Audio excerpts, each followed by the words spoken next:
If you could create a monster, what would you choose to create? Is it the number 001 atomic lizard wielding atomic power? Or the number 003 fairy whiteburn generating electricity by combustion? Or the number 004 Cthulhu octopus with mind control abilities? And no one knew. These terrifyingly powerful behemoths. All of these were created by me over 2.5 years. At this moment on Mount Changbai, the beautiful adventure streamer Suwadwa trudged through the muddy ground. While speaking to the viewers in the live stream, it rained heavily yesterday. Many trees ahead were broken by the strong wind. The viewers in the live stream quickly reminded her, beware of the tiger in Changbai Mountain. But Sadora clearly showed some disdain. She loves adventure. Checked in the Bermuda Triangle. Witnessed the great migration of African wildlife. What dangerous place hasn't she been to? Sadora showed off the bag in her hand. I brought pepper spray and a stun gun. I wouldn't be afraid even if there were wild wolves or tigers. Suadora continued walking. Large trees began to break and fall down. Walking became difficult.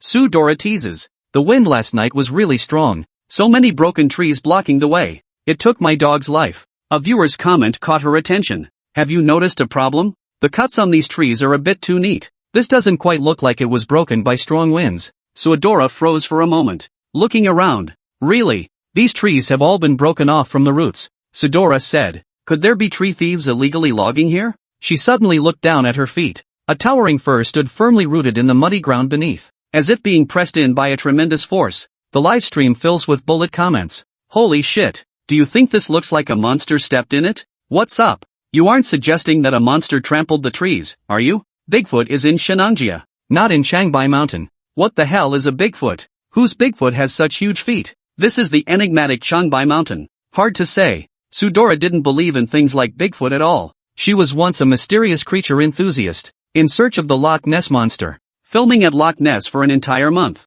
In search of the winged monster of Mount Kenna. I lived in the Kenna Mountains for half a year. The facts have proven. Those so-called water monsters and sky monsters. It's all fabricated hype. Suduola opened the backpack. First, I don't believe there are monsters. She took the drone out of her backpack. If there really were such a huge monster, the authorities had long noticed. Taken away for experiments. I'll prove it to you. This wasn't made by a monster. Sudora skillfully maneuvered the drone to take off. If monsters stepped on it, at least have. When drone footage appears in the live stream, Sudora froze in shock. Foolish path. Monsters' footprints. The drone captured a terrifying scene. Footprints of an unknown creature, deeply imprinted in this region. Sudora turned her head abruptly, looking back at the dirt slope a few meters behind. That mound is the edge of the creature's footprint. Looking along that ring of earthen slopes, this area of over 10 meters in radius, clearly the shape of a footprint. The live stream room exploded. I go. There really are monsters here. Is it a dinosaur?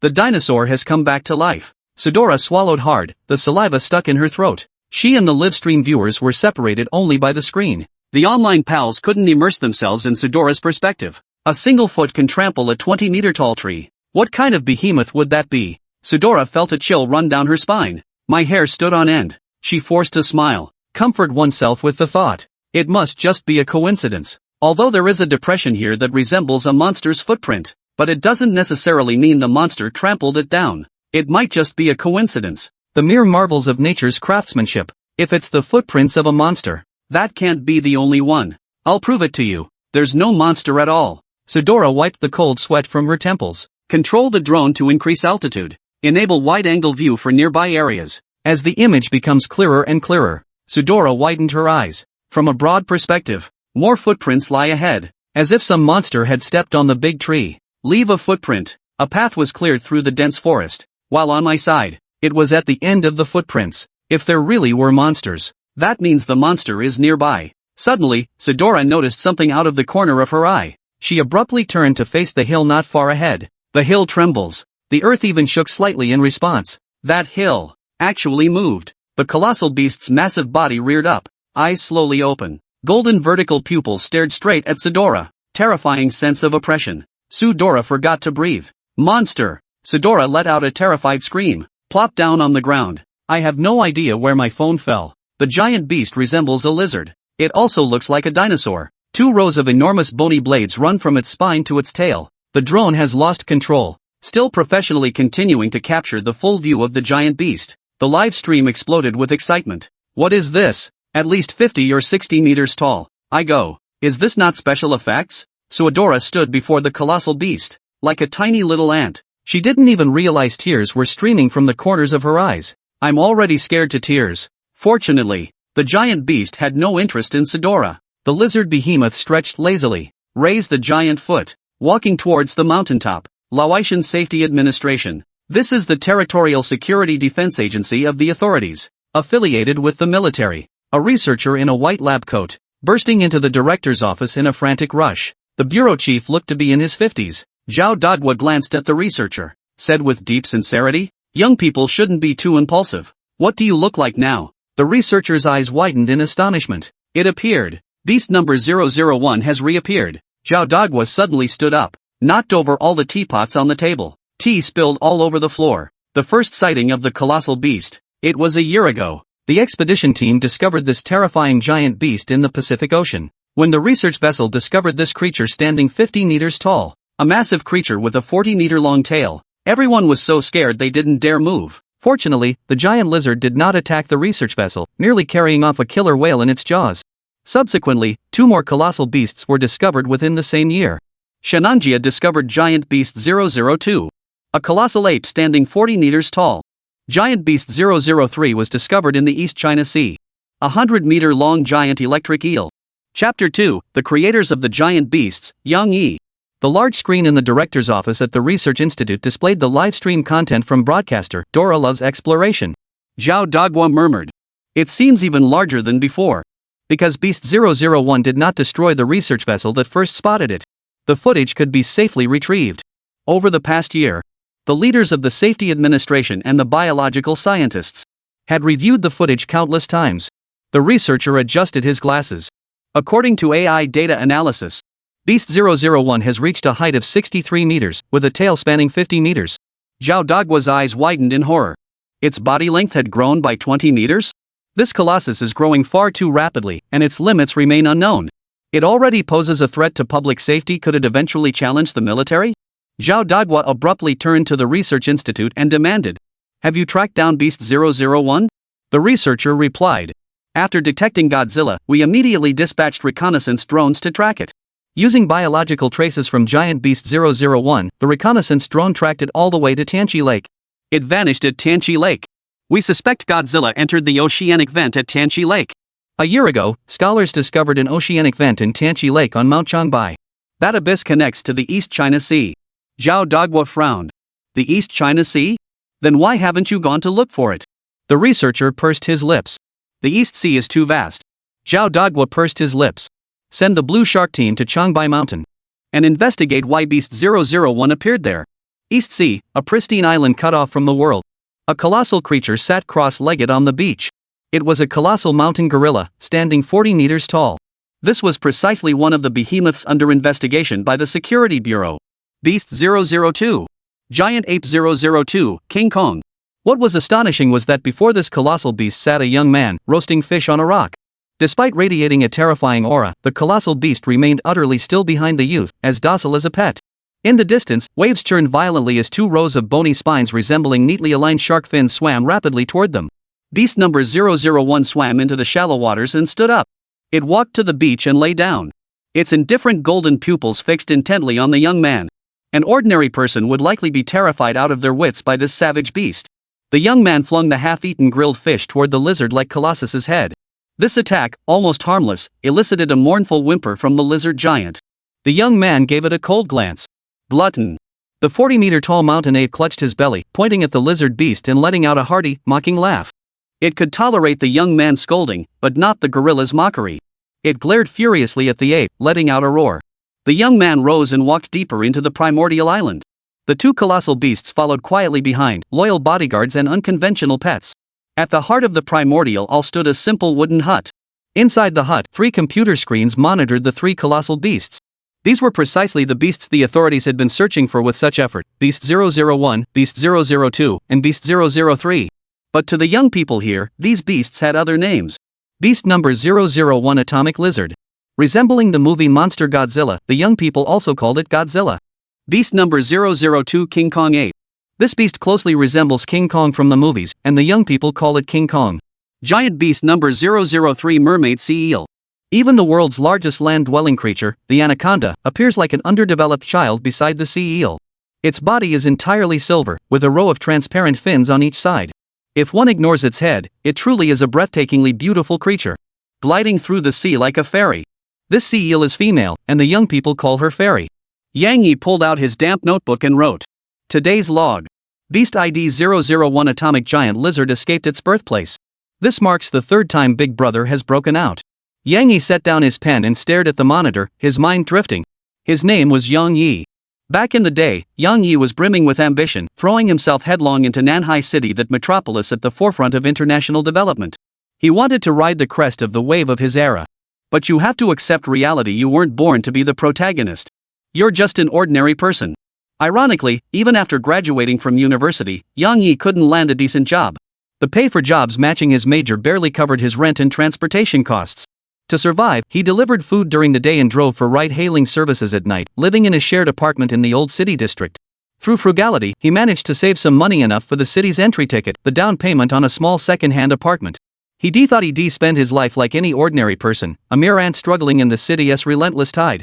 Until that day, when an arcane message surged into Yang Yi's mind. Beast Creator. Giant Beast Creator, Part 1, Beast Evolution. Beast evolution consumes mental energy to transform ordinary creatures into unimaginably monstrous beasts. Beast Creator, Part 2, Beast Power. Beast Power, the creator can wield the unique mystical power of the beasts. After his initial shock, Yang Yi immediately realized this was his chance to change his fate. He withdrew his savings and purchased a second-hand, dilapidated fishing boat. Yang Yi piloted the decrepit vessel to this primitive island, commencing his research into supernatural abilities. First, he created an atomic giant lizard modeled after Godzilla from the movies. The atomic giant lizard was far more than just a Godzilla lookalike. Like Godzilla, the atomic giant lizard possessed a nuclear reactor within its body. The current 60-meter-tall atomic giant lizard was merely in its juvenile stage. Once it grows a bit more, the atomic reactor within its body will activate. Due to the effect of beast power, Yang Yi also possesses a reactor organ within his body. When Godzilla activates its reactor to unleash atomic breath, Yang Yi can likewise gain this ability. After the initial surprise, Yang Yi continued creating giant beasts. Beast number 002, King Kong Ape. Yang Yi acquired the Konga giant ape's formidable physical strength. Though his strength still fell short of the Kong gorillas, it had already far surpassed human limits. Beast number 003, Mermaid Giant Eel. Yang Yi's muscle cells could store bioelectricity. He can instantly generate a 1,000-volt current. Though not even 1/10 as formidable as the mermaid sea eel, it was still terrifyingly potent. The crucial advantage lies in his ability to command the bioelectricity stored on his body with the ease of a finger. He could use this bioelectricity to precisely eliminate harmful bacteria and cells within his body. Yang Yi conducted an experiment on himself, deliberately injuring his hand. He could manipulate the bioelectricity to eliminate invading bacteria and accelerate his metabolism, causing the wound to heal rapidly. Yang Yi also conducted experiments on other living creatures. He precisely eliminated cancerous cells within a rabbit's body using bioelectricity. He used bioelectricity to treat injured marine fish. These are methods modern technology aspires to achieve but cannot even touch the threshold of. After creating the three colossal beasts, Yang Yi's body could no longer endure. His psychic energy was severely depleted, and it could not regenerate on its own. The restoration of his psychic energy depended on the colossal beasts. The colossal beasts were now bound to Yang Yi. Their growth would allow his spiritual energy to recover. Moreover, the beast's increasing strength directly translated to Yang Yi's own growing power. Yang Yi wrote in his notebook. Reason for the atomic giant lizard's escape, hunger. Chapter 3, Leaving the Island. A look of worry flashed in Yang Yi's eyes. Raising three colossal beasts was an enormous strain. The titanic ape was somewhat easier to manage, being omnivorous. It ate fruits, meat, and even leaves. But the atomic giant lizard and the fairy sea eel were different. These two colossal beasts consumed only meat. The fish, shrimp, and sea creatures in the nearby waters were nearly wiped out by Brother General and Fairy. With their fearsome reputations, no fish schools dare approach this area anymore. This was precisely why Brother Boss had attempted to escape 3 times. Brother Boss ventured into the open sea to hunt, chasing schools of sharks. He entered Changbai Mountain through the oceanic vent at the bottom of Tianchi Lake. Afterward, he took a nap atop Mount Changbai. Though atomic giant lizards can sleep in the ocean, he still cherished his bed. The environment of Changbai Mountain bore an uncanny resemblance to the primordial island where it was born.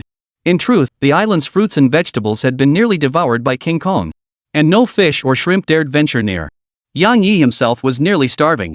I must venture out to find food for the children. Yang Yi murmured to himself, finally resolving to leave the primordial island. In truth, if Yang Yi had handed over his gene editing technology to the state would have raised the giant beasts for him and given him a respectable official rank based on his ability to create giant beasts. But Yang Yi wouldn't do that. He could create colossal beasts and command them. How could he ever be commanded by the state? Moreover, Yang Yi could not bear to see the colossal beasts treated as mere experimental subjects by the state. The colossal beasts had developed affection for Yang Yi. The beasts regarded Yang Yi as their father. Who would hand their children over to the authorities, only to be controlled by them themselves? For what? Money? Status? With the power to create beasts, would Yang Yi ever worry about such things?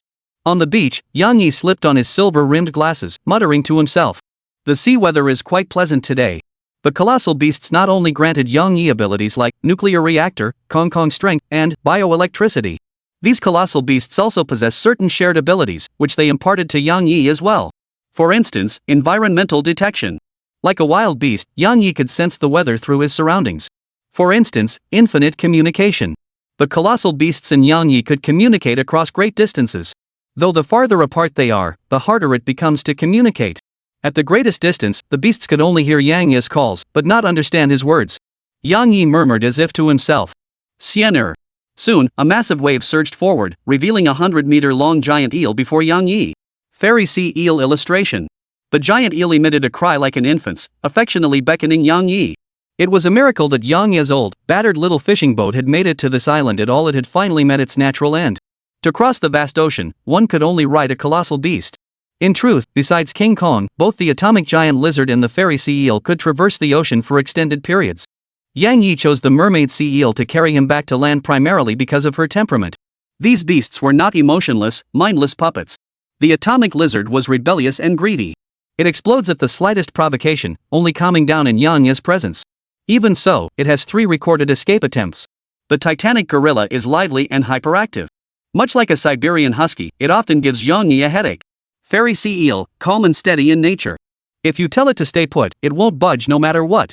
Though the youngest in age, it proved the most sensible. The most suitable companion to follow Yang Yi back to land is undoubtedly this obedient girl. Once back on land, Yang Yi would have the fairy eel lie in wait in the nearby deep sea, awaiting his call. Yang Yi grabbed his backpack and leaped into the air, cutting through the wind with a sharp whistle.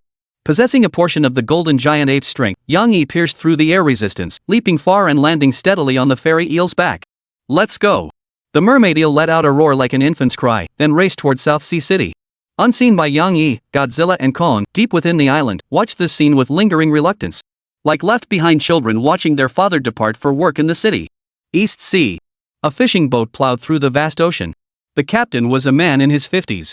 His face was etched with terror, beads of sweat the size of beans rolling down his cheeks. The captain gripped the wheel tightly, the boat already traveling at its maximum speed. The small fishing boat was his own. He usually took 2 or 3 sailors out to sea for fishing. With the college entrance exams finally over, the captain decided to take his daughter out to sea in his fishing boat for some sightseeing. Little did he know that the fish blood still wet on the boat would attract a pack of sharks.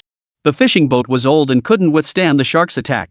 The captain could only steer the boat desperately toward shallow waters. Go away! Go away!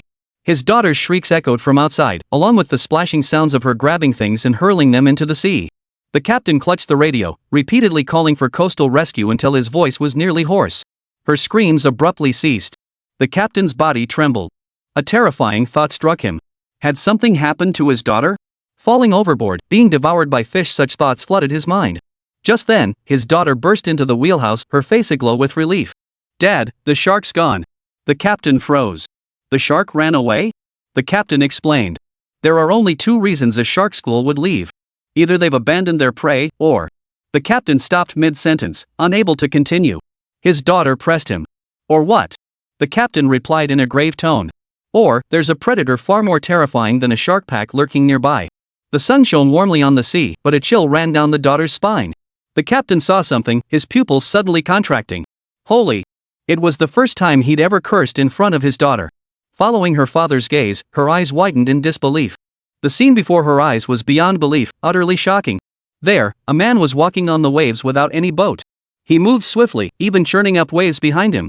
The girl murmured. A predator more terrifying than a pack of sharks. The captain, regaining his senses, roared. This can't be possible. The crew scrambled out of the cabin, watching the receding figure, their hearts racing long after. He muttered to himself.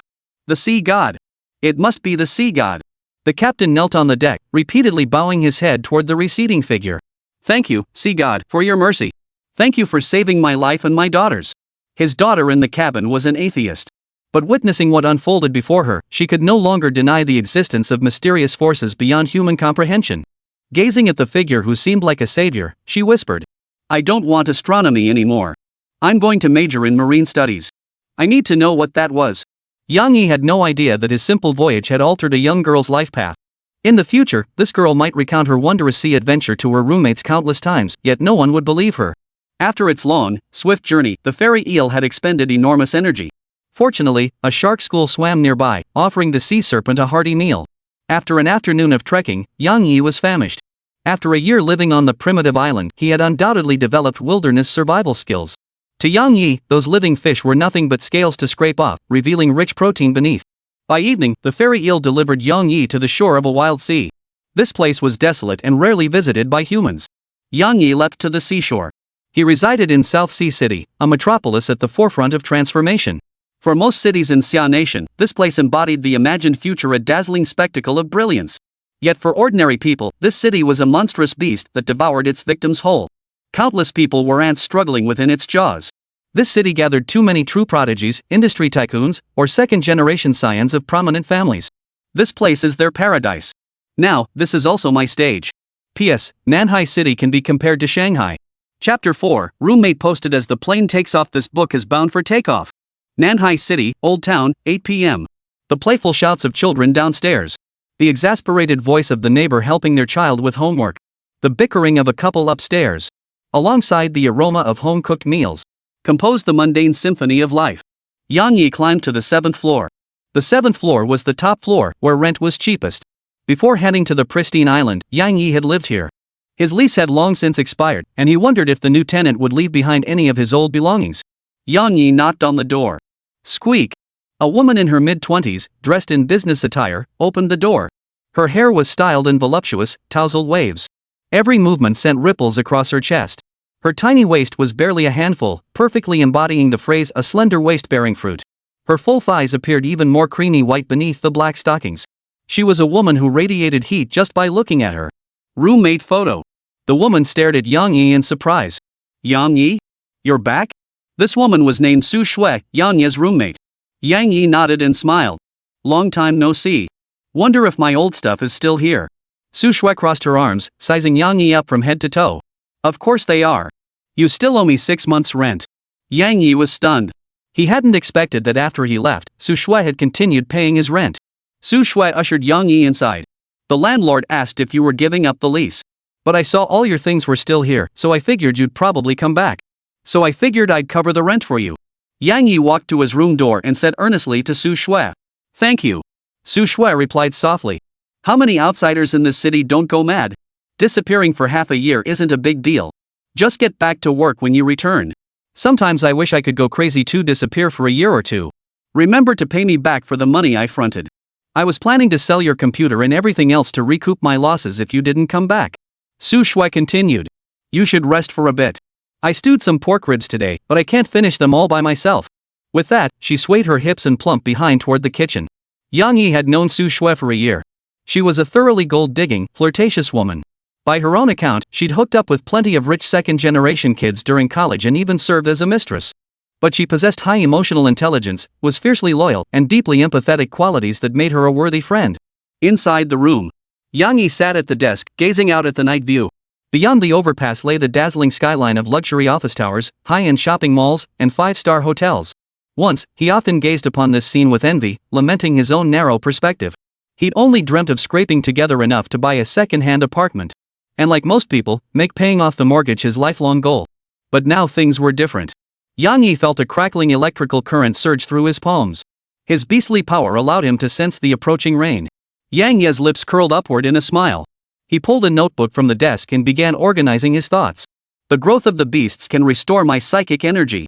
Moreover, their growth will amplify my supernatural abilities. To obtain immense power, I must create more beasts. The beasts are utterly loyal to me.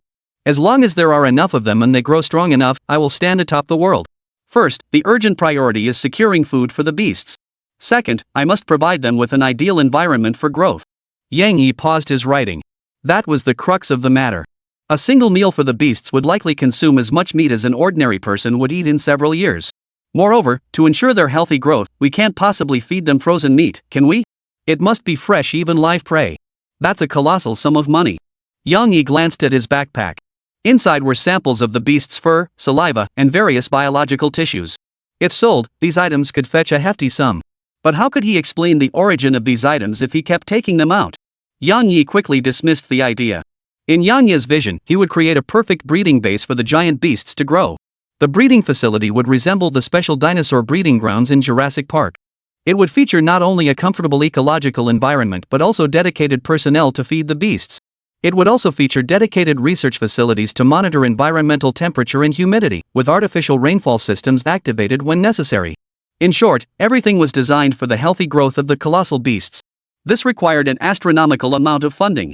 Selling the beasts' body tissues alone won't cover it. Should we seek investment from bigwigs to fund the breeding base? The beasts' fur, saliva, scales, and even their excrement hold immense research value. There would undoubtedly be wealthy patrons willing to spend lavishly on giant beasts. Yang Yi had started a business after graduating from university. He knew all too well how difficult it was to secure investment when a company was just starting out.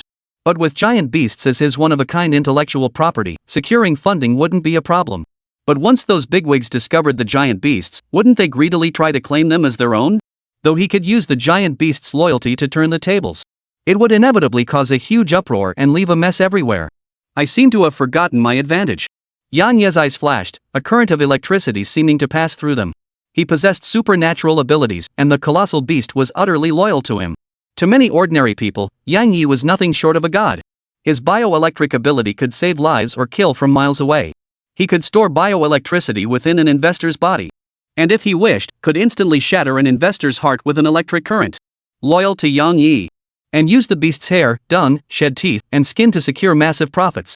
Defy Yang Yi. He can use the beasts and bioelectricity to destroy everything they hold dear. I can forge an organization, and I shall be its leader. I will use profit as a lure and life as a threat. Every member of this organization must obey my commands alone. Lost in thought, Yang Yi suddenly narrowed his eyes. If that's the case, why not be bolder? Why not be even more reckless? Boom! Thunderous roars shook the air outside. Then, wind arose, and rain poured down. Rain pelted the windows, creating a steady patter. Yang Yi wrote 3 characters in his notebook: 10 Commandments Society. The 10 Commandments Society carried a mythical aura.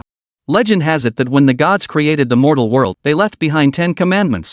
The name 10 Commandments Society was derived from this. Yes, he intended to create this organization in the name of the divine. Yang Yi murmured to himself. If I am a god, then what are those colossal beasts? Children of the gods? According to many legends, certain monsters are the children of gods. Even Zeus's father belonged to a completely different species from humans. P.S. Su Shui is not the female lead. Chapter 5, Liu Changquan. The heavy rain continued, growing ever more intense. Yang Yi's eyes held a wild ambition as he sketched out the vast framework of the 10 Commandments Society on his notebook. The 10 Commandments Society's members will be elite talents from all walks of life. They must contribute funds, providing the 10 Commandments Society with a steady stream of capital. Whether it was the environment required for the behemoths or the fresh meat they needed, vast sums of money would be required to accomplish it all. Yang Yi continued writing. We will also need knowledgeable professors, doctors, researchers, and others. They will generate intellectual value for the 10 Commandments Society. The dietary and living arrangements of the colossal beasts also require plans devised by seasoned wildlife biologists. Temperature and humidity in their habitats must be strictly controlled. It's as if a team of top wildlife biologists were jointly studying and tending to a rare beast. The shed body tissues from the colossal beast's growth cycles can be studied by the 10 Commandments Society's biologists. It is believed that professors and scholars will soon achieve major breakthroughs in the fields of bacteriology, biology, immunology, and more. These research outcomes will represent the world's most monumental scientific achievements. Even the most basic medicine developed from the Colossus is expected to be revolutionary. This will become a major source of revenue for the Decalogue Society. A slow smile spread across Yang Yi's lips. The stronger the 10 Commandments grow, the faster the colossal beasts develop. The more colossal beasts there are, the faster they grow, and Yang Yi's own power will increase accordingly. Yang Yi wrote on the last line of his notebook. The 10 Commandments Society's primary mission, the Oasis Project.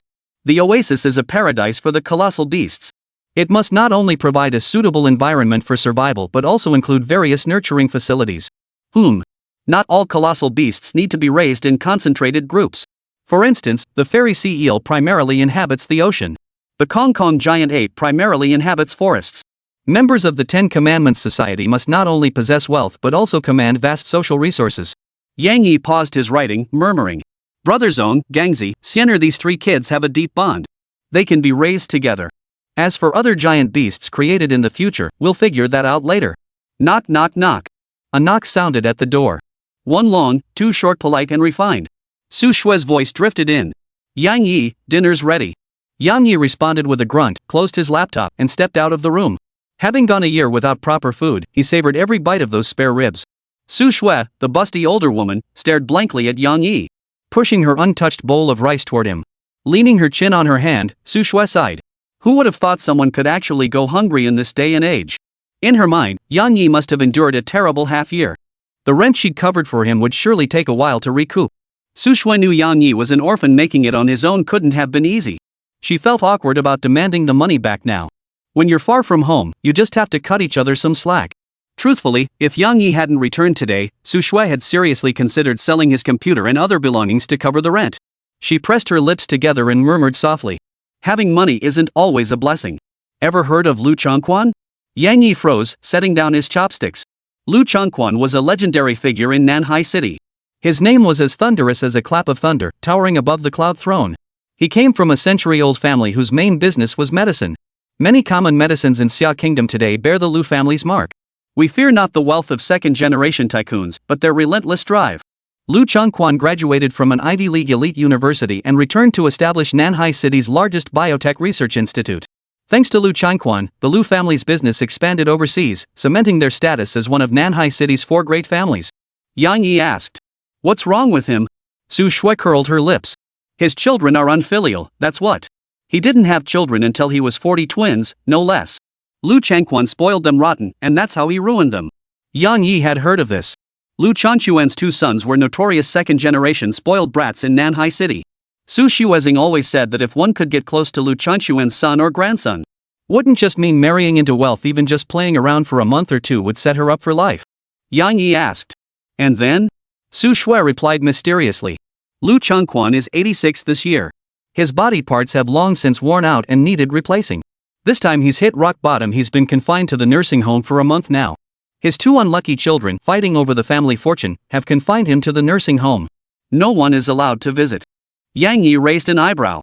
"House arrest?" Su Shue replied, "Exactly. No outsiders are allowed to visit, not even the water delivery staff. They only provide 3 meals a day. He has to crawl to the bathroom in his room just to use the toilet." Yang Yi asked, "How do you know this?" Su Shue said, "His eldest son's driver. He's been coming to our shop a lot these days, trying to hit on me. Men, when they want to sleep with a woman, they strut around like peacocks showing off their feathers. He told me himself." Su Shue worked in car sales. It was entirely possible that the Liu family's driver, in his attempts to seduce the alluring Su Shue, had let his guard down and bragged. No one would consider what trouble a car saleswoman might bring to her employer. A smile touched Yang Yi's lips. Liu Changquan would make a perfect first member of the Ten Commandments Society. Su Shue frowned at Yang Yi's smile.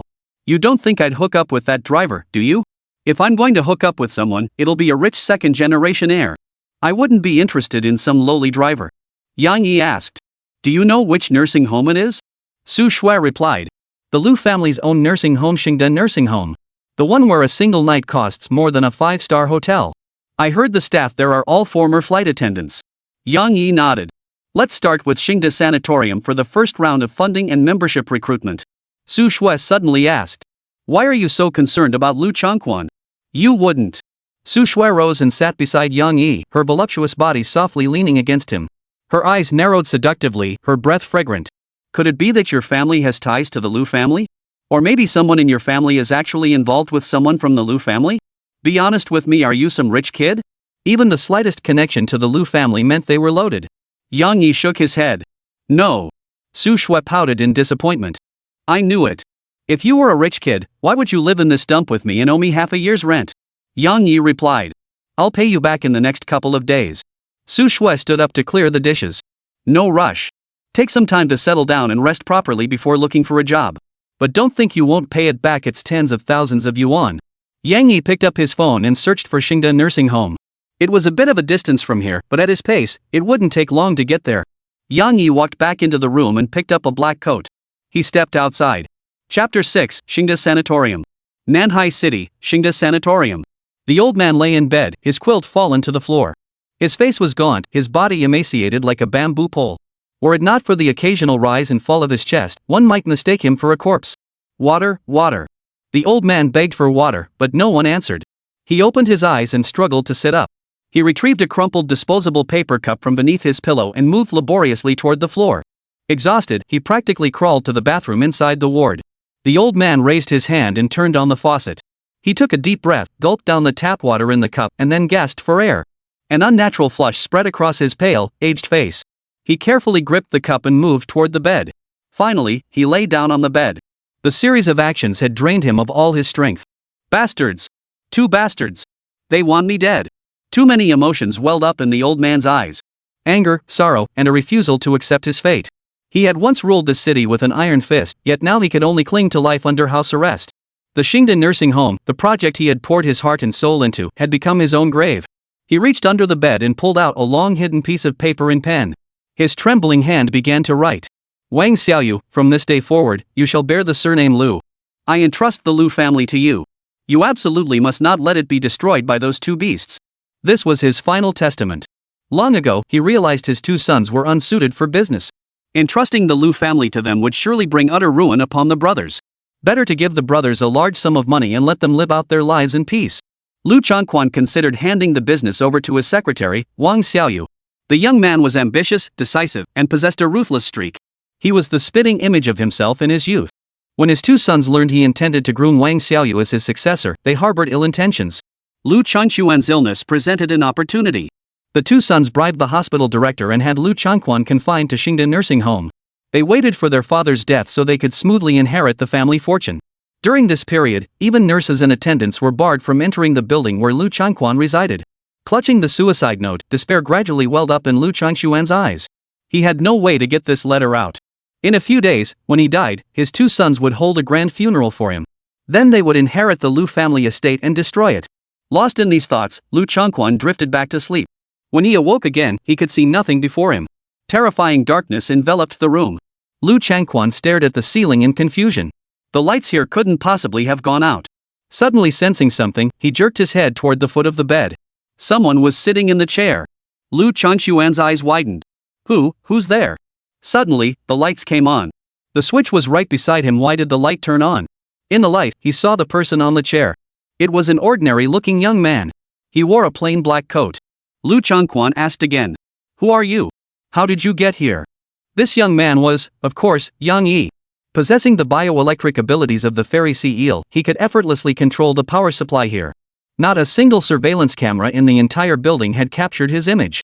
Crossing his legs, Yang Yi offered a casual compliment. My name is Yang. I've come specifically to witness Mr. Liu's brilliance. Liu Changquan froze. This young man's appearance was eerie, and his words were peculiar. Who among ordinary people wouldn't show utmost respect upon meeting him? This youth seemed utterly unconcerned with his status. Yet he carried no trace of murderous intent, impossible for an assassin sent by anyone. Yang Yi spoke without waiting for a response. Would you be willing to make a deal with me, sir? Liu Changquan's mind went blank.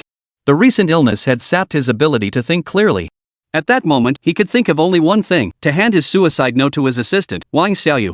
Liu Changquan hastily produced the letter. All you need to do is deliver this letter to my secretary. He will give you a great deal of money. Yang Yi took the letter, his eyes filled with disappointment. So I'm just supposed to be a messenger.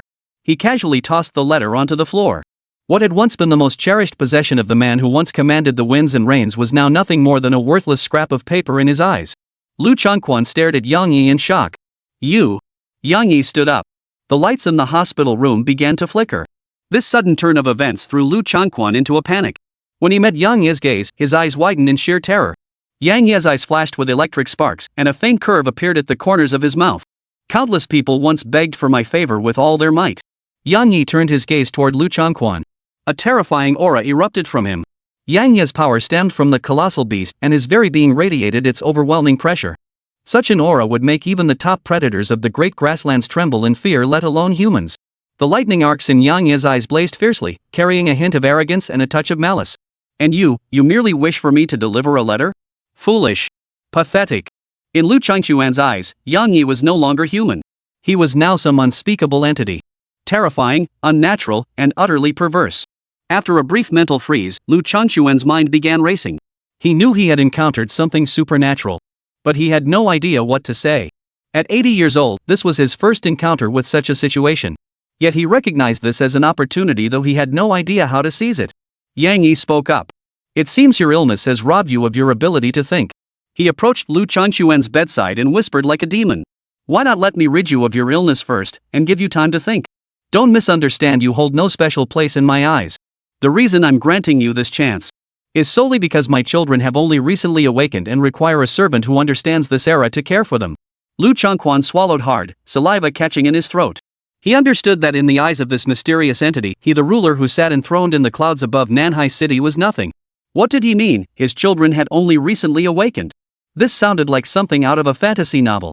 Could it be he was a god? I must be losing my mind. How else could such terrifying thoughts arise? But if he wasn't a god, how could he wield such supernatural powers? Yang Yi's finger touched Liu Changquan's forehead.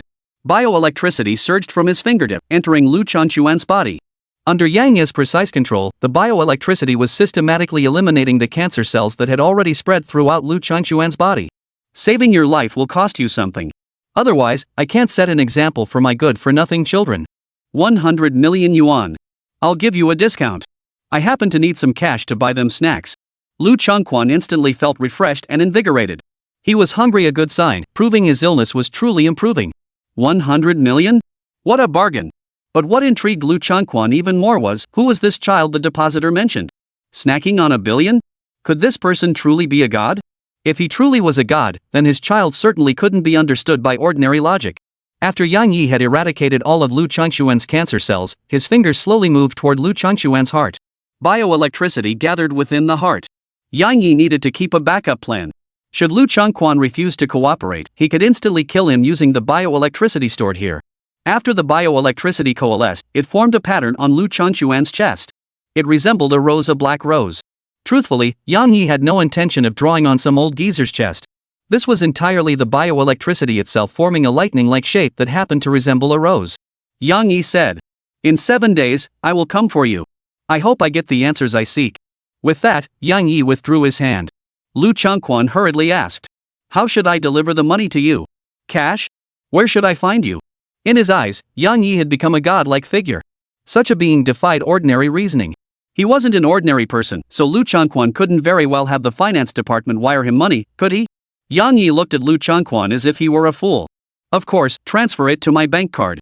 In this age of online payments, do you expect me to carry around 100 million in cash?" Chapter 7, Mortals, Father, Child. Shengde Sanatorium lay on the outskirts of Nanhai City. They had purchased an entire stretch of beach. Green grasslands met the sea, resembling paradise.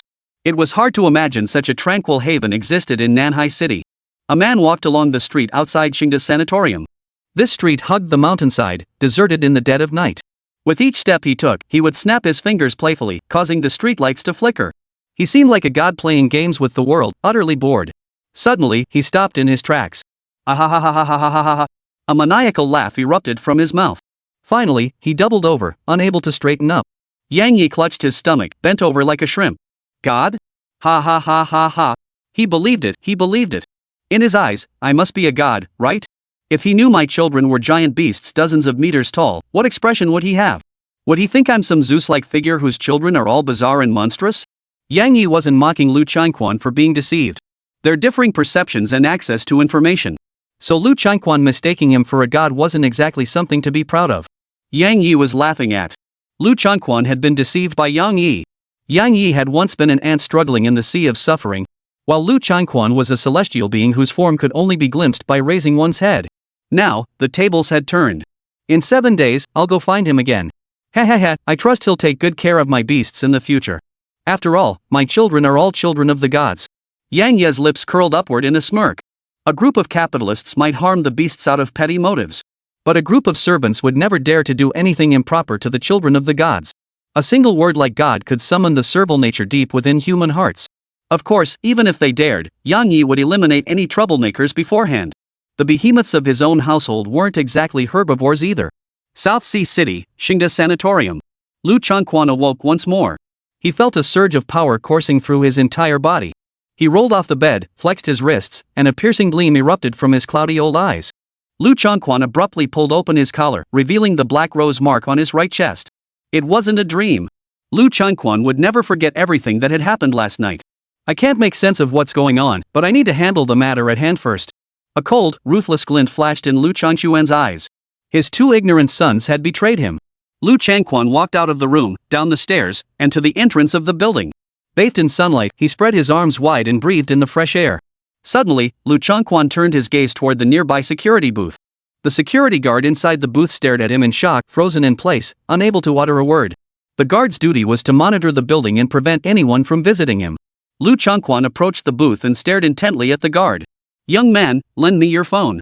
Overwhelmed by Liu Changquan's imposing presence, the guard momentarily forgot his duty. He quickly pulled out his phone and handed it to Liu Changquan. "Mr. Liu. Mr. Liu. Thank you." Liu Changquan picked up his phone and dialed a number. "Wanger, come pick me up at Shengde Nursing Home." There was a moment of silence on the other end. "Got it, boss." Liu Changquan handed the phone to the security guard and walked into the security office. "Retrieve last night's surveillance footage."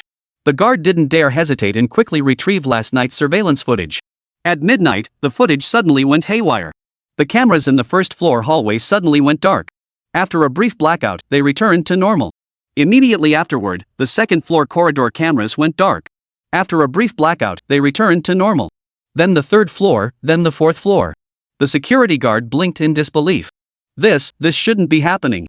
The sequence of these malfunctions was too orderly, too unnatural. Liu Changquan's eyes betrayed his shock. He could picture the scene. A man dressed plainly strolled through the building with an air of casual ease. Every time he walked a certain distance, the surveillance would fail, unable to capture his image. Then, the man entered a specific room. Liu Changquan murmured, "Divine countenance must not be violated." 1 hour later, a black Mercedes sped to the building's entrance. A young man with a crew cut and dressed in a black suit stepped out and hurried toward the surveillance room. Before the young man could speak, Liu Changquan asked, "What's the situation outside now?" The young man replied, "The young masters say you're abroad receiving medical treatment." Liu Changquan raised an eyebrow. "Do you believe that?" The young man shook his head. "I don't. But I can't reach you." Liu Changquan stood up. "Take me to get a bowl of noodles, then let's go find those two good-for-nothings."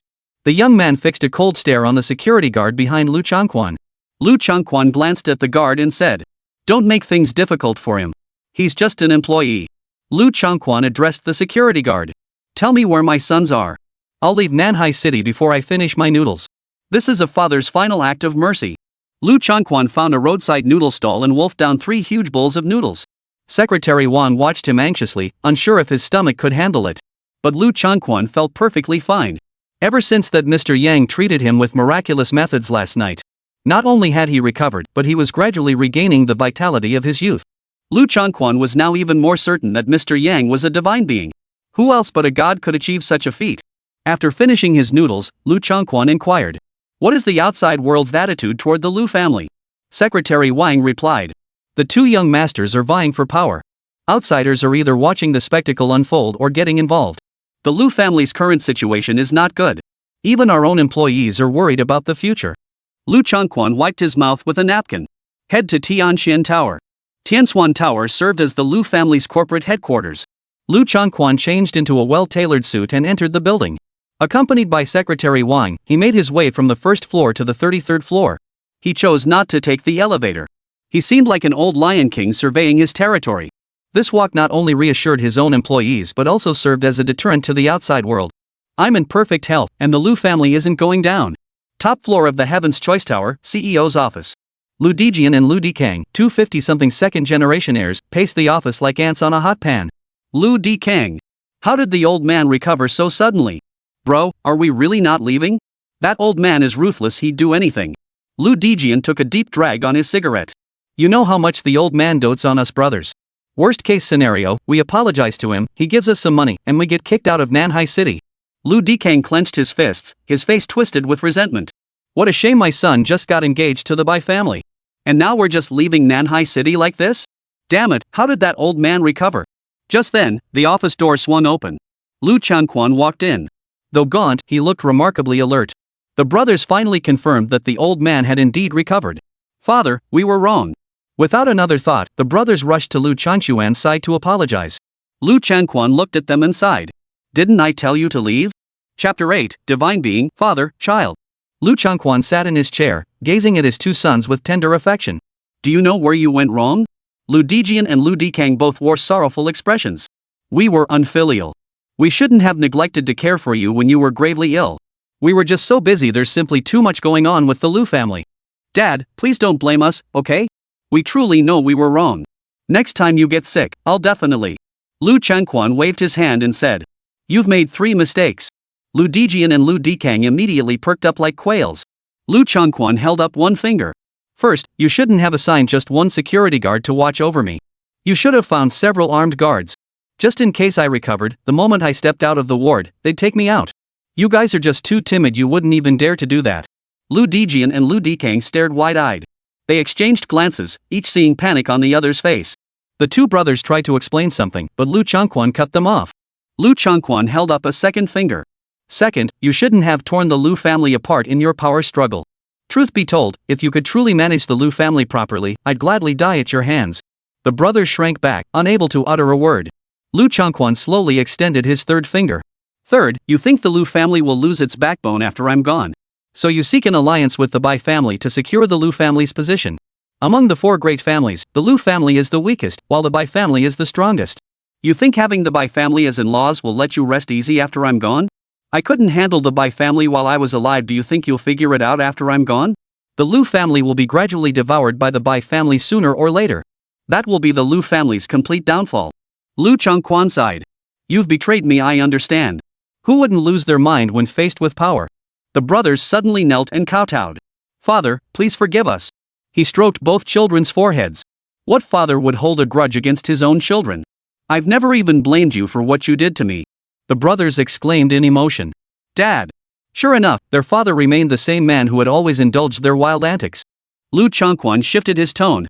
But you nearly destroyed 5 generations of the Liu family's hard work. I simply cannot let it go. For the first time, the brothers sensed a murderous intent emanating from Liu Changquan. Terror spread across their faces. Liu Changquan shook his head.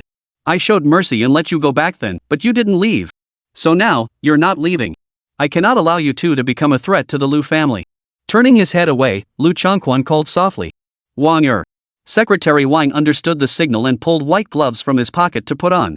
The brothers were utterly terrified. Their own father truly intended to kill them.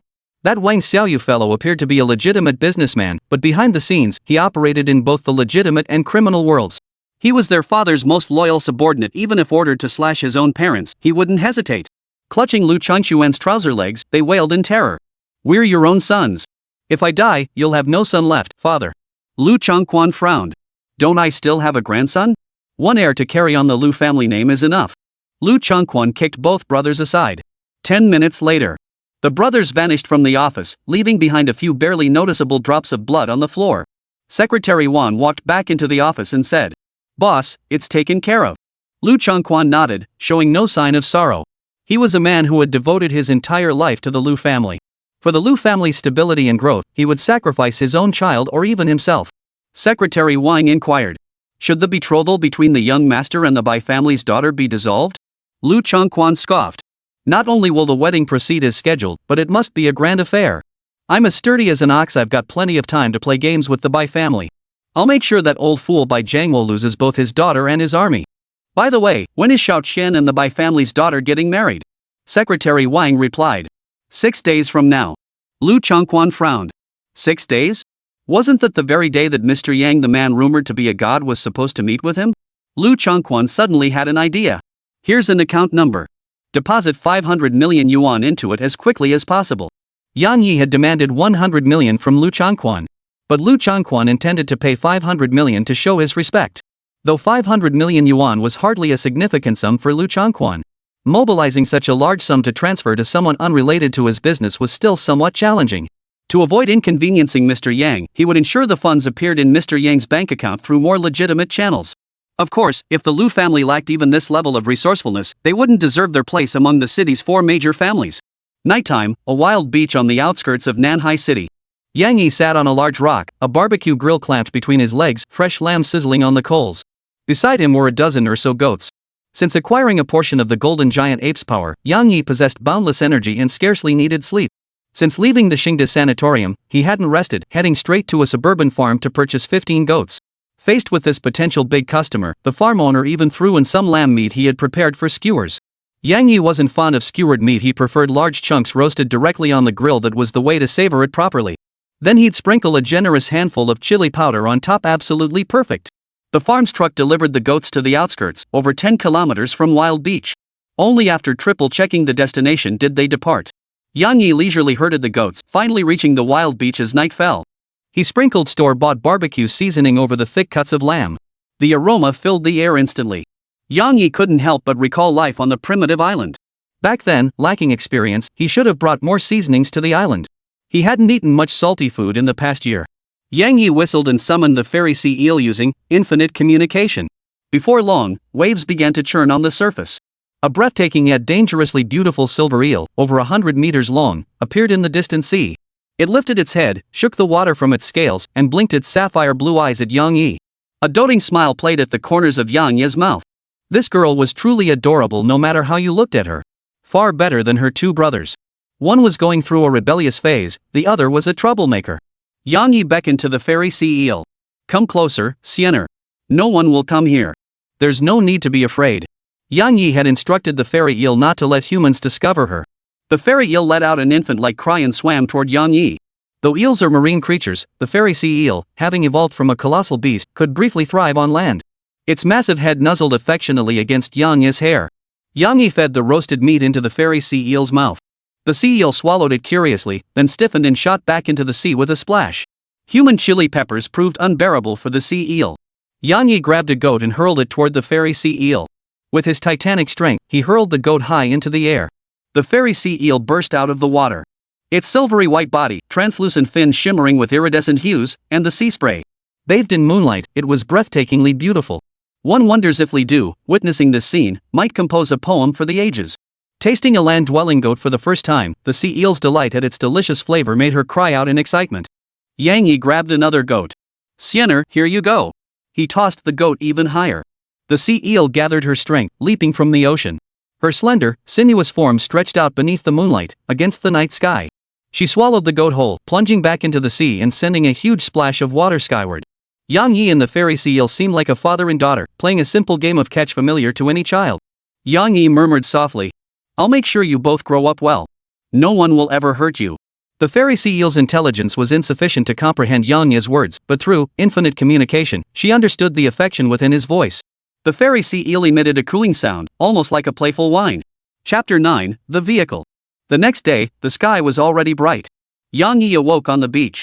Compared to a soft bed, he still preferred the wild outdoors. He wasn't sure if it was a year of habit or the wildness of the beasts within him. Yang Yi hadn't woken naturally, he'd been roused by his phone ringing. He answered the call. A gentle female voice on the other end respectfully said, Good morning, Mr. Yang. I'm the manager of the Old City branch of Magic City Bank. Your savings account balance has now exceeded 30 million yuan, qualifying you for an upgrade to a Jade card. When would be a convenient time for you to complete the process? If you're too busy, I can come to your location to handle it. The Old Town is the most underdeveloped area in Nanhai City. With too many residents and no commercial value, demolition is simply not cost-effective.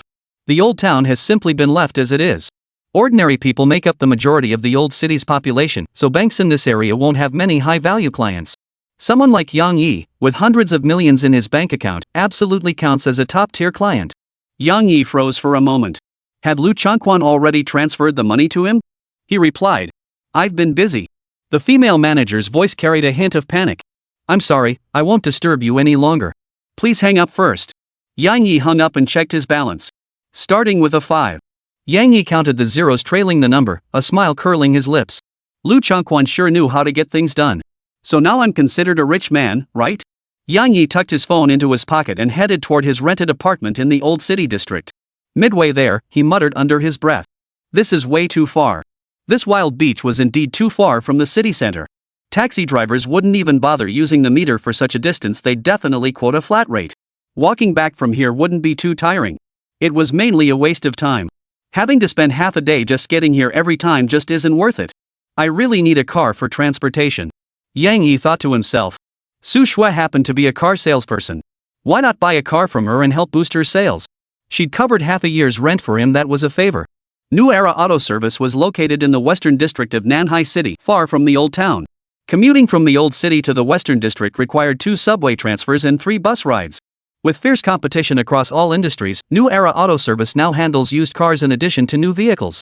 The shop was bustling with customers. Yang Yi approached the entrance of New Era Auto Service.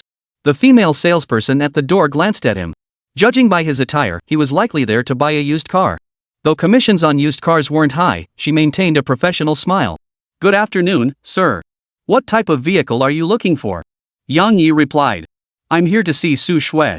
The saleswoman's expression visibly turned dismissive. Another one looking for that. She really isn't picky anymore. Su Shui was notorious in this dealership, famous for her shamelessness. Whether it's luxury cars or used ones, she'd squeak her voice and flatter customers with her sales pitch. Money meant as much to her as seeing her own father. But who can blame her with that figure? Most people just can't compete with her. Judging by this young guy's look, he's probably just buying a used car because of Su Shui's looks. How much commission could she possibly make off this? Flattering such low-quality customers? She must be desperate. The saleswoman picked up her walkie-talkie. Su Shui, your customer. Su Shui approached from a distance and visibly startled upon seeing Yang Yi. Yang Yi, what are you doing here? Su Shui pulled Yang Yi toward the dealership for a moment before suddenly looking at him warily. I don't have any money. Don't ask me to borrow any. Yang Yi replied. I'm here to buy a car. Su Shui blinked in surprise. You're buying a car? Soon, Su Shui realized. You want to drive for ride-hailing services, right? That's actually great. No wind, no rain. Yang Yi frowned. I want to buy a new car. Su Shui studied Yang Yi, making sure he wasn't joking. Her face immediately lit up with a smile as she took Yang Yi to look at cars. For ride-hailing, this X-Trail is more than sufficient. It's especially fuel-efficient. Su Shui had Yang Yi sit in the driver's seat while she explained the car's features. She leaned her curvaceous body halfway into the car, so he could catch the alluring scent of her perfume. She also deliberately let her hair brush against Yang Yi's arm. This was Su Shui's sales tactic. In Su Shui's view, friends were friends, and making money was making money. When it comes to making money, nothing is trivial. After finishing her introduction, Su Shui knelt on the floor, tilting her pretty face upward as she asked softly. What do you think of this car? Yang Yi could clearly see the white cleavage straining against her blouse. Su Shui was highly professional, fully aware of which poses would be more alluring. Yang Yi scanned the venue and immediately spotted a vehicle at the exhibition center. It was a black heavy-duty off-roader called the Beast 700. It was Blue Whale Group's flagship premium off-road model over the past 2 years. Yang Yi walked straight over and inquired. How much is this vehicle? I'm quite fond of it. Disappointment flashed in Su Shui's eyes. She certainly didn't believe Yang Yi could afford even the wheels on this vehicle. Recalling Yang Yi's behavior today, Su Shui felt increasingly uneasy. First, he refused a used car. Then, after looking at several new cars under 100,000 yuan and finding none satisfactory, he turned his attention to this high-end SUV. She'd worked so hard, yet he seemed to be treating her like a monkey. Su Shui said with a dark expression. 3,800,000? Ordinary people can just look. If you really like this one, you can go inside for a test drive. Boys like big toys like this, it's perfectly normal. But Yang Yi, you're not allowed to waste your sister's money like this in the future. Yang Yi stared at the car in fascination. Up close, it felt like a colossal steel beast. With this vehicle, traversing mountains and valleys would be no problem. It even had a 20-second adrenaline boost mode. Yang Yi possessed bioelectric stimulation of muscles and nerves, rendering his reactions far beyond human limits. He felt daring enough to activate adrenaline mode in the city like something straight out of the Fast and the Furious. The saleswoman from earlier happened to be nearby, watching Su Shui with a hint of amusement. Your friend wants to buy this car? This car is quite expensive. I'm truly envious you have such a friend. Between the lines, it was a jab at Su Shui's failed attempt to drum up business. Not only did she fail to make a sale, but she also wasted time and embarrassed herself. After all, Yang Yi's attire and demeanor didn't exactly scream someone who could afford this kind of car. By tomorrow, the shop would be buzzing. Su Shui tried to play the seductress but got played by a country bumpkin instead. In the sales world, such incidents were all too common. Su Shui was genuinely flustered, her face flushing crimson as her impression of Yang Yi plummeted. She thought he was a diligent young guy, but now he was pulling stunts like this. Yang Yi shot the saleswoman a glance. He had no desire to put on a show of meticulously inspecting the car, building everyone's anticipation, only to dramatically humiliate her when she resumed her mockery. The 500 million in his pocket was practically free money. Even if over 3 million went down the drain, he wouldn't bat an eye. Truthfully, any ordinary person suddenly holding that much cash wouldn't bat an eye at losing 100,000. He pulled out his bank card and told Su Shui, "I'll take it." That's how decisive he was. Getting 500 million for free and not being able to buy whatever he wanted? What the hell was the point of keeping it then? Even if this car was overpriced, just a piece of junk, you can't put a price on happiness. The saleswoman froze. Is this guy really that into the role? Does he think he's some urban dragon lord? The saleswoman remembered something and said, "This vehicle doesn't accept deposits, sir. It must be paid in full." She assumed Yang Yi was putting on airs, spending tens of thousands on a deposit to temporarily save Su Shui's face. Yang Yi frowned. "Your store's customer service is seriously lacking." Su Shui took the bank card and stared blankly at Yang Yi. "You're not joking, are you?" Yang Yi chuckled. "If you're not going to sell it, I'll find someone else to buy it." With things having gone this far, Su Shui couldn't afford to keep stalling. She steeled herself and headed toward the finance office. Su Shui genuinely feared her card might be empty, which would make her look like a fool. The saleswoman watched Su Shui leave and muttered under her breath, "I have no idea what you see in her. For some loose woman with no moral compass, you're all acting like you've lost your minds." The saleswoman didn't leave, choosing to stand there waiting for the drama to unfold. She waited for Su Shui to return and tell Yang Yi his card had no funds, eager to see how Yang Yi would cover up the lie. Was it the credit limit, or had his card been frozen by family? Ha, little brother who reads too many novels. Yang Yi ignored her. Calling Su Shui a bad woman? Someone who'd cover 2,000 yuan in rent for you, how could she be bad? Besides, I'm not pursuing Su Shui, we're just friends. A moment later, Su Shui descended the stairs accompanied by a middle-aged man, the sales manager. The sales manager respectfully returned the card to Yang Yi. "Sir, your card. Thank you for choosing New Era Motors." Su Shui stood there dumbfounded, her earlier allure completely gone. She couldn't forget the manager's gasp from earlier. Yang Yi's bank account held an astronomical sum. All those zeros made her head spin. She'd always been searching for a rich second-generation heir, hoping to latch onto someone wealthy. But a wealthy man was right beside her? No, this wasn't just a rich kid, this was clearly a prince. No wonder Yang Yi claimed to be an orphan, no wonder he vanished for a whole year. This was clearly the crown prince going incognito to experience life firsthand. That year he vanished was spent handling affairs back at his family estate. Yang Yi retrieved the card. The sales manager pondered for a moment and asked, "May I add you on WeChat? I'd like to contact you first if any good models come in. Or if this car needs any maintenance, I'll arrange a tow truck to pick it up." The sales manager wouldn't let such a high roller slip away.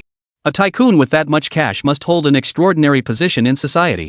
Building a connection with someone like this could prove invaluable down the line. Yang Yi shook his head. "No need. Is this car mine now?" The sales manager nodded hastily. Yang Yi said, "Then I'll be taking it." Chapter 10, Yellow Hair, Gaofan. Su Shui was still reeling from the shock. She stared at Yang Yi's taillights, unable to snap out of it for a long time. The manager grinned sheepishly. "Sister Su, is this your friend?" Only then did Su Shui snap back to reality. She glanced at the manager beside her, his face plastered with an obsequious expression. "This manager has always been trying to take advantage of me. Now he's groveling like this, doesn't he think he's hit the jackpot?" Su Shui crossed her arms and said in a sweet, girlish voice, "Yeah, he's like my little brother. Let me tell you, he was almost driven away by Lin's temper. She was practically a pro at playing the green tea card." The manager's face turned pale as he abruptly turned to the saleswoman who had earlier mocked Su Shui. The saleswoman shrank back, not daring to utter a word. Behind her, the manager's scolding voice echoed, while Su Shui continued staring blankly at the entrance. Had she behaved poorly just now? Was he angry? A wave of dread washed over Su Shui. She stamped her foot in frustration. She'd been searching for a rich second-generation heir, yet the Prince Charming was right beside her all along and she hadn't even known. Yang Yi had left without so much as a goodbye. He must be furious with her. Su Shui kept her head down, her ample chest blocking her view of her own feet. "I'm this beautiful, I could definitely win him over." Yang Yi's departure from New Era Motors wasn't due to anger. To him, such trivial matters weren't worth his time. A lion never turns back for a dog's bark. Yang Yi's urgency to leave New Era Motors stemmed from sensing a sudden surge of killing intent. It wasn't that he feared someone was plotting against him, he wanted to find the source of that killing intent. In this peaceful city, one rarely encountered people carrying such a scent. Yang Yi's senses never failed him. Possessing the strength of a colossal beast, he was acutely sensitive to the scent of blood and the aura of murder. Yang Yi found his target. It was a young man with long, dyed blonde hair, looking like a nonconformist, with the character righteousness tattooed on his arm. The youth was picking bottles by the roadside as scavenger. Yang Yi sat in his car, quietly observing the youth. Besides its members, the Ten Commandments Society should also have some staff. These employees worked for Yang Yi, handling matters he found inconvenient to manage personally. This young man seemed quite suitable. His poverty indicated no powerful connections. His dejection suggested he was on the run. Yang Yi drove the car, observing every move of the blonde-haired youth. After collecting bottles today, he went to the scrapyard and sold them for some cash. Then he used that money to buy 2 bowls of ramen. Finally, Yellow Hair walked to a bridge underpass. Inside the bridge, besides the young man, there were 2 kittens. Huang Mao placed 1 bowl of noodles in front of the kittens. Only after the kittens began eating did he wolf down the remaining bowl of noodles. Just then, footsteps approached. Huang Mao looked up warily. The newcomer was a man dressed plainly. Yet this man carried a peculiar aura. It seemed to come from the wilderness, or perhaps from ancient times, not someone to be trifled with. Yang Yi glanced at the cat and said, "You can barely feed yourself, and you're giving the cat your noodles?" Huang Mao's muscles tensed as he replied coldly, "I'm a vagrant, but my cats aren't strays. They have a home." The man spoke with a distinct Sichuan accent. Yang Yi surveyed the bridge underpass. "I've been watching you all day. You're an interesting guy." The blonde's pupils contracted. "Are you a cop?" Before Yang Yi could respond, the blonde-haired man suddenly sprang up, drew a dagger from his pocket, and lunged at Yang Yi with a fierce thrust. Yang Yi frowned. Rash. He swiftly grabbed the blonde-haired man's head and slammed it hard against the wall. Blood trickled down the man's forehead. The blonde-haired man's eyes widened in terror. What terrifying strength! A faint smile played at the corners of Yang Yi's mouth. "My surname is Yang." The blonde struggled desperately. Yang Yi frowned and shook his head. "Can't you just be a little more cooperative?" Electric arcs erupted from his hands, instantly sapping the blonde-haired man's strength to resist. The blonde-haired youth stared at Yang Yi in disbelief. "This guy can emit electricity?" Yang Yi crouched down, fixing his gaze on the yellow-haired man's eyes. "I want to hear your story." Yang Yi's voice was magnetic, instilling an inexplicable sense of security. Since he couldn't beat him, the blonde-haired man decided to lower his guard. If this man were a cop, he'd already be under arrest. But now it was clear he wasn't. Huang Mao spoke in his Sichuan Joko accent. "No big deal. Some bully in the village led a gang to gang rape my sister. I took care of all those guys. Anyway, I'm just a worthless piece of trash. I've got a terminal illness anyway, so it's no big loss." Yang Yi raised an eyebrow. "What kind of illness?" The blonde sneered. "AIDS. I fell for a hooker, and she infected me. No big deal, I don't care. I just love her." Yang Yi said. "Come with me. I can cure your illness." Huang Mao froze. Realizing Yang Yi possessed extraordinary abilities, he knew this man was no ordinary human. Having read countless urban fantasy novels, he knew he'd stumbled upon a chance. Huang Mao pondered for a moment before lowering his head and saying, "I can't cause you trouble. I've got blood on me, it'll drag you down." Yang Yi smiled. "You're quite the loyal one," the blonde-haired man declared. "In the underworld, loyalty is the most important thing." Yang Yi extended his hand, and bioelectricity surged forth, flooding into Yellow Hair's body. While HIV has no cure in conventional hospitals, Yang Yi could handle it. All viruses fear high-voltage electricity. Yang Yi could precisely control the bioelectric current to kill the virus without harming other cells. Moments later, Yang Yi declared, "I've got your back. Your problem is no big deal." The blonde-haired man blinked rapidly, his eyes filled with astonishment. He clearly sensed his strength returning. Could it be his HIV was truly cured? What kind of being was this man before him? Yang Yi pulled a wad of cash from his pocket. "Go fix your messy hair and change into clean clothes.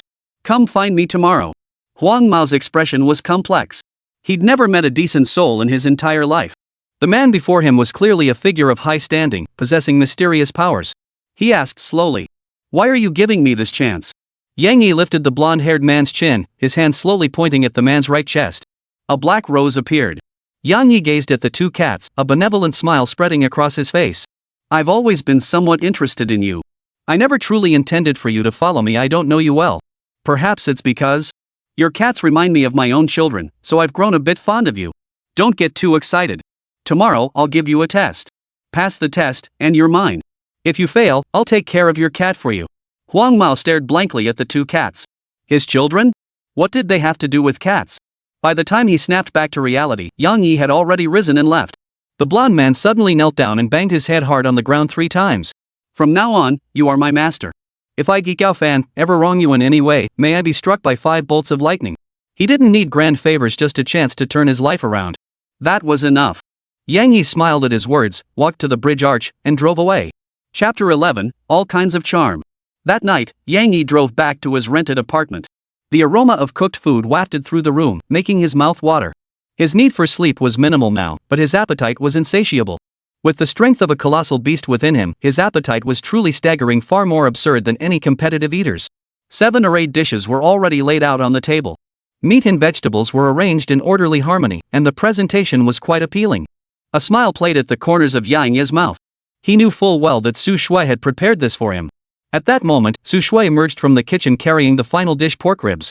She had dressed up for the occasion, wearing a form-fitting, low-cut sheath dress that accentuated her curves to perfection. Even though they were at home, she wore black stockings and a pair of 10-centimeter high heels. Su Shui offered a seductive smile. "Brother, you're back? Come taste today's dishes." She knew exactly how to capture a man's attention. Asking if he was still upset about lunch would have ruined the mood completely, a clumsy move. When alcohol had them both slightly tipsy, a little flirting worked wonders. Yang Yi, this crown prince she had enwrapped around her finger.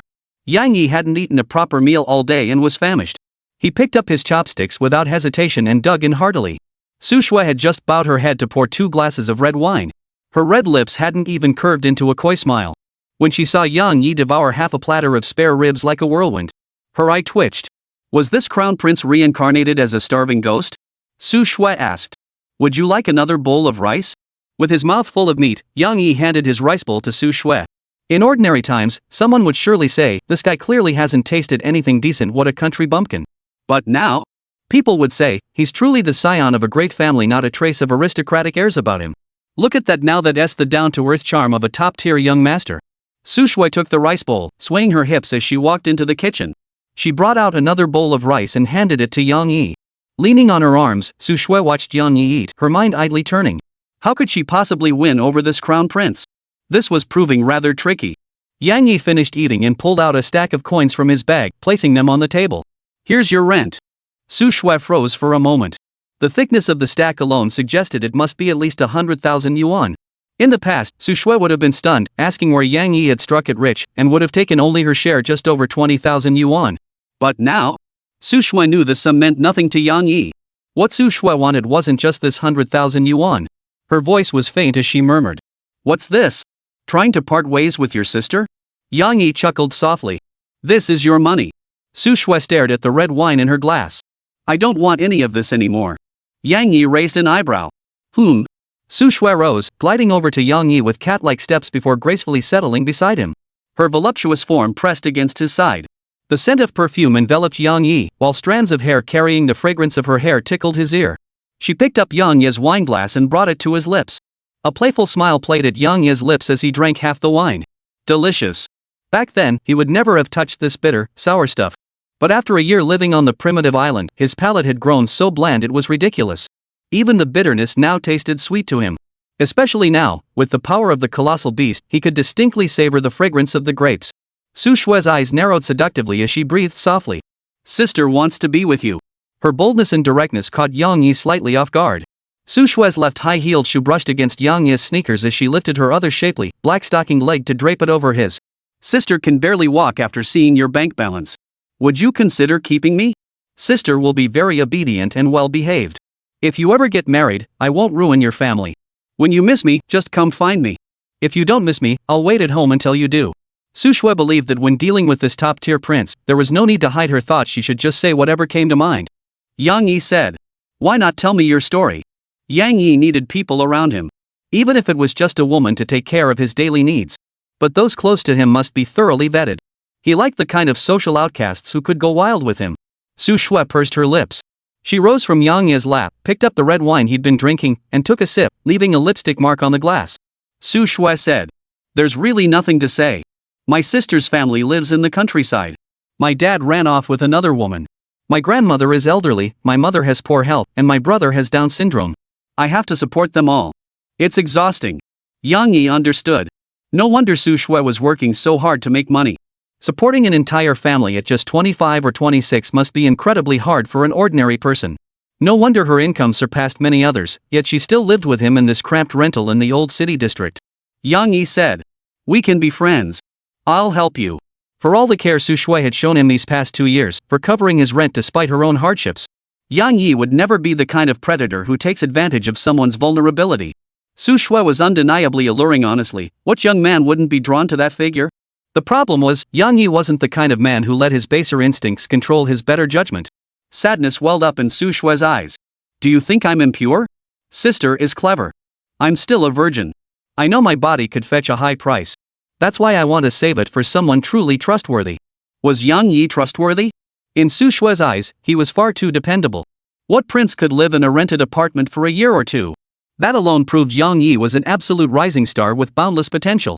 Forget the Yang Yi of today. Once he inherits his family fortune, he'll treat her even better. So what if he's a lover? In this day and age, aren't there countless examples of sensible lovers rising to great heights? Yang Yi showed no sign of disdain towards Su Shui, though he didn't know what to say. Su Shui gracefully knelt before Yang Yi, gathering her hair into an elegant bun. Her mesmerizing eyes locked onto him with an intensity that felt like a spell. Her allure sent a wave of emotion through Yang Yi. She held a mouthful of wine, slowly lowering her head. After a moment of stunned silence, a faint smile curved Yang Yi's lips. He reached out, cupping her chin and holding her delicate face, forcing her to swallow the wine. Su Shui lifted her small head, her alluring face now clouded with confusion. Did he dislike her? She stared intently at Yang Yi's face. For the first time, Su Shui saw this expression on Yang Yi's face. Amused, haughty, utterly arrogant. Was this his true nature? Had her actions angered him? A flicker of panic crossed Su Shui's pretty face. Yang Yi rose and headed toward the room, pausing at the doorway. From now on, you belong to me. But you must obey. I'm tired. I'm going to sleep. Su Shui's face finally lit up with delight. Back in his room, Yang Yi lay on the bed, his mind filled with thoughts of Su Shui's alluring beauty, a warmth spreading through him. He wasn't some beast driven by base instincts. He wouldn't allow himself to act like a beast. Yang Yi closed his eyes and slowly drifted off to sleep. The next morning, upon waking, Yang Yi caught the scent of breakfast. Stepping out of his room, he found side dishes and congee laid out on the table. Su Shui was busy with housework. She wore a spaghetti strap top, a bodycon skirt, black stockings covering her thighs, and 10-centimeter heels on her feet. Doing housework dressed like this was certainly exhausting, but she knew she had to please Yang Yi. Su Shui was well aware of her figure's advantages, knowing exactly how to dress to appear more alluring, more seductive, and more provocative. Yang Yi walked over to the dining table to eat breakfast. Possessing the strength of a colossal beast, he felt hungry from time to time. Just then, someone knocked on the door. Su Shui swayed her hips and glided to the door with long strides, opening it. Before her stood a young man dressed in a sharp suit. His hair was dyed a vibrant gold, long and tied back in a ponytail. Su Shui was a woman who knew quality. She could tell at a glance that this young man's hairstyle must have been custom designed by a high-end stylist. Su Shui scrutinized the young man once more. He carried a menacing chill about him, clearly no ordinary person. Covering the deep cleavage at her chest, Su Shui whispered, "Who are you looking for?" The young man's reply was terse and chilling. "Yang Yi." Su Shui's pupils contracted. Who was this man? Could he be one of Yang Yi's enemies? Rumor had it that scions of prominent families were often targeted by hired assassins. Just as Su Shui was unsure how to react, Yang Yi approached. The young man bowed his head respectfully and said, "Master." Su Shui's beautiful eyes widened in shock. Master? Was such an address still used in this day and age? This only further proved that Yang Yi's family background was no ordinary affair. Chapter 12, Gao Fan's Mission. Yang Yi led Gao Fan into the living room. Yang Yi asked, "Have you eaten?" Gao Fan shook his head. Yang Yi said, "Let's eat together." Gao Fan gulped down the thin porridge as if completing a mission, leaving the vegetables untouched. After polishing off the bowl of hot porridge in seconds, he sat quietly, waiting for Yang Yi's instructions. After a moment of surprise, Yang Yi felt satisfied. He liked obedient people. Su Shui walked into the kitchen in high heels, carrying a plate of fruit. She placed it on the table and said with a smile, "You men talk. I'll go tidy up your room." With that, Su Shui hurried to Yang Yi's room and closed the door. The sound of music still drifted out from the room. This woman was sensible enough to know some conversations weren't meant for her ears. Yang Yi was quite pleased with Su Shui. He liked intelligent people. Having this woman manage his daily affairs going forward would be quite a blessing. He had no desire to waste his time on trivial matters. Yang Yi said to Gao Fan, "I need you to do me a favor." Gao Fan lowered his head. "Speak." Yang Yi stirred the porridge in his bowl with his chopsticks. Nanhai City is too vast, a melting pot of all sorts. Both the underworld and the authorities treat this place like their playground. I need intelligence on the underground factions. Go and get me the lowdown on Nanhai City's underground. Gao Fan nodded. Understood. Yang Yi continued. I also need you to find someone for me. This person could be a street thug or a martial artist. The requirements are, they must be intelligent, ambitious, meticulous, and understand the dark underbelly of this city. This world has too many unsavory corners, and those rogues know far more than Yang Yi ever could. At the dawn of his venture, Yang Yi needed men like this. Gao Fan nodded earnestly. Got it. Yang Yi transferred 300,000 yuan to him. This is your operational budget. You have 1 month to handle matters. Gao Fan's pupils twitched. It was the first time he'd ever seen that much money. Yang Yi said. Get the job done, and you'll prove yourself worthy. From then on, you'll be one of my men. If you fail, you know the consequences. Gao Fan replied. Understood. Gao Fan rose and departed. After Gao Fan left, Su Shui emerged from the room. She flashed Gao Fan a flirtatious glance. Your room's all cleaned up. I'm heading to work, I'm almost late. Yang Yi glanced at his watch. Su Shui was definitely late. She deliberately waited until the hallway was quiet before emerging. Yang Yi said. You won't need to go to work anymore. Su Shui froze for a moment. Yang Yi raised an eyebrow. Worried your manager won't pay you? Give me his number. I'll talk to him. Su Shui shook her head hastily. I never imagined I'd have a day off from work. Yang Yi said. Of course you'll work now, you'll work for me. Su Shui's face flushed crimson. Yesterday he was all prim and proper, and today he wants me to serve him? Yang Yi pulled out his bank card and said. Go buy a house first. Ha? Su Shui blinked in surprise. Buy a house? Work? That's it? Yang Yi pondered for a moment before saying. I want a house in a secluded spot, somewhere undisturbed. It should have mountains behind it and face the sea. The mountains behind were because Yang Yi loved the wild mountain scenery. Facing the sea was because he wanted the fairy sea eel to be closer to him. Su Shui glided forward, picking up the bank card, deliberately positioning her neckline to catch Yang Yi's gaze. This woman knew she was merely a decorative ornament, so she constantly schemed to seduce Yang Yi. Yang Yi said. Hurry up. I want to change my living environment. Smoky waves rippled in Su Shui's eyes. Was the crown prince finally beginning to show his true colors? Was it because his family's trial had ended? Su Shui clearly read too many novels. In novels, many crown princes undergo a decade or more of trials before their clan leaders restore their status. Yang Yi glanced at Su Shui and continued. You can use the money here to buy things you like. Clothes, bags, cosmetics, a car, whatever you like. Su Shui finally felt like she was living the high life, grinning as she grabbed her bank card and headed out. But her first move wasn't buying a house, she transferred all her savings to her family. Now that she was hooked up with a rich guy, she had no worries about food or drink. She could give her little nest egg to her family. The bank card's limit was no longer her source of confidence, Yang Yi's favor was. After leaving Yang Yi's residence, Gao Fan dared not waste a single moment. He first headed to an internet cafe, wolfed down 2 buckets of instant noodles, and took a nap to recharge his energy. When night fell and the internet cafe switched to overnight service, Gao Fan knew it was time to get to work. Having been a local hoodlum back home, he knew exactly where to find fellow miscreants. Those young hustlers were dirt poor, only able to get online during these late night hours. These street punks understood the underworld's workings well, knowing all the city's gossip. Gao Fan zeroed in on a group of street punks.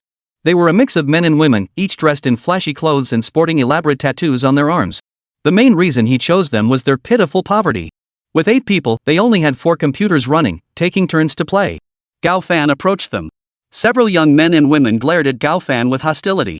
These punks were particularly drawn to fights and vendettas, they even got excited by the idea. They were practically hoping this guy was looking for trouble, a chance to beat someone up and have something to brag about later. Gao Fan watched them silently, then called out loudly. Owner, fire up 4 more machines. And bring me 8 packs of Tashin tea, 8 buckets of instant noodles, and 8 sausages. The young woman and man were dumbfounded. Treating them? Could he be this rich? Especially the 3 young women, their eyes sparkling at Gao Fan. Check out that authentic yellow hair. Look at that perfect ponytail. He's definitely the boss. After the punks finished their instant noodles, Gao Fan lit a cigarette and asked. You guys full? The 3 girls replied shyly. We don't have big appetites, we couldn't finish that much. The young men scratched their heads and said they were full too. Gao Fan scoffed. That's barely anything. So young and already such small appetites? How about we grab some skewers? A few young men and women were utterly stunned. Nanhai City, street food stall.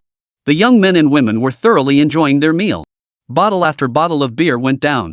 No exaggeration, they'd never ordered skewers so freely before. Gao Fan felt a pang of pity for them, they reminded him so much of himself. If only families were reliable and everyone felt secure. Who would spend every day dressing up like tough guys, doing nothing all day while showing off? Many see them as scum, but in truth, they're just a group of pitiful souls who can't see a future. Green Hair asked. Bro, why are you so good to us? Galfan puffed on his cigarette and replied softly. Seeing you guys reminds me of my own past. That past felt distant to Galfan. His family wasn't happy either. His parents' gambling addiction drove his grandparents to their graves. To evade their debts, those bastards abandoned him and his sister in the village. Over the years, he'd endured countless cold stares. He dropped out of school long ago, working as a bouncer in nightclubs and settling fights for others. Stray dogs don't need graves, they just run until they rot. Fortunately, he encountered his master, who offered him a chance to escape the life of a stray dog. Chapter 13, Snake Lord, followed by an apology to the audience. The group of thugs instantly held Galfan in the highest regard. Clearly, this yellow-haired, ponytailed big brother had once been just like them. This was a golden opportunity, they had to seize it. Green-haired immediately piped up. Bro, can we tag along with you? Galfan shot him a glance. When handling affairs for the master, having a few subordinates was ideal. But Galfan feared these immature youngsters might cause trouble for their boss. Galfan didn't agree right away. Instead, he asked, how many big shots are there in Nanhai City? Hearing Galfan's Chuan province accent, they immediately assumed he was an outsider trying to make a name for himself in Nanhai. Green Hair exclaimed excitedly. Nanhai City has two most formidable bosses. One's called Bull, the other's called Viper. Their trades match the first character of their nicknames. TSK, they're truly the cream of the crop, the kind of figures whose roar makes the entire South Sea City tremble 3 times over. Galfan pondered. Greenhair claimed that Bull and Snake could make the entire city tremble with a single shout, clearly an exaggeration. Small-time hoodlums had such limited perspectives. The reason underground forces were called underground was precisely because they couldn't be brought into the open. To ordinary people, these two underworld bosses were unreachable figures. But to many international merchants, they were mere small fry, bigger thugs than street punks, but still just that. Nanhai City happens to be one of the major commercial hubs for the entire Great Xia Empire. Galfan asked, how much do you know about the venomous snake? Galfan understood why his master had tasked him with gathering information about the underworld. He suspected his master intended to recruit a martial arts expert or forge some kind of alliance. Collaborating with a figure like the master would surely bring in a fortune. Whether it was bullfighting or venomous snakes, whoever aligned with the master would rise to the top. Galfan disliked the bull gambler from the bottom of his heart, even though they'd never met. He despised those who made gambling their livelihood. His own family had been torn apart by his parents' gambling addiction. The hipster girl in the crop top said, I hear Snake owns a huge nightclub. A young man chimed in, eager to take credit. Yeah, Golden Dragon Palace. The minimum spend there is 8,800. Hearing the minimum spend was 8,800, the young men and women all wore looks of longing. If they could just go in, have some fun, and snap a video, wouldn't their friends die of envy? Galfan stubbed out his cigarette. Finished eating? Next round. The group of young punks froze. Another round? Where are we going, boss? Galfan replied. Golden Dragon Palace. The gangsters were all dumbfounded. Golden Dragon Palace truly lived up to its name, resplendent in gold and splendor. From the outside, it resembled a castle. The waitstaff inside were all handsome men and beautiful women. Especially the young women, each one looked like a fairy. Amidst the stunned stares of the gangsters, Galfan declared, We'll take the VIP private room. The waitstaff dared not delay. The supreme private room costs a whopping 288,000. Only some rich kid's son could afford to play there. The private room resembled a large KTV suite, lavishly appointed inside. When the waiter brought several bottles of imported liquor, Galfan took a sip and frowned, saying, Take this stuff away. Bring 5 cases of beer. When the waiter brought in several beautiful hostesses, the young punks were so mesmerized by their looks they could barely move. Honestly, the main reason people came to the nightclub was to chase girls. Galfan frowned. I'm just here to sing with some friends today. Send them away. The waiter sensed he'd encountered a genuine playboy tonight. Only the truly wealthy would drink whatever they pleased like ordinary beer. And only a true big shot would spend nearly 300,000 just to find a place to drink with some small-time hoodlums. The waiter dared not disturb him and quickly withdrew. The street punks watched the girls leave with reluctance, their eyes fixed on Galfan with admiration. A perky young woman batted her big eyes. Bro, who's your boss? Greenhair quickly chimed in. Our big brother's boss is the real deal, stop asking so many questions. Come on. Let's toast our big boss. Galfan flew into a rage and slapped Greenhair hard across the face. Greenhair clutched his face, staring at Galfan in terror. Galfan coldly declared, I don't have a big brother. I only have a master. You're not fit to call my master big boss. Outside the Golden Dragon Palace, a Maybach limousine was parked there. A woman stepped out of the vehicle. She's 40 this year, but she's been well taken care of. Time has left no trace on her face. She radiates mature elegance and timeless charm. Her hair is dyed a soft silver, flowing down to her waist. She wore a strapless top and ultra-short shorts, looking incredibly hot. Several burly men followed behind her, respectfully escorting the mature woman into the Golden Dragon Palace. The manager of Golden Dragon Palace spotted the woman and hurried over, whispering, "Snake Lord." This woman was one of the 2 big shots in South Sea City venomous snake, known as Snake Lord. The manager reported, "A new guest has arrived at the VIP room. He wants no ladies, no alcohol, just singing with a few of his men." Snake Lord raised an eyebrow. "Oh?" A faint smile played at the corners of her lips. "Seems he's looking for me. At least he knows the ropes. I'll go take a look." Snake Boss led his crew to the private room, knocked on the door, and cooed. "This young man looks unfamiliar." Gao Fan glanced at the woman. She was beautiful, but for a KTV hostess, she was too old. With a group of burly men trailing behind her, he instantly understood her status. Gao Fan remarked, "Who'd have thought Snake Boss was actually a woman?" The gang of thugs stared at Snake Lady in stunned silence, too terrified to speak. "Snake Lady? This is Snake Lady?" Snake Lady waved her hand and instructed the people behind her. "Wait outside for me." Gao Fan also ordered the group of thugs. "Get out." The thugs hurried out. Both men and women stared intently at the burly figures before them. Movies always have this scene: the big shots talk things out alone while their underlings face off outside. If anything went wrong, they'd immediately start a fight. Young men at this age were like destructive beasts, lacking much thought. They never considered consequences when acting, only that Gao Fan had taken them under his wing, making him their boss. They had to earn his trust. Inside the private room, Snake Lord crossed his 2 dazzlingly white thighs. "Where's this kid from? You didn't just come here for drinks, did you?" Gao Fan replied. "Someone wants to see you." Snake Lord toyed with his long hair, murmuring, "Is it about the bullfight? Doubtful. He'd rather kill me than invite me so politely." Gao Fan scoffed. "Gambling bull? I don't even consider him worth my attention." "Ha ha ha ha." Snake Lord roared with laughter, fixing his gaze on Gao Fan. "If it's not the bull gambling gang, then it must be the little Pipsy gang, right?" Gao Fan frowned.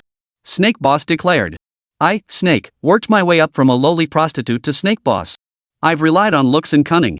And I've got all the big shots in Nanhai wrapped around my finger. I can tell you're not from around here, and you've got blood on your hands. I reckon you and whoever's backing you are newcomers trying to plant roots in South Sea." Snake Boss rose to his feet, glancing at Gao Fan with disdain. "Perhaps you and your backers were once enforcers in some city. But the South China Sea is a deep, treacherous place. You think spending a couple $100,000 will get me to meet some second-rate nobody? You're taking me, Poison Snake, for a fool, aren't you?" Snake Boss stood up. "Enjoy your time. Call the waiter if you need anything." With that, he swayed his hips out of the private room, muttering a curse in Nanhai dialect as he left. Hick. She wasn't afraid of offending anyone. As she'd said, she had plenty of men backing her up. "Your words are hurtful." A cold voice emerged from Gao Fan's mouth. Snake Lord narrowed his eyes at Gao Fan. How could this guy carry such a heavy aura of killing intent? The boss backing this kid must be someone to reckon with. Snake Boss snorted coldly and shut the door. Some say a smile welcomes wealth from all directions? She, Snake Master, had also started out selling smiles, but not to a bunch of outsiders. Her business didn't need a few outsiders to prop it up. Gao Fan's expression darkened. His narrow perspective clouded his judgment. In his eyes, 28,000 yuan was already an astronomical sum. Spending 280,000 yuan just to get Snake Lord to meet the boss, he'd thought it wouldn't be difficult. Yang Ye's task for him was to find someone sharp-witted, ambitious, and willing to get things done. Once found, bring them to meet the master. Whether it was the bull gambler or Snake Lord, either would fit the bill. After all, one without such mettle could never become the big boss of the South Sea. Originally, bringing back either one of them would have completed the mission. But he overlooked one crucial thing: these big shots all had their pride. 20-odd thousand yuan meant nothing to them. Gao Fan silently chastised himself. He was still too young. He certainly needed to grow up. How could a small-time hustler from the countryside expect to get serious business done for Yang Yi right away? It wasn't that easy. But time was running out, and he had only a little over 10,000 yuan left. What if I try to find someone with a lower standing in the underworld? Someone desperate to climb the ranks might be more willing to follow orders. Gao Fan pondered silently. He knew the consequences of failing his mission. Death, most likely. But he wasn't afraid of death. After taking out the gang that bullied his sister, he'd long since stopped valuing his own life. Besides, he had once been HIV positive. He simply didn't want to disappoint his master. And he certainly didn't want to abandon the opportunity to climb to a high position that was within his grasp.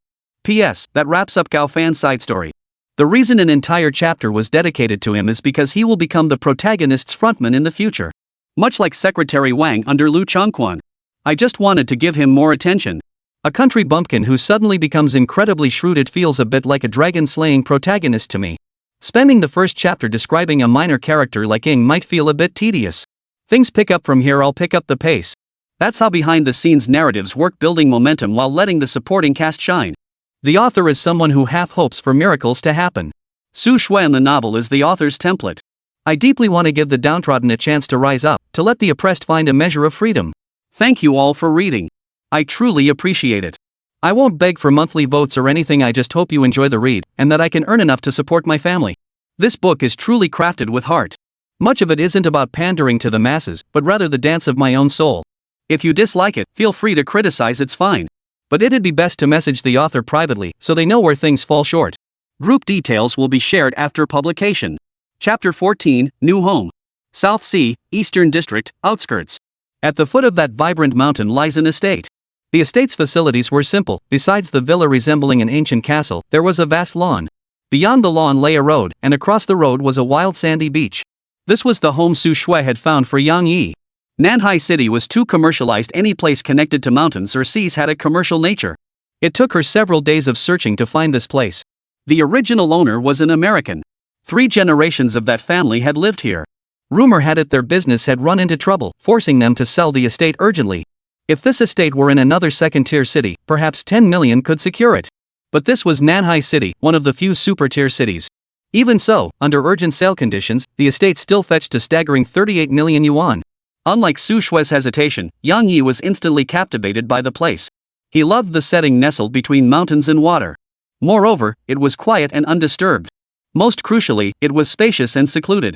In the early stages of the 10 Commandments Society's development, some staff might need to be kept under close supervision. This estate was simply perfect. The move was swift, requiring almost no belongings. In an estate this ancient, even a single candlestick was considered a work of art. Of course, Yang Yi dismissed the entire estate's original butler staff outright. Su Shui couldn't understand why Yang Yi would pay severance to those dismissed butlers and servants. It felt like pure money down the drain. Yang Yi reasoned that times were tough for everyone. Even if the estate required security guards, maids, or chefs in the future, Yang Yi would select his own people.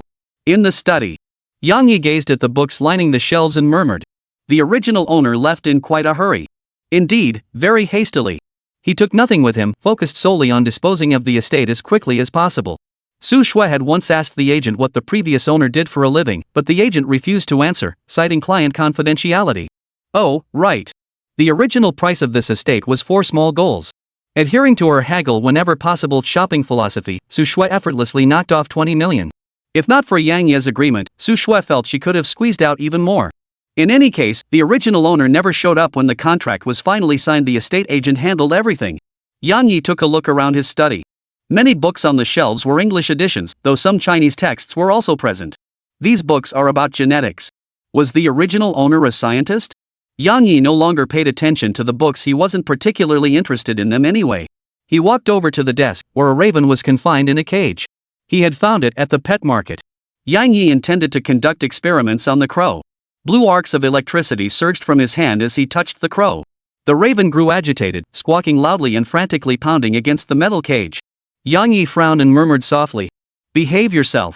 The aura of a colossal beast filled the air, and the raven instantly shrunk to the size of a quail. Yang Yi manipulated the bioelectricity, channeling it through the crow's body. Since acquiring bioelectricity, Yang Yi could stimulate muscles and cells with it, causing his strength, speed, and reaction time to surge explosively. He wanted to test whether he could use bioelectricity to grant ordinary creatures this same capability.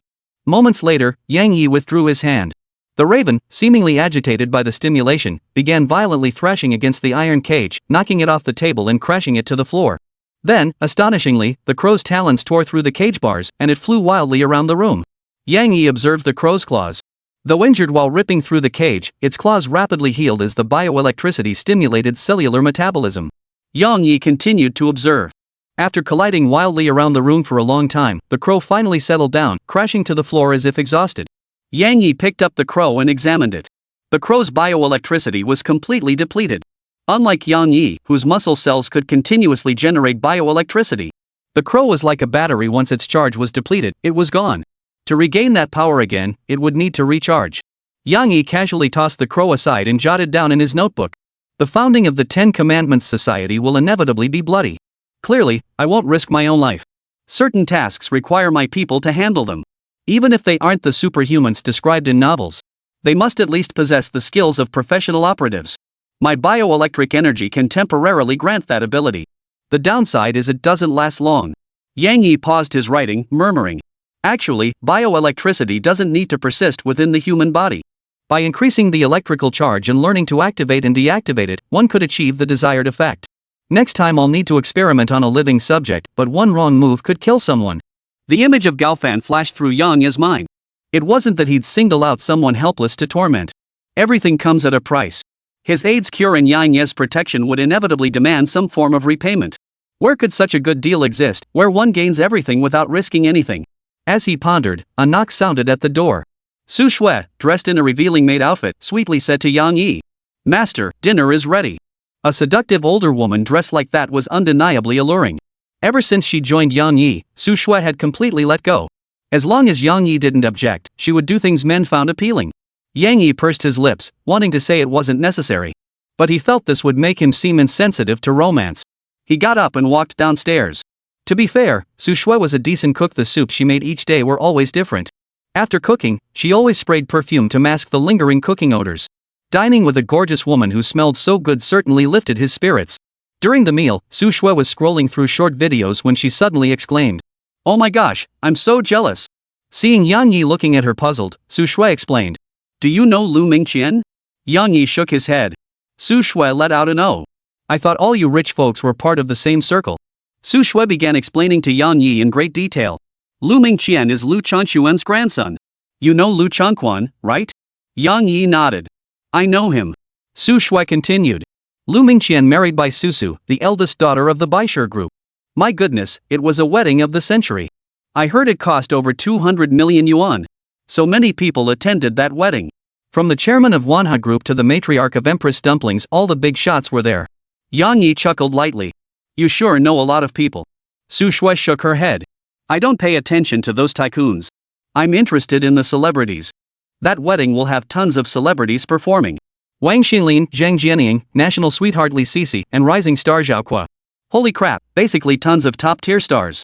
Seriously, even concerts don't have lineups this packed. Yang Yi casually asked. When is the wedding? Su Shui replied. The day after tomorrow. Yang Yi froze.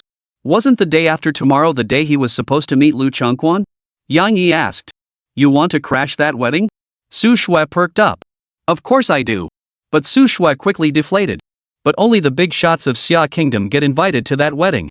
How could I possibly have an invitation? Yang Yi set down his chopsticks.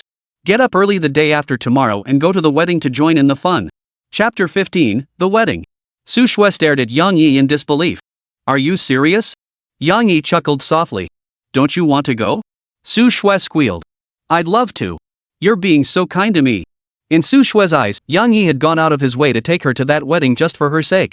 Who says being a mistress is bad? Having a wealthy sugar daddy is pretty sweet, right? Su Shui was deeply moved.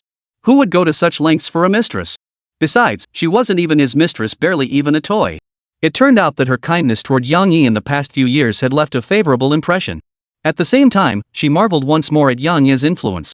Could anyone with money just get an invitation to the Liu family's wedding? Su Shui murmured contentedly. I need to buy a nice outfit tomorrow to wear to the wedding. Oh my gosh, I adore Zhang Jianying. I absolutely have to find her and get a photo together. Yang Yi smiled faintly. 7 days would be enough for Liu Changquan to make the right choice.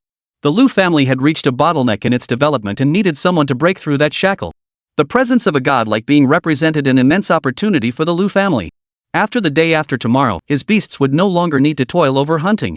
Ordinary beasts required hunting to enhance their combat prowess. But the colossal beasts had no such need. They were invincible in this world, capable of dominating the entire food chain with their overwhelming power. Yang Yi trusted the Liu family to care for his beasts well, allowing them to develop swiftly. He needed to restore his spiritual energy, and he hoped to create his next giant beast soon. One day later, Nanhai City, Venice Mall. This upscale mall housed luxury brands like Dior, LV, and Maserati. On ordinary days, it was a place for the wealthy to stroll. Today was different. The Liu family had rented out the entire mall to host a wedding that had captured the world's attention. The event had trended on social media 7 days prior. National media had all their attention fixed on it. Outside the mall, security officers maintain order. Now, not just ordinary citizens, but even many internet celebrities are here to check in and ride the hype. At every entrance to the mall, men in black and hostesses stand ready. They only allowed guests in after checking their invitations. Yang Yi didn't drive here today. Joking aside, the drive from his estate to here would take a full 3 hours. Su Shui, being a woman, had even worn high heels for the wedding, utterly unsuitable for such a long drive. They had called for a private car instead. Su Shui looked stunning in her low-cut evening gown, which showcased her figure to perfection. She stared blankly at the red carpet unfurled before her. The atmosphere felt just like walking the red carpet at a film festival. In just a few moments, she spotted several popular leading ladies. Su Shui felt her heart pounding in her chest. Just days ago she was a saleswoman in the old city district, and now she was walking through a place that felt like a high-end ball? Su Shui murmured to herself. Why go to such lengths for a wedding? How much must this cost? Just for appearances? Yang Yi casually replied. Wealth doesn't just blow in on the wind. If he's willing to spend that much, there must be value in it. Su Shui blinked in disbelief. Value? What possible value could this have? Yang Yi replied. To tell everyone he's still alive, to intimidate those with ulterior motives. Su Shui gazed at Yang Yi's profile, lost in thought. The way Yang Yi spoke, this sounded just like those ruthless tycoons who knew how to play the high society game. Is this Yang Yi's true nature? Su Shui said. Liu Changquan's sudden recovery is quite shocking. His son's driver clearly stated that Liu Changquan was terminally ill. Su Shui suddenly remembered something and added.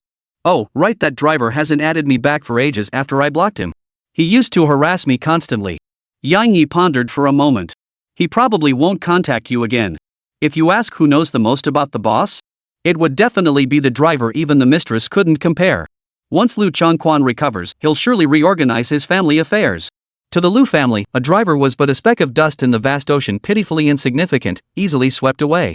Su Shui stared at Yang Yi in utter shock. She had assumed Yang Yi had helped her deal with that troublesome pest. A flicker of gratitude stirred within her. Who says being a mistress is so bad? Yang Yi led Su Shui to the main entrance. The receptionist sized them up. The woman was dressed in bright, flashy clothes, while the man wore nothing but cheap, street-stall finds. The hostess offered a professional smile. You cannot enter without an invitation. Su Shui frowned. As a sales professional, she was highly skilled at reading people. The hostess clearly looked down on Yang Yi beside her. Su Shui felt annoyed but didn't know what to say. She waited for Yang Yi to produce the invitation, eager to make the receptionist eat her words. Just then, a young man in a black suit and gold-rimmed glasses approached. He looked like a social elite, yet also like a refined scoundrel. His surname was Wang Xiaoyu, Liu Changquan's secretary. Wang Xiaoyu frowned at the receptionist. You're so clueless. The receptionist stared at Wang Xiaoyu in terror, then glanced nervously at Yang Yi. Clearly, this seemingly ordinary man was someone important. She racked her brain for any possible discourtesy on her part. Fortunately, she possessed professional integrity and would never offend a guest, even one not on the invitation list. Wang Xiaoyu bowed his head respectfully and said, Mr. Yang, hello. Allow me to introduce myself. My surname is Wang. I am Chairman Liu's secretary.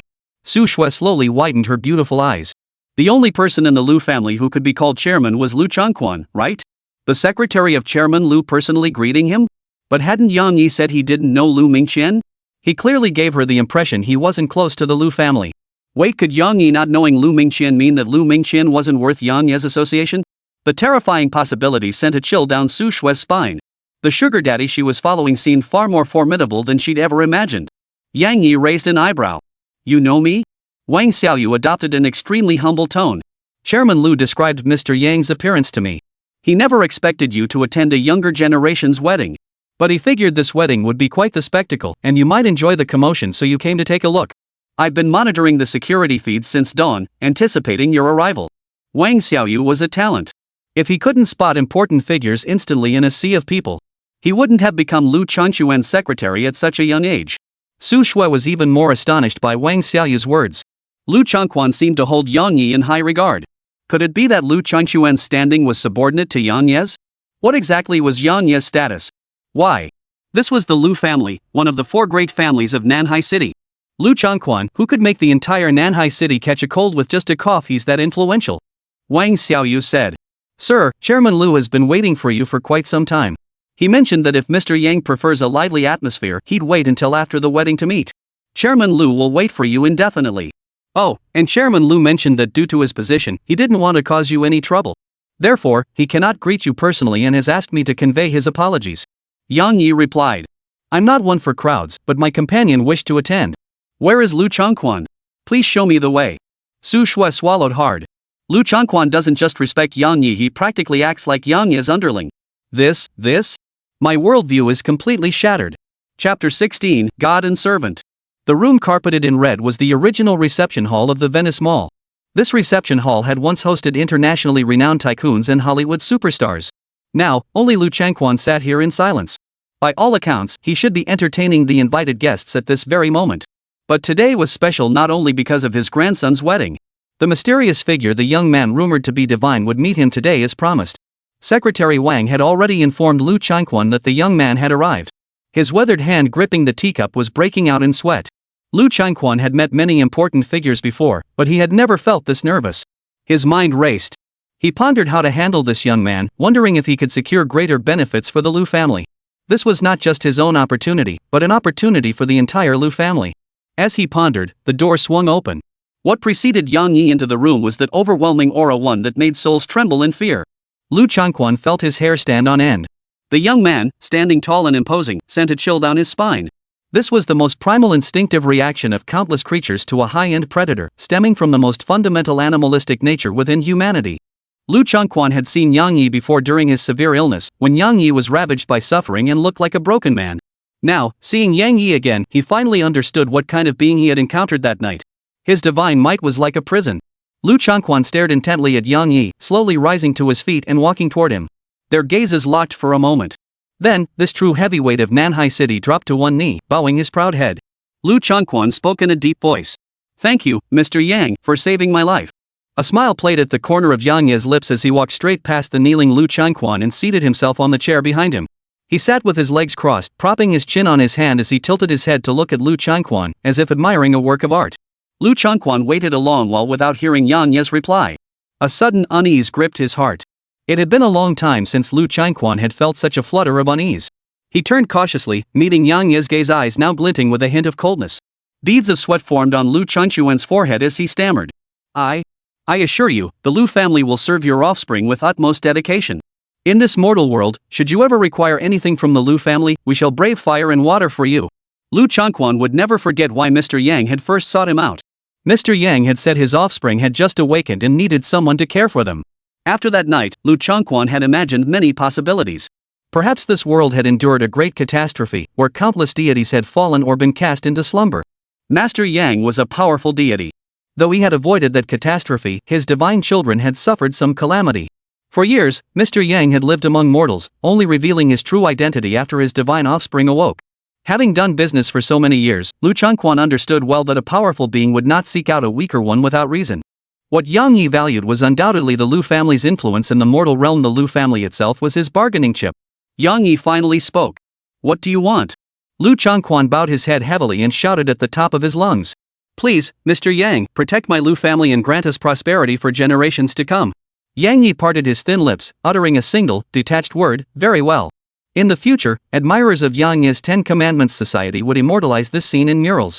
In the opulent reception hall adorned with famous paintings, an elegantly dressed elder knelt reverently before a man whose face held a look of amusement.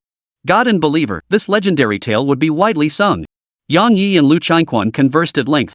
As Yang Yi prepared to depart, he said, Your family has cause for celebration today. I ought to present you with a gift. Liu Changquan's face flushed crimson. The insights shared by Mr. Yang earlier had already hinted at a brighter, more prosperous future for the Liu family. Now this Mr. Yang was offering him a gift? Liu Changquan didn't know whether to refuse or accept it. Yang Yi took a bottle from his robe and placed it gently on the nearby coffee table. The bottle was made of glass, revealing a translucent liquid inside. Liu Changquan was puzzled. Yang Yi said, This is something from my child. Liu Changquan froze, then his pupils suddenly contracted. Something from the son of God? Yang Yi didn't have the heart to mention it was the drool left by the golden giant ape while sleeping. Anything from the colossal beast was a treasure trove for modern science. Take this saliva, for instance. The golden giant ape was Yang Yi's most mischievous beast. Besides tearing apart islands, it loved challenging the atomic lizard. The atomic giant lizard always beat Gangzi to a pulp. No matter how severe the injuries, Gangzi would recover by the next day. Yang Yi noticed that after each beating, Gangzi would lick his own wounds. Perhaps Gangzi's saliva is some kind of healing elixir. Yang Yi couldn't possibly figure out what was in Gangzi's saliva, nor how to maximize its effects. As a family dedicated to biological and pharmaceutical research, the Lius would surely unlock its full potential. In the auditorium, the wedding ceremony had not yet begun, and the aristocrats of high society mingled, glasses in hand. Su Shui passed by these high-caliber individuals, feeling as though she had stepped into a palace. Any one of these people was more accomplished than any boss she'd encountered during her days selling cars. Their speech was refined and their manners impeccable. Su Shui felt like an ugly duckling who had wandered into an exclusive cocktail party filled with unease, even with her striking looks and expensive dress. At that moment, she spotted a major celebrity. Li Zhe. He was chatting with a renowned director. Lately, Su Shui had been binge-watching his dramas. Su Shui nervously approached him. Hello? I'm a huge fan. Would you mind signing something for me? Li Zhe was very polite. After signing, he asked with a smile. Would you like a photo together? Su Shui stammered. Is that okay? The director stood to Su Shui's left, making funny faces, while Li Zhe smiled beside her on the right. Suppressing her excitement, Su Shui snapped several photos with her iPhone and bowed repeatedly in gratitude. Li Zhe and the director returned her bows with smiles. They could tell Su Shui didn't have an air of privilege about her, she was probably just someone's mistress. But they weren't foolish enough to offend anyone. After receiving the photos, Su Shui couldn't wait to post them on her social media. Within just over 10 minutes, her post garnered over 30 likes. Su Shui felt secretly thrilled. She couldn't wait to see how jealous her girlfriends would be. Su Shui grew bolder by the minute, flitting around like a butterfly seeking photos with celebrities. In that moment, she felt like she belonged to high society. No more counting her fingers to budget monthly food expenses, no more worrying about her mother and grandmother's living costs. All of this was thanks to Yang Yi. Sometimes, people just get lucky. But then again, what kind of look did Yang Yi actually prefer? Should she switch to a more dignified secretary outfit tonight? As Su Shui was lost in sweet daydreams, she accidentally bumped into someone. The woman wore a black lace dress, her face stunningly beautiful. Red wine splashed all over her. She glared at Su Shui coldly, like a dangerous black mamba. The woman had a nickname in the underworld. Venomous Snake, known as Snake Master. Chapter 17, The Panicked Snake Lord. Su Shui frantically tried to wipe the wine stains off Snake Lord's clothes. Snake Lord narrowed his eyes, watching Su Shui's flustered movements. Her gaze was as sharp as ever, instantly discerning that Su Shui was no heiress. Probably some third-rate celebrity or rising internet sensation hired to liven up the Liu family's grand wedding. Snake Lord lashed out, slapping Su Shui across the face. Su Shui stumbled backward, clutching her stinging cheek as she stared at Snake Master in terror. The crowd of onlookers grew larger. Some locals naturally knew who Snake Lady was. She was the most arrogant and vicious woman in Nanhai City. Of course, she was also quite powerful and had a certain reputation in Nanhai. Moreover, this woman couldn't stand seeing women younger and prettier than herself. Once, a popular leading lady came to Nanhai City to make her debut. Despite being allergic to alcohol and refusing to drink, she was forced to down an entire bottle. That actress later rose to prominence. During interviews about her struggles, she mentioned this incident but never named names. What many didn't know was that the person who forced that young star to drink was none other than Snake Lord. Onlookers either sneered or remained indifferent, all looking on as if they were watching a spectacle. These so-called upper-class individuals weren't inherently any better than common folk. In fact, one could say they were even more snobbish. Judging by Su Shui's demeanor and attire, these people instantly concluded she was definitely not a socialite. She was either an intruder or the woman of some minor figure. A big shot in the underworld picking on a woman with no connections. How amusing. Su Shui scanned the crowd, panic and fear evident in her eyes. I'm sorry. I didn't mean to. Can I pay you back? In that moment, her dreams shattered. She remained the ugly duckling, a lowly green tea who couldn't hold her own in the spotlight. Even recalling how she'd gleefully flaunted it on social media made her feel embarrassingly foolish. Snake Lord, hands on hips. This outfit was custom made by Master Kleiss. Look at your uncultured, vulgar appearance. What do you have to offer as compensation? Su Shui had genuinely never heard of Master Kleiss. In her world, Dior and LV were the pinnacle of luxury fashion. Su Shui had no idea what to do. Gone was any trace of her confident, mature demeanor. She was now nothing but a frightened little rabbit. I'm sorry. I can compensate you, I really can. Seeing Su Shui's pitifully vulnerable expression, a flash of jealousy flickered in Snake Master's eyes. She crouched down, grabbing Su Shui's face. Don't think putting on this sultry act will get you a knight in shining armor. If I let this slide today, how could I ever hold my head up in the South Sea?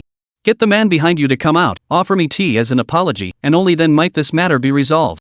Su Shui felt even more terrified inside. She could tell Snake Boss was no ordinary figure, and she didn't know if she'd gotten Yang Yi into trouble. Seeing Su Shui's silence, Snake Boss angrily raised his hand to slap her again. At that moment, a hand seized Snake Boss's wrist. Snake Boss glared at the intruder, his eyes quickly flashing with astonishment. The newcomer was a young man dressed in a suit and wearing gold-rimmed glasses. Wang Xiaoyu, the favorite under Liu Changquan. Snake Lord opened his mouth. Brother Wang, do you recognize this woman? Wang Xiaoyu remained expressionless as he delivered a sharp slap across Snake Boss's face. Not only was Snake Boss stunned, the entire crowd was left speechless. Snake Boss actually let the Liu family slap him in public? In the Liu family's eyes, Snake Boss truly meant nothing. But isn't everything relative? Could this woman possibly be more important than Snake Lord? What was the identity of this seemingly ordinary woman? Wang Xiaoyu slapped Snake Master across the face once more. Snake Master clenched his teeth, daring neither to resist nor utter a sound. As Liu Changquan's representative, Wang Xiaoyu commanded such formidable authority in the South China Sea.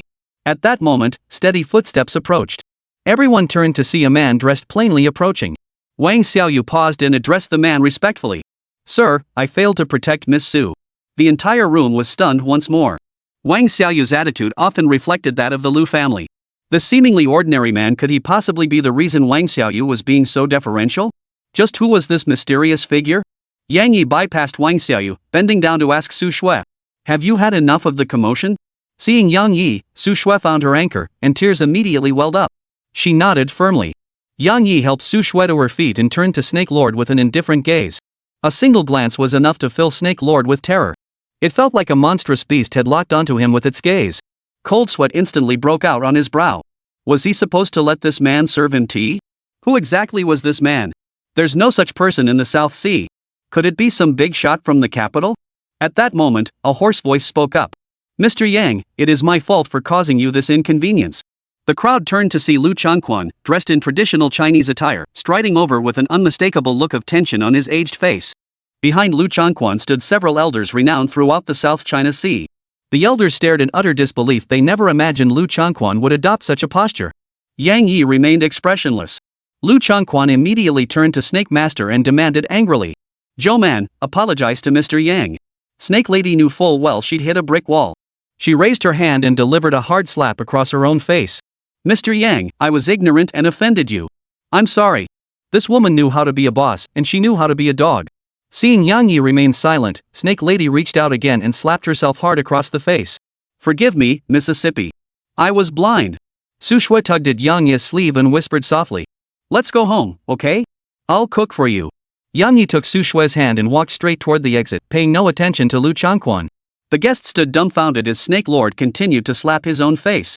Liu Changquan's eyes darkened with frustration and gloom, his gaze fixed on Snake Master with a hint of murderous intent. Earlier in the reception hall, Yang Yi had promised him something of immense significance. This deity intended to establish a groundbreaking organization in the mortal world. By fulfilling this deity's mission, he could become a member of this organization. How foolish of him to let triumphant pride cloud his judgment, committing such a basic error. Wang Xiaoyu approached and whispered. My apologies, boss. I was entertaining the mayor. Liu Changquan wanted to smash Wang Xiaoyu with his cane, but this setting couldn't tolerate any more drama. Suppressing his rage, he ordered. Warn the media not to report nonsense. And chase after him immediately. See if Mr. Yang needs anything from us. Wang Xiaoyu heard this and quickly walked out of the venue. Snake Lord remained seated, repeatedly slapping his own face. Liu Changquan was annoyed by the commotion. Enough. Get out. Snake Lord scrambled out of the venue, abandoning all pretense of dignity. She was certain Liu Changquan now harbored murderous intent toward her. What's with all the drama lately? First, some small-time crook from Chuan province shelled out 280,000 just to meet some so-called big shot, which was a real pain in the ass. Today I ran into some big shot nobody's ever heard of, and I managed to totally piss him off. She wondered if Mercury was in retrograde, making everything go wrong. Mr. Yang, Mr. Yang. Wang Xiaoyu caught up to Yang Yi. Yang Yi paused and glanced at Wang Xiaoyu. Wang Xiaoyu bowed deeply to both Yang Yi and Su Shui. I am truly, deeply sorry. This was my oversight at work. Liu Changquan hadn't previously informed Wang Xiaoyu just how important Yang Yi truly was. Ironically, just as Yang Yi and Su Shui entered the venue, the mayor arrived. Wang Xiaoyu hadn't anticipated such an incident occurring at the venue.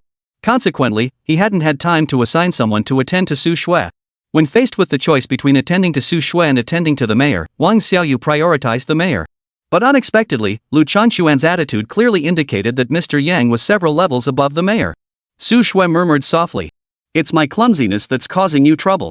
After speaking, Su Shui cautiously glanced at Yang Yi. She feared she might have angered him. Wang Xiaoyu said earnestly. "I'm sorry. I promise, from now on, Joe Man will be very." Yang Yi cut him off. "I'm not interested in hearing any of that." Wang Xiaoyu shut his mouth. "Did you come here without a car? May I give you a ride?" Chapter 18, Yang Yi's Child. Wang Xiaoyu drove a Maybach, acting as the chauffeur. Yang Yi and Su Shui sat in the back seat. Following behind the Maybach was a black minivan. Like a loyal guard, the van escorted the lead vehicle. As they approached Binhai Road, Wang Xiaoyu suddenly spoke up. "Mr. Yang, the weather is lovely today. Shall we pull over up ahead? Perhaps you and Miss Su could take a stroll along the beach?" Wang Xiaoyu's question wasn't entirely out of concern for Yang Yi, it was more of an inquiry. Su Shui hadn't given her exact home address, only a general location. Wang Xiaoyu felt he had no right to know Mr. Yang's exact residence. So he was asking if this was where he should drop them off. Yang Yi glanced out the window. This road had no median strip stepping off the pavement led directly to the beach. This stretch of beach clearly wasn't designed for tourism. The shore was strewn with hard pebbles. Yet the sea surface shimmered with a silvery glow.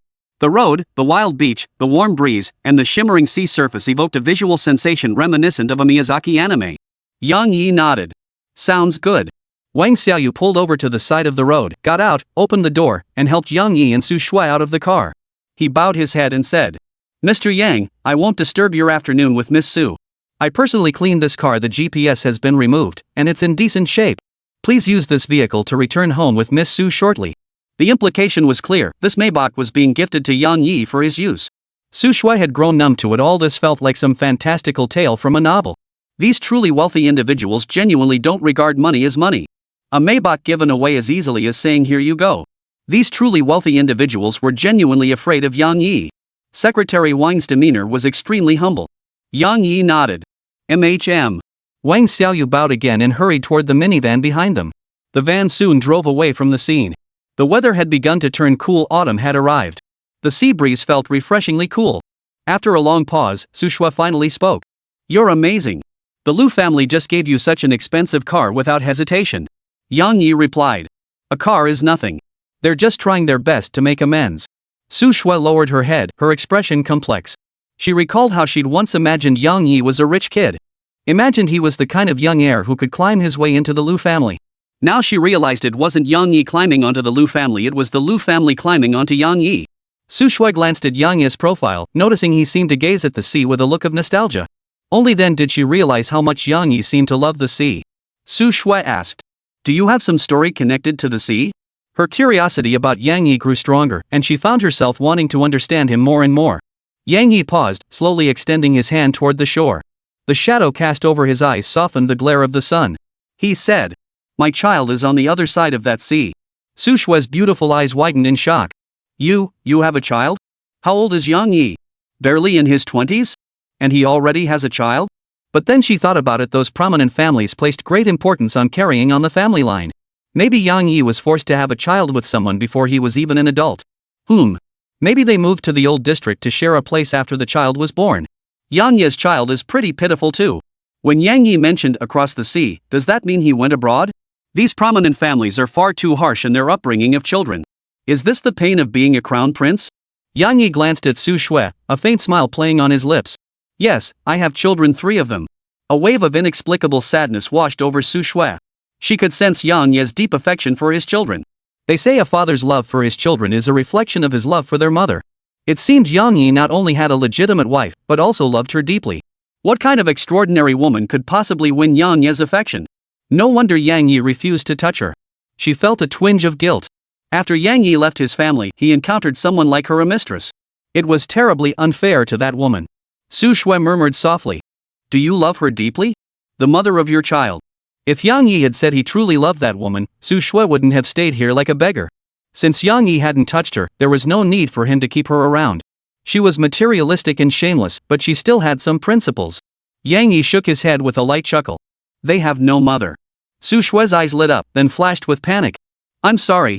She thought the children's biological mother was gone. And that asking such a question was like rubbing salt in the wound.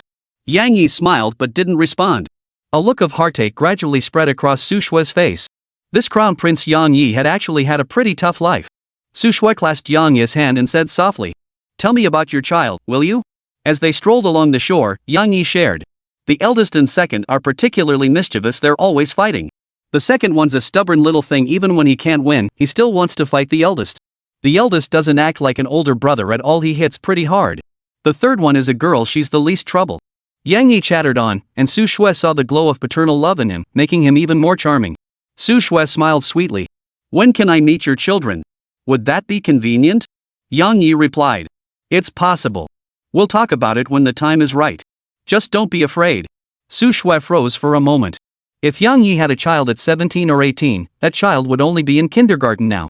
What's so frightening about 3 kindergartners? Too noisy? No problem. I, Su Shue, love children, even the mischievous ones. Late into the night, Yang Yi remained in his study. He was pondering the future development of the 10 Commandments Society. After all, at this moment, the 10 Commandments Society was his only support. Liu Changquan has already begun preparing for the Oasis project. When I shared the Oasis concept with him, he thought I wanted to build a temple resembling the Roman Colosseum. In truth, I only wanted a perfect place to hide the beasts and keep them well fed. Yang Yi chuckled softly and shook his head. One thing was still missing, something Yang Yi needed to think carefully about. That was transportation. Delivering the materials for the Oasis from South Sea City to the Primordial Islands would require a fleet. The problem was, once a fleet delivered materials to the Primordial Island, it would inevitably encounter the behemoths. Even if they avoided the colossal beasts, others would inevitably grow suspicious of the Oasis construction project on the Primordial Island. Therefore, I need a fleet and a ship king who will join the 10 Commandments Society. Once the fleet and Liu Changquan's architects are in place, I'll be able to see the children soon. Though it had only been a month since he last saw Brother General and Gangzi, Yang Yi still missed them dearly. The thought of the Oasis's completion stirred excitement within Yang Yi. The Oasis would allow the colossal beasts to grow healthily, and he would regain his spiritual energy to create new ones. Then, he would build new oases. Oasis 1 will nurture colossal beasts 001, 002, and 003. Oasis 2 would nurture other colossal beasts, such as the future colossal beast number 004.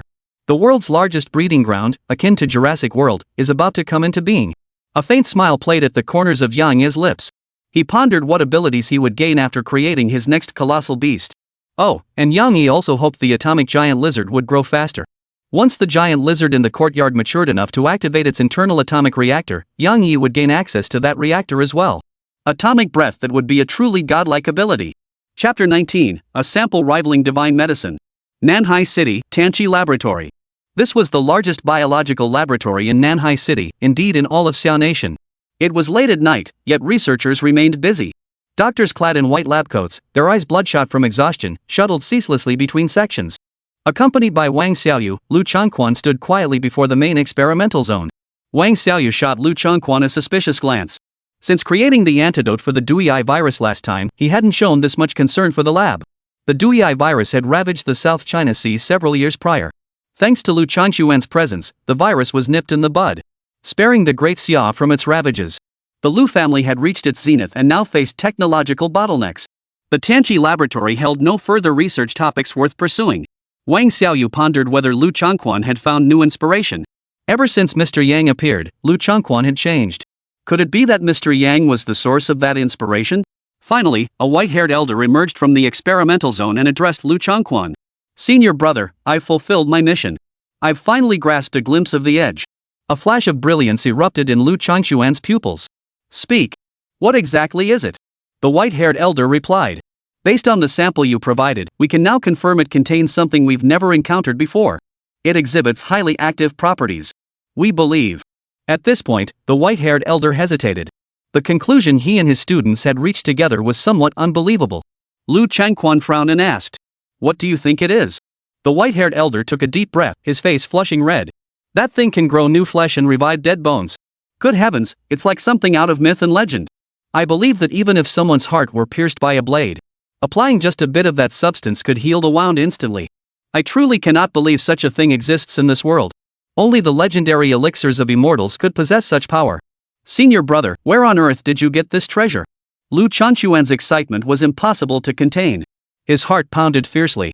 Today's experimental sample was Mr. Yang's wedding gift. A vial of viscous, transparent liquid. Liu Changquan had only taken a sample the size of a fingernail. The rest must be the Liu family's closely guarded secret. The Son of God's possessions were truly extraordinary. What is this so-called immortal's divine elixir? The fluid from a divine being must surely surpass any elixir. Liu Changquan said. Junior brother, tell me plainly, what achievements could we attain if we deciphered this? The white-haired elder's lips curled into a smile. Then we'll surely outshine today's Nobel laureates in medicine. With enough samples, I'll figure it out completely.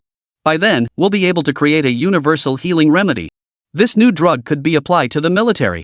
Just imagine, we could go down in history. The white-haired elder hadn't felt this excited in a long time. Ever since the Liu family's research project hit a dead end, he'd been living a retired life. Now he felt decades younger, transported back to the fervor of conducting experiments with his senior colleagues and mentors.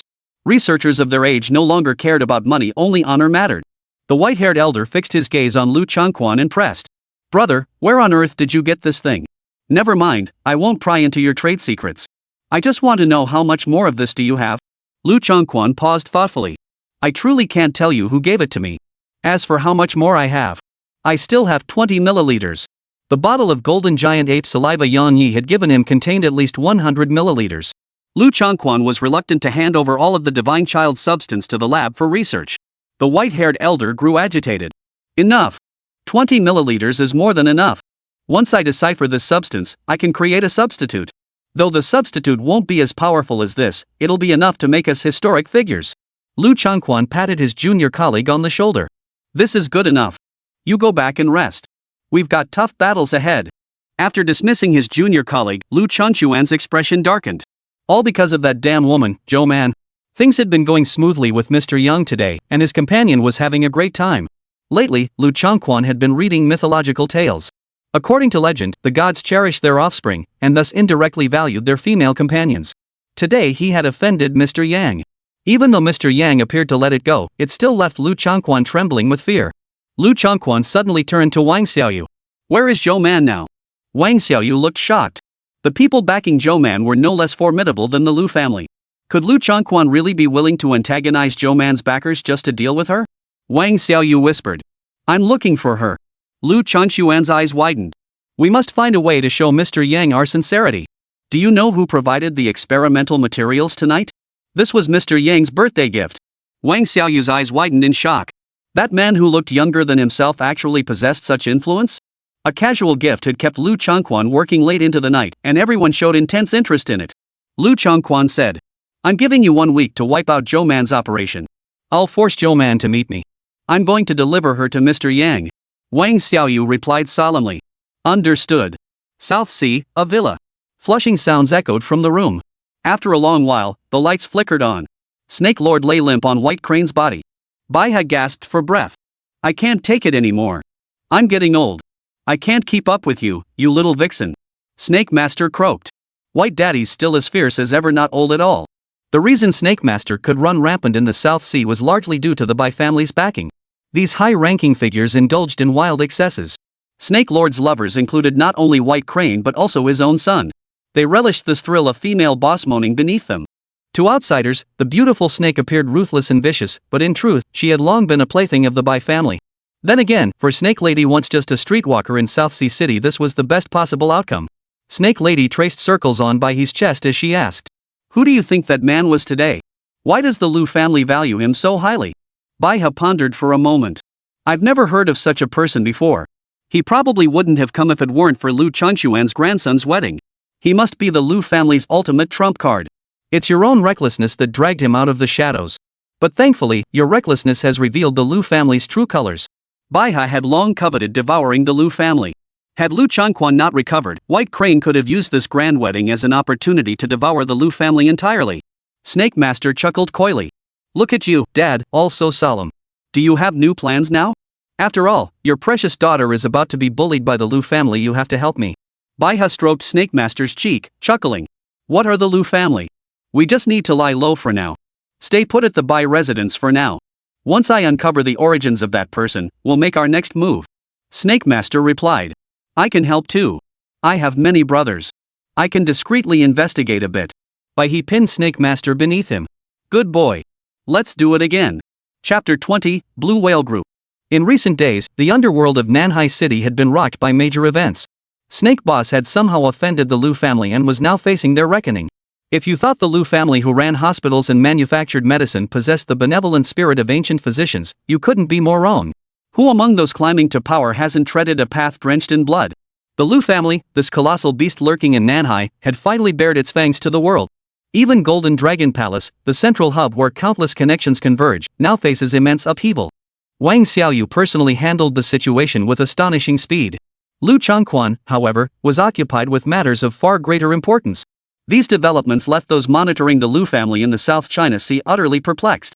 First, Liu Changquan released word that he intended to purchase vast quantities of construction materials. South China observers assumed he intended to construct a mega hospital or expand his laboratory facilities.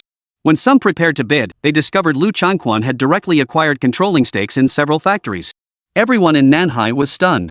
Had the information been wrong? Was the Liu family, primarily in pharmaceuticals, now moving into heavy industry? The Liu family acquired numerous farms. The people of Nanhai were baffled by Liu Changquan's maneuvers. Was the Liu family now venturing into the livestock industry? Shortly thereafter, Liu Changquan began recruiting top zoology experts and foreign construction workers from around the world.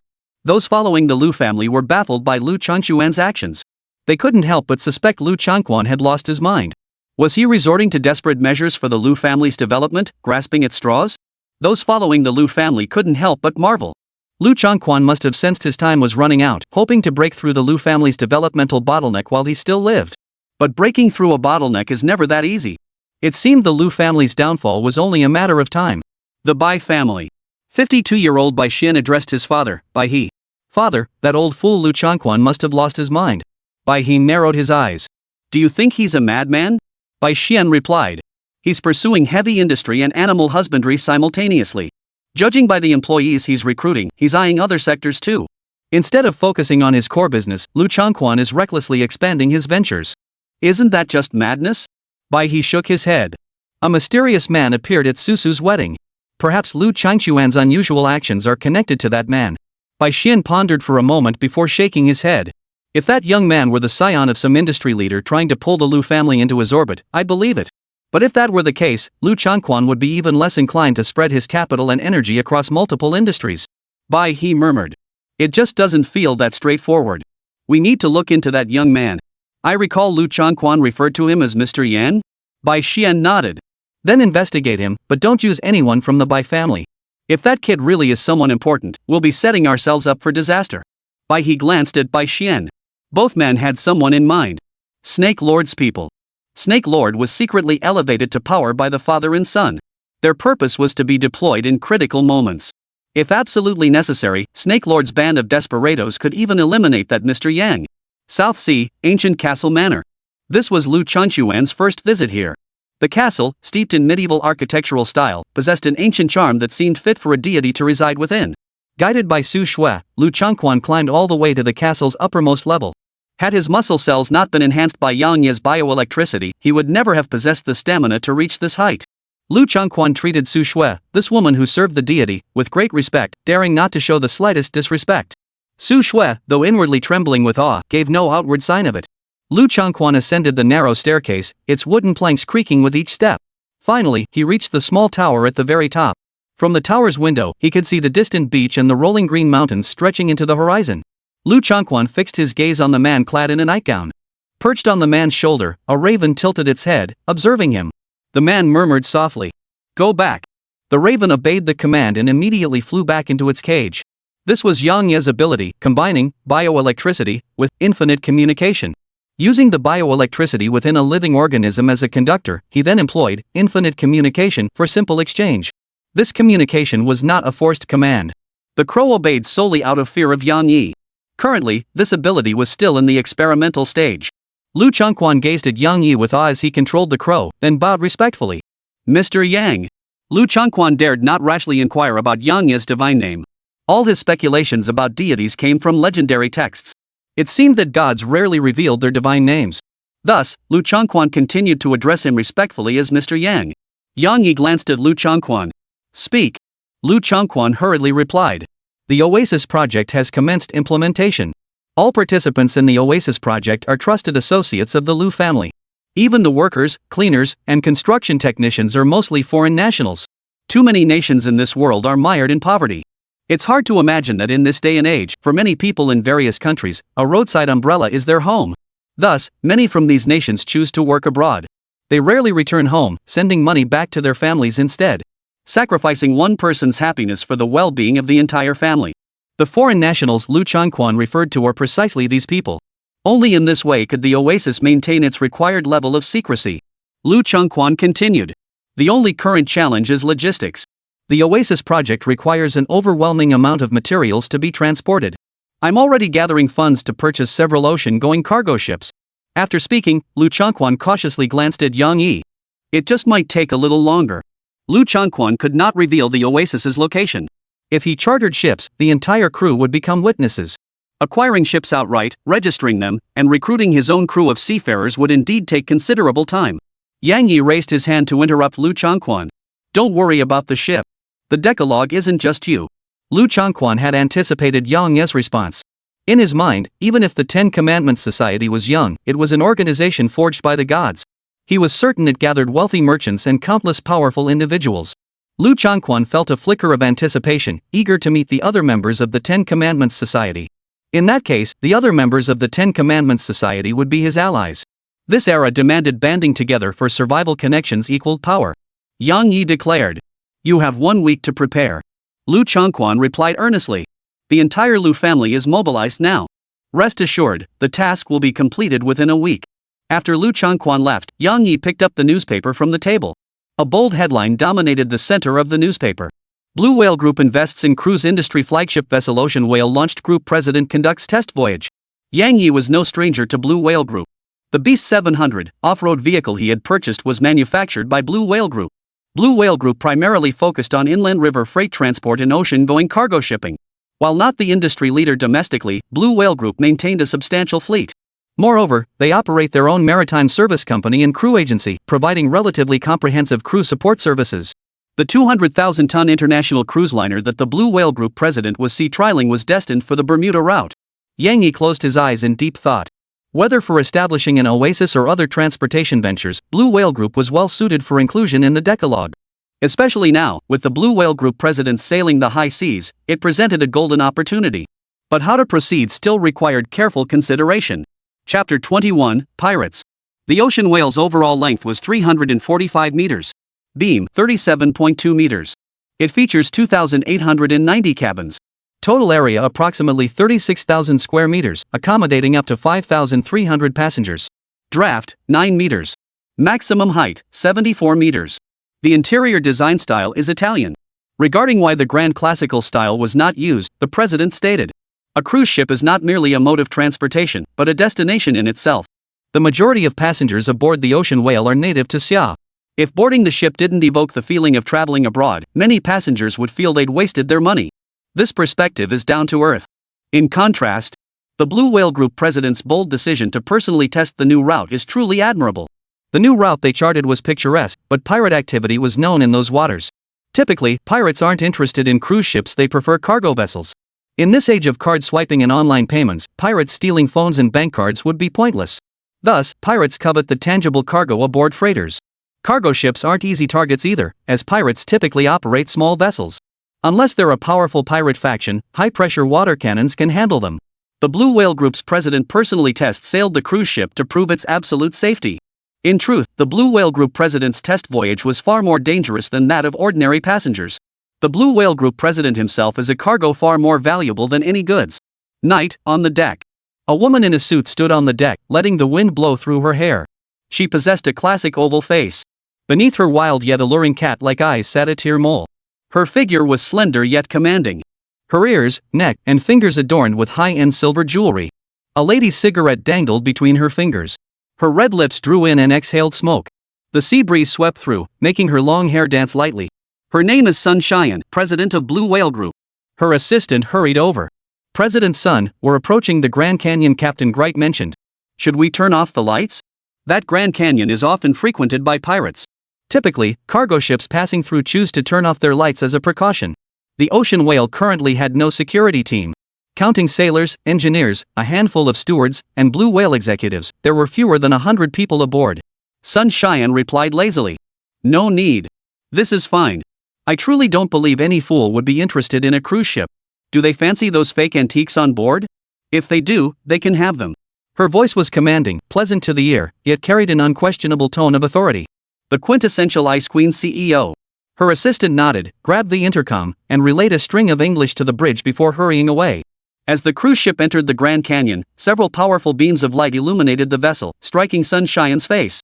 Sunshine's beautiful eyes widened in shock. The cigarette in her mouth fell as she murmured, "Are there really idiots?" A 6-meter-tall vessel appeared ahead of the ocean whale. A black diamond flag flew from its mast. 7 or 8 speedboats surrounded it. A group of foreigners in strange attire could be seen on the speedboats, brandishing firearms and laughing wildly. A sailor rushed to the stern, only to find several speedboats encircling the rear as well. The sailor froze, then screamed in panic. "It's the Black Diamond Pirates." These were the infamous pirates. To encounter them on these seas was truly the worst possible luck. Their weapons were exceptionally well made, and many of them possessed combat experience. Ordinary cargo ships that crossed their path had no choice but to surrender their cargo. Seeing Sunshine still on deck, the sailors quickly shielded her head and hurried toward the ship's interior. Meanwhile, the Blue Whale Group's executives were in complete disarray. These business elites had never encountered such a situation before. Sunshine entered the wheelhouse. "Can we ram it head-on?" Captain Gright, with his bushy beard and potbelly, turned pale. "The pirate ship blocking our path actually has heavy firearms." Sunshine glanced at the monitor. Indeed, at the bow of the pirate ship, 2 men were carrying a heavy firearm. One shot from that thing would blow the bridge to smithereens. In such a narrow gorge, the cruise ship couldn't turn around. Sunshine frowned. Why would we encounter pirates like this? Why would they risk so much to intercept a worthless cruise ship? It defied logic. Unless they were after her. At that moment, the pirate ship's loudspeaker blared across the night sky. "Your cargo holds contain what we need. Let us board. I won't harm you." Many cruise ships, for profit, carry passengers while also loading cargo in their holds to earn freight fees. But Sunshine knew her cargo hold was empty. Now she was certain those pirates were after her. Sunshine picked up the cruise ship's intercom and said in English, "Your employers probably didn't tell you this is a new ship. Its cargo hold is as empty as your pockets. Why don't we talk? What price did your employer offer you? I'll be more generous than your employer." There was a moment of silence. A rugged foreign giant strode to the bow of the pirate ship. This was Captain Black Diamond. He held a ship's megaphone in one hand. "Miss Sunshine, you are truly insulting my noble spirit of contract." Sunshine sneered. "Pirates have a sense of contract? Pirates aren't just lacking in contractual integrity. Unlike the pirates in movies, real pirates are utterly inhuman." He pulled out a photograph from the Black Diamond ship and chuckled wickedly. "Alright, I admit I don't. I'm lustful and greedy, and I put lust first because I'm more lustful. When I saw your photo, I was so aroused I couldn't calm down. I don't just want money, I want you." That photograph was none other than Sunshine's. Captain Black Diamond held the photo and made lewd gestures. The entire ship of pirates roared with laughter. Sunshine's face darkened. This is getting complicated. Who would go to such lengths to harm her? Just then, a knock sounded at the pilot house door. Sunshine coldly demanded, "What the hell is this, knocking at a time like this?" The door swung open. Sunshine looked at the visitor and frowned. "Who are you?" The visitor was a man wearing a black overcoat. He was definitely not a sailor or an engineer. Nor could he be a Blue Whale Group employee. The man said, "My name is Yang Yi. I'm here to discuss business with Miss Sunday." Sunshine's frown deepened. "Did you sneak aboard the ship?" The number of people wanting to sign contracts with her was overwhelming. Those people were more like paparazzi than paparazzi. This morning, she was resting at a hotel. And by afternoon, someone would likely be waiting in the lobby, begging Sunshine for 10 minutes to pitch some unimaginative project. Could someone be secretly hiding on this cruise ship? Yang Yi. My apologies for the uninvited visit. Sunshine first looked at Yang Yi with an admiring gaze. "I admire your ingenuity and skill in infiltrating this cruise ship." Then, Sunshine's tone turned cold. "But sir, could you please get your facts straight? We're under pirate attack, they'll kill us all." Yang Yi paced over to the chair in front of Sunshine, sat down with calm composure, and wore a smile. "Then let's discuss the price tag on your lives." Sunshine's pupils contracted. If this man wasn't sent by the pirates to negotiate, then he must be a fool. Of course, the pirates couldn't board the ship right now, let alone send someone to negotiate. Chapter 22, played by Mr. Yang. Yang Yi sat with his legs crossed, a playful smile on his face, saying, "You have 10 seconds to consider. If I don't receive an answer, I'll be leaving." Sunshine narrowed her eyes. "You think you can leave this cruise ship surrounded by pirates? Even if you manage to get off this ship, how do you plan to get back to land?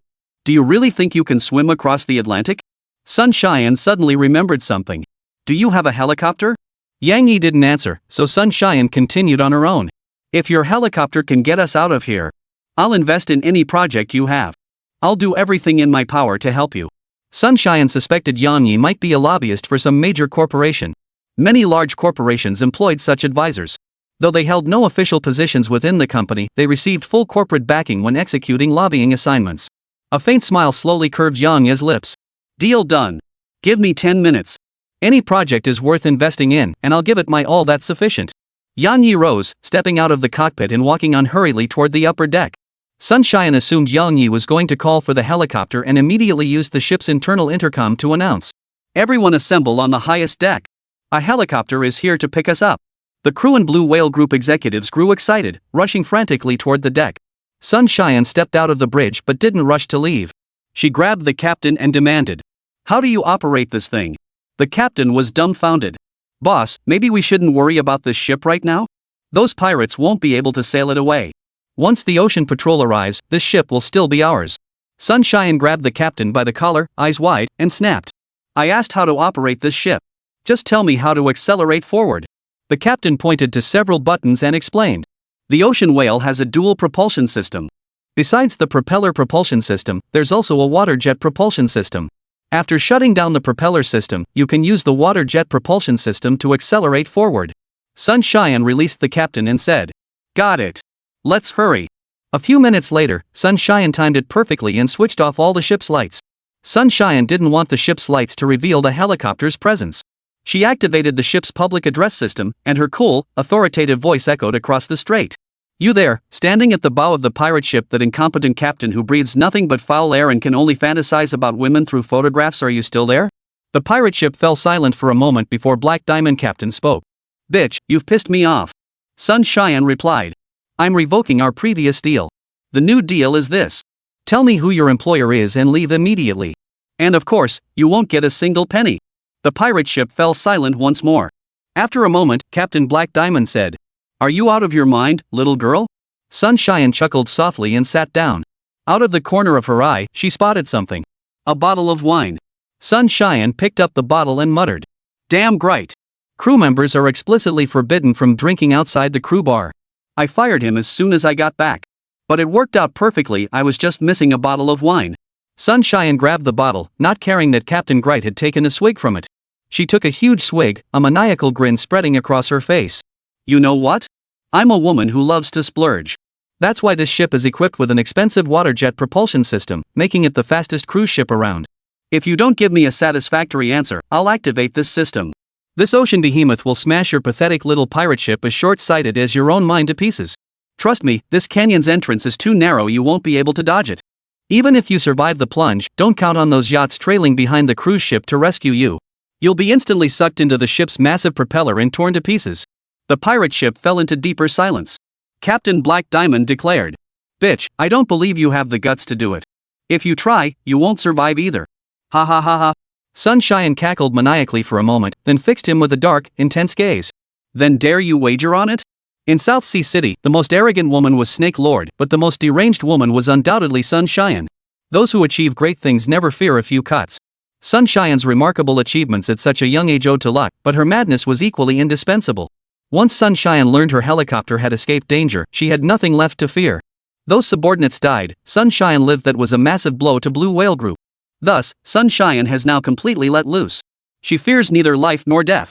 In this world ruled by fools, death offered a kind of release. That pitch-black cruise ship, now shrouded in deathly silence, resembled a monstrous beast. The pirate ship's powerful lights pierced the transparent bridge at the bow, where a breathtakingly beautiful woman sat like a ghost. Captain Black Diamond finally replied, "You're a madwoman." In just over 10 minutes, the tables seemed to have turned. Clearly, the pirates were the ones holding all the cards. Sun Xian, slightly tipsy, let out a hearty laugh that echoed across the strait. "I despise you outlaws. You don't dare fight ordinary people by society's rules. Because you know that if you follow the rules, you're just a bunch of ants. That's why you became pirates, choosing to be the ones who break the rules. But you lot, having chosen this path, still cling to your lives. You're not even as brave as this woman. Face yourselves, you're nothing but a bunch of cowards. Tell me which ant is your leader, and I'll spare your lives." Sunshine's words, dripping with contempt, delivered in her commanding, authoritative voice, left the pirates feeling ashamed. They dared not feign ignorance, for Sunshine spoke in English. Within minutes, Captain Black Pearl was drenched in cold sweat. This woman is a madwoman. Suddenly, a thought struck Captain Black Pearl. Miss Sun, are you stalling for time, waiting for the cruiser escort? Captain Black Pearl grew increasingly certain of his suspicion. He couldn't believe there was such a deranged individual. This woman must be waiting for the cruiser escort. Captain Black Pearl ordered coldly. Boys, board the ship. Sunshine laughed coldly, pulling out the ship's internal intercom. Is anyone still there? Judging by the time, the helicopter should have arrived by now.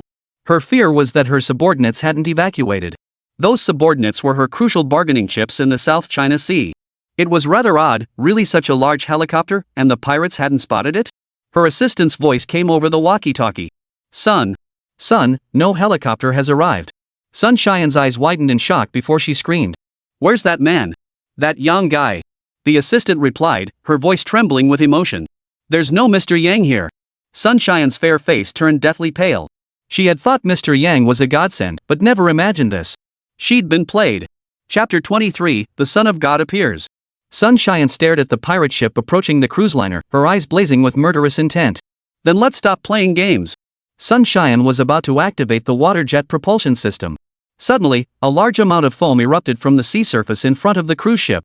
Sunshine frowned. Could some idiot have installed the water jet propulsion system on the bow?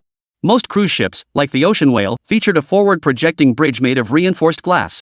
This design maximizes the captain's 360-degree visibility of the navigation environment. Then, the sea erupted with splashes, like a fountain. Sunshine's eyes widened in shock, her cherry red lips parting slowly. What did she see?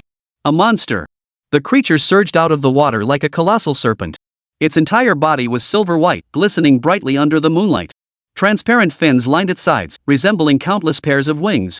If she'd seen this creature in a movie, Sunshine would have praised the special effects director's exquisite taste. The creature was breathtakingly beautiful, like an angel, like a fairy. But encountering it in reality sent chills down Sunshine's spine. Sunshine's mind went blank, but she heard the creature's shrieking cry, like the wail of a newborn infant.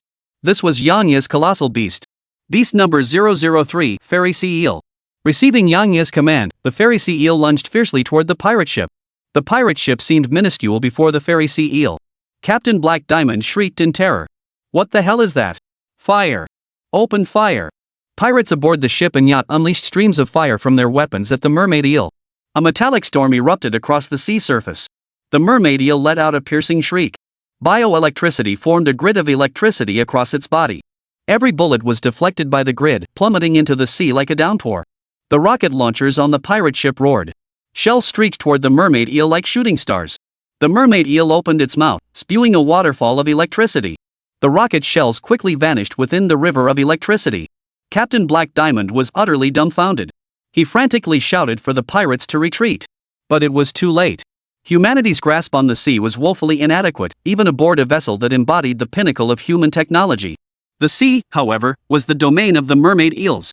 The mermaid eels dived beneath the waves, occasionally darting up from hidden depths. Seawater, silver scales, luminous fins under the moonlight, it was a sight of unparalleled beauty. Were it not for the backdrop of screams and blood, it would have been a dreamlike vision. The sea's surface quickly turned crimson. The pirates' bodies, along with the wreckage of their ships, vanished into the pitch-black waters. In that moment, a sci-fi monster disaster movie unfolded before everyone's eyes. On the top deck of the cruise ship, Blue Whale Group executives watched in terror as the mermaid eels slowly approached.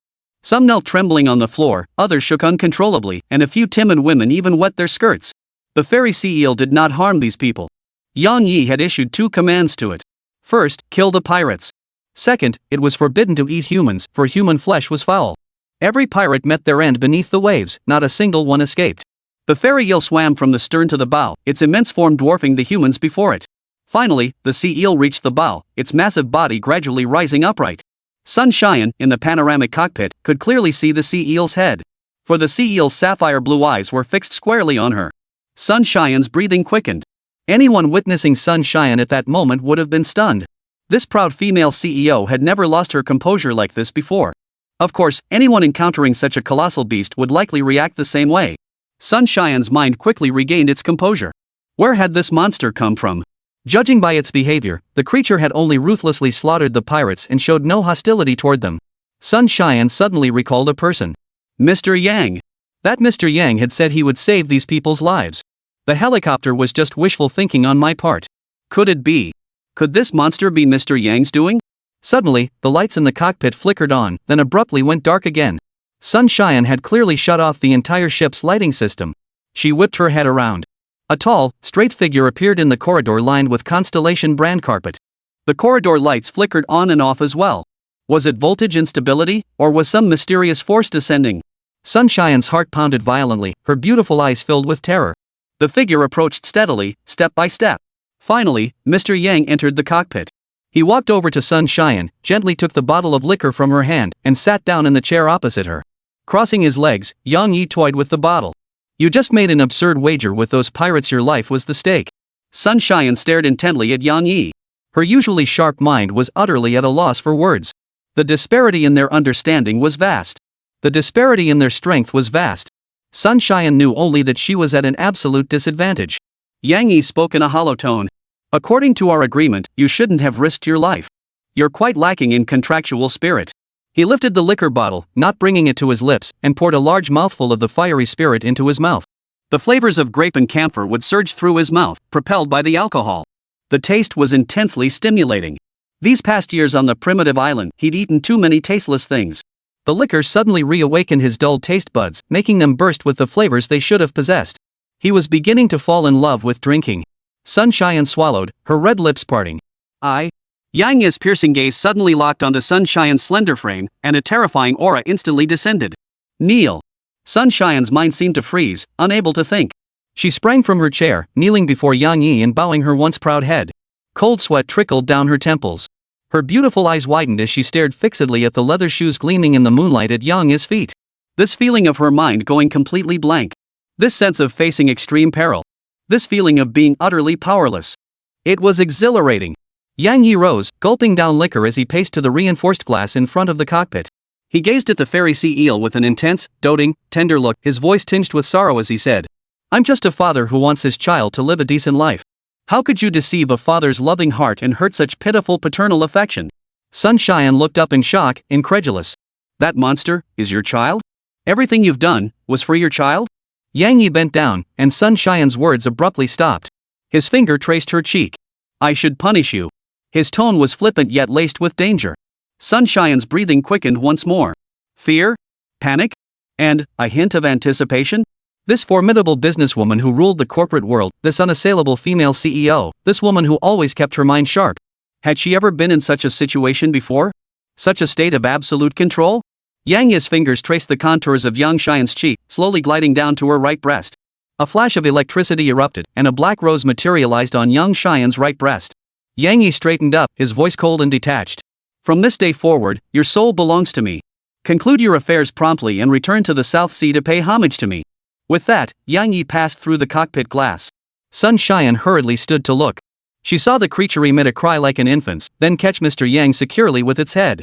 The cold, desolate moonlight, the dangerous yet beautiful colossal beast, the solitary and mysterious deity. It was a scene of exquisite beauty. The wine in that deity's hand she had just drunk from it herself. Sun Xian's face flushed unnaturally, her red lips parting slightly. Her assistant's voice over the walkie-talkie snapped her back to reality. Ms. Sun, what exactly is happening right now? Sun Xian's gaze sharpened instantly, returning her to the state of Blue Whale Group's president. In a commanding, authoritative tone, she ordered. Engineers, inspect and repair the hull immediately. Return to the South China Sea as soon as possible. Not a word about today's events to anyone. P.S. It'll be released tomorrow. Since it's on QQ reading, the release date is earlier. Next up, the protagonist and his crew head to a pristine island, and the protagonist creates another colossal beast in the city. Trust me, my writing only gets better with each book. Penguin ID, 832126900. Chapter 24, Flower Pig. South Sea City, West District, Detention Center. Buddy, how'd you end up here? The speaker was a fat man in a floral shirt. Over 6 feet tall, weighing 180 pounds. He sported a slicked-back pompadour, though his face looked surprisingly honest. His appearance resembled True from Jackie Chan's Adventures. But then again, you'd be hard-pressed to find genuinely honest folks in a place like this. What stood out most was the fat man's utterly casual demeanor, as if being detained felt like coming home. The person he approached was a foreigner with a golden ponytail. He was Gao Fan. Gao Fan wasn't particularly keen on engaging with the fat man. The deadline set by his boss was fast approaching, yet he still hadn't achieved anything. It was precisely because he'd been probing underground factions and encountered turmoil in the underworld that Gao Fan had been inadvertently arrested. Gao Fan was initially quite anxious, fearing his past misdeeds might be uncovered. In truth, the Chuanzhou Public Security Bureau probably hadn't even opened a case on that incident yet. The bodies of those thugs he'd dealt with had been buried.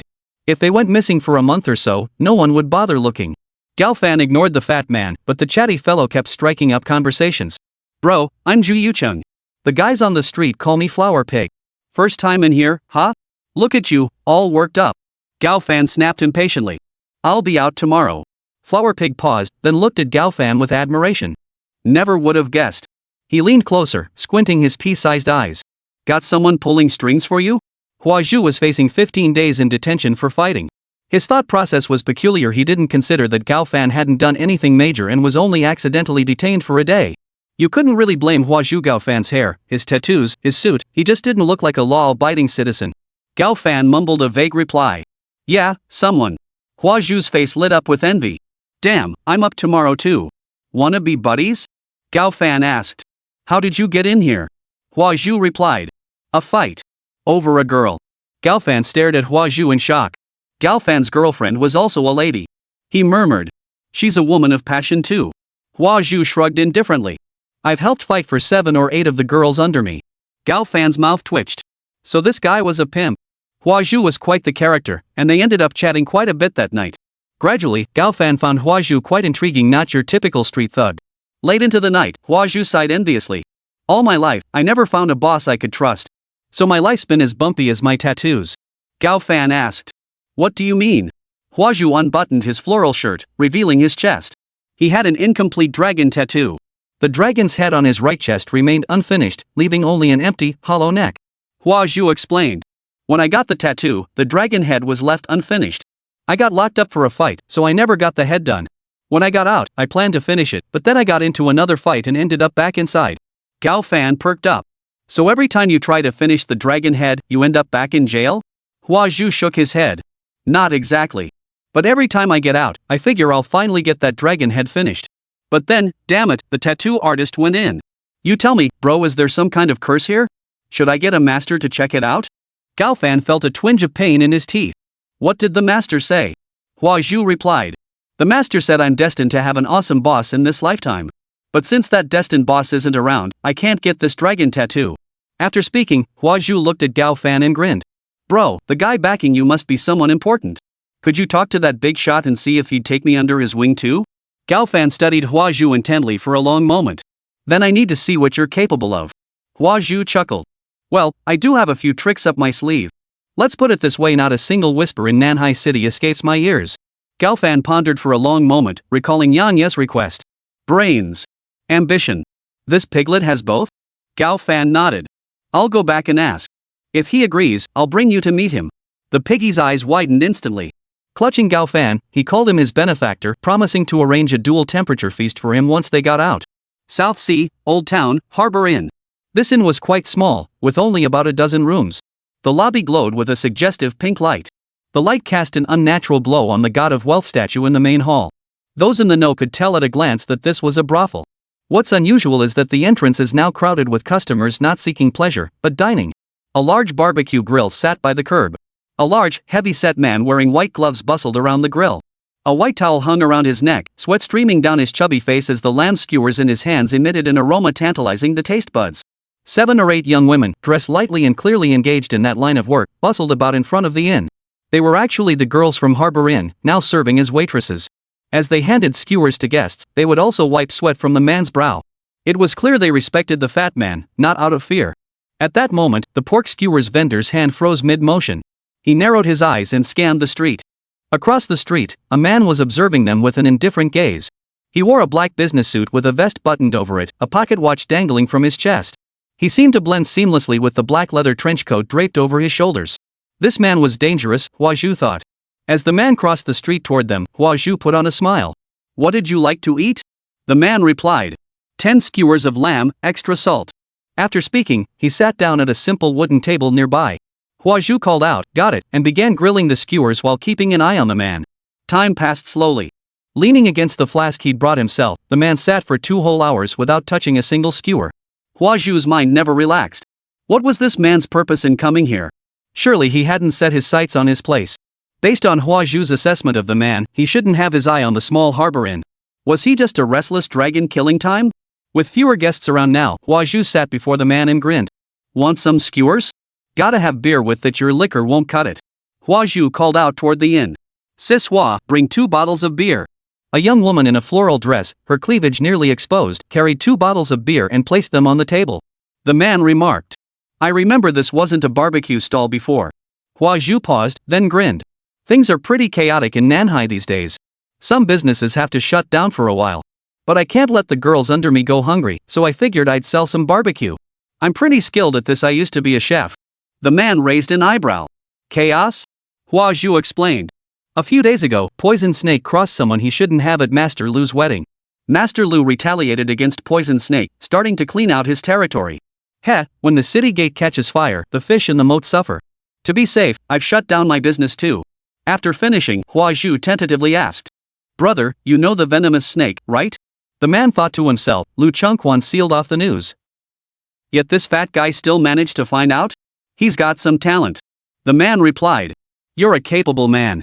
Why settle for being a pimp? Hua Zhu's expression hardened. I'm not in the flesh trade. The man stared at Hua Zhu, waiting for him to continue. Hua Zhu replied earnestly. What I do is the last line of defense against the complete objectification of women. This absurd statement made the man take Hua Zhu seriously. Sipping his beer, Hua Zhu elaborated on his ideals. Look at the girls in my shop. Some work full-time for me, others part-time. Whether they're born S or office workers, these women share one thing in common: they want to make more money but lack the ability to do so. The only thing they can sell for a decent price is their bodies. They sell, and there are buyers. It's perfectly reasonable, really. Hua Zhu spoke loudly, and a diner nearby overheard, saying, How is that reasonable? It's illegal. The customer was handsome, with an upright and incorruptible demeanor. Hua Zhu shot him a displeased look. Is donating money illegal? The customer shook his head. Hua Zhu pressed further. Is it illegal to donate sperm? The customer shook his head again. Hua Zhu retorted. Then how the hell is it illegal to donate sperm while donating money? The customer was baffled. Hua Zhu waved his hand impatiently. From the moment you ordered that skewer, I knew you were a cop. You lot only have the guts to fish in my little pond. Alright, officer, if you're so tough, go bust the bullfighting rings. Go bust the drug dens. Like I've got that kind of capital? The customer's face flushed from pale to crimson. He shot Hua Zhu a furious glance before storming away from the barbecue stall. Hua Zhu watched the man go and continued. Where were we? Makes perfect sense, right? But there's a bunch of people who don't play by the rules. They completely objectify the girls and sell them off to the mountains. Damn it, how many girls were tricked into the mountains these past years? I can't stand these human traffickers. When I turned 18, I made up my mind, if old Zhu wants to get into business, he'll stick to legitimate work. I'd be a pimp who follows the rules, protecting the girls in my operation. If the girls want to make money, let them make as much as they want. If the guys want to get laid, let them get laid. The man said. You're quite the character. Hua Zhu grew more animated as he spoke, slurring his words over a beer. Being a prostitute isn't easy either. Oh my, so many women only see the thief eating meat, never the thief getting beaten. The man lost interest, placed a 100 yuan note on the table, and walked toward the opposite street, disappearing into the night. Hua Zhu's smile froze. He waved behind him. Hey, sweetheart, give me a hand. The curvaceous girl hurried over. How much have you had? You've spilled wine all over your pants. Hua Zhu replied. Not wine, it's pee. The girl. Ha! Hua Zhu's legs began to shake. Damn it, don't you know I just walked through hell and back? That guy was dangerous, damn dangerous. If I hadn't poured my heart out and pleaded with all my sincerity, who knows what would have happened tonight? The girl stared across the street in terror. Was that refined-looking man really that terrifying? She gently supported Hua Zhu, her heart aching. What would have happened if you hadn't? Hua Zhu looked at the girl with a mournful expression. I might even get my ass kicked. P.S. This chapter is over 3,000 words. Chapter 25, The Tracker. Late at night, Yang Yi returned to his ancient castle estate. Su Shui had prepared a midnight snack by the study door. This woman knew better than to enter the more private study. Yang Yi carried the meal into the study, teased the raven in its cage, then sat down at his desk. He picked up his notebook and pen, writing entries that were part journal, part diary. This was a habit formed on the primordial isle. Zhu Yucheng, nicknamed Flower Pig, a dream-chasing pimp. He felt this man was worth cultivating, someone who could be brought into the Ten Commandments Society. In this world, many people possess remarkable talent, yet they lack that crucial stroke of luck or a powerful patron. Don't listen to those so-called successful people spouting nonsense in the newspapers. If placed in the same circumstances as the average person, they might not even outperform ordinary folk. The Ten Commandments Society will gather talents from all walks of life, underground talents included. Many tasks the Ten Commandments Society cannot handle personally can be delegated to that man. Hua Zhu was one of Yang Yi's choices. In 3 days, Liu Changquan will be ready. Arrange for Sun Xian to transport him. By the 4th day at the latest, I shall witness the colossal beasts. Yang Yi paused his writing, contemplating another matter. With sufficient resources to feed the beasts, they would grow rapidly. He couldn't afford to be idle, he must create the next giant beast. What form should the next colossal beast take? Yang Yi pondered. Having encountered pirates, Yang Yi now felt a sense of crisis. He realized that without a giant beast, relying solely on his own strength, he would stand no chance against those pirates. Even with his physical strength and bioelectricity, he feared they wouldn't stand a chance against rocket launchers. Therefore, Yang Yi wanted a bodyguard he could absolutely trust. A giant beast was the most suitable choice. If only the next giant beast could live in the city. The thought seemed like a fairy tale. Who could possibly conceal such a colossal creature within a bustling metropolis? Besides, even feeding it in the city center would be a problem. Yang Yi murmured. It seems impossible to create a giant beast that could live in the city. But I believe it's not that there's no way, it's that we haven't thought of a way yet. Yang Yi closed his notebook. He looked forward to the days ahead. Returning to that island, he would witness the launch of the Oasis project with his own eyes. The next day, at noon, Yang Yi walked down the street. Car horns and motorcycle engines wove together into a unique symphony of traffic. Buses pulled up slowly, and students with backpacks poured out, cheering and jumping with excitement. The aroma from restaurants wafted along the roadside as office workers in suits and leather jackets bustled in and out. In the past, Yang Yi had taken it all for granted as ordinary routine. Only now could he truly appreciate the tapestry of life unfolding before him. He pondered why his state of mind now differed so greatly from before. As he walked, the answer became clear. It had something to do with the money in his pocket, but that wasn't all. What mattered more was his newfound attitude toward life, a purpose he was willing to act upon. Suddenly, Yang Yi frowned. He sensed several pairs of eyes watching him from behind. Was he being followed? Possessing the power of a colossal beast, he knew this wasn't a mere illusion. Yang Yi stopped in front of a bar. Bars typically opened at night, but this one was already open at noon. He stepped inside. Dim lights cast a warm glow over the space, where smooth jazz played softly, though only a handful of patrons occupied the space. Yang Yi approached the bar. Behind the bar sat the proprietress, radiating allure. Heavily made up, she wore a red gown that accentuated her sensual figure. Her elfin purple hair was gently coiled up. Lazily puffing on a hookah, she lifted her alluring eyes upon seeing the customer. What can I get for you? Yang Yi sat on a bar stool, sensing the presence behind him. Sure enough, 2 men followed him into the bar. A faint smile curved his lips. Brandy. The proprietress propped her chin on her hand, her eyes mesmerizing. If you prefer strong spirits, sir, why not try our signature underwater volcano? It's a bit pricey, though. Yang Yi pulled out a 500 yuan note from his wallet. I like expensive things. Besides being pricey, they're flawless. The proprietress smiled. You have taste. While the proprietress prepared the drink, Yang Yi used his psychic senses to observe the 2 men behind him. Even though his psychic energy hadn't fully recovered yet, he could still detect the pursuers to some extent. Yang Yi pondered. People from the Liu family? People from Blue Whale Group? He suddenly realized that quite a few people were willing to take the risk of following him now. As he pondered, the proprietress brought over a glass of liquor. 2/3 of the liquid was blue, while the remaining third was a deep crimson. It truly resembled the fusion of seawater and lava. The first sip was sweet, but as he drank the blue-red junction, a fiery heat emerged. When Yang Yi downed the entire cup, it felt like a volcano erupting in his mouth. Yang Yi exclaimed. This is truly remarkable. Another round, please. He produced 5 more bills. The proprietress said. Sir, your first payment was enough for 2 drinks. Yang Yi frowned. But I believe this drink is worth the price. The proprietress smiled sweetly. As she brought out another glass, she placed her hands on the bar. Mister, with such refined taste, might you satisfy my curiosity and tell me your profession? Yang Yi smiled. Animal trainer. Clearly taken aback by his answer, the landlady smiled faintly. Then you must be no ordinary beast tamer, otherwise you wouldn't have brought 2 bodyguards with you. Yang Yi raised an eyebrow. Bodyguards? The proprietress's beautiful eyes glanced behind Yang Yi. Those 2 guests haven't ordered a single drink since they came in. I don't believe they're here to enjoy the cool breeze. It's not exactly hot in the South China Sea right now. Yang Yi knew the landlady was warning him he was being followed.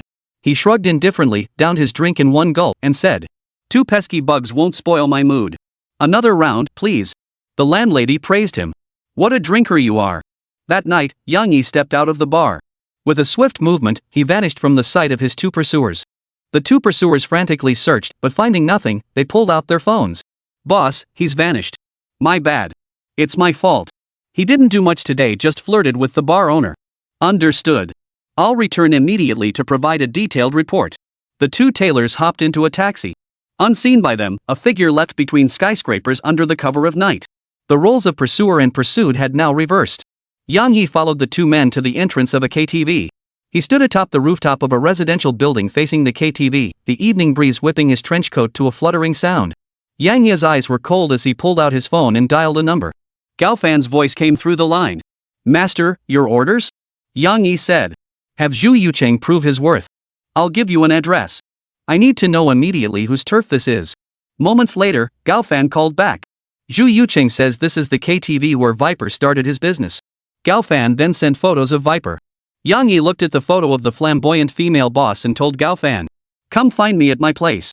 Chapter 26, The Two Faces of Life and Death. South Sea, Old Castle Manor. Gao Fan arrived here following the coordinates Yang Yi had provided. He looked up at the medieval-style castle, its walls radiating wealth and antiquity, his eyes filled with profound awe. Gao Fan had always assumed wealthy people lived in villas.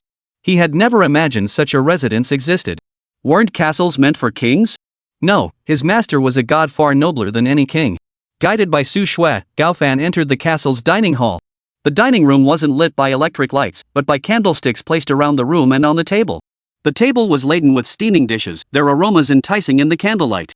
Yang Yi sat at the head of the table, sipping strong liquor without touching his chopsticks. Gao Fan saw Yang Yi and gave a slight nod. "My lord." Su Shui shot Gao Fan a playful smile before retrieving an exquisitely packaged suit from the side. "Since you like suits, I took the liberty of buying you one. The white one suits you perfectly." After speaking, Su Shui stole a glance at Yang Yi. Yang Yi remained expressionless, continuing to drink his wine. Gao Fan froze for a moment. No one had ever bought him clothes before except for Xiaoji. Xiaoji was Gao Fan's girlfriend in Chuanzhou, a prostitute. A complex emotion flickered in his eyes. Was this the master's instruction? Gao Fan replied in a low voice. "Thanks." Su Shui glanced at the time. "I should go for my night run. You two chat." She stepped out of the dining room, knowing the upcoming conversation wasn't meant for her ears. Yang Yi didn't look at Gao Fan, just said, "Eat. Talk after you're full." Gao Fan sat at the table, mechanically shoveling food into his mouth. Within just 5 minutes, Gao Fan set down his chopsticks and sat still. Yang Yi removed the watch from his chest and tossed it toward Gao Fan. Gao Fan caught it with nimble reflexes. Yang Yi said, "I'll give you an address. Before 12 o'clock, bring that woman to me. Oh, and after you're done with that, bring Zhu Yucheng here too." Gao Fan pondered for a moment before asking, "Master, is this a test?" Yang Yi replied, "Every task I assign you is a test. Don't disappoint me." Gao Fan kept his head bowed, his lips moving for a long while before he finally spoke. "The venomous snake has many capable hands around him. I fear." He trailed off mid-sentence. "Oh." Yang Yi uttered a single "oh" before saying, "You're afraid of dying there." Gao Fan's eyes widened, his voice rising sharply. "That's not what I meant.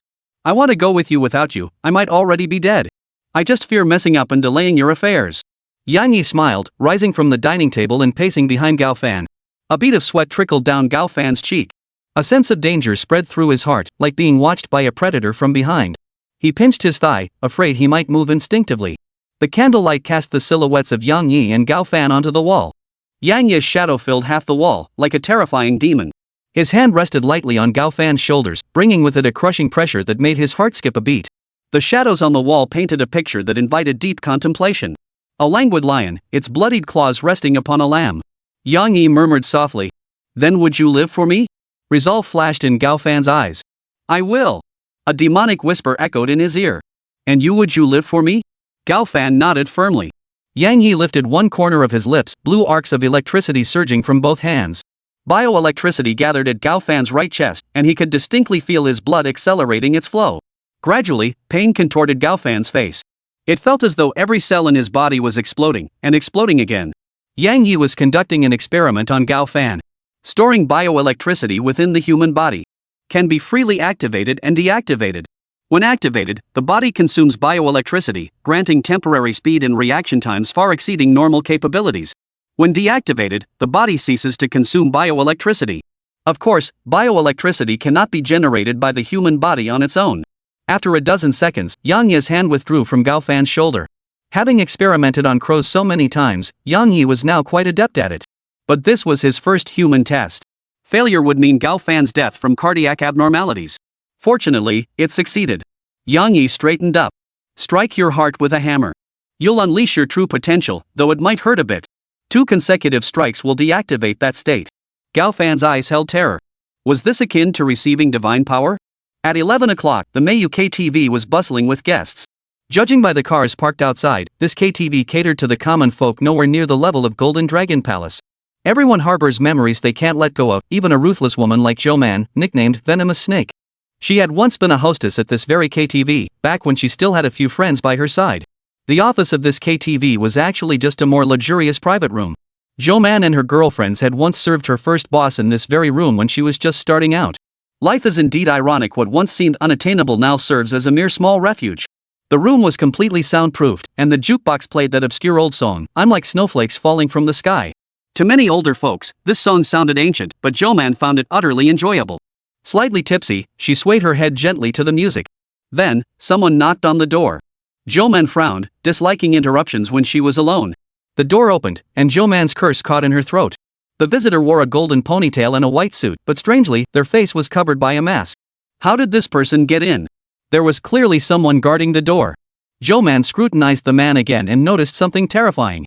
He wore a round hat, white gloves, and carried a briefcase in his hand. He clearly didn't want to leave any hair or fingerprints behind. A professional killer. A hint of red now stained his gloves, indicating someone had already bled or even died. The man walked over to the jukebox and turned off the music.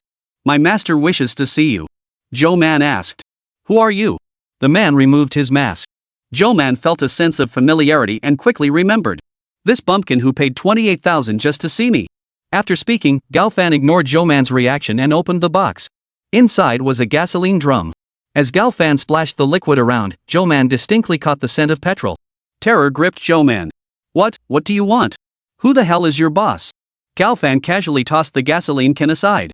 "I told you the first time we met, someone wants to see you. If you'd come with me to meet him back then, you'd know who he is by now." Jo-Man's eye twitched. Why were so many things happening lately? First, that mysterious man who appeared at the Liu family wedding. Now there was this upstart from out of town. Jo-Man never imagined that the trouble would come from a single person. Sometimes, even when everything seems to be going smoothly, making a seemingly minor wrong decision can cost you everything. Had Jo-Man met with Yang Yi back then and earned his favor, she could have severed ties with the Bai family and stood on equal footing with the Liu family. Jo-Man asked. "May I touch up my makeup? I want to leave a good impression on your boss." Gao Fan nodded and waited for Jo-Man in the center of the private room. Jo-Man reached into her bag beside her, her eyes flashing with a menacing glint as she pulled out a black pistol. Jo-Man glared, demanding in a sharp voice. "Who exactly is your boss?" Gao Fan remained expressionless as he repositioned his mask. "Then don't blame me." Jo-Man fired the bullet. Bioelectricity instantly surged through Gao Fan's nerves. With a flash of his mind, he effortlessly dodged the bullet. That bullet became the spark that ignited the conflagration, engulfing the private room in flames. The next second, Gao Fan had his hand around Jo-Man's throat. Jo-Man's eyes widened in terror. She suddenly felt a pang of regret. If this was the kind of person his subordinate was, what kind of ruthless individual must the boss be? Chapter 27, The Oath of Allegiance. The castle's wall clock chimed 12 times. Yang Yi, clad in a nightgown, sat on the staircase, looking down at the hall. In the hall, Gao Fan tore the tape from Snake Master's blindfolded mouth. Snake Master murmured. "Is this how you treat your guests?" Silence hung heavy in the air. She burst into maniacal laughter. "Yes, you're actually afraid of me. Ha ha, I admire your courage. So if you want to cooperate, I can cooperate with you. For your decisiveness and reckless boldness." The scene remained silent, the world seeming dark and desolate. Snake Lord began to doubt whether anyone was even there at all, wondering if he was performing a one-man show.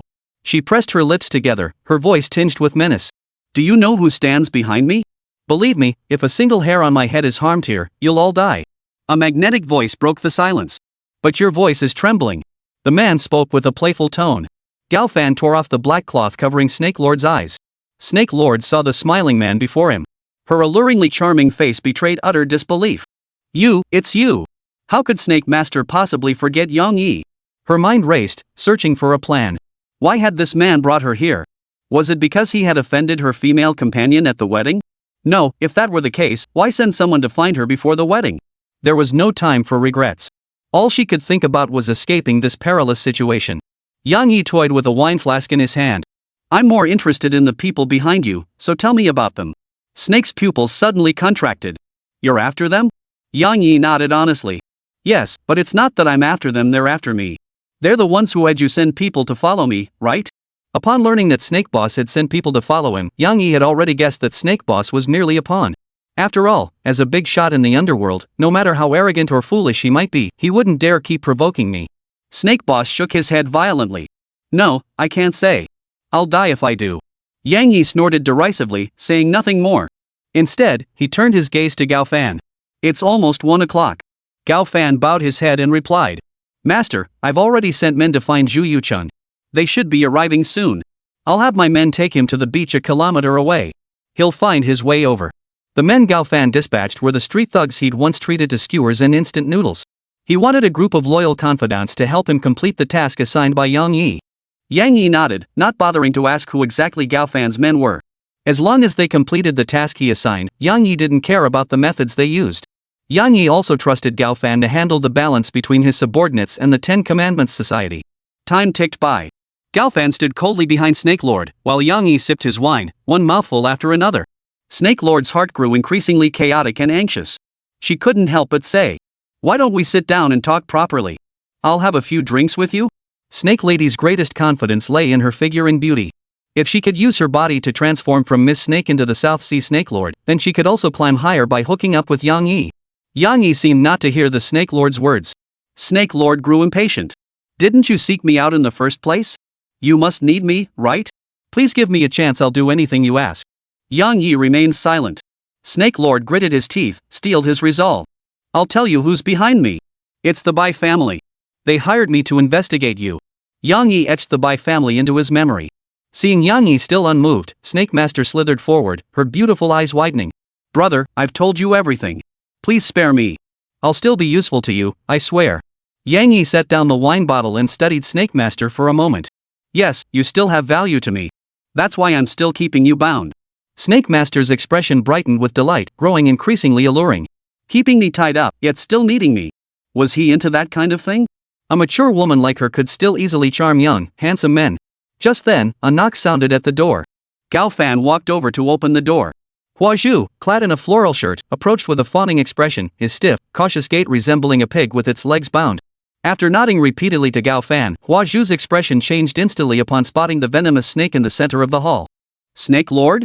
He'd known the man behind Gao Fan was formidable, but never imagined it was such a powerful figure. Hua Zhu's gaze followed the staircase upward. Spotting Yang Yi, his body jerked violently. It's you? In that instant, Hua Zhu understood everything. This was the mysterious figure Snake Lord had offended at the wedding. Gao Fan had once told him that his master held some regard for him, and according to his master's wishes, he could pledge his loyalty. Hua Zhu's heart raced with excitement. Following such a powerful figure, wouldn't that mean instant success? Hua Zhu bowed low, desperate to say something, but he didn't know what. After all, he didn't even know Yang Yi's name. Yang Yi casually tossed the empty bottle onto the stall and said to Hua Zhu, for our first meeting, this woman is yours. The bathroom's right next door, great soundproofing. Snake Lord froze. Flower Pig froze. Was he giving Snake Lord's body to Hua Zhu to enjoy? Though stunned, Hua Zhu dared not show disrespect. Every move he made from now on would be a test. For instance, being told to sleep with this female boss might be testing his obedience to orders. Hugging the slender Snake Master, he found her light and pleasant to the touch, unable to resist a few extra caresses. Yang Yi pointed to the liquor cabinet. Get a bottle of wine. After watching Hua Zhu open the bathroom door and step inside, Gao Fan walked over to the liquor cabinet. The bathroom was spacious. The renovation costs for this castle's bathrooms must have been substantial. Snake Master lay bound in the bathtub, glaring at Flower Pig. You really want to me? Hua Zhu sat on the toilet and lit a cigarette. Hell yeah, I want to. I've wanted this since I first saw you back in the day. Back then I told myself that if I could sleep with you just once in my life, it'd be worth dying for. Snake Lord sighed deeply. Back in the day, I wouldn't have given you the time of day. Her gaze became mesmerizing as she licked her red lips. Be gentle. You're too big. I'm afraid I can't handle it. Zhu stubbed out his cigarette, walked to the bathtub, and caressed the venomous snake with rapturous devotion. Too bad I can't touch you. Snake Lord paused. Are you defying Mr. Yang's orders? Zhu shook her head. No. I want to be with Mr. Yang. Snake Lord looked at Flower Pig in confusion. Then you. A gleam flashed in Zhu's pea-sized eyes as he said. While I was smoking, I was wondering why did Mr. Yang call me here? Was it just to do an old prostitute in the bathroom? Why does it have to be in the bathroom? To prove my reliability, I'd have been happy to do it right there in the lobby. Snake Lord blinked, his puzzlement deepening. Zhu suddenly laughed. You know why you can't beat Gambling Bull? Snake Lord shook his head. Zhu stepped into the bathtub and pressed down on Snake Lord. Because you're stupid. A savage glint flared in Flower Pig's eyes as his hands tightened around Snake Lord's throat. Snake Master understood, screaming in terror. Don't kill me. Please help me. From now on, I and my whole operation are yours. I'm pretty good at reading people, and Mr. Yang is definitely not normal. He treats everything he does like a game. He's a madman. You won't end well if you follow him. Zhu remained silent, his grip tightening. Moments later, Zhu emerged from the bathroom drenched in sweat, clutching something wrapped in a bath towel. Yang Yi chuckled softly. That was quick. Zhu's face was deathly pale as he forced a fawning smile. Not bad, not bad. Zhu raised the knotted towel in his hands. Master, this is the pledge of loyalty. Yang Yi knew exactly what was inside. Inside the bathroom right now, there should be a headless female corpse. Truthfully, Yang Yi didn't want Zhu to make things so disgusting. Yang Yi tossed the bottle of imported liquor to Zhu, who downed a large gulp in one go. God only knew how long he'd been puking in the bathroom. Zhu asked. Boss, what else can I do around here? Yang Yi chuckled. I like your shameless attitude. Zhu suddenly knelt down solemnly and declared. Master, whatever you command, I'll give my all. Give me a chance, Master. Let me follow you. After speaking, Zhu bowed his head fiercely to the ground. Zhu heard footsteps. Yang Yi descended the stairs and stood beside him. Yang Yi leaned down, placing his hand on Zhu's nape as bioelectric currents surged through him. Zhu felt a tingling sensation in his left chest, but he didn't know what was happening and dared not look. Yang Yi said. The Golden Dragon Palace is yours. Zhu, overcome with emotion, bowed his head once more. Yang Yi walked back to the staircase and headed upstairs. I'll be traveling far tomorrow. Before I return, I want to see you running the Golden Dragon Palace normally. No more of the old Golden Dragon Palace business, change it up. Oh, and clean the restroom thoroughly. Yang Yi's voice faded into the distance as Zhu bowed repeatedly, pledging his loyalty. After a moment, Zhu raised his head, unable to hide the smile on his face. Only then did he remember something. He hurriedly undid his shirt buttons and looked at his left chest. Zhu's eyes widened suddenly. Heaven knew how such pea-sized eyes could open so wide. There was an incomplete dragon tattoo on his body, one without a head. Since the tattoo artist had gone inside, he'd been waiting for him to emerge. Now, that incomplete dragon was no longer incomplete. A black rose-like tattoo now adorned his left chest, filling the void where the dragon's head had been missing. The tattoo now radiated an eerie, otherworldly aura. Zhu stared blankly at Gao Fan. This. Could humans possibly achieve such a feat? Gao Fan ignored Zhu and headed toward the bathroom. My master isn't human. Zhu blinked, momentarily lost for words. Gao Fan said. Come help clean up the bathroom. Zhu blurted out instinctively. But Master Yang didn't tell me to clean. Gao Fan said. I'm worried you don't have experience. Zhu hesitated, glancing at Gao Fan's retreating figure. After a moment's thought, he tucked a densely written A4 sheet into his chest. The paper contained stories about Gao Fan's time in Chuan Province. His intelligence-gathering skills were formidable. This intelligence was originally meant for Mr. Yang today, to demonstrate his capabilities. Gao Fan turned back, frowning. Are you coming or not? Coming. Zhu got up and hurried after Gao Fan. P.S. Book Club ID, 8321269000.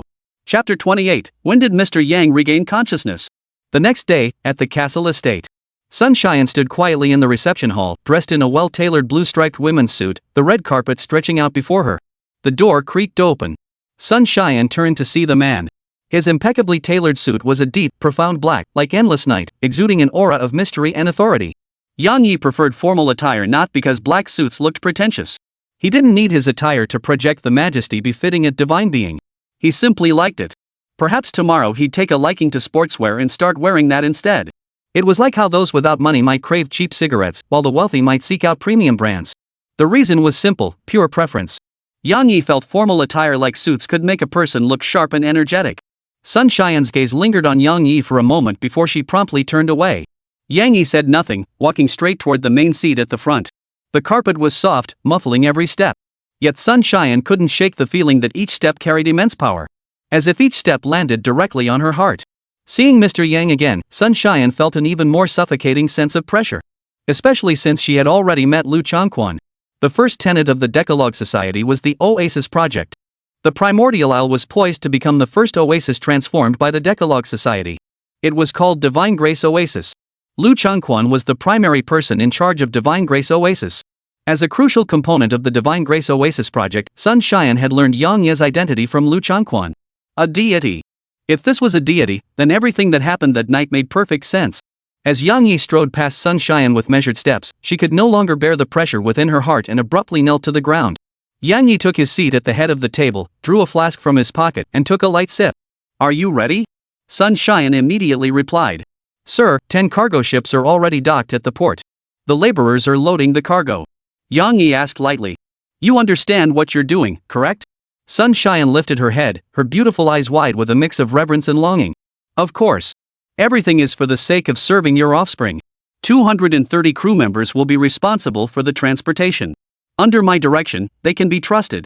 Sun Xian articulated her value in the most concise terms. Having just joined the 10 Commandments Society, she needed to emphasize her role. Even the head of the Liu family was merely an ordinary member of the 10 Commandments Society, a testament to its formidable power. 230 crew members or even more were absolutely within her control. She could mobilize a large fleet of cargo ships at any moment. That was her role. It was precisely this capability that Yang Yi valued in Sun Xian, compelling him to recruit her into the 10 Commandments Society. Sun Xian's maritime caravan would grant the 10 Commandments Society unrestricted freedom across the seas. Yang Yi glanced at his watch. "It's about time. We can go now." Sun Xian lowered her head. "Mr. Yang, the car is waiting outside." Su Shui was dressed beautifully, a pale yellow swan hat, a white dress, and high-heeled sandals. If this woman didn't try so hard to appear mature, she'd genuinely have that fresh, next-door sister vibe. Truthfully, Su Shui wasn't that old. In her world, men preferred the flirtatious type, unaware that her current self was far more beautiful. Today, because she was meeting Yang Yi's child, she had deliberately styled herself to appear more innocent, hoping to make a good impression. She struggled to carry her luggage, which contained gifts she'd bought for Yang Yi's child. Ultraman toys and Barbie dolls, things like that. Yang Yi approached the castle entrance, took the luggage, and headed toward the estate's exit. 2 stretched Humvees had been waiting there for some time. Sun Xian, the famously aloof CEO from Nanhai, personally opened the car door for Yang Yi. After Yang Yi and Su Shui got in, Sun Xian walked to the lead vehicle and settled into the back seat. The vehicle started up and headed toward the dock. Inside the lead vehicle, seated in the back weren't just Sun Xian, but also Liu Changquan. Though they had met before, neither held the other in particularly high regard. Sun Xian, at just 30 years old, was already the female president of Blue Whale Group. In her eyes, Liu Changquan was already old. Liu Changquan had dominated the South China Sea for decades, backed by 4 generations of the Liu family's efforts. In his eyes, Sun Xian was merely a village girl who had gotten incredibly lucky. Now, however, things were different. They held each other in considerable respect. Even when they learned that a small-time thug nicknamed Piglet needed their help and deserved some support, they recognized that Piglet was someone to reckon with. The reason was simple: they were all members of the 10 Commandments Society. To them, college students who got into trash schools saw their teachers and classmates as idiots. To them, students who got into prestigious universities saw their teachers and classmates as geniuses. Joining an organization founded by a deity not only signified capability and talent but also pointed to boundless potential. Liu Changquan asked, "How well does Miss Sun know Mr. Yang?" Sun Xian paused for a moment before saying, "He defeated the Black Diamond pirates at sea." Liu Changquan's eyes widened. "You saw Mr. Yang do it with his own hands." Liu Changquan had witnessed divine power firsthand. A mere touch had cured his ailments and rejuvenated him by a decade. But what mortal wouldn't want to witness a god in battle? Storms churning? Heaven scorching, sea boiling? Sun Xian shook her head. He didn't fight personally. That night, Yang Yi did not intervene. Even if he had, it would have been futile. Yang Yi couldn't withstand the barrage of so many heat weapons, especially with a rocket launcher in the mix. The one who eliminated the pirates that night was Fairy Eel. Liu Changquan suppressed his curiosity and shock, asking no further questions. He just found it all rather mysterious. Even gods should be that mysterious. Sun Xian asked, "Have you ever seen Mr. Yang in action?" Liu Changquan gave a wry smile. "Without Mr. Yang, I would be dead." Sun Xian was deeply shaken, yet she felt this outcome was only natural. She had heard long ago that Liu Changquan suffered from a serious illness and had little time left. A god healing a mortal, wasn't that perfectly normal? Yet the very existence of gods in this world made them constantly doubt their own sanity. After a moment of silence, Sun Xian spoke up. If I recall correctly, Old Master Liu met Mr. Yang about a month ago. Liu Changquan nodded. Yes. Sun Xian continued. Mr. Yang's repeated appearances within this month indicate that the Ten Commandments Society is indeed a newly formed organization, correct? Liu Changquan nodded. Exactly. His offspring have just awakened and require tending. Otherwise, he wouldn't have displayed miracles. Sun Xian paused briefly before replying. I knew the original owner of the castle where Mr. Yang resides. We had some business dealings. The previous owner recently left the South Sea due to certain circumstances. Mr. Yang's purchase of that castle suggests he likely awoke not long ago. Of course, it's only natural for a god to take an interest in a castle. Liu Changquan frowned deeply. What exactly are you thinking? Sun Xian continued. I'm thinking that since Mr. Yang is also a newly awakened deity, are the revived deities only Mr. Yang and his offspring, or are there other gods? Liu Changquan's aged eyes suddenly widened. Chapter 29, The Monster of the Great Sea. Sun Xian said. The emergence of a single deity speaks volumes. Liu Changquan pursed his lips and nodded slowly. For ordinary people, learning that true gods exist in the world would make them want to kneel and pray for divine blessings above all else. These two merchants were different. Their way of thinking was entirely distinct from ordinary people. Sun Xian said. The god's appearance might create a new wave of opportunity in the future. Ordinary households, merchants, even nations all would be compelled to adapt. It may sound exaggerated, but this is a deity. If the authorities learn of such an existence, we cannot predict their stance. I believe that if Mr. Yang demonstrates formidable power, the authorities will most likely choose to cooperate. Sun Xian rolled down the window, lit a cigarette, and took a deep drag before saying, Fortunately, we are members of the Ten Commandments Society, the deity's first followers. Sun Xian paused before adding. To be precise, we are the first mortals to follow the god. Former followers of the god may also awaken. Liu Changquan understood this all too well. Within a month of encountering the deity, one could attain rebirth. The deity's former follower had perhaps transcended mortal understanding. Liu Changquan instinctively grabbed his pant leg, a gesture he hadn't made in years. He declared. So we shall be the pioneers of a new era. Even if new deities emerge in the future, I believe following Mr. Yang is the most correct choice. He likes us to call him Mr. Yang. Which shows that Mr. Yang cherishes his human identity. He is a deity who favors humanity. In his eyes, though Yang Yi was proud, as a deity of immense power, it was only natural. Sun Xian said. In short, we two fortunate ones are loners among ordinary humans. We need to help each other. Liu Changquan nodded. That's only right. I can share some intelligence with you. Sun Xian waited for Liu Changquan to continue. Liu Changquan said. You know about the Divine Grace Oasis project. Do you know what we'll receive? Sun Xian shook her head. To her, the Divine Grace Oasis project was simply using worldly power to serve the Son of God. Just as in ancient legends, humanity was the slaves of the gods. Liu Changquan said. Do you know why I brought so many researchers? Among them are several of my most cherished disciples. Sun Xian frowned. Out of respect, I did not inquire into your intentions. A fervent gleam ignited in Liu Changquan's eyes. Mr. Yang bestowed a gift upon me, the bodily fluid of the Son of God. My lab researchers studied that fluid for 15 full days and nights. I can confirm that this substance, unlike any known material, is a tremendous treasure. Medicines synthesized from the genetic structure of the divine child's bodily fluid cannot resurrect the dead, but they can restore flesh to bones.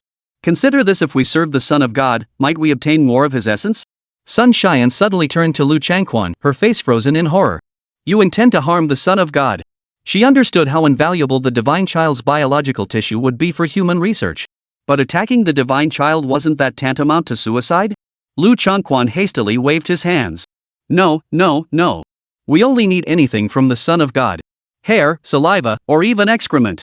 I will become the foremost authority in immunology, genetics, virology, bacteriology, and beyond. What I develop will revolutionize human understanding.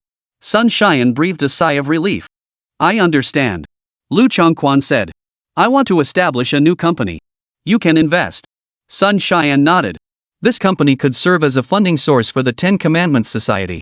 I believe our deity has only just awakened and possesses few tangible assets. We can use our ability to make money to elevate our standing within the Decalogue Society. The car had arrived at the port. Liu Changquan extended his hand to Sun Xian. May we remain allies forever. Sun Xian replied. May our collaboration make us Mr. Yang's right-hand men. The cargo ship was nothing like Yang Yi had imagined, nothing like a Caribbean pirate vessel. The cabins were dilapidated, with multiple people sharing the same space.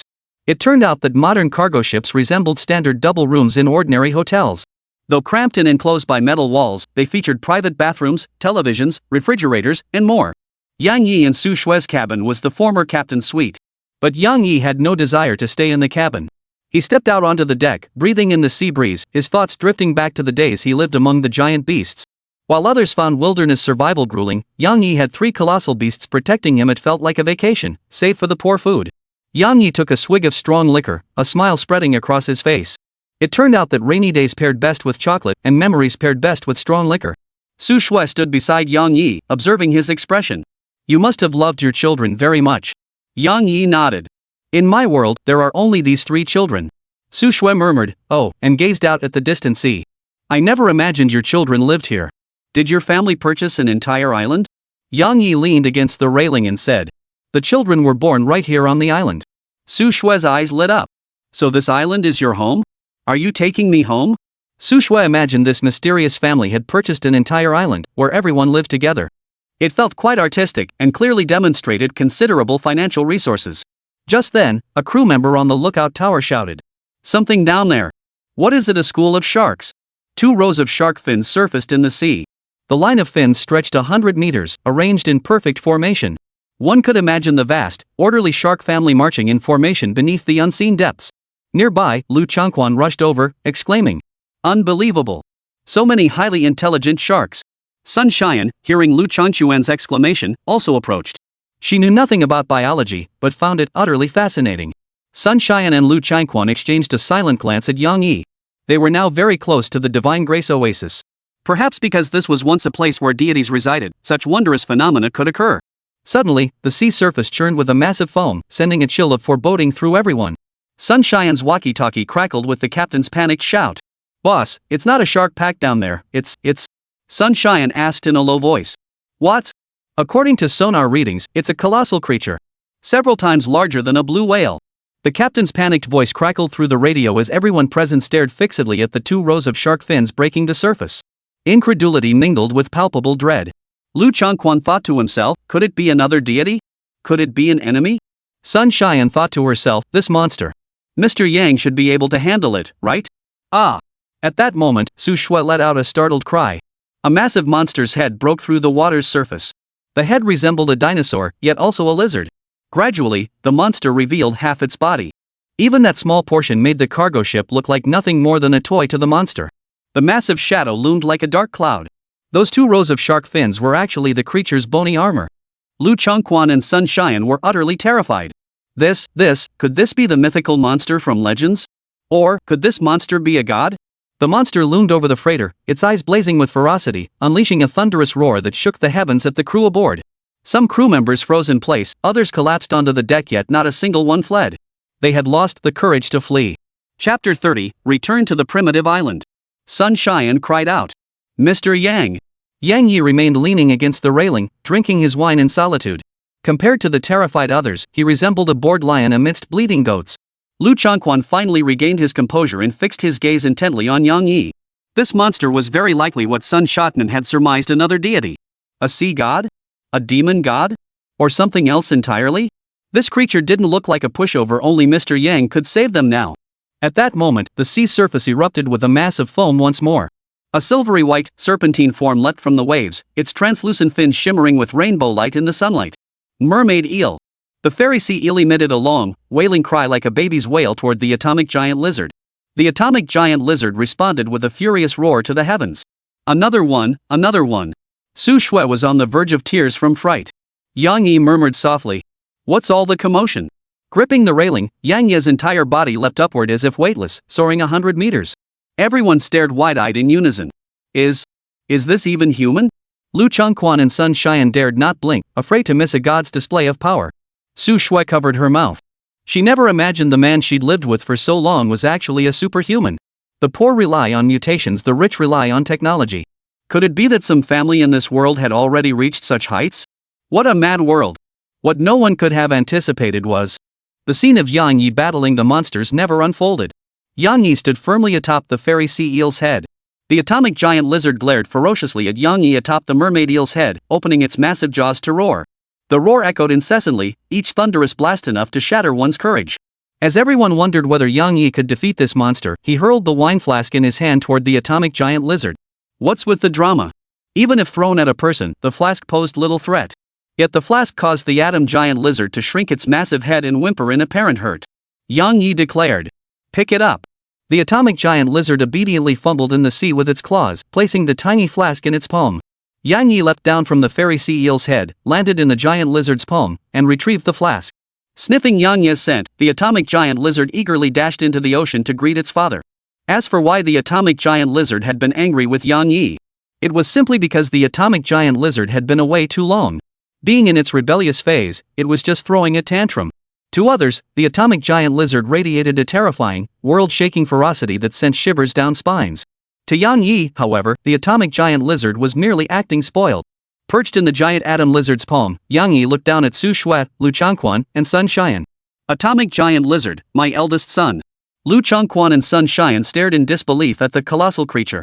Could this really be Mr. Yang's child? Could this possibly be his biological child? Legends say that children of gods are all strange and wondrous. Ancient myths of Great Xia, Greece, and Western Europe all contain similar accounts. Some divine offspring were mountains. Another was the mouth of the ocean devouring abyss. Some were cyclopes. If one thinks of it this way, the idea that Yang Yi's divine offspring is such a colossal entity seems somewhat acceptable. But all this hinged on knowing beforehand that Yang Yi was a god.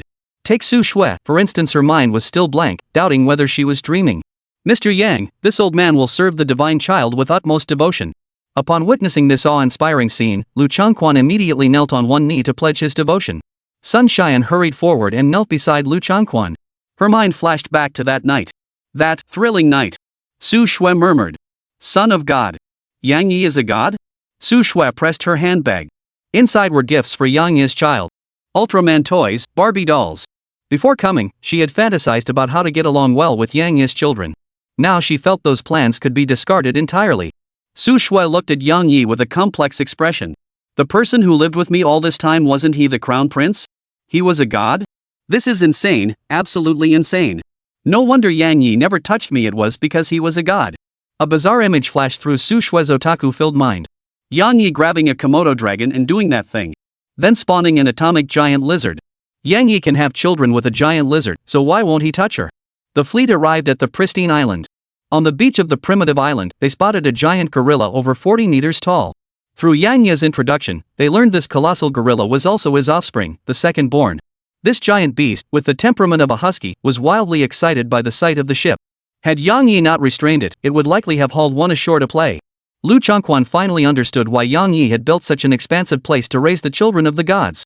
Because the children of the gods required vast open spaces. Under the captain's direction, cranes, excavators, and other construction equipment rolled off the cargo ship. Workers from around the world began bustling about. Some set up tents so many people couldn't possibly sleep under the open sky. Others constructed simple fences to organize the cattle, sheep, chickens, and ducks from the cargo ship by species. Others had already started logging on the island, clearing space to build the temporary shelters first. Some technicians set up internal radio systems and signal jamming devices on the island. The tranquil, pristine island began to stir with activity as humans arrived. On the other side of the island, atomic giant lizards, Kong giant apes, and fairy sea eels frolicked in the ocean. Yang Yi watched from the beach with a smile. These three colossal creatures shared a remarkably close bond. Perhaps, to them, only the three of them were truly kindred spirits. In a way, it was a kind of loneliness. The King Kong ape puffed out its cheeks and stole a glance at Yang Yi. It thought it was hiding its gaze well, but it didn't realize just how enormous its own body was or how large its eyes truly were. Yang Yi instantly saw the cunning and mischief in the giant ape's eyes. Sure enough, the colossal ape suddenly spewed a massive gush of seawater at Yang Yi. Yang Yi felt a sharp pain in his temples. If he weren't here, could those humans really handle this beast? The atomic giant lizard darted forward, blocking the giant ape's mischief. The spray of seawater drenched the atomic giant lizard's face. Though rebellious, the atomic giant lizard harbored a strong possessiveness toward Yang Yi, refusing to allow him even the slightest harm. The atomic giant lizard roared and charged at the giant ape, pinning it down in the sea and rubbing it against the water. As for the fairy sea eel, it emitted infant-like cries while spraying water into the sky with its beautiful fins. Seriously, they fight their own battles while she plays hers.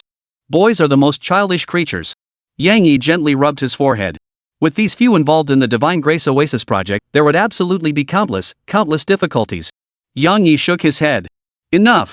The colossal beasts ceased their roughhousing and turned their gaze toward Yang Yi. Yang Yi declared, "Those people outside are here to care for you. Don't play yourselves to death." Atomic Giant Lizard. Yang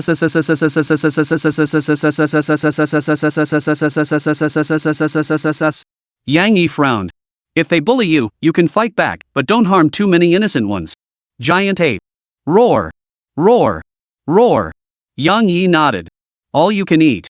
The fairy sea eel perked up. Ee. Yang Yi pursed his lips. "I can't stay here with you. I have other matters to attend to." The three colossal beasts simultaneously hung their heads in dejection, their expressions strikingly human-like. Yang Yi said, "Xiener, you should stay here this time. I know this is where you were born, and you love it." The fairy sea eel whimpered anxiously. Yang Yi reassured her. "Don't worry. You still have your other brothers to protect me." The other two behemoths paused, opening their mouths to speak words only Yang Yi could understand. Yang Yi chuckled. "Yes, you'll have other brothers. You'll meet them in time." Just then, sounds came from the woods behind them. Someone was approaching. Yang Yi turned around. It was Su Shui, clutching her chest and moving cautiously. Chapter 31, The Gift. The next monster will be created soon. Su Shui said. "You can talk to them?" Su Shui had been watching from behind for quite some time. Yang Yi turned his head. "These are my children." Su Shui nodded and pulled several children's toys from her bag. An Ultraman figure, a little monster toy, and a Barbie doll. Su Shui walked confidently onto the beach, wearing an anti-smile. I'm a friend of your father's. I brought you some gifts." Yang Yi stared at Su Shui in surprise. This woman was clearly quite timid. Su Shui turned to look at Yang Yi, her eyes crinkling with amusement. "You're my sugar daddy, after all. I've got to build a good relationship with his kids." Just then, Su Shui heard the sound of rushing water. As she turned around, she saw the 40-meter-tall golden ape, towering like a mountain, looking down at her. Though startled, Su Shui boldly held out the toy in her hand. The colossal ape slowly crouched down, scrutinizing the gift in Su Shui's hands. Too small to see clearly. The ape simply lay down, opening its left eye and closing its right, to observe the gift in Su Shui's hand. Gradually, a look of excitement appeared on the ape's face. It pointed at something in Su Shui's hand. It tried to grab it, but the toy was simply too small for its massive paws to grasp. Su Shui extended the little monster. "Do you like this?"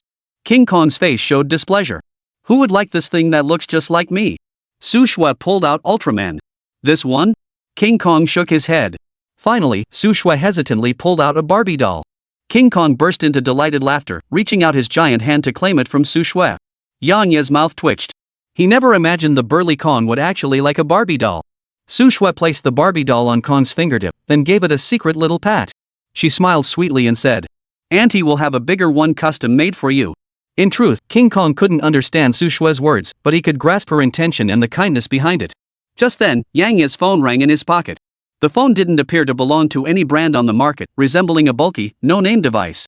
It was a regional network phone developed by Blue Whale Group. Originally, this regional network phone was designed for use aboard the Great Blue Whale cruise ship. It allowed communication in environments without signal coverage. Of course, once outside that environment, the phone became completely useless. Yang Yi picked up the phone. It was a text message. Liu Changquan and Sun Xian had already completed their preliminary preparations and were waiting to communicate with Yang Yi. Yang Yi entered the forest, heading toward Liu Changquan and Sun Xian's camp. Su Shui, however, expressed her desire to spend more time with the giant beasts. Since she wouldn't be listening to Yang Yi's conversation anyway, she might as well spend more time bonding with his big babies. The tent is not one of those toy tents for camping. The tent is military green and can withstand fierce typhoons, its sturdiness rivaling that of ordinary houses. Inside, there's air conditioning, beds, and a conference table. As Yang Yi stepped inside, Liu Changquan and Sun Xian immediately stood up. "Sir." Yang Yi fixed his gaze on the other person, a middle-aged man with glasses and dark complexion. The man looked uneasy under Yang Yi's gaze and echoed Liu Changquan's greeting, "Sir." Liu Changquan introduced him. "This is Song Liming. He used to be a designer at the construction bureau. After going into business, he joined me. He's now the chief engineer for the Divine Grace Oasis project." Yang Yi nodded, took the seat of honor, picked up the wine jug, and began drinking without waiting for others. Liu Changquan gave Song Liming a meaningful glance. Song Liming took a deep breath and pulled out his design blueprints. In Song Liming's vision, a colossal wall would be constructed, enveloping the primordial island and a vast expanse of surrounding sea. Like a mysterious metal base. He pointed to a stretch of water and declared, "This will become a vast marine farm. Fish and shrimp will be farmed within these waters. Besides these fish and shrimp, ships will deliver food supplies. The Son of God's consumption needs will be fully met. Song Liming pointed to another stretch of sea and said, "This is the habitat of the Divine Child's atomic giant lizards and fairy sea eels. We will construct specialized monitoring stations in each habitat. This will ensure the optimal condition of both divine children in real time." Song Liming looked at Yang Yi and stated, "The barrier of Divine Grace Oasis is constructed from high-density metal. Even under artillery bombardment, it will demonstrate its resilience." Yang Yi took a sip of wine. "Sounds like a cage." Song Liming hastened to explain. "The barrier has gates. The Divine Child may exit at designated times or whenever they wish to go out, and we will open this gate. We'll have submarines and vessels accompanying the Child of God. The metal barrier isn't meant to imprison the Divine Child, it's primarily for their protection." Yang Yi waited for Song Liming to continue. Song Liming stole a glance at Liu Changquan. "It's all to prevent the Divine Child from encountering powerful enemies." Liu Changquan had confided in Song Liming during their journey here. Other deities might exist in this world. The Divine Grace Oasis must ensure the Child of God's safety. Moreover, the Child of God possessed the power to alter the course of an era. No one could predict what would happen if the Divine Grace Oasis were discovered by the authorities or other factions. As servants of the Divine Child, it was only right to prepare early. Both Sun Xian and Liu Changquan had already resolved to transcend the mundane world. Song Liming said, "If the Child of God so desires, we can construct a temple beneath the sea to express our devotion. A temple is hardly necessary. The great beasts favor the oceans and islands, they wouldn't confine themselves within a temple. If any temple is needed, it would be for the 10 Commandments." Song Liming was about to elaborate on more complex designs, like artificial rainfall systems, signal bases, laboratories, and such. Yang Yi shook his head. "I want you to do only one thing, care for them well and help my children, who are still in their youth, mature quickly." Only as the colossal beasts matured would Yang Yi's psychic power recover, granting him greater beastly strength. Within Yang Yi's body resided a reactor identical to that of the atomic lizard. Only when the atomic lizard matures enough to activate its own reactor could Yang Yi harness the reactor within his own body. Atomic breath, that was the true power of gods and demons. With massive corporations now dedicating resources to nurturing these beasts, Yang Yi was confident his spiritual power would soon recover, enabling him to create the next colossal creature. Those present heard Yang Yi's words and revealed expressions of shock. Mature quickly? These children of the gods were already as massive as small mountains, yet they were still considered minors? Yang Yi capped the wine flask and said, "With proper care, the children grow quite rapidly. Beyond eating, which is crucial for the growth of these behemoths, there are many other factors. For instance, the environment. Guzong and Xiener dislike excessively warm seawater, requiring artificial cooling. When Gangzi craves a humid environment, a refreshing rain shower is just what he needs." Yang Yi stood up. "I will bestow generous rewards upon you during their coming-of-age ceremony." Liu Changquan and Sun Xian exchanged glances, both seeing the excitement in each other's eyes. They had always believed their lifelong duty was to serve the Divine Child. Yet they could actually receive rewards. Could the gifts bestowed by the Divine at a child's coming-of-age ceremony possibly be ordinary? Perhaps they could even gain entry into the circle of the Divine. Yang Yi didn't actually know what to give them either. Well, he'd just paint a rosy picture for now. Once the 3 colossal beasts reach adulthood, even if they don't become rulers of the world, they'll still be beings that no nation would dare provoke lightly, right? Chapter 32, The Security Bureau discovers another clue about the third giant beast. Night, South Sea. The sea embodies the greatest contrast in this world. On a clear day, the sea is a deep azure, elegant as flowing sapphires. Clouds are her pure white gown, and wind her gentle disposition. At night, this gentle noblewoman transforms. The sea turns pitch black as ink, the night sky airy, and the wind grows merciless. On this stretch of water, shipwrecked sailors huddle in lifeboats, lips parched and lips chattering from the cold. The captain of this cruise ship had made a navigational error, causing the vessel to capsize. Seawater alone won't drown you, clinging to a floating object is enough. The real dangers were dehydration and hypothermia. The heat of the sea during the day made one sweat constantly, while the cold of the sea at night felt like winter. "Are we going to die?" someone asked, but no one answered. "When will the rescue team arrive?" another voice asked, and this time someone answered quickly. "When the ship capsized, we already sent a signal to the port rescue team." The lifeboat's rope was secured to the ship, which was already sinking rapidly into the sea. Their coordinates wouldn't be too far off from when the signal was sent. But if the rescue team didn't arrive tonight, the chances of being saved tomorrow would be much slimmer. Moreover, the people on board were now extremely weak. In other words, without rescue tonight, their chances of survival were slim. At that moment, someone rubbed their eyes and stared intently into the distance. "Am I seeing things? Is there a python over there? How could there be a python out at sea?" Everyone thought he was losing his mind. Someone absent-mindedly remarked, "It could just be a sea snake." You're seeing things. The man screamed. No. Sea snakes aren't that big. The captain sensed something amiss and took out his telescope to peer in that direction.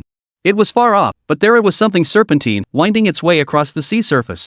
The captain's eyes widened. A sea monster. Adjusting the telescope. The so-called serpent was still far away. Yet its serpentine form remained faintly discernible.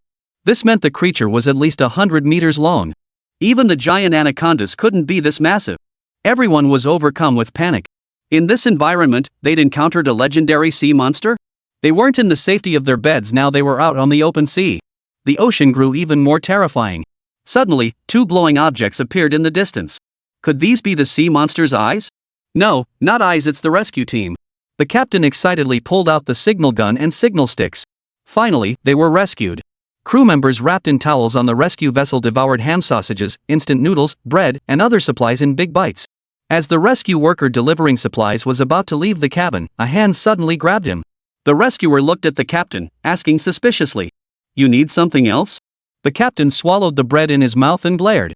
"Captain, we saw a sea monster." The rescuer studied him for a moment before saying, "I'll take you to the port hospital for a physical examination." Clearly, the rescuer believed the captain was suffering from some form of post-traumatic stress disorder. Many people who fall overboard experience some hallucinations, though it's not usually a major issue. One crew member exclaimed excitedly, "Sir, I saw it too. It's possible for one person to hallucinate. But two people experiencing identical hallucinations? That's not quite right." The rescue worker pondered for a moment. It could be floating debris at sea, or perhaps something like a sea snake. The captain and crew were certain they'd seen a sea monster. They were nearly ready to swear on it. Realizing the gravity of the situation, the search and rescue officer hurried out of the cabin and used the satellite phone to contact the SAR agency. "Sir, someone spotted a sea monster on the water." The duty officer's voice had sounded groggy, as if he were half asleep. But upon hearing the word sea monster, he snapped awake. "What's going on?" The search and rescue officer repeated the captain and crew's description.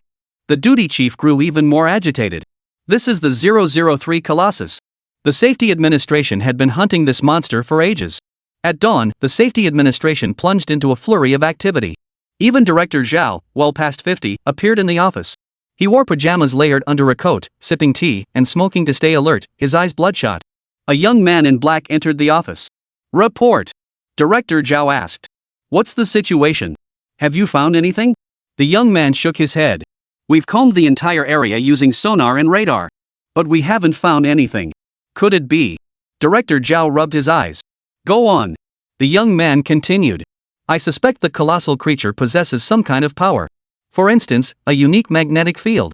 Or perhaps some form of bioelectricity we've never encountered. In short, it's shielding itself from our detection, making it as invisible as a stealth fighter." Director Zhao's body jerked violently. If the colossal beast possessed such abilities, it would be terrifying. Its colossal frame, formidable strength, and the ability to render itself invisible to technology. If deployed militarily, it would be a force to make any enemy tremble. At the same time, Director Zhao felt a pang of concern. As the special agency responsible for the security of the Great Xia, the potential threat posed by the colossal beast falls squarely within its purview.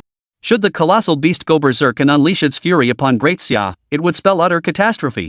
Director Zhao ordered in a grave tone. "Expand the search perimeter. We must locate the colossal beast. Such a monster cannot be allowed to roam freely, it must be brought under control by the authorities." South Sea, Ancient Castle Manor. After finishing his meal, Yang Yi pulled a chair onto the lawn and studied a manuscript intently. Su Shui approached carrying a tray. The tray held fruit and cocktails. The cocktails were something Su Shui had just learned to make. Whatever Yang Yi cared about, she would learn. She knew her only value lay in making Yang Yi's life more comfortable. Su Shui sat beside Yang Yi, gazing out at the distant beach. Today, it was Yang Yi's daughter who had brought them back. As they neared the shore, Yang Yi swept her into his arms and leapt, landing on the ground as if he'd flown. That thrill, that rush of blood boiling through her veins, gradually stirred a peculiar longing within her. It was an indescribable longing, perhaps a yearning for a higher form of existence. Su Shui picked up a cup of wine and handed it to Yang Yi. Yang Yi sipped leisurely, a faint, almost imperceptible smile always playing at the corners of his mouth. They lingered at the Divine Grace Oasis for half a month. During this time, his three colossal beasts feasted to their heart's content. Originally, Liu Changquan and the others believed that the livestock they brought could not only sustain the divine child but also establish a breeding farm on the primitive island. But reality proved them wrong. The three beasts had an astonishing appetite, consuming nearly an entire ship's worth of meat in a single meal. Sunshine promptly dispatched cargo ships to shuttle back and forth between the port and Divine Grace Oasis. Only then were the beasts properly nourished. Only then did Yang Yi realize that the colossal beasts had followed him all along purely out of hunger. Their drowsiness stemmed entirely from the fact that sleep conserved energy. It was Yang Yi's own fault-fearing discovery. He had forbidden the beasts from roaming freely in the ocean. That said, even if Yang Yi permitted the beasts to roam the waters near the island, the diamond giant ape would still starve. The golden giant ape could swim, but it was incapable of hunting in the deep sea. Thus, the Oasis project remained absolutely essential. Oh, and I must mention an interesting incident. The workers brought by Liu Changquan were making too much noise while constructing the undersea foundation, which annoyed the boss. Only after Fairy Sea Eel's soothing words did the boss refrain from destroying the ship and materials altogether. Here's the amusing part: to avoid being disturbed during his rest, the boss actually grabbed tools and started helping the construction crew himself. The most challenging part of the Divine Grace Oasis project was constructing the underwater foundation. A challenge on par with building a cross-sea bridge. Thanks to the God General's presence, a 6-month project was completed in just 1 week. Liu Changquan was filled with trepidation. Wasn't this supposed to be a dwelling place built for the Son of God? Why was the Son of God now lending a hand himself? Who's ever heard of slaves building pyramids for pharaohs, only for the pharaohs themselves to get down and haul timber? After each phase of construction, Liu Changquan would lead the workers in devoutly kneeling before the atomic giant lizard on the beach. The giant ape was quite interesting. After observing the boss's actions, it actually volunteered to help those little people with their work. It too desired a splendid home, to be worshipped by the little people. Thanks to the smooth progress of Divine Grace Oasis's construction, the three colossal beasts' energy replenished, accelerating their growth. Yang Yi's mental energy was nearly restored. The next step was to create the Fourth Colossus. Chapter 33, The Colossus of the South Sea Sewers. Yang Yi hoped the next Colossus would emerge within Nanhai City itself. But how could a colossal beast possibly appear in a metropolis like Nanhai? Build a zoo and confine it there? Yang Yi had no such intention. He desired a colossal beast that could guarantee his personal safety anytime, anywhere. Confining the beast to a specific location was clearly unsuitable. Therefore, Yang Yi turned his attention underground. Yang Yi set down the manuscript in his hands. This manuscript had been given to him by Song Liming, detailing the city's sewage system. Indeed, Song Liming had once been the chief designer of the South Sea sewer system. Don't be fooled by how Song Liming groveled before Yang Yi at the Divine Grace Oasis. Back in the construction days, everyone addressed him as Chief Engineer Song. The city's sewer system was merely a network of pipes, which then converges into main conduits for transport to treatment plants. Nanhai sewer system boasts even more extensive underground spaces, including hidden rivers. Nanhai has undergone multiple renovations of its sewage system. When Song Liming took on the task of improving the sewer system while working at the construction bureau, he conducted on-site surveys.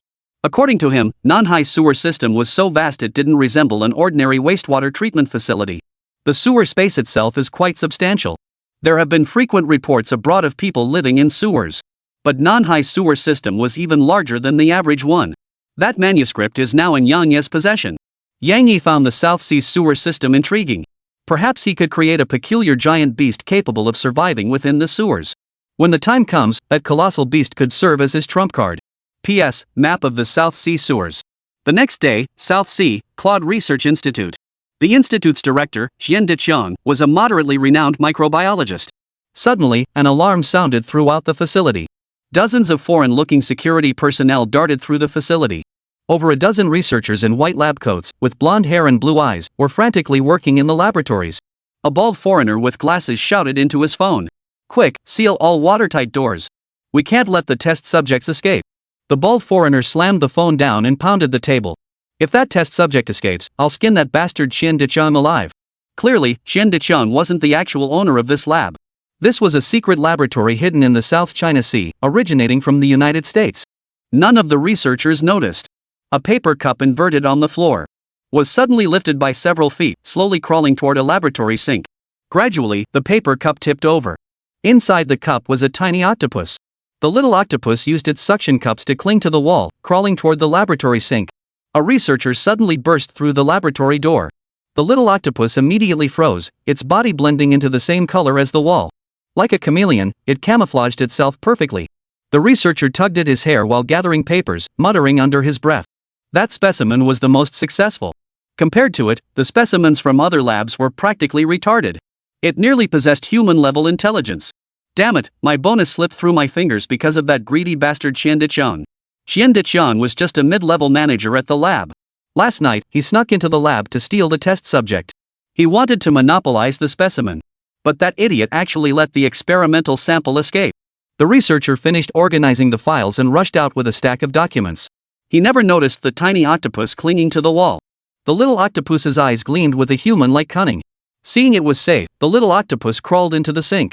It opened the drain valve with its tentacles and wriggled its way toward the coin-sized drain opening. Its body, as fluid as water, forced its way into the drain opening. Who knows what journey the little octopus endured before being flushed into the main sewer line. Spotting a tiny crack, it immediately clung to it with its suction cups. The crack was barely wide enough for water to seep through, yet the little octopus strained to squeeze its body through. Perhaps because it was a scientific specimen, its body structure was no longer that of an ordinary octopus, and it actually succeeded. Staring blankly at the foul-smelling dark river before it, its eyes turned skyward. Pitch black, yet it could see in the dark, making out the 20-meter-high dome ceiling. Was it free? Before the little octopus could feel joy, several bright green eyes fixed on it. They were rats, reeking of foul odor. The little octopus had seen such creatures in the laboratory, though the lab rats were white and timid. These gray rats were clearly different from the lab ones. The rats greedily charged toward the little octopus. The little octopus quickly dived into the underground river and fled with the current. The rats had no intention of letting it go, pursuing relentlessly. Suddenly, the rats froze in place, their eyes filled with terror. A monster appeared before the little octopus once more. A terrifying snake, eyes fixed on its prey, flickered its red tongue menacingly ahead. The little octopus thought. Good news. The rats are scared of snakes and won't chase us. Bad news. The snake looks hungry. Oh no. At that moment, both the snake and the mouse stared fixedly at a single spot frozen in place. The little octopus stared at the snake and mouse, its tentacles clinging to the wall, also frozen in place. Neither the snake nor the mouse seemed intent on eating it. The little octopus curiously followed their gaze. From the dark cave entrance came the sound of footsteps, thudding steadily. A figure clad in a black trench coat gradually emerged into the little octopus's field of vision. Fear filled the little octopus's eyes. It sensed a terrifying aura emanating from the man. This man was completely different from the monkeys in white lab coats inside the laboratory. As Yang Yi approached, he glanced at the rat. No, transforming this creature into a giant beast wouldn't be very meaningful. He wanted one with a slender build. A giant rat would be far too massive, the sewers probably couldn't even hold it. Yang Yi looked at the snake and shook his head. Though its body was slender, it wasn't slender enough. Transforming into a giant beast would likely make it resemble a fairy sea eel. A sea eel could fit in the sewer, but it wouldn't be able to turn around or anything far too cumbersome. Actually, Yang Yi was hoping for some kind of worm. Like the worm-like monsters in the movie Men in Black. It could burst out of any sewer grate at any moment. Its body was slender, yet long enough to coil around an entire skyscraper. At that moment, Yang Yi sensed something. The giant beast's sensory abilities alerted him to the presence of another creature nearby. Yang Yi moved closer and spotted the little octopus. The little octopus, realizing it had been spotted, gave up pretending. It crawled out unabashedly, rubbing against Yang Yi's leather shoes as if seeking affection. Yang Yi frowned. Sewers, with octopuses? This octopus was peculiar. He couldn't shake the feeling it possessed some form of intelligence. Yang Yi pondered for a moment. This sewer was enormous, standing a full 20 meters tall. While 20 meters was impressive, it was far too low for creatures that routinely measured tens of meters in height. This octopus was different. Even if it transformed into a 100-meter-long colossus, its limp body would still fit entirely within this sewer. Yang Yi crouched down, his finger tapping the octopus's head as he murmured. Giant Beast Evolution. Chapter 34, Cthulhu Octopus. The little octopus's body began to transform. Its body gradually grew larger. Countless protrusions emerged beneath its head, and gradually, tentacles sprouted from those fleshy bulges. The cephalopod's head also transformed. 2 eyes on either side began to wriggle, and 3 eyes emerged. The now enormous little octopus possessed a 10-meter-wide cephalopod head and 70-meter-long tentacles. A colossal creature possessing 5 eyes and dozens of tentacles. The vast sewer area swelled with its presence. The little octopus was no longer the timid creature that once feared even rats. Its terrifying form radiated an intense sense of oppression. Even the suction cups on its tentacles bore razor-sharp serrations. Most unsettling of all, its 5 blue eyes held a glimmer of intelligence. Yang Yi sensed this octopus was no ordinary creature. Never mind why an octopus would appear in the sewers. But it also possessed the ability to blend into its surroundings. But 2 even more mysterious points stood out. First, at full strength, his mental energy could create 3 giant beasts. But now, after evolving the small octopus into a giant beast, his spiritual energy was completely depleted. Yang Ye's mind was now engulfed in a violent dizziness. This was a sign of his mental energy being depleted to its absolute limit. Second, the octopus's eyes resembled 5 sapphires.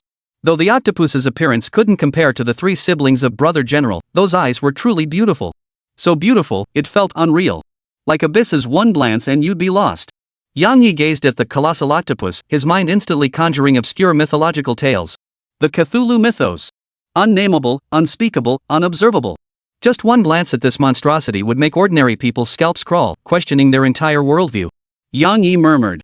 So you are Beast 004, the Cthulhu octopus. The Cthulhu octopus's gaze cleared, as if it wished to respond. Muscles throughout its body began to spasm, yet it found no way to speak. Yang Yi declared. From now on, you'll be my 4th child. We'll call you Little Cthulhu. He was terrible at naming things, otherwise he wouldn't have named his children Gangzi and Siener. Emotional ripples gradually stirred in the Cthulhu octopus's eyes. Yang Yi rubbed his dazed head and said, Tomorrow I'll have someone prepare food for you. After speaking, Yang Yi paused in surprise. What kind of recipes would an octopus even have? The Cthulhu octopus understood Yang Yi's words. It extended a tentacle, its serrated suction cups erupting with terrifying suction. The 2 rats that had been eyeing the baby octopus, along with the snake, were all sucked onto the sucker. The Cthulhu octopus stuffed the meat into its own mouthparts. The message was clear, it could eat meat. Yang Yi chuckled. Seems you're more sensible than your brothers. Apart from the lovely Siener, both brothers Zong and Gangzi were enough to give Yang Yi a headache that could explode. The Cthulhu octopus, pleased by the praise, let out a joyful roar. The roar sounded like the furious bellow of some unknown colossal beast, striking fear deep into one's soul. Yang Yi rubbed his head, nearly stumbling. A fierce dizziness made him want to fall asleep immediately. Holding his forehead, Yang Yi said, I'm heading back. I'll come see you again after I wake up. To others, Yang Yi appeared as a mysterious deity. This was because Yang Yi had to maintain the image of a deity. He needed to project the coldness and majesty of a deity to others. Yet before the great beasts, Yang Yi was nothing more than an ordinary family patriarch. The Cthulhu octopus convulsed once more.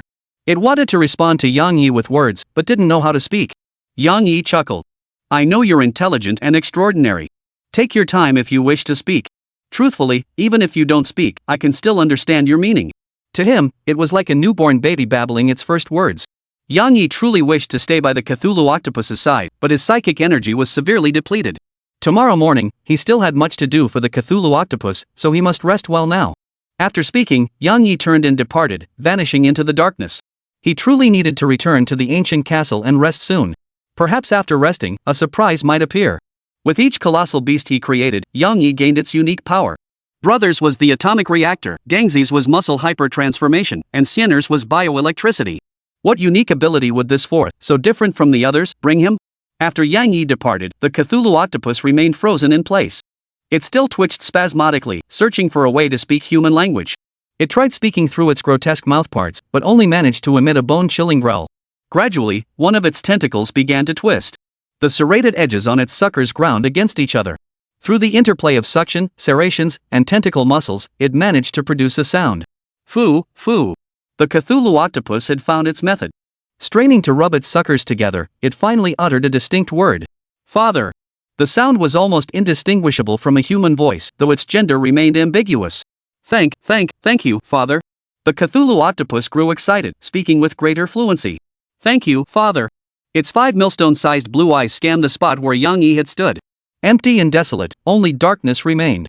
Father was gone. He had left. The Cthulhu octopus sank into despair. Slowly, it began to feel excitement again. The Cthulhu octopus possessed memories from when it was still a young octopus. Compared to before, it had grown far more intelligent. Even as a young octopus, Cthulhu possessed intelligence rivaling that of humans. After undergoing colossal evolution and experiencing countless enhancements to its brain, the Cthulhu octopus's intelligence had reached an indescribable level. This would be the smartest offspring of the Yang family. Its second brother, the Kong giant ape, is the dumbest child. The Cthulhu octopus was entirely different from its siblings, a distinction evident from the moment it was born. Take the atomic lizard, for instance. Even as a newborn, it hunted indiscriminately across the oceans, continuing its killing spree long after satiating its hunger. He was constantly reaffirming his place in the food chain. The Cthulhu octopus, however, did not choose to be a savage beast. The very first thing it did upon birth was to think. Why was father different from the monkeys in white lab coats? Judging by their forms, they were clearly human. Could it be that humans, despite being the same species, could have completely different life forms? Humans are fascinating. The Cthulhu octopus pondered humanity. How could a newborn octopus possibly grasp the essence of humanity in such a short time? What are humans? Humans are the world's sole miracle, their nature more unfathomable than the deepest abyss. The Cthulhu octopus has made its decision. It would study humanity. The Cthulhu octopus's 5 eyes suddenly blazed with intense blue light, like 5 mesmerizing blue abysses. A terrifying burst of psychic energy instantly engulfed the entire subterranean realm. The Cthulhu octopus's mastery of psychic energy far surpassed Yang Ye's. One could even say Yang Ye's mental power seemed crude in comparison. If the Cthulhu octopus's mastery of psychic energy could be compared to that of a scientist from the future, then Yang Ye's command of psychic energy was akin to a primitive ape just learning to wield tools. Mental energy manipulation was the Cthulhu octopus's special power. The Cthulhu octopus soon discovered a human in the subterranean realm. It swam toward that human. Yes, it swam toward it. Even on land, this term could be used to describe its movement. For the Cthulhu octopus was like a pool of liquid shaped like an octopus. The colossal creature moved swiftly through the sewers, like a ghost. Countless tentacles spread out at random, sometimes filling an entire passageway of the subterranean world. Closer now. That human was within arm's reach. It encountered that human. But why did that human show fear, even wetting his pants? Neither the lab researcher nor the father would react this way. Humans, how fascinating. Chapter 35, The God of the Spiritual World. Zheng Dawei was a 40-year-old sewer pipe repairman. His salary was decent 10,000 yuan a month. But who would want to maintain sewers day in and day out? Rats everywhere, stench filling the air. Rumors swirled that a zoo alligator had escaped into the sewers, sending panic through the community. He spends at least one full day every week submerged in the sewers. This job is inhuman. Zheng Dawei complained, yet he had no intention of quitting. In today's tough economy, making 10,000 yuan was already pretty good. He was divorced and had a daughter in high school. Quit? Forget it. He could only dream about it. Whenever he thought of his obedient and sensible daughter, he felt that any hardship was worth enduring. Zheng Dawei shone his flashlight down the drain, humming a tune as he inspected the pipes. Suddenly, the beam of light illuminated something. It looked like a massive sculpture. But how could there be a sculpture in the sewer? An irregularly shaped, massive sculpture resembling an octopus. Even if someone tried to get it into the sewer, it would be nearly impossible. Zheng Dawei frowned and shone his flashlight closer for a better look. Suddenly, his eyes widened in horror, his mouth opening in shock. This thing wasn't a sculpture at all. That thing was alive. Octopus-like, yet it possessed countless tentacles. Especially those 5 blue eyes like the depths of an abyss. Zheng Dawei considered himself a pretty bold guy, but after encountering this monster, he really peed himself. The Cthulhu octopus spoke. Are you afraid? Why are you afraid? Its mouth remained closed, yet Zheng Dawei could hear its words. The Cthulhu octopus spoke politely. At least, it considered itself gentle. Zheng Dawei grew even more terrified, plopping down onto the ground. He pointed at the Cthulhu octopus, unable to speak for a long while. The Cthulhu octopus said, "It seems you don't wish to communicate with me, but I truly want to understand you."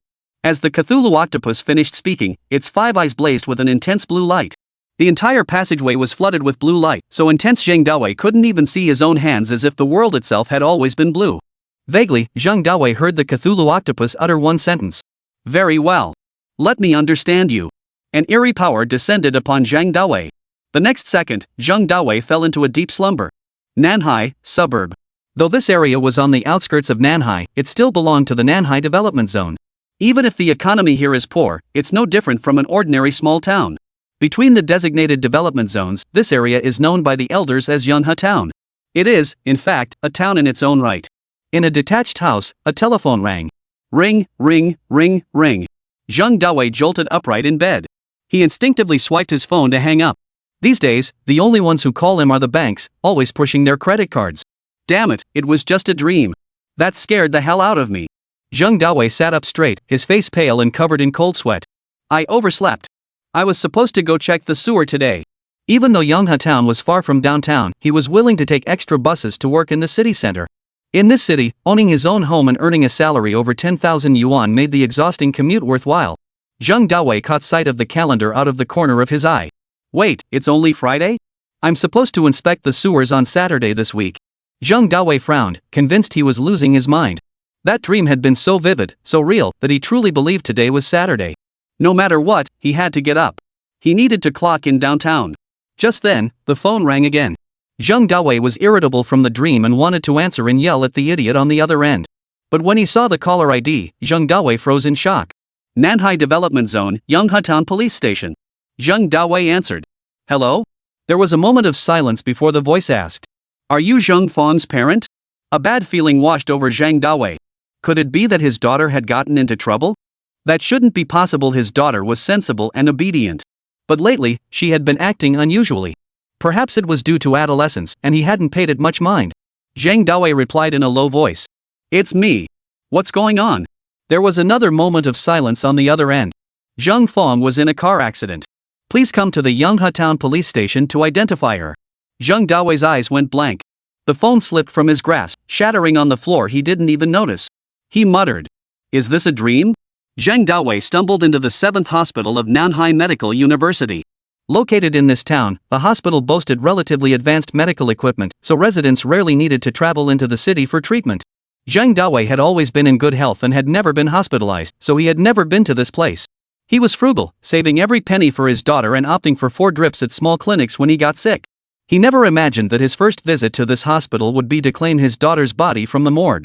Outside the morgue, besides the police, stood 2 men. The one with terror etched across his face was the driver responsible for the accident. Crouched in the corner, he tugged at his hair, muttering over and over. She just ran out suddenly. It's not my fault, it's not my fault. The other man wore a convenience store uniform with a name tag reading manager. Guilt etched itself onto his face. Zheng Dawei knew his daughter's death must be connected to the convenience store manager. Without a second thought, Zheng Dawei rushed into the morgue and tremblingly lifted the white sheet. His daughter's neck and face were a bloody mess, her head already flattened. Zheng Dawei's mouth gaped open, his throat emitting repeated gasps. How he wished this were all a dream. He'd rather face that octopus monster. Zheng Dawei burst out of the morgue and swung a vicious punch at the driver. 2 police officers quickly restrained Zheng Dawei. Calm down, sir. Ignoring the pain, the driver pointed at the convenience store manager. It's all his fault. He was chasing that little girl. She panicked and ran onto the highway. It really wasn't my fault. Does the truck driver have $1 million insurance? Doesn't have to pay compensation for hitting someone? Truck drivers only have a certain degree of legal immunity. They aren't monsters. Even with insurance giving them immense confidence, they still can't bear the guilt after hitting someone.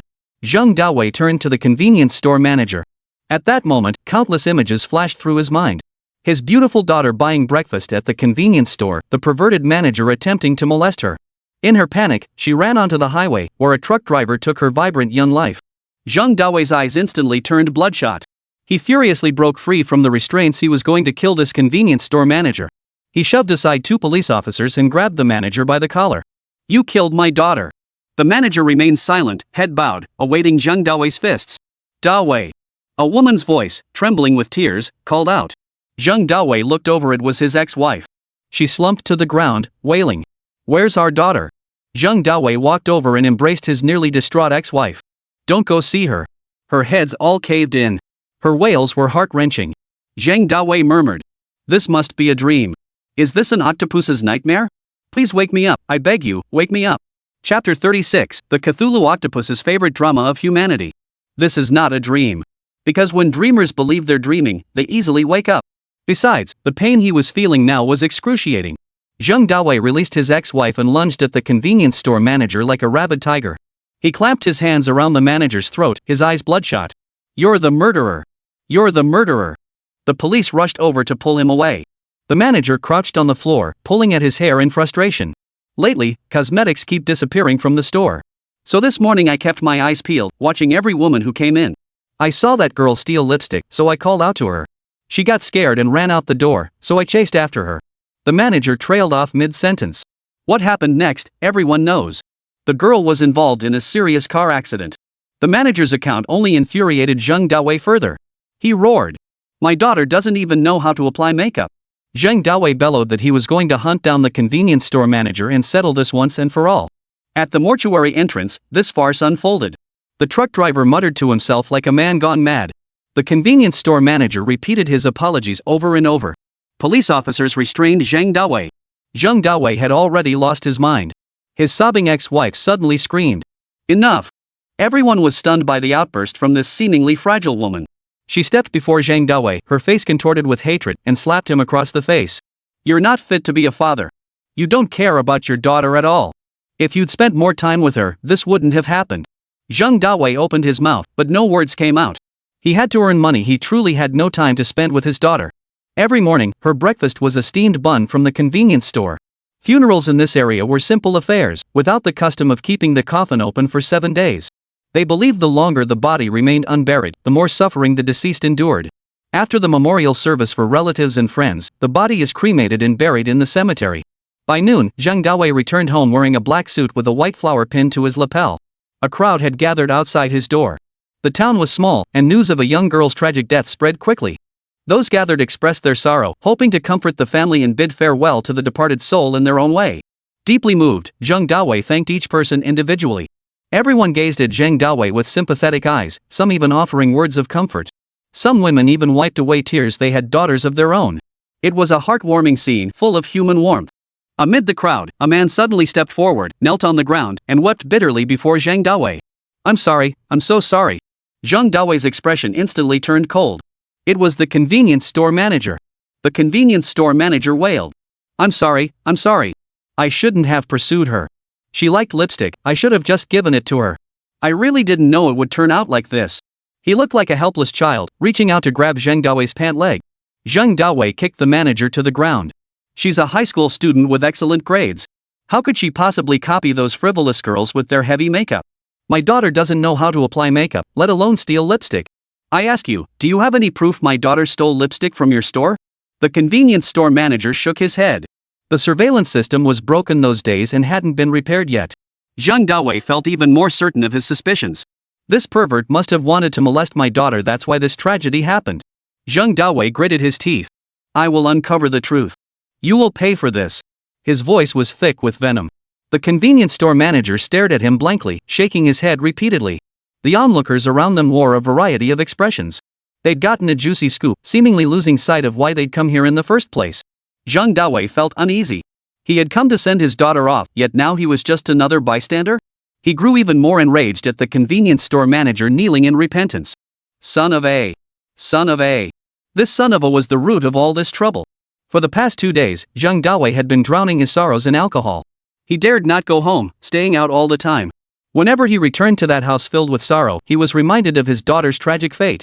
After the intense grief came endless resentment. He would kill the convenience store manager. That day, Zheng Dawei woke up early. Zheng Dawei bought a fruit knife and headed to the convenience store. As soon as that perverted manager showed up for work, he would stab him to death. Around 6 o'clock, the convenience store had just opened. Zheng Dawei watched the store from a distance, his gaze fixed and fierce. He saw the convenience store staff tidying things up at the entrance. After waiting a long time, he still didn't see the manager. Zheng Dawei walked toward the convenience store. In the trash bin by the entrance, he spotted numerous white paper flowers. Words were written on the flowers. "Go to hell, you sick pervert. Murderer. Pornographer, pervert. This is a murderous store." The murderous intent in Zheng Dawei's eyes faded slightly, replaced by a hint of emotion. There are still so many righteous people in this world. Some were helping him clear his name in their own way. Zheng Dawei stepped into the convenience store. A female employee spotted him and looked surprised. Zheng Dawei frowned and asked, "Do you know me?" The employee looked at him with sympathy and shame. "I had no idea the manager was that kind of person. I'm sorry, but if I ever caught the manager doing anything inappropriate with the girl, I would have stopped him."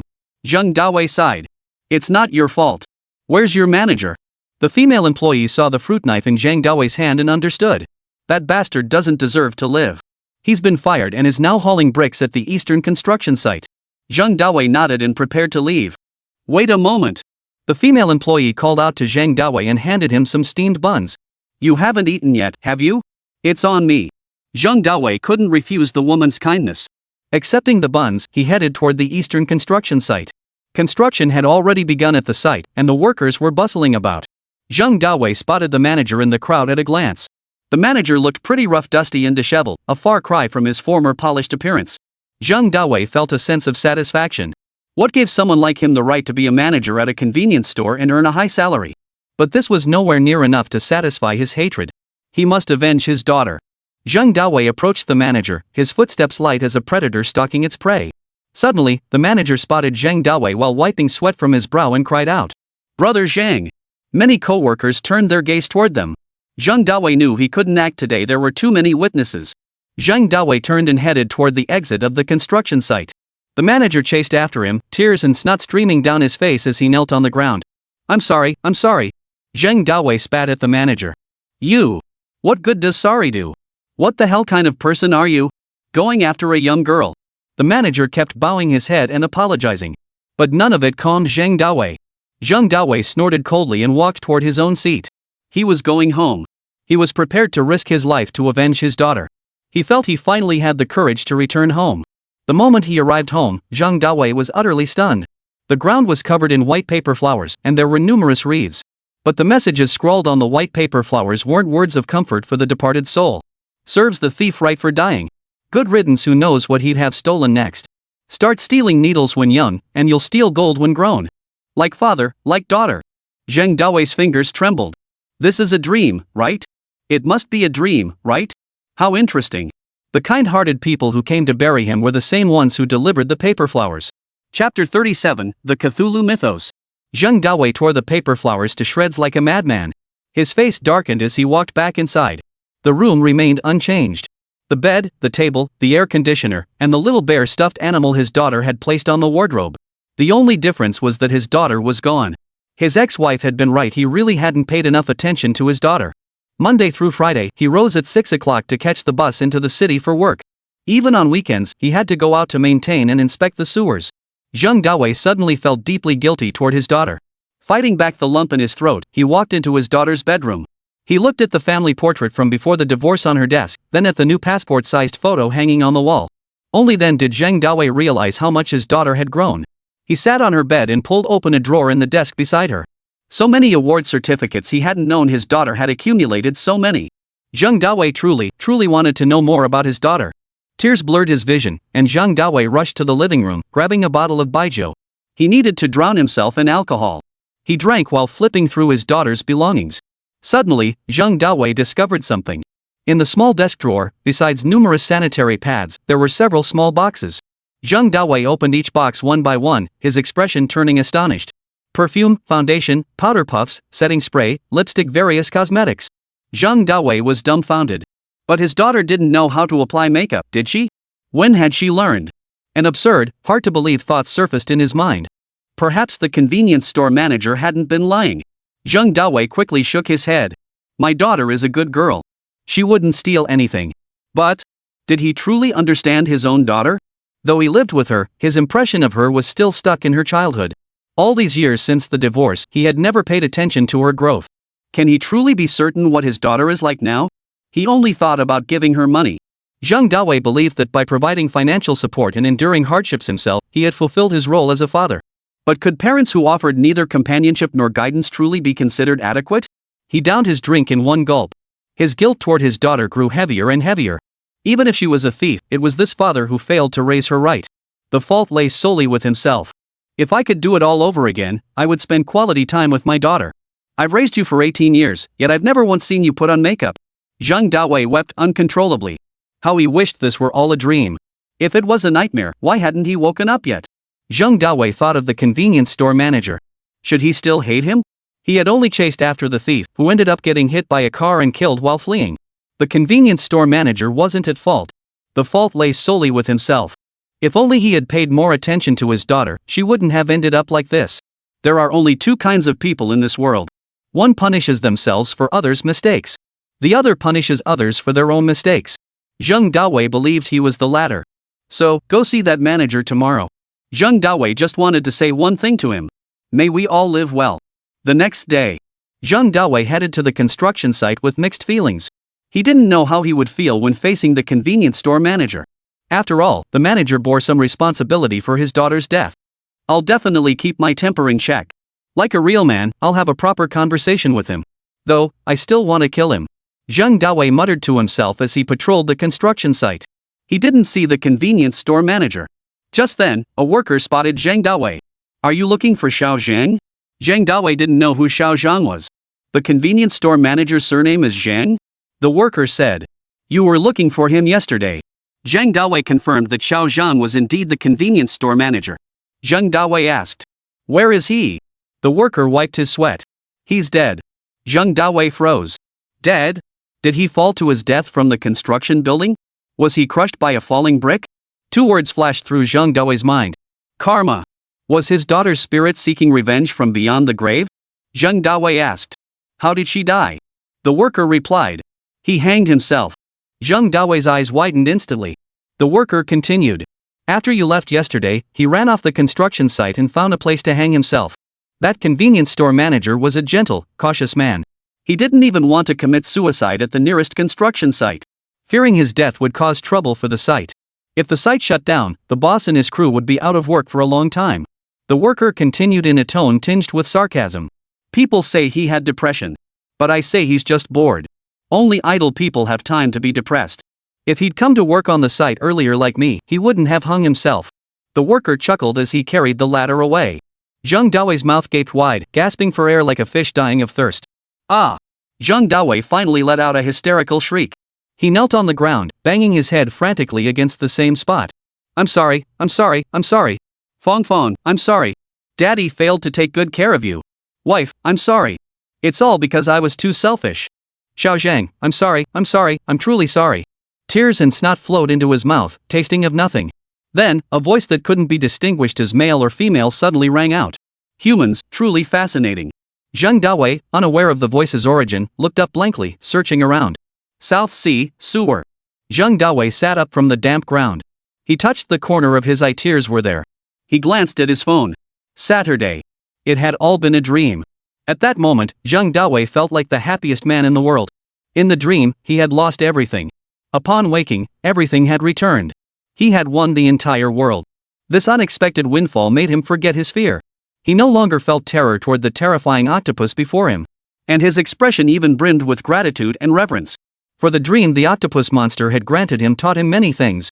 Like divine enlightenment, a sudden awakening. Would this monster kill him? It didn't matter. His daughter was still alive, wasn't she? Xiao Zhang is still alive, isn't she? Humans, how fascinating. Said the Cthulhu octopus. Zheng Dawei knelt down and declared resolutely. Kill me. The Cthulhu octopus asked. Why should I kill you? Zheng Dawei paused, then asked. You don't want to kill me? The Cthulhu octopus replied. What good would killing you do me? Zheng Dawei assumed monsters existed to devour humans. The monster had made him dream, perhaps to make him taste better. Like sprinkling cumin on bland meat skewers. Cthulhu octopus said. Why do you undergo such a drastic change in temperament and reality, merely from experiencing an illusory dream? The Cthulhu octopus still couldn't grasp the complexities of human nature. Everything in Zheng Dawei's dream is a grand drama of humanity. The Cthulhu octopus was quite taken with it, fascinated by humanity. Zheng Dawei fell silent for a moment. Because of that dream, I became happy. I am content with everything I possess. The Cthulhu octopus remarked. Humans are fascinating. Zheng Dawei suddenly clasped his hands together and said reverently. You are a god? You must be the god who saved me from the sea of suffering. Compared to his past, Zheng Dawei felt as though he had been trapped in a sea of suffering. Same salary, same living conditions, yet with a shift in mindset, everything he saw and thought about had completely changed. There is a saying in Buddhism. The sea of suffering has no shore. Turn back and find the shore. Lay down the slaughtering knife, and you become a Buddha on the spot. Both the sea of suffering and the slaughtering knife are abstract metaphors. The Cthulhu octopus said. A god? Perhaps. Zheng Dawei grew even more devout. Please tell me your divine name. I shall proclaim your spirit. The Cthulhu octopus spoke. I am called Cthulhu. Chapter 38, Su Shui, Su Duola. The dreamscape created by the Cthulhu octopus allowed Zheng Dawei to experience an alternate life. It felt like an eternity, though in reality only a few hours had passed. By the time those hours passed, dawn had broken. Inside the ancient castle, Yang Yi awoke from a European-style soft bed. He rubbed his temples, a hint of astonishment flickering in his eyes. After creating the colossal beast, his head had throbbed for days. Now, he felt none of that hangover like nausea. In fact, he felt quite comfortable. His mental energy was slowly recovering, though not yet fully replenished. My spiritual energy is starting to recover? Is it because the colossal beasts are growing? Yang Yi got out of bed and walked to the bathroom. A small hairy spider hung beneath the sink. He murmured to himself. I really should find a housekeeper or something to clean the place. The ancient castle was vast, even someone like Su Shui couldn't keep it spotless. Yang Yi splashed water on his face, then suddenly stiffened. He sensed something extraordinary. Yang Yi abruptly turned his gaze toward the little spider, his eyes narrowing. A thread of spiritual energy had separated from his body. Like an invisible thread. That thread felt like a special organ of his body, as easy to control as using his fingers. The thread of spiritual energy enveloped the little hairy spider. Every detail about the little hairy spider flooded into Yang Yi's mind. For instance, how many hairs covered its body. For instance, the spider's weight. For instance, the length of its legs. Everything seemed processed by an AI and transmitted back to his brain. Is this the application of psychic power? Yang Yi found it hard to believe. He had once considered using psychic power for other purposes. He believed psychic power should have more applications, like spiritual energy or magical power. Like moving objects across distances. But no matter how he tried, he could only use his mental energy to create colossal beasts. Today, it was as if his Rin and Du meridians had been unlocked. He could actually project his mental energy outside his body. Yang Yi reached out to touch the little hairy spider. He could actually sense the little hairy spider's fear. This was the feedback from the sliver of psychic energy attached to the little hairy spider. Could it be that mastering psychic energy is the key to defeating the Cthulhu octopus? Yang Yi grew increasingly certain of this notion. He held his breath and focused intently on the little hairy spider. A faint surge of psychic energy rippled through it, and blue light began to flicker in its eyes. The faint blue light resembled flickering ghostly flames. Yang Yi attempted to soothe the little hairy spider with his psychic energy. The fear on the little spider's body dissipated. Yang Yi thought to himself. Indeed, psychic energy could accomplish many things. If he possessed sufficient psychic power, he could likely kill without a trace. Now that's divine skill. Next, the psychic energy clinging to the little hairy spider dissipated. Yang Yi frowned. Is spiritual energy always a consumable resource? How could he acquire more? Is it only possible through the growth of the colossal beast? Yang Yi pursed his lips. He believed that if his spiritual power were sufficiently strong, he himself should be an immensely formidable colossal beast. Regardless, discovering another method to utilize spiritual power was undoubtedly a positive development. Yang Yi was in a good mood, eating far more for breakfast than usual. His breakfast wasn't fried dough sticks or steamed buns. Meat was a must at every meal. Su Shui sat across from Yang Yi, sipping her porridge in small sips, seemingly lost in thought. Yang Yi observed her and inquired. What's wrong? Su Shui quickly put on a charming expression. What's wrong with me? Don't I look beautiful today? Yang Yi replied. You're troubled. Su Shui paused, then said. Nothing. Yang Yi suddenly had an idea. Psychic power is a force derived from consciousness. Could his own psychic energy infiltrate another person's consciousness? Yang Yi asked. May I see your mental world? Su Shui didn't understand Yang Yi's meaning. She thought he wanted to understand her, and a sweet feeling stirred in her heart. Su Shui smiled faintly. Sure. Yang Yi's eyes emitted a faint blue glow, causing Su Shui's pupils to widen abruptly. Shock breached Su Shui's mental defenses, allowing Yang Yi's psychic energy to effortlessly enter the sea of her consciousness. Human consciousness is incredibly rich. Calling it a world is no exaggeration. Within it lay Su Shui's memories, saturated with hues of sorrow, joy, despair, and resignation. Yang Yi yearned to probe deeper, but his feeble psychic power prevented him. Yang Yi could only explore the periphery of Su Shui's mental world. The periphery held her most recent memories and emotions. He couldn't discern specific details, for he had only recently acquired the octopus's power and hadn't yet mastered its use. Yet he did uncover a name. His eyes returned to normal as he asked. Who is Su Duola? Yang Yi was unaware that he shared a connection with Su Duola. Back then, brother had been on Mount Changbai and frightened Sudola into tears. She was taken away by the security bureau and interrogated for days. Yang Yi nearly thought the name Sudola sounded quite Western. Su Shui stared at Yang Yi in disbelief. How did he know that name? Earlier, his eyes had glowed blue. Had he been using some kind of power? Right, he was a god. Though hard to accept, she had to admit it. Su Shui sighed. If only you were human. Yang Yi raised an eyebrow. What do you mean? Su Shui looked at Yang Yi. If you were human, I could seduce you without restraint. But if you're a god, I feel like everything I do makes me look like a clown. What haven't gods seen? To them, a woman's beauty is as dull and uninteresting as a corpse by the roadside. Yang Yi chuckled softly. If you can seduce a god, doesn't that prove your charm? Su Shui's beautiful eyes widened slowly. Excitement began to gather in her eyes. Indeed, if she could seduce a god, wouldn't that make her more formidable than any succubus? Yang Yi was merely joking. He held Su Shui in high regard. He was a man who clearly distinguished between gratitude and resentment. Otherwise, Su Shui wouldn't be sitting across from him eating porridge. Of course, as a god, being clear-headed about debts and grievances was absolutely undesirable. A god should stand above all, viewing mortals as mere blades of grass. But Yang Yi was still human, with a beating heart. Yang Yi said. So tell me. Who is Su Dola? Why does she trouble you? Perhaps I can offer some assistance. Su Shui pressed her lips together and replied. Sudola and I were classmates before. We lived in the same neighborhood. She was my childhood friend. We went to elementary school, middle school, and high school together. Oh, and she's mixed race. We were really close. She was my best friend. During our senior year of high school, both our families faced sudden crises. My dad went bankrupt, and my family couldn't afford to send me to school anymore. So I dropped out of school that year to work and earn money. Later, I barely got into a vocational college through an arts exam for flight attendant training. The flight attendant entrance exam isn't difficult at all. It's purely a selection based on looks. The best career path for this major is becoming a flight attendant. Su Shue's appearance met the standards, but her figure was a problem. Flight attendants need good figures, but not figures that are that explosive. Su Shue always carried this aura of a vulgar woman. To put it bluntly, she looks too provocative. Flight attendants need approachable charm, not someone like Su Shue. Su Shue continued. Dora used to be really poor. After her parents divorced, her mother remarried a wealthy foreigner. Under her mother's arrangement, Sudola went to study at Citibank. Yang Yi nodded. Due to family upheaval, the sisters' social statuses had completely reversed. Su Shue sighed softly. Dora became so insecure. She always felt like she was my little sidekick when my family was wealthy. After our roles switched, it's like she's taking revenge on me. She's always making snide remarks, whether there's a reason or not. That year, I was so stubborn I told her we should just see who ends up better off in the future. Yesterday she messaged me on WeChat, saying she's back and wants to meet. I definitely can't compare to her now. I'm just a decorative vase clinging to you, while she's now a famous adventure influencer. Yang Yi joked. 3-year bet, right? What do you need me to do? Yang Yi suspected Su Shue might be trying to make him save face for her. Su Shue propped her chin on her hand, her large eyes fixed intently on Yang Yi as she asked. Little brother, can I still call you little brother? Yang Yi shrugged indifferently. Whatever. Su Shue said. I want to move out for a couple of days.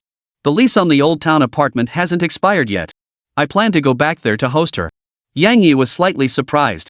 If it was about saving face, this estate would be the perfect place. Su Shue said self-deprecatingly. I don't care about saving face. I'm not her equal anyway. If I hadn't met you, I'd just be a car salesperson. Gazing at the ceiling, she murmured softly. Ever since graduating from college, I've been scrambling to make ends meet. Supporting my mom, supporting my grandmother, supporting my younger brother. I've always envied the scenes in art house films, where the protagonists have their own lives. I can't write poetry, nor can I travel far, but I can meet up with old friends. Sudora is my only friend. Even if she doesn't like me, she still remembers that bet we made back then, right? That counts as caring about me, right? Chapter 39, The Servant of the Cthulhu Octopus. After hearing Su Shue's words, Yang Yi gained a new perspective on her. She was indeed a pretty face, but at least she was an honest one. Yang Yi said. If you want to go, go. The key to the rental in the old district is in the study. Su Shue smiled coyly. I knew you'd be kind to me, little brother. I'll go then. No cooking for you these next couple of days. Yang Yi set down his chopsticks, glanced at his watch, and said. I have to step out for something. Su Shue happily went to fetch Yang Yi's coat. Yang Yi took the coat and said. Actually. Su Shue blinked at him. Yang Yi put on the coat and said. You could learn to write poetry, travel to distant places, or even reunite with old friends. Yang Yi stood up and walked toward the door. You're not my possession. Don't make it seem like I'm imprisoning you. Su Shue stared blankly at Yang Yi's departing figure. 2 tears slid down her cheeks. There was emotion, there was self-doubt. Moved by Yang Yi's tolerance and kindness toward her.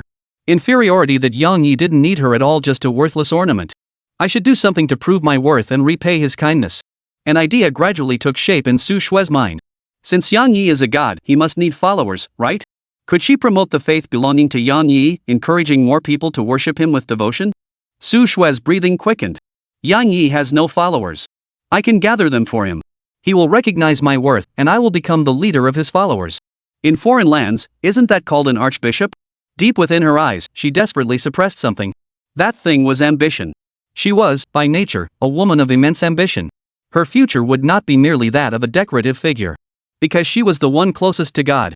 South China Sea, Eastern District, Golden Dragon Palace. This was once the largest underground casino in the South China Sea.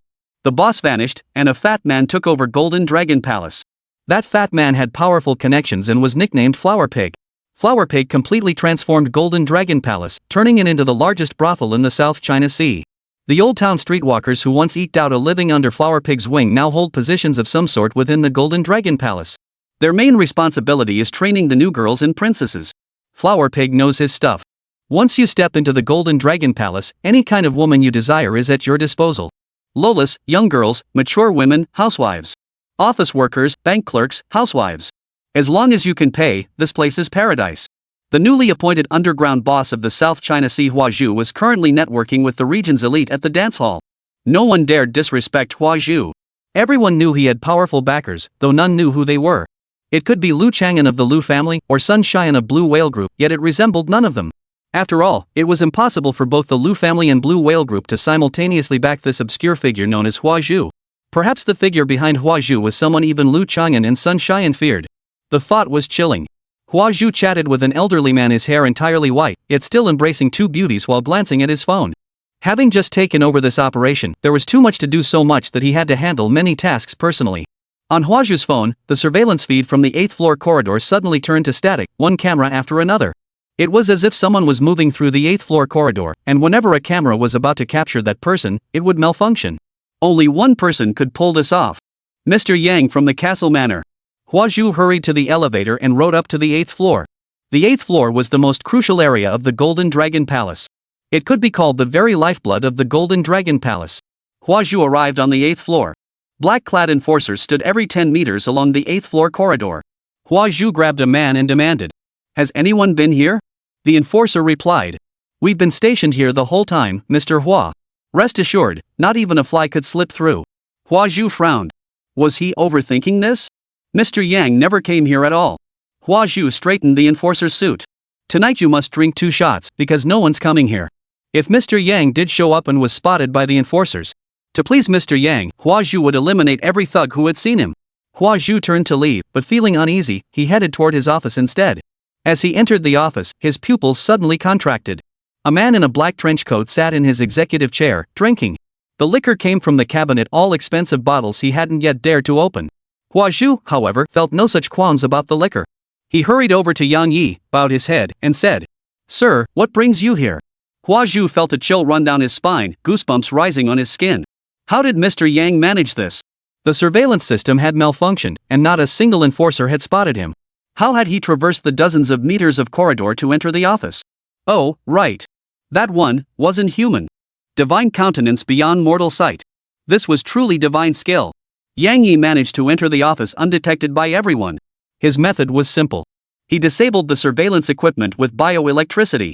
He used psychic energy to block the enforcer's perception of him. It seemed profoundly mysterious, yet the execution was straightforward. Yang Yi picked up an empty cup, and Huazhu, ever observant, stepped forward to pour wine. Yang Yi gave Huazhu a cold glance. Huazhu hesitated. He had no right to pour wine for Mr. Yang. Even though he was now a rising star in the South Sea, a new big shot in the underworld. Yang Yi poured himself a full cup and asked, "Things going smoothly lately?"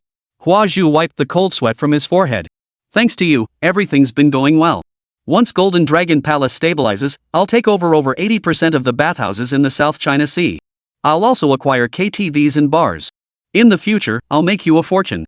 As he spoke, Huazhu pulled a bank card from his pocket. "This is the money Golden Dragon Palace had in its accounts when I took it over. After deducting the operational portion, the remainder is all here." Yang Yi didn't take the bank card. While Huazhu's ability to generate income was a positive development, Yang Yi wouldn't sacrifice long-term gains for short-term profit. Huazhu should use this money to expand his territory, not rush to make offerings. Besides, Yang Yi himself wasn't short on funds. Yang Yi said, "They've mentioned the 10 Commandments to you, haven't they?" Huazhu's eyes widened in shock. The 10 Commandments Society was an organization founded by Master Yang himself. Only by joining the 10 Commandments Society could one truly be considered a disciple of Master Yang. Mr. Yang saying this doesn't mean he's recognized my recent performance and abilities and is about to admit me into the 10 Commandments Society? Huazhu knelt on the ground, overcome with emotion. I. For a moment, Huazhu lost his usual smoothness, even forgetting how to speak. Yang Yi glanced at him. "Do you know what the 10 Commandments Society stands for?" Huazhu bowed his head. "To serve your offspring." According to Liu Changquan, Mr. Yang was originally a deity who played among mortals. Mr. Yang suddenly decided to stir up trouble in the mortal world for the sake of his newly awakened children of the gods. But Huazhu had no idea what the children of the gods actually were. Liu Changquan avoided the topic altogether. In his mind, the children of the gods must be something like celestial maidens or divine generals. Serving a divine child might just earn one their favor. If they casually gifted him some elixirs or cultivation techniques, wouldn't he just take off? Hua Zhu was half right. Yang Yi did indeed plan to have Hua Zhu serve the Cthulhu octopus. The idea of an underground boss serving a sewer octopus was amusing enough. But Hua Zhu could never have imagined that the divine child he was meant to serve wasn't some celestial goddess, but a terrifying, tens of meters long colossal beast. P.S. The story has only just begun. All that came before was set up. Those familiar with this author know the opening chapters are always the weakest. Book Club Group 8321269000. Chapter 40, The Servant of the Cthulhu Octopus. Will you join the Decalogue Society? Yang Yi asked. Though phrased as a question, it carried the weight of a command. The primary purpose of the Ten Commandments Society was to nurture the great beast. Or as they put it, to serve the son of the gods. If Hua Zhu showed even the slightest hint of reluctance, Yang Yi would erase him without mercy. Yang Yi stared at Hua Zhu, as if trying to see right through him. And indeed, he could see right through him. Even though Yang Yi's mastery of psychic energy was still unrefined, discerning whether someone was lying remained straightforward. Hua Zhu declared excitedly. I will serve the divine child faithfully. Hua Zhu knew everything he had came from Yang Yi. Yang Yi could grant it, and he could take it away. Like Su Shui, Hua Zhu was a clever individual. He understood he must carve out his own value in Yang Yi's heart. If he proved useless, Yang Yi would surely cast him aside. Joining the Ten Commandments Society and serving the Son of God was the best way to prove his worth. Yang Yi rose to his feet. My child will arrive shortly. You may meet him first. Hua Zhu was startled. Very well. I'll dismiss the guests from the Golden Dragon Palace immediately. I'll arrange a banquet in beautiful attendance. I'll ensure the Son of God is thoroughly satisfied. Yang Yi merely said, Follow me. With that, Yang Yi rose, carrying the bottle of imported liquor as he headed outside. Hua Zhu froze for a moment before hurrying after him. Profound power radiated from Yang Yi's body. Bioelectricity and psychic energy, as if alive, moved to carry out their tasks. Bioelectricity rendered the surveillance feed useless. Psychic energy made the enforcers unable to see Yang Yi's form. Hua Zhu followed behind Yang Yi, head bowed and back arched, glancing left and right at the enforcers. He noticed the enforcers hadn't seen Yang Yi at all. The look in their eyes was thick with confusion. They surely couldn't comprehend why Hua Zhu was walking with such an obsequious demeanor. First floor of the Golden Dragon Palace, surveillance room. A white-haired woman stood with her arms crossed, watching the surveillance feed. Her street name was White Wolf, and she had once been part of Snake Lord's crew. After Snake Boss vanished, White Wolf joined Piglet. In truth, White Wolf had another identity. She was the illegitimate daughter of Bai Xian from the Bai family of the South Sea. This secret was known only to Bai Xian's father, Bai He. Bai Xian had placed his illegitimate daughter in the Golden Dragon Palace to keep tabs on Snake Lord. Now that Snake Lord had vanished, Hua Zhu this nobody had taken over his operations. Bai Xian could immediately picture what had happened. Snake Lord must have vanished or perished because of that Mr. Yang. The Liu family's full support for Flower Pig's rise only reinforced Bai Xian's conviction that Snake Lord's disappearance was connected to Mr. Yang. Therefore, Bai Lang's next mission was to monitor Hua Zhu. The Bai family needed to uncover the true power behind Hua Zhu and Liu Changquan. Bai Lang stared at the surveillance feed, a look of confusion spreading across his face. The feed flickered intermittently, going dark one channel at a time in a deliberate sequence. Within seconds of the malfunction, they would snap back into working order. Shortly after this disruption, Hua Zhu appeared on the 8th floor, looking tense. Half an hour later, he emerged from the office, bowing and scraping. The surveillance system began failing again in sequence. As one camera would come back online, the next one would fail. Under the restored camera's view, Hua Zhu crouched low, shuffling along the 8th floor like a eunuch. His demeanor resembled that of a fawning lapdog.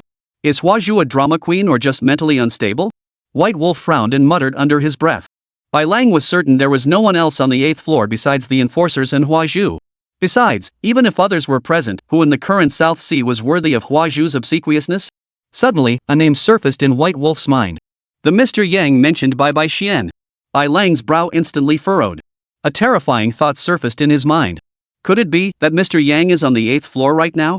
From Hua Zhu's standing position, from Hua Zhu's posture. The surveillance footage malfunctioned in sequence. As if someone were on the 8th floor, yet no one could see them, not even the cameras could capture them. Absurd, bizarre, unnerving. Bai Lang grew increasingly certain of his theory. In broad daylight, the hairs on the back of his neck stood on end, and goosebumps rose on his arms. She hurried out of the surveillance room and left Golden Dragon Palace. The sun was bright and warm, dispelling some of the fear in Bai Lang's heart. Shivering, Bai Lang lit a cigarette and took a deep drag. What the hell is that thing? It's not human. Definitely not human. Does Bai Xian even know his enemy is this kind of monster? Making me watch over that pig? That's just me to my death. White Wolf felt nothing for Bai Xian. His mother had been Snake Lord's sister or prostitute. To climb the social ladder, she deliberately prepared a condom with holes. That was his origin. Poor mother schemed to bear a child of the Bai family, yet she never received a single penny from Bai Xian before dying of illness. If it weren't for the need to monitor Snake Lord, the Bai family wouldn't have sought him out at all. Bai Lang suddenly narrowed his eyes. If that terrifying entity is backing Flower Pig, why should I risk my life for Bai Xian?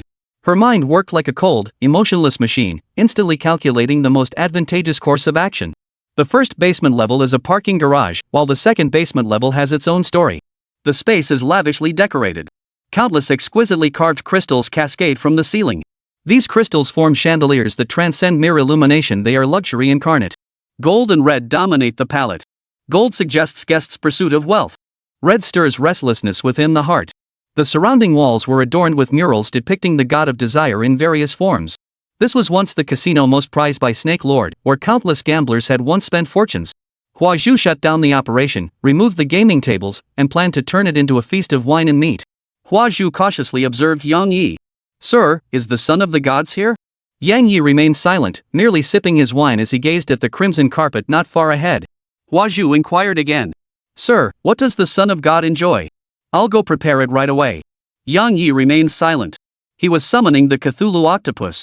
The Cthulhu octopus was approaching at breakneck speed. Suddenly, the ground trembled. Hua Zhu held his breath. Was the child of the gods approaching? Mr. Yang was clearly a mature deity, capable of freely commanding his divine power. As the child of the gods was a newly awakened offspring of Mr. Yang, it was undoubtedly unskilled in wielding its divine power. That's why such a commotion was being made. Witnessing a deity manifest their divine power is thrilling for any mortal. He felt incredibly fortunate to witness it firsthand. Suddenly, a massive tentacle burst from the ground. Shattered rocks splattered everywhere. Hua Zhu plopped down onto the ground, staring in horror at the tentacle that reached all the way to the ceiling. When Hua Zhu saw the Cthulhu octopus crawling out of the hole, his entire body trembled. This was the child of the gods? Chapter 41, Streamer Sidora. Yang Yi drained the last sip of wine and tossed the empty bottle aside.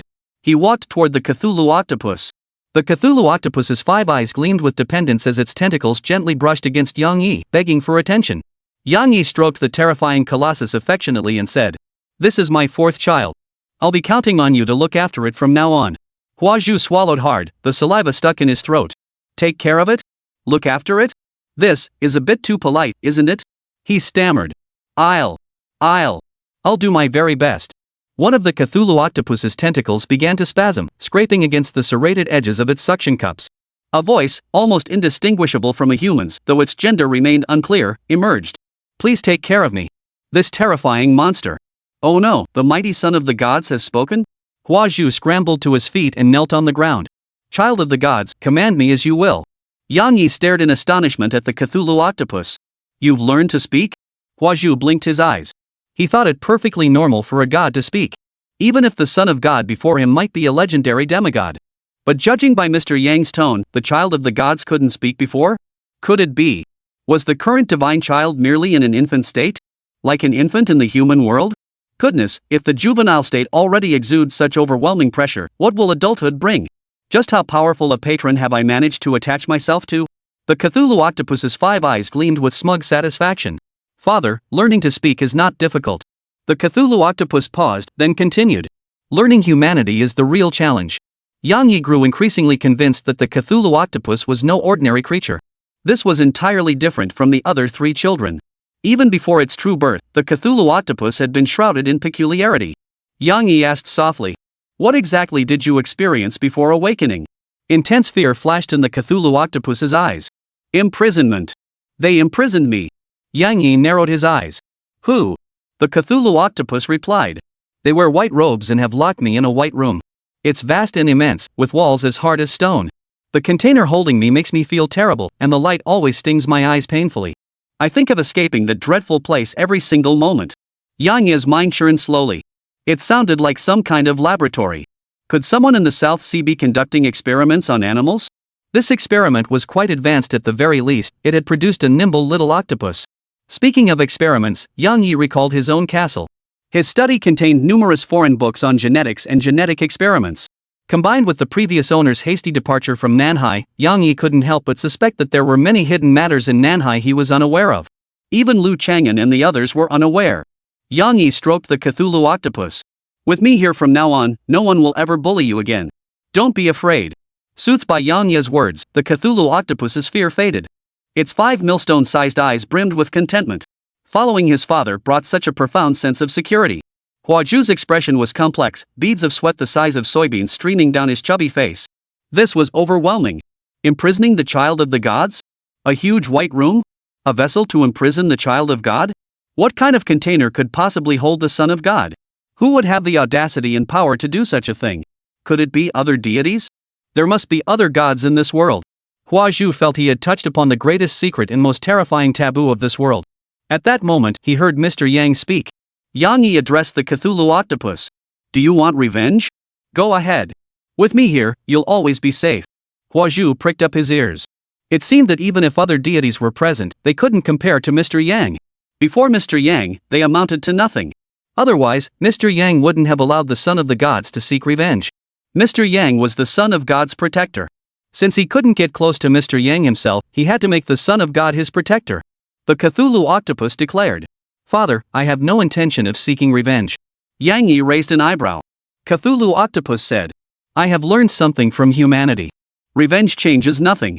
I refuse to dwell in the past. This lesson came from Zheng Dawei. Zheng Dawei's revenge against the convenience store manager plunged him into deeper unease. The Cthulhu octopus isn't human, but it's learning seeking to shape human values. Yang Yi asked. Have you encountered other humans? The Cthulhu octopus replied. Yes, I have. He is my friend. Yang Yi was speechless for a moment. He trusted the Cthulhu octopus was safe, for it could not be deceived by humans. Had it only just been born, yet already had friends of its own? How on earth did it manage that? Truthfully, among all the children, Yang Yi worried least about the Cthulhu octopus's safety.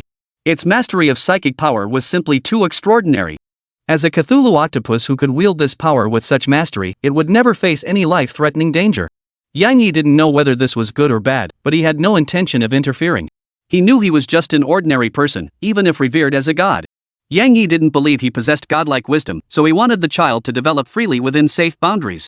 He didn't want to clip the child's wings, yet he also wanted the child to learn to fly. After a moment of silence, Yang Yi spoke.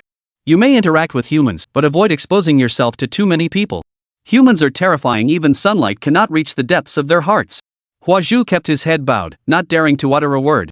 There's a common plot device in TV dramas. The Demon King tells a child with powerful demonic energy.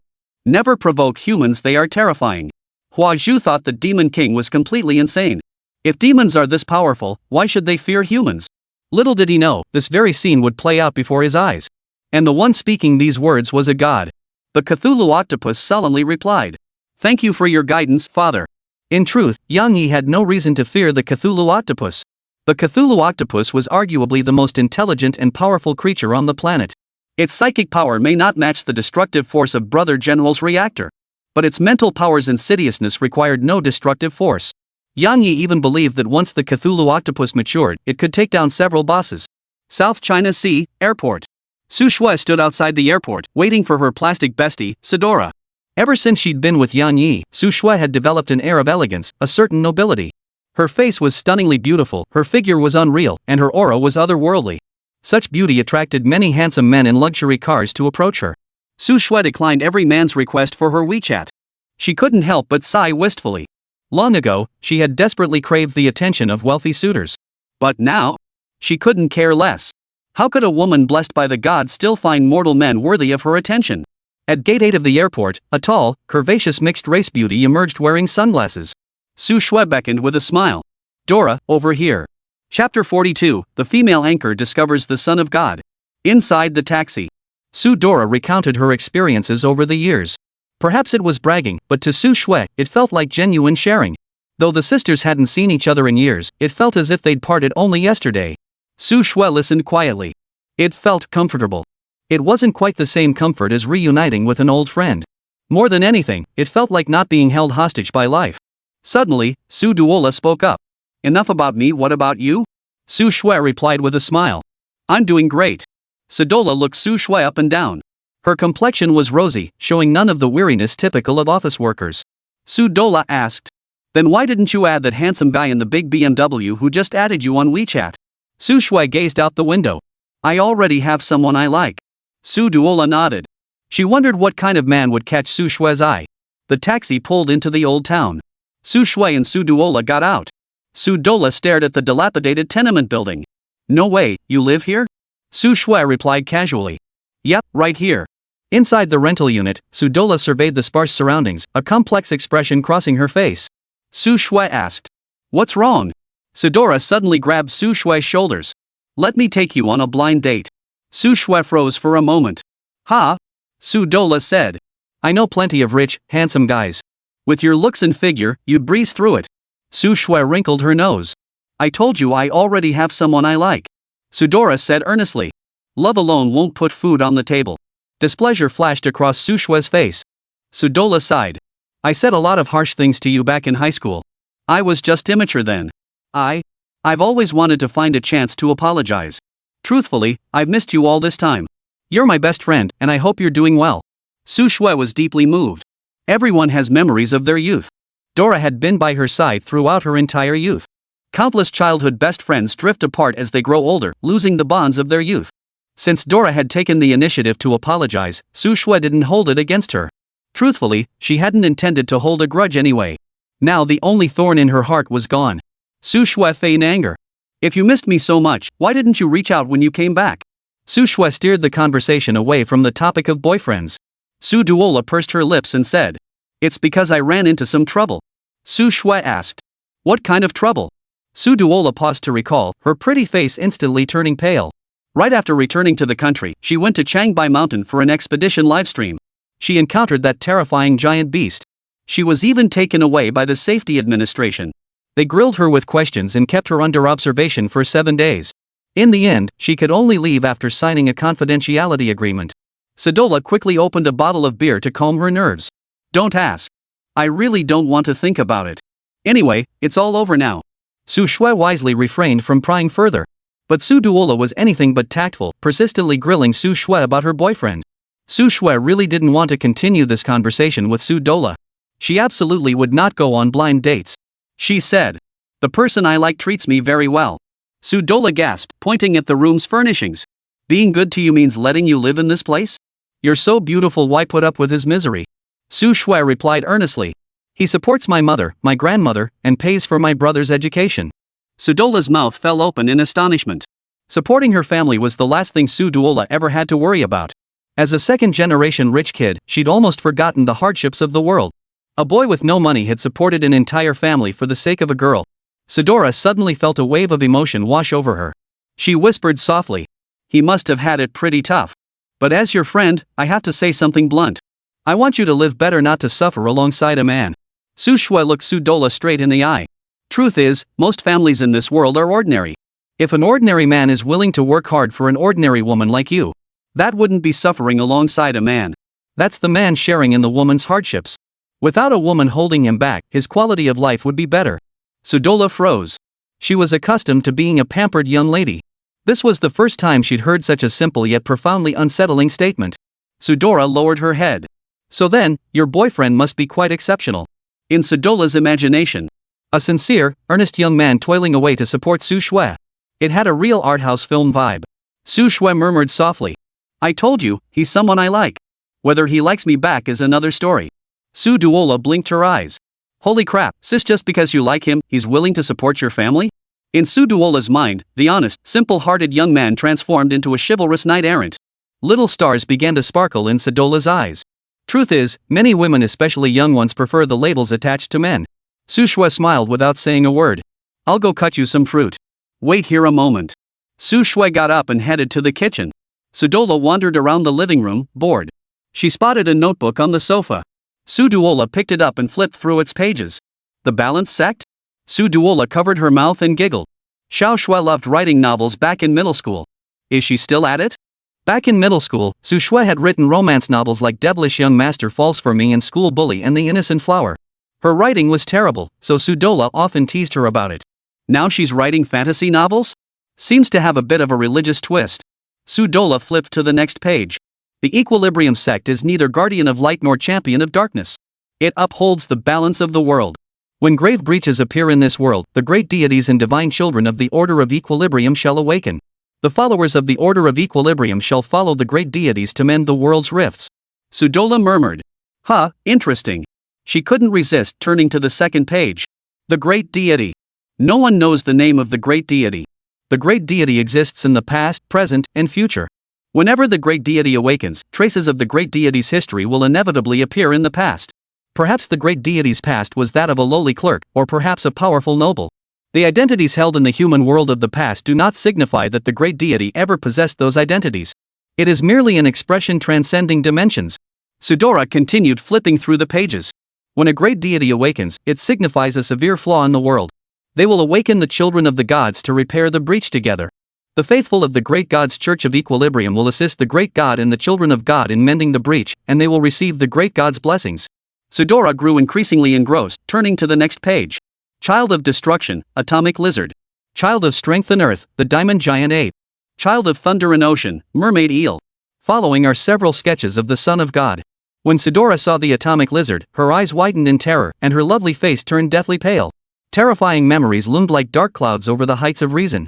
Chapter 43. Sudora's shrill scream pierced the rental apartment. Su Shui rushed out of the kitchen. Su Duola clutched her ears, collapsed on the floor, and screamed incessantly. Su Shui glanced at the notebook lying on the floor. She wanted to establish a church. The notebook contained not a novel's content, but a framework outline. Su Shui couldn't understand why Su Dola would react this way. She hadn't written a ghost story. Su Shui crouched down, cradling Su Dola's head. It's okay. Don't be scared. What's wrong, sweetie? Su Dula looked at Su Shui's concerned face and suddenly burst into loud sobs. Heaven only knew how much grief Su Dola had endured lately. The terrifying beast on Mount Chanbai would remain an indelible psychological shadow for the rest of her life.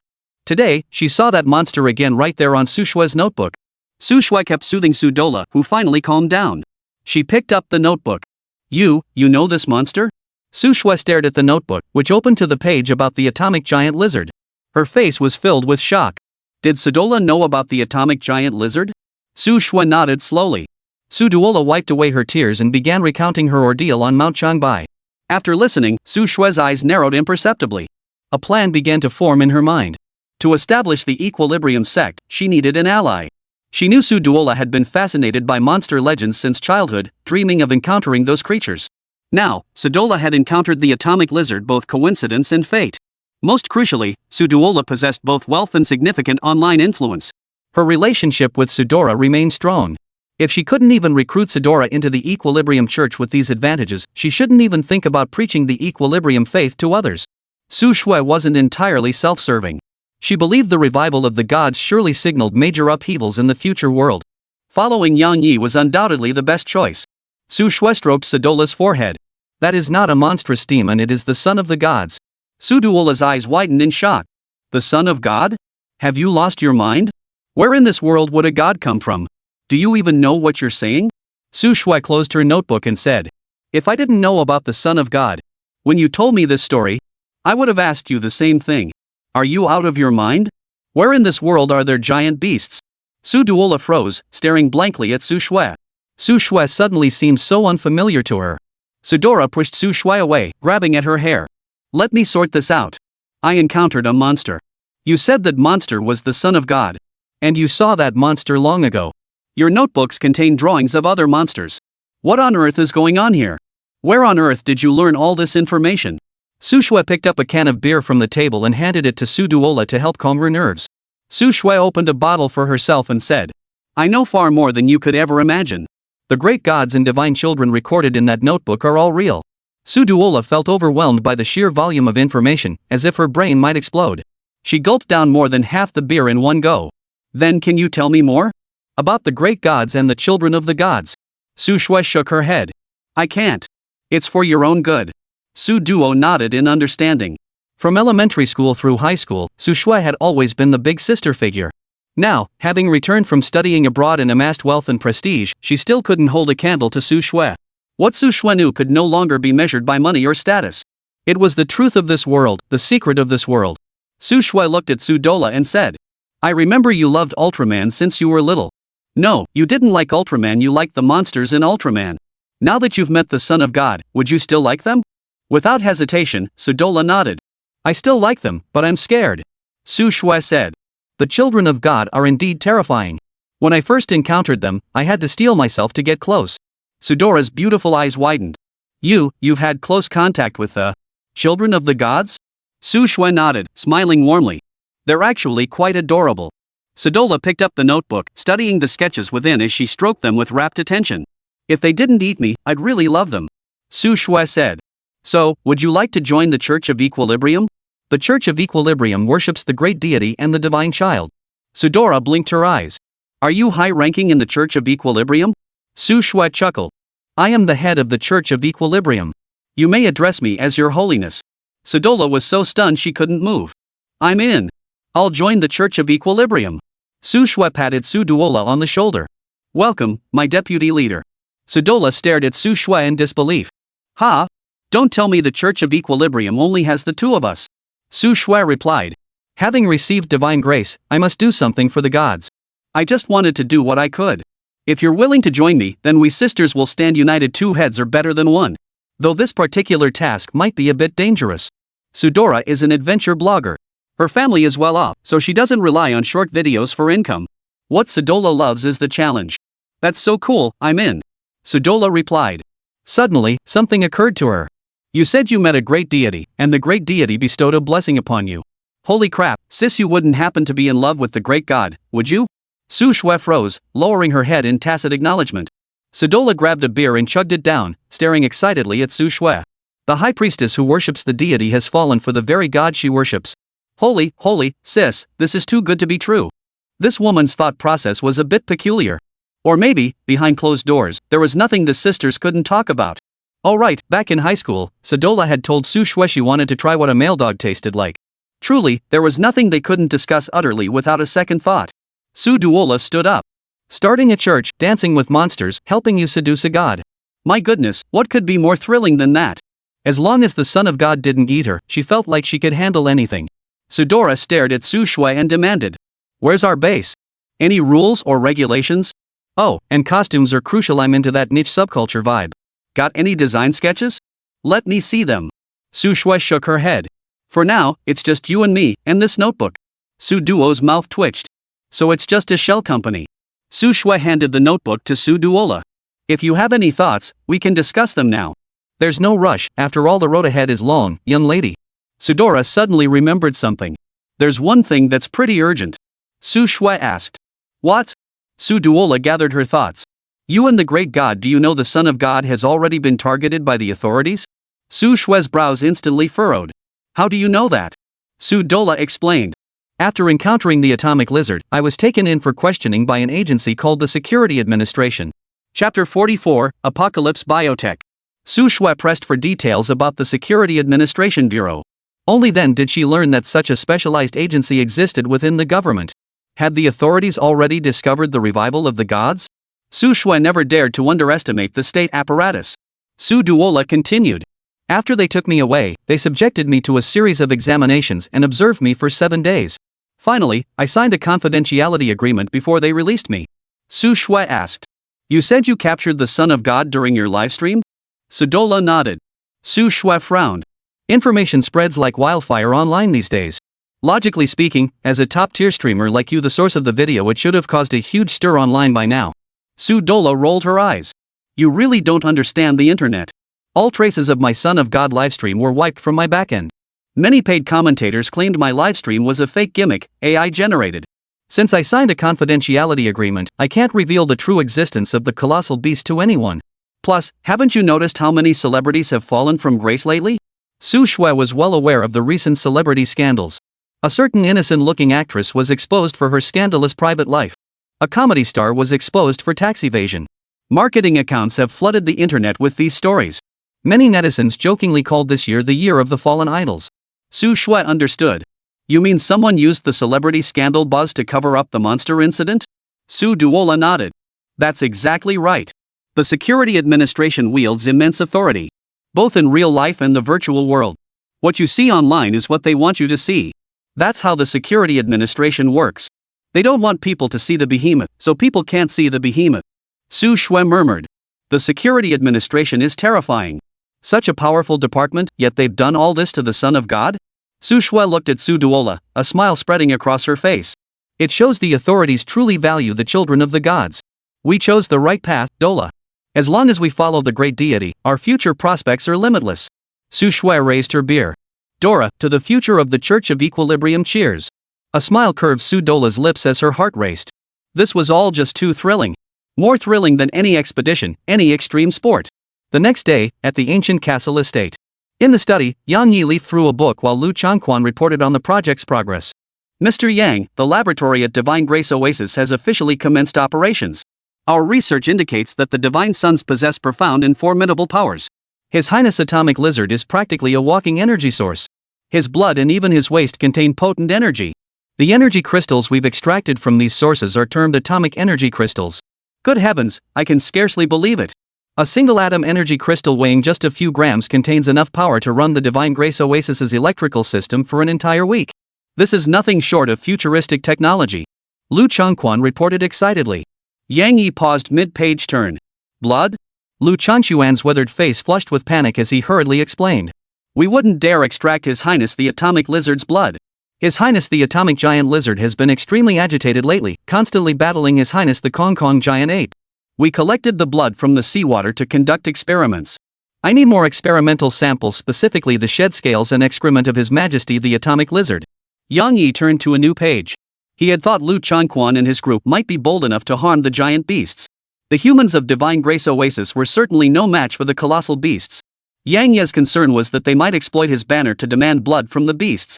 Yang Yi understood why the Atomic Lizard had been acting more erratic lately. The Atomic Giant Lizard was a colossal beast of immense aggression and possessiveness. It could sense whether other powerful beings had descended upon this world, and its presence alone would unsettle the giant beasts. Its offensive and defensive capabilities were maxed out. Moreover, it could operate both in the ocean and on land. The only entity capable of defeating the Atomic Giant Lizard is likely the newly born Cthulhu Octopus. Though the Cthulhu Octopus possesses low physical attack and defense, its psychic abilities can effortlessly counter the Atomic Giant Lizard. Liu Changquan continued his report. Sun Xian and I are joining forces to establish the largest biological laboratory in Xia Nation. This had been agreed upon with Sun Xian long ago. This laboratory will perfectly harness the energy of the giant beasts. For instance, the atomic energy crystals of the Atomic Lizard, or the healing serum of the Kong Gorilla. They believe the mysteries within the colossal beasts extended far beyond these examples. Liu Changquan stated. The location is set at Sunko Cruise Port. We've purchased 2 adjacent 100-meter towers. They're connected by reinforced glass walkways into an H shape. We've named it Apocalypse Biotech. Liu Changquan harbors immense ambition. The very name Tianqi speaks volumes. In the past, everything was chaotic. Only when the gods and their chosen children emerged did they triumphantly part the dark clouds. Sunko Cruise Port serves as the gateway for international cruise ships visiting domestic ports. Cruise ports differ from ordinary passenger ferry or cargo ship terminals. Beyond sufficient draft, cruise ports require comprehensive amenities. For instance, star-rated hotels, star-rated restaurants, and convenient transportation. In other words, Sunko's prices are exorbitant. Even locals from Nanhai find them outrageously high. Even the most basic haircut costs over 100 yuan. 200-meter towers approved to merge into one? That's astronomical.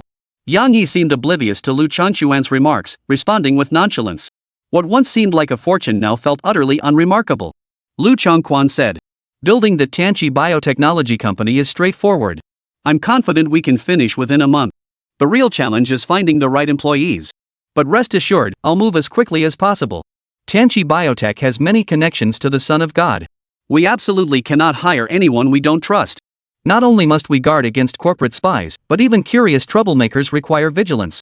Even if a night shift security guard somehow gained access to restricted areas and captured something on camera, it would be a major headache. Yang Yi hoped this Apocalypse Biotech venture would proceed smoothly. Unlocking the added value of the colossal beasts could propel the Decalogue Society toward its zenith. The Decalogue Society could forge close ties with factions worldwide, becoming the world's foremost private organization. The stronger the Decalogue Society grew, the better life would be for the colossal beasts. What oasis isn't forged from wealth? Just then, a crow flew in from outside the study. The crow cawed twice. This crow was no longer the ordinary bird it once was. Through Yang Yi's bioelectric training, its brain cells had rapidly strengthened and developed, now possessing the intelligence of a 10-year-old child. Yang Yi waved his hand, and the crow retreated. He handed the book in his hand, along with another book from the desk drawer, to Liu Changquan. Go back and study the contents of this book. You may leave now. These 2 books belong to the original owner of the castle estate. Most of the books here pertained to genetic engineering. Yang Yi suspected the original owner was a scholar researching genetics.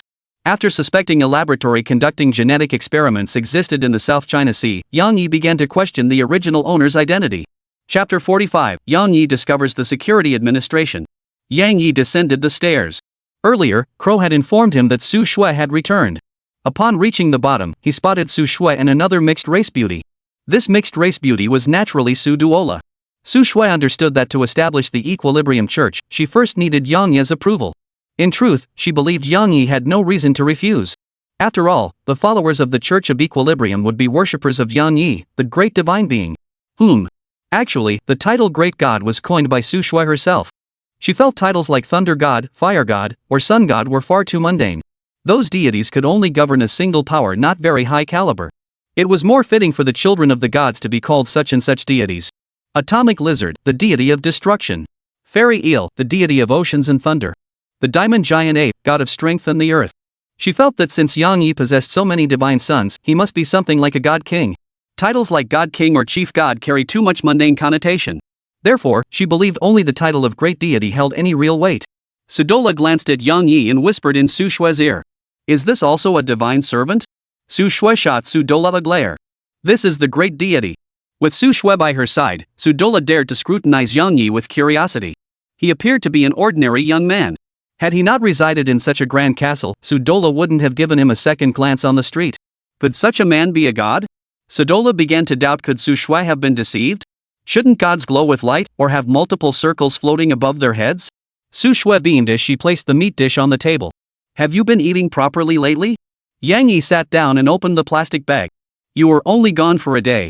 Yang Yi frowned at the meat inside. It was all high-tech and high-quality stuff. He used to eat this kind of meat, but now he could pursue both flavor and quality. Moreover, while he couldn't tell the difference before, now with the power of the colossal beast, he could see it clearly. Who would want meat that looked unclean at a glance? Su Shui tugged at Sudola's sleeve. This is the Sudola I mentioned to you. Yang Yi nodded slightly. Hello. Sudola gently touched Su Shui's hand. Should I bow?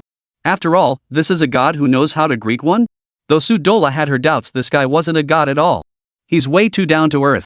Could Su Shui chat so casually with a god? Yang Yi inquired. Go ahead, what's on your mind? He knew Su Shui wouldn't casually bring someone home. There must be a reason. Su Shui paused for a moment.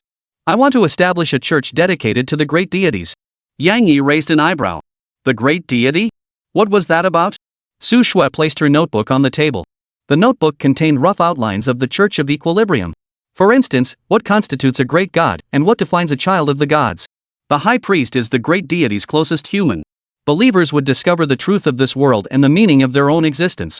Devout worship would grant believers the blessings of the great deity. And so on. After putting things away, Su Shui stood obediently before the dining table, her head bowed respectfully. She knew precisely when to act spoiled, when to call Yang Yi little brother, and when absolute reverence was required. Yang Yi flipped through his notes. He thought to himself, what a waste that Su Shui doesn't write novels. Under Su Shui's pen, an entire grand pantheon of divine myths could be born. Much like the Norse mythological system of Odin, who commanded a dynasty of gods to wage war for him. Like the Western god mythos, where God possesses heaven, angels, the Holy Spirit, and the Virgin Mary. As for the great deity's mythos, the sons of God wielded various powers over time, forming a mythical family. Yang Yi's mind churned slowly. If this equilibrium sect could truly be established, having a group of fanatical followers would undoubtedly be useful to him. For instance, Liu Changquan's Apocalypse Biotechnology Corporation could employ these zealots. He believed that in the name of faith, secrecy would be maintained with terrifying rigor. Any corporate spy would be regarded as an enemy by the fanatics. Any bribe would be an insult to their integrity and beliefs. Talk about a godsend. Yang Yi closed his notebook and said, Is this why you had Sudola come here to meet me? Su Shui immediately replied. Dora is an influential internet celebrity with a wealthy family. She can do so much for the Equilibrium Church. Also, Dora contributed to the content in this notebook. Yang Yi asked, Do you think I lack influence or money? Su Shui was momentarily speechless. Both Liu Changquan and Sun Xian are influential business tycoons. As for money? The Sudola family was certainly well off, but what did that amount to compared to the Liu family and Blue Whale Group? Su Shui inwardly cursed herself. She might have blown it. Yang Yi's thoughts differed from Su Shui's. He actually hoped Sudola would join the Equilibrium sect. Everyone has their own purpose. Liu Changquan and Sun Xian weren't suited to forging the Equilibrium sect. You can't put all your eggs in one basket. He disliked any member of the Decalogue Council wielding excessive influence or authority, lest it breed arrogance. For instance, what if Liu Changquan were not only the head of Divine Grace Oasis but also the bishop of the Equilibrium sect, or held even more responsibilities? If he wanted to eliminate Liu Changquan, he'd have to consider who could take over his responsibilities. Su Shui was momentarily speechless, unable to respond. Yang Ye's finger tapped lightly on the tabletop. A terrifying aura instantly blossomed throughout the hall. Su Shui and Su Duola stared wide-eyed in terror. Their bodies trembled. The crushing pressure made breathing difficult. Fear felt like countless tiny hands seeping through their pores, touching every organ, and finally clenching their hearts with brutal force. Ah! Su Duola screamed and collapsed to her knees. At this moment, she felt no trace of contempt toward Yang Yi. She had even doubted whether Su Shui had been deceived by Yang Yi. That was because Yang Yi appeared to be an ordinary man. But now, in Su Dola's eyes, Yang Yi was nothing short of a god. It turned out gods didn't need to radiate light or have halos around their heads. Even the slightest displeasure could make mortals feel as if they were facing death itself.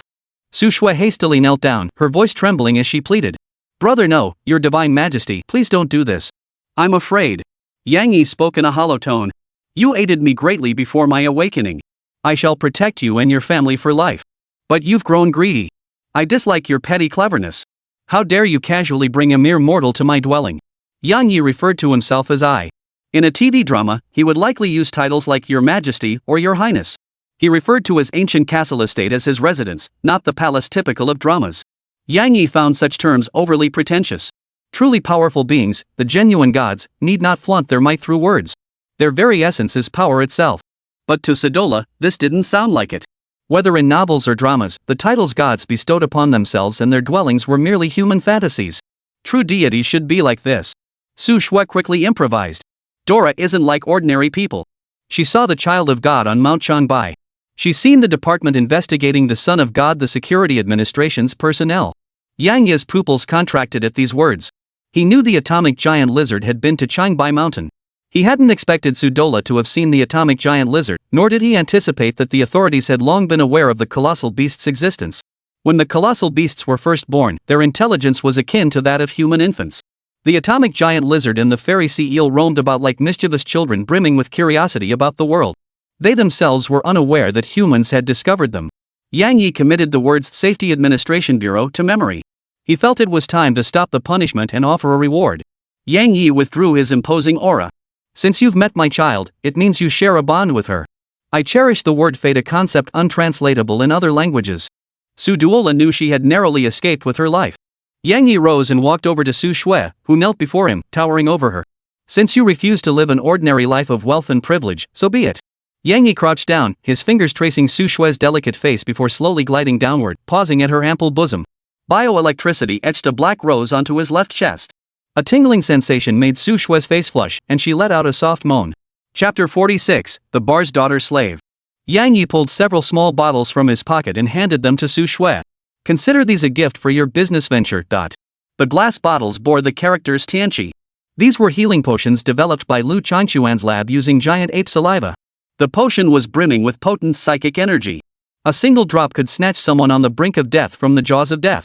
Su Shui took the bottle and whispered, "I probably won't be able to cook for you these next few days." Yang Yi withdrew his imposing aura, reverting to his ordinary self, and said, "Go about your business.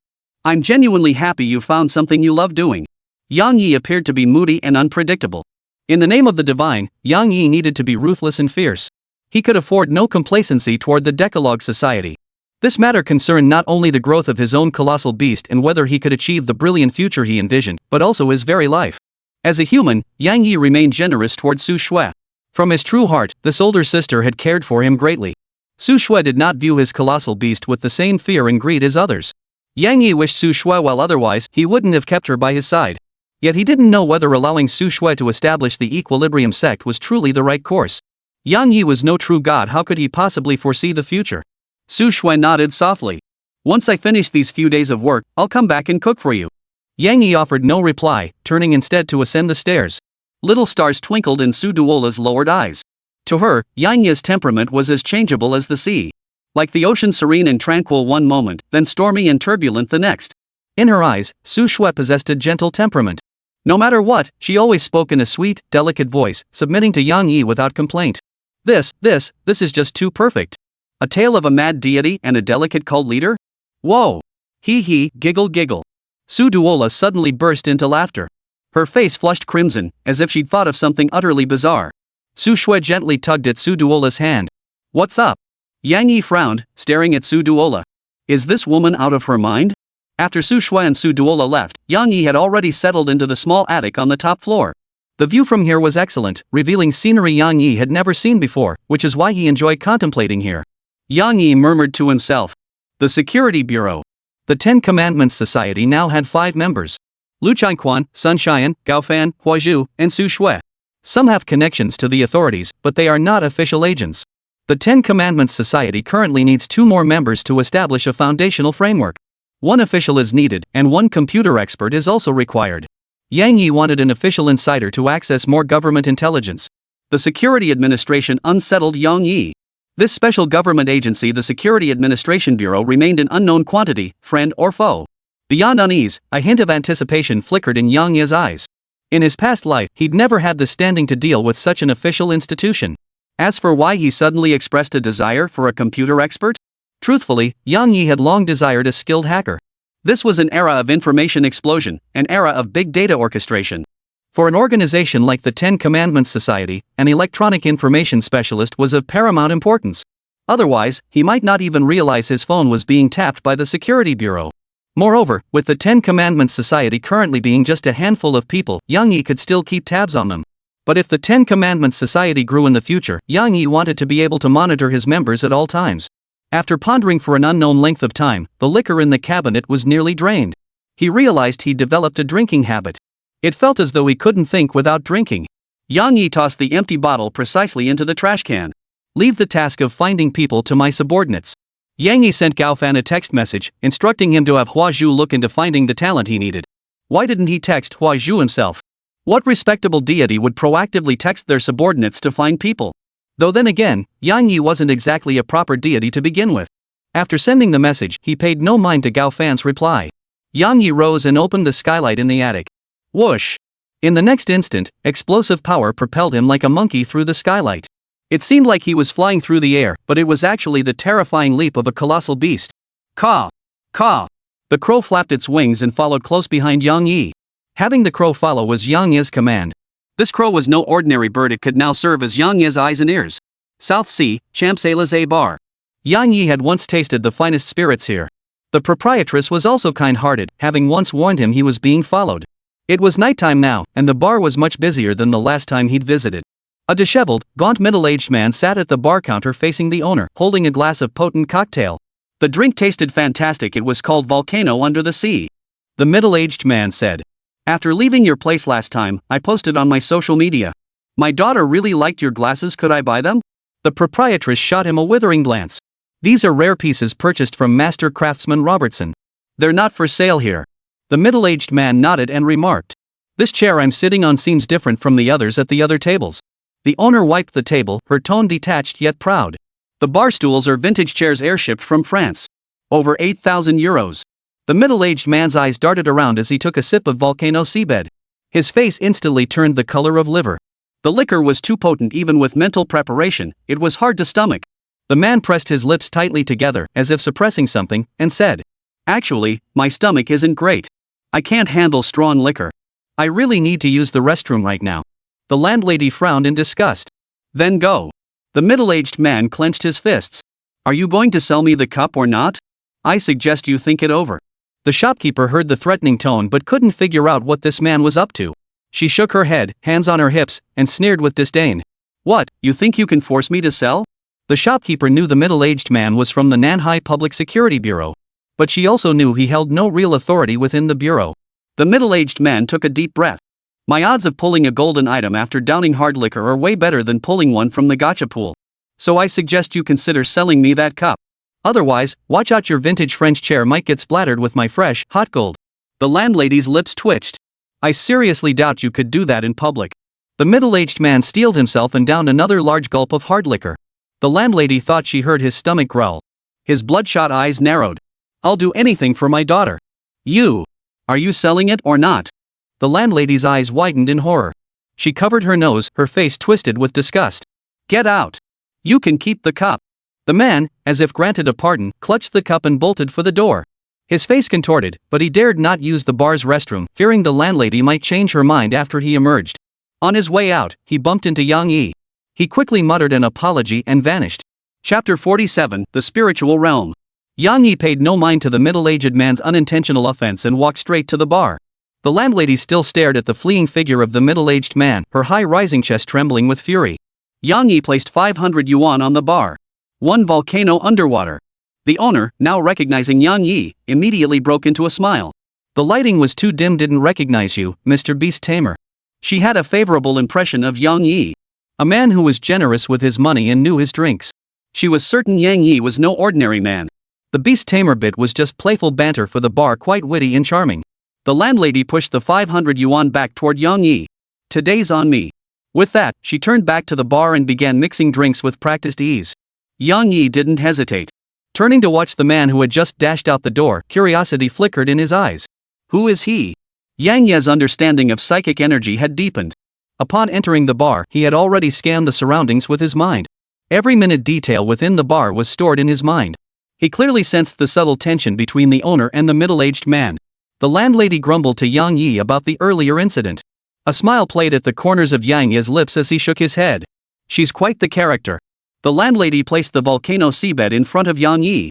And a small raven's head peeked out from the collar of Yang Yi's coat. The raven gazed curiously at the liquor before it.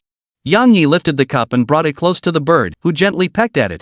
The landlady stared at the raven in astonishment. She recalled Yang Yi mentioning his profession as a beast tamer.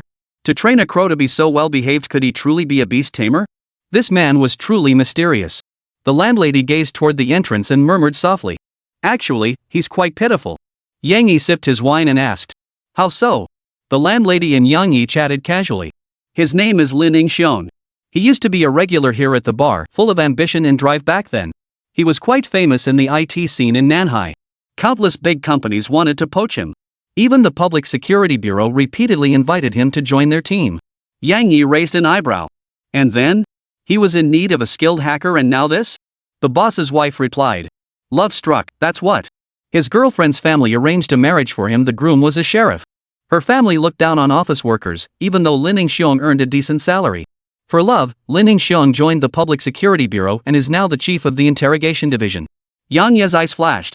Why couldn't the official personnel he wanted be the same person as the hacker he desired?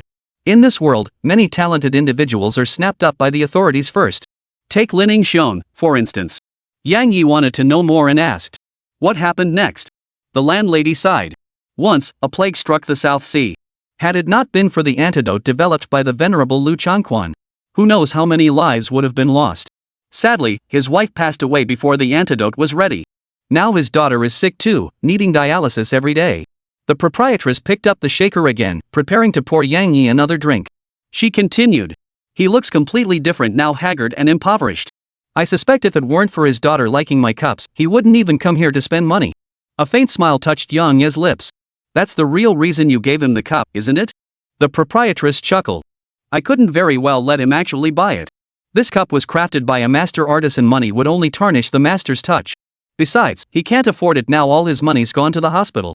Yang Yi replied earnestly. You're quite the character yourself. The proprietress pushed the freshly brewed volcano seabed tea toward Yang Yi. Today, it's on me. Yang Yi accepted without hesitation and said. Since you're buying me drinks, I'll return the favor and share something with you. Bars are like emotional confessionals. The owner was happy to be a listener. Resting her chin on her hand, she waited for Yang Yi to share his story. Yang Yi downed his volcano seabed in one gulp. Third open table on the left. That guy just slipped a pill into the woman's drink. She hasn't drunk it yet. You can still stop him. A thread of Yang Yi's psychic energy was roaming the bar. Nothing happening in the bar, not even two ants fighting, could escape the scrutiny of his psychic energy. The bar owner froze for a moment. Yang Yi had been talking and drinking with her at the bar. How could he possibly see what was happening behind him? She frowned. You're not joking, are you? This isn't funny. Yang Yi didn't respond, walking toward the bar exit. The landlady stared blankly at Yang Yi's retreating figure. She quickly glanced at the scattered table Yang Yi had mentioned. If Yang Yi was telling the truth, if a woman had been drugged and something had happened here, the consequences would be unimaginable. The owner beckoned a waiter over and whispered something to him. The server understood and approached the table. Sir, madam, your drink has been contaminated. We'll replace it for you. The proprietress clearly saw panic flicker across the man's face. Her heart sank. Yang Yi had been right after all. She picked up her phone to call the police. Watching Yang Yi walk out of the bar, a strange ripple flashed in her beautiful eyes. What was the story with this man? Whether it was that crow, his claim to be a beast tamer, or the extraordinary abilities he just displayed, all shrouded him in layers of mystery. The bar owner murmured to herself. Running a bar for so long, you really do encounter all sorts of strange things and peculiar people. After stepping out of the bar, Yang Yi first sent a message to Gao Fan. He asked Gao Fan to look into this Lin Xiong. With Hua Zhu around, tracking people down became much more efficient. Gao Fan replied shortly after. Lin Xiong is with the Public Security Bureau. Investigating him will be tricky and take some time. Yang Yi put his phone away. He knew Gao Fan and his team would handle it promptly, no need to rush them. Yang Yi was in a fairly good mood today. He felt his luck was slowly improving. The Ten Commandments Society's development had yet to encounter any major setbacks. Everything was falling into place naturally. He needed a group of loyal ordinary people, and Su Shui proposed the concept of the Equilibrium Church. Just when he needed an official contact and a hacker, Lin Xiong appeared. South Sea, West District, First Hospital of South Sea Medical University. Lin Xiong greeted every nurse and doctor enthusiastically in the third-floor corridor of the inpatient ward. He maintained good relations with everyone, hoping the nurses would take extra care of his daughter. Lin Xiong entered the intensive care unit. A pale-faced young girl lay in bed, playing with her phone. Lin Xiong took the phone. It's radiation, don't you care about your eyes? The girl smiled brightly. Lin Xiong pulled a cup from his chest with a mysterious air. He, do you like it? A fairy sister gave it to me today. The little girl's eyes lit up. I love it. Taking after her mother, the little girl had loved handmade crafts since she was little. Clutching the cup as if it were a treasure, she declared. Once I'm all better, I'm going to make a cup this pretty too. Lin Xiong's eyes darkened. He no longer dared to hope for his daughter's recovery, only wishing she might suffer less. Just then, the phone in his pocket rang. Lin Xiong picked up the phone to check. Mr. Lin, have you made your decision? Lin Xiong pressed his lips tightly together. For several days now, someone had been contacting him, hoping he would work for them. The reward wasn't money, but something Lin Xiong couldn't ignore. Lin Xiong replied. Can you truly lessen my daughter's suffering? The reply came. Not lessen the pain, eliminated entirely. In the spiritual realm, your daughter is healthy and even has her mother by her side. She will live happily in the spiritual realm and become a master artisan. If she dies in the physical world, her spiritual self has already completed her life journey. Chapter 48, Spiritual Realm. Nanhai, Yonghe Town. The mysterious caller on the phone said that if he wanted his daughter to be free from suffering, he should come here to find him. Lin Xiong didn't believe in such strange matters. The other party also promised that entering the spiritual world didn't involve any kind of psychedelic drugs. Could it be hypnosis? Lin Xiong believed this world was vast, surely filled with extraordinary individuals. He drove through the small town, his eyes scanning the surroundings. Having worked at the Public Security Bureau for so long, Lin Xiong knew that when dealing with such matters, advanced reconnaissance was essential. Gradually, Lin Xiong sensed something peculiar about this town, or more precisely, its people. Every face wore a blissful smile. Everyone greeted him cheerfully. The town seemed a bit poor, yet it felt like some kind of utopia. Everyone lived happily, a good thing, yet Lin Xiong couldn't shake the feeling that something was off. Now, take a look at the streets of the city.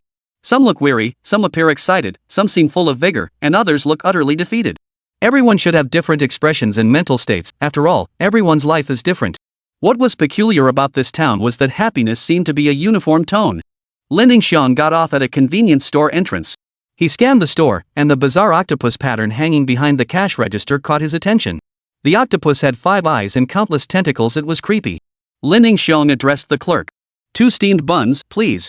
The clerk handed him the buns. Lin Hero glanced at the price tag, 2 yuan each. He thought to himself, that's cheap, and placed 4 coins on the counter. Hungry, he eagerly bit into the buns. Just then, a girl who looked like a high school student walked over, took out 6 yuan, and bought 2 buns. Lin Xiong then realized the buns were actually priced at 3 yuan. The price tag had been slightly blurred, causing him to misread it as 2 yuan. His face flushed with embarrassment as he quickly pulled out 2 more coins and placed them on the table. Sorry, I misread the price. I thought they were 2 yuan each. The convenience store clerk smiled warmly and said, Sir, you can pay whatever you like. Lin Xiong took this as sarcastic humiliation. He gave an awkward smile and started walking toward the exit. Sir, wait a moment. The convenience store clerk called out to Lin Xiong. Lin Xiong turned back. The convenience store clerk smiled and said, Wishing you happiness and smooth sailing. Lin Xiong frowned. He could genuinely feel the shopkeeper's goodwill toward him. Are people in this town always this easygoing? He underpaid them, and they still wished him well? Lin Xiong asked. If I underpaid, won't your boss penalize you? The convenience store clerk shrugged indifferently. Then I'll just make up the difference. Money isn't important, happiness is what matters. Lin Xiong nodded earnestly. Thank you. With that, Lin Xiong drove away. He continued driving around the small town, a vague sense of unease settling over him. It felt as though the town was enveloped by some invisible, monstrous claw. Lin Xiong wanted to leave, but hesitated when his eyes drifted over the car ornament. It was a family portrait of him, his daughter, and his late wife. Lin Xiong decided not to leave. Even if this place was a den of dragons and tigers, as long as there was a way to ease his daughter's suffering here, he was willing to take the risk. Lin Xiong pulled out his phone and dialed a number. Hello? I'm here. Where are you? The voice on the other end replied. Are you driving a Nissan Sylphy Classic? Lin Xiong nodded solemnly. That's right. So it seemed he'd been under surveillance since entering the town. The other party wasn't someone to be taken lightly. The voice on the other end said. Get out of the car. You're parked right in front of my house. Lin Xiong quickly glanced out the window. Beside his car, a middle-aged man stood at the doorway of a house, smiling and waving cheerfully at him. Oh, so it wasn't surveillance after all, he'd simply walked right into the other party's sight. This town wasn't big, it wasn't surprising that a stranger would be noticed immediately. Lin Xiong got out of the car. The middle-aged man walked over and extended his hand. Hello, my name is Zheng Dawei. Lin Xiong shook his hand in greeting. Hello, Lin Xiong. I'm in a hurry. Can we skip all the unnecessary formalities and get straight to the point? I want to see how you plan to relieve my daughter's suffering. Don't think you can hold me hostage. If I don't return home tonight, my computer will send the town's location and your facial image to the Public Security Bureau. Zheng Dawei gave him a thumbs up. Truly the top hacker in the South China Sea. Zheng Dawei glanced at his pickup truck and said, this old thing of mine isn't very reliable. I'll take your car today. Lin Xiong raised an eyebrow. Where to? Zheng Dawei. Into Nanhai City. The used Nissan Sunny sped down the highway. Zheng Dawei gazed out the window, smoking a cigarette. I have a daughter too. I understand how you feel. So I won't lie to you, and I have no reason to. You know, I quit drinking for my daughter. Lin Xiong drove the car and asked. What exactly can you do to ease my daughter's pain? Zheng Dawei flicked cigarette ash. I won't say until we reach our destination. Lin Xiong scoffed. Still sounds like kidnapping. Zheng Dawei stared at Lin Xiong. If I wanted to do anything to you, I would have done it in that town. Trust me, that town was my best chance to kill you. Lin Xiong pressed his lips together. He believed Zheng Dawei's words. Lin Xiong asked. What do you want me to do? Zheng Dawei replied. I want you to help me find two people. Lin Xiong nodded. What kind of people? As long as they have genuine Great Xia credentials, finding two individuals won't be difficult for me. A fierce glint flashed in Zheng Dawei's eyes. They are two traitors. I have their files. The car pulled into a secluded alley within the city. A 3-story building stood along the alley. Lin Xiong followed Zheng Dawei into the building. Several burly young men immediately stood up, watching Lin Xiong warily. Their expressions turned respectful upon seeing Zheng Dawei. After greeting everyone, Zheng Dawei headed toward the room on the left side of the first floor. Someone opened the door, and Zheng Dawei led Lin Xiong inside. The room turned out to be an underground passageway. Lin Xiong followed Zheng Dawei down into the underground passage. Is this a sewer?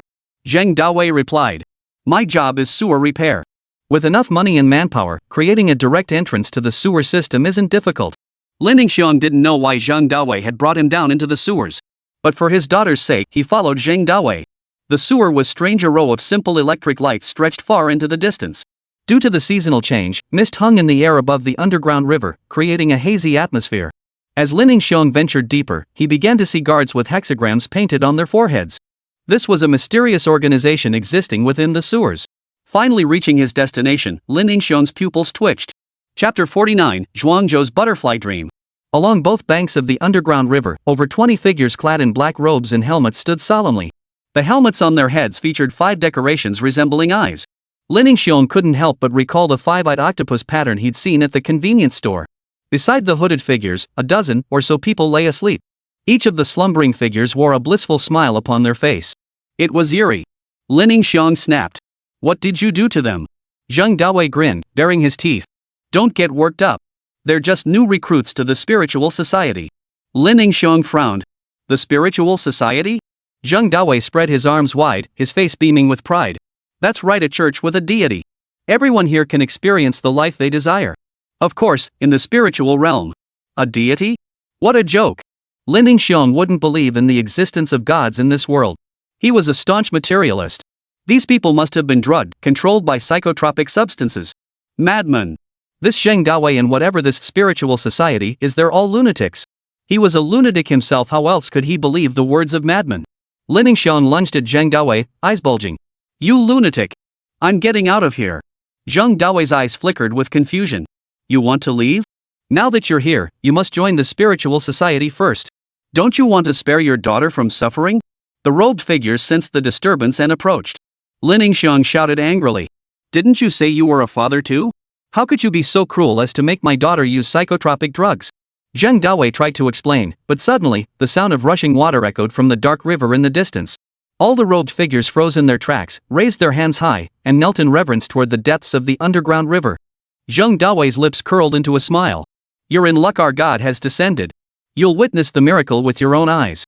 Lin Xiong stared intently at the other end of the underground river. The splashing sound made Lin Xiong feel uneasy. He couldn't shake the feeling that something terrifying was approaching from that direction. Could it truly be a god?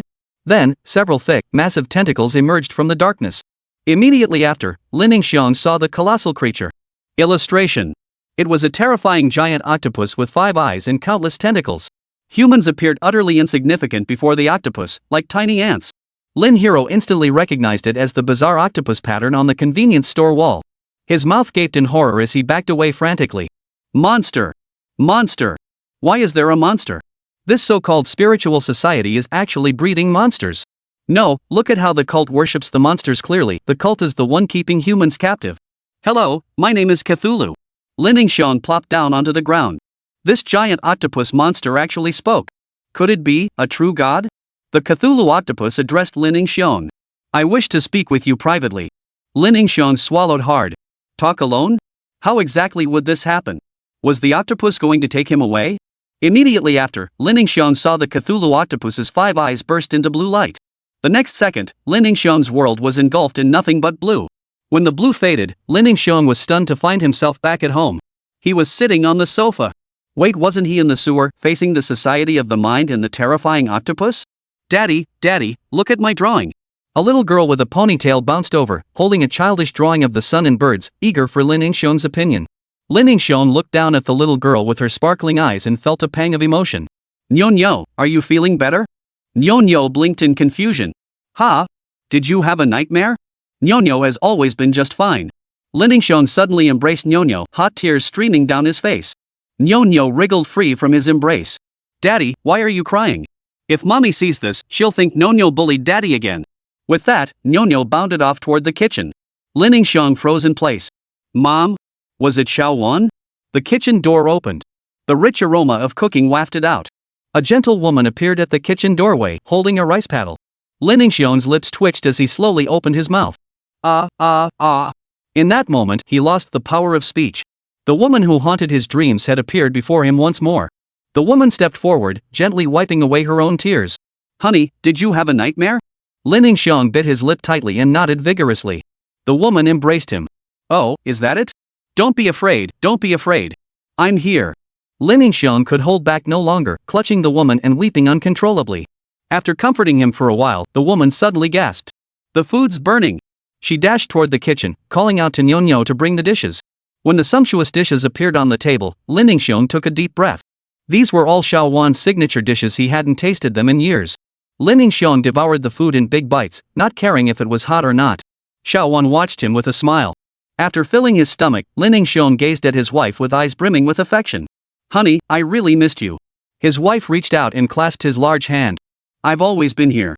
Lin Xiong took a deep breath and gazed at the ceiling. I've seen what you're capable of. It's impressive. At that moment, the entire world fell silent, as if someone had pressed pause. Even the steam rising from the food seemed to freeze. Oh? A voice emerged. You actually realized this was a dream? Lin Xiong replied. My wife's face, my child's smile, the aroma of the food, and that salty soup, it all felt too real. Lin Xiong's tears welled up. He wiped them away. But I know it's not real. The 5 eyes of the Cthulhu octopus appeared in the room. So what if it's fake? You were happy just now, so you want to stay? Lin Xiong shook his head. This is fake. I can't stay. My daughter is still waiting for me in the real world. The Cthulhu octopus said. I'm quite fond of the Zhuangzhou dreaming of butterflies anecdote. I don't believe the dream world is necessarily false. Perhaps the world you originally existed in is the false one. In the spiritual realm, you can grow old with your wife and watch your daughter grow up and marry. What does the daughter outside the spiritual realm matter to you? Lin Yingxiong shook his head again. I love it here, but if I stay, how terrified will my daughter in the real world be? The Cthulhu octopus fell silent for a moment. Humans, truly fascinating. Lin Yingxiong stared into the 5 blue eyes. Are you a god? The Cthulhu octopus replied. Perhaps. Lin Yingxiong clenched his fists. Then can you save my daughter? The Cthulhu octopus replied. No, but I can free your daughter from her torment. Lin Yingxiong asked hopefully.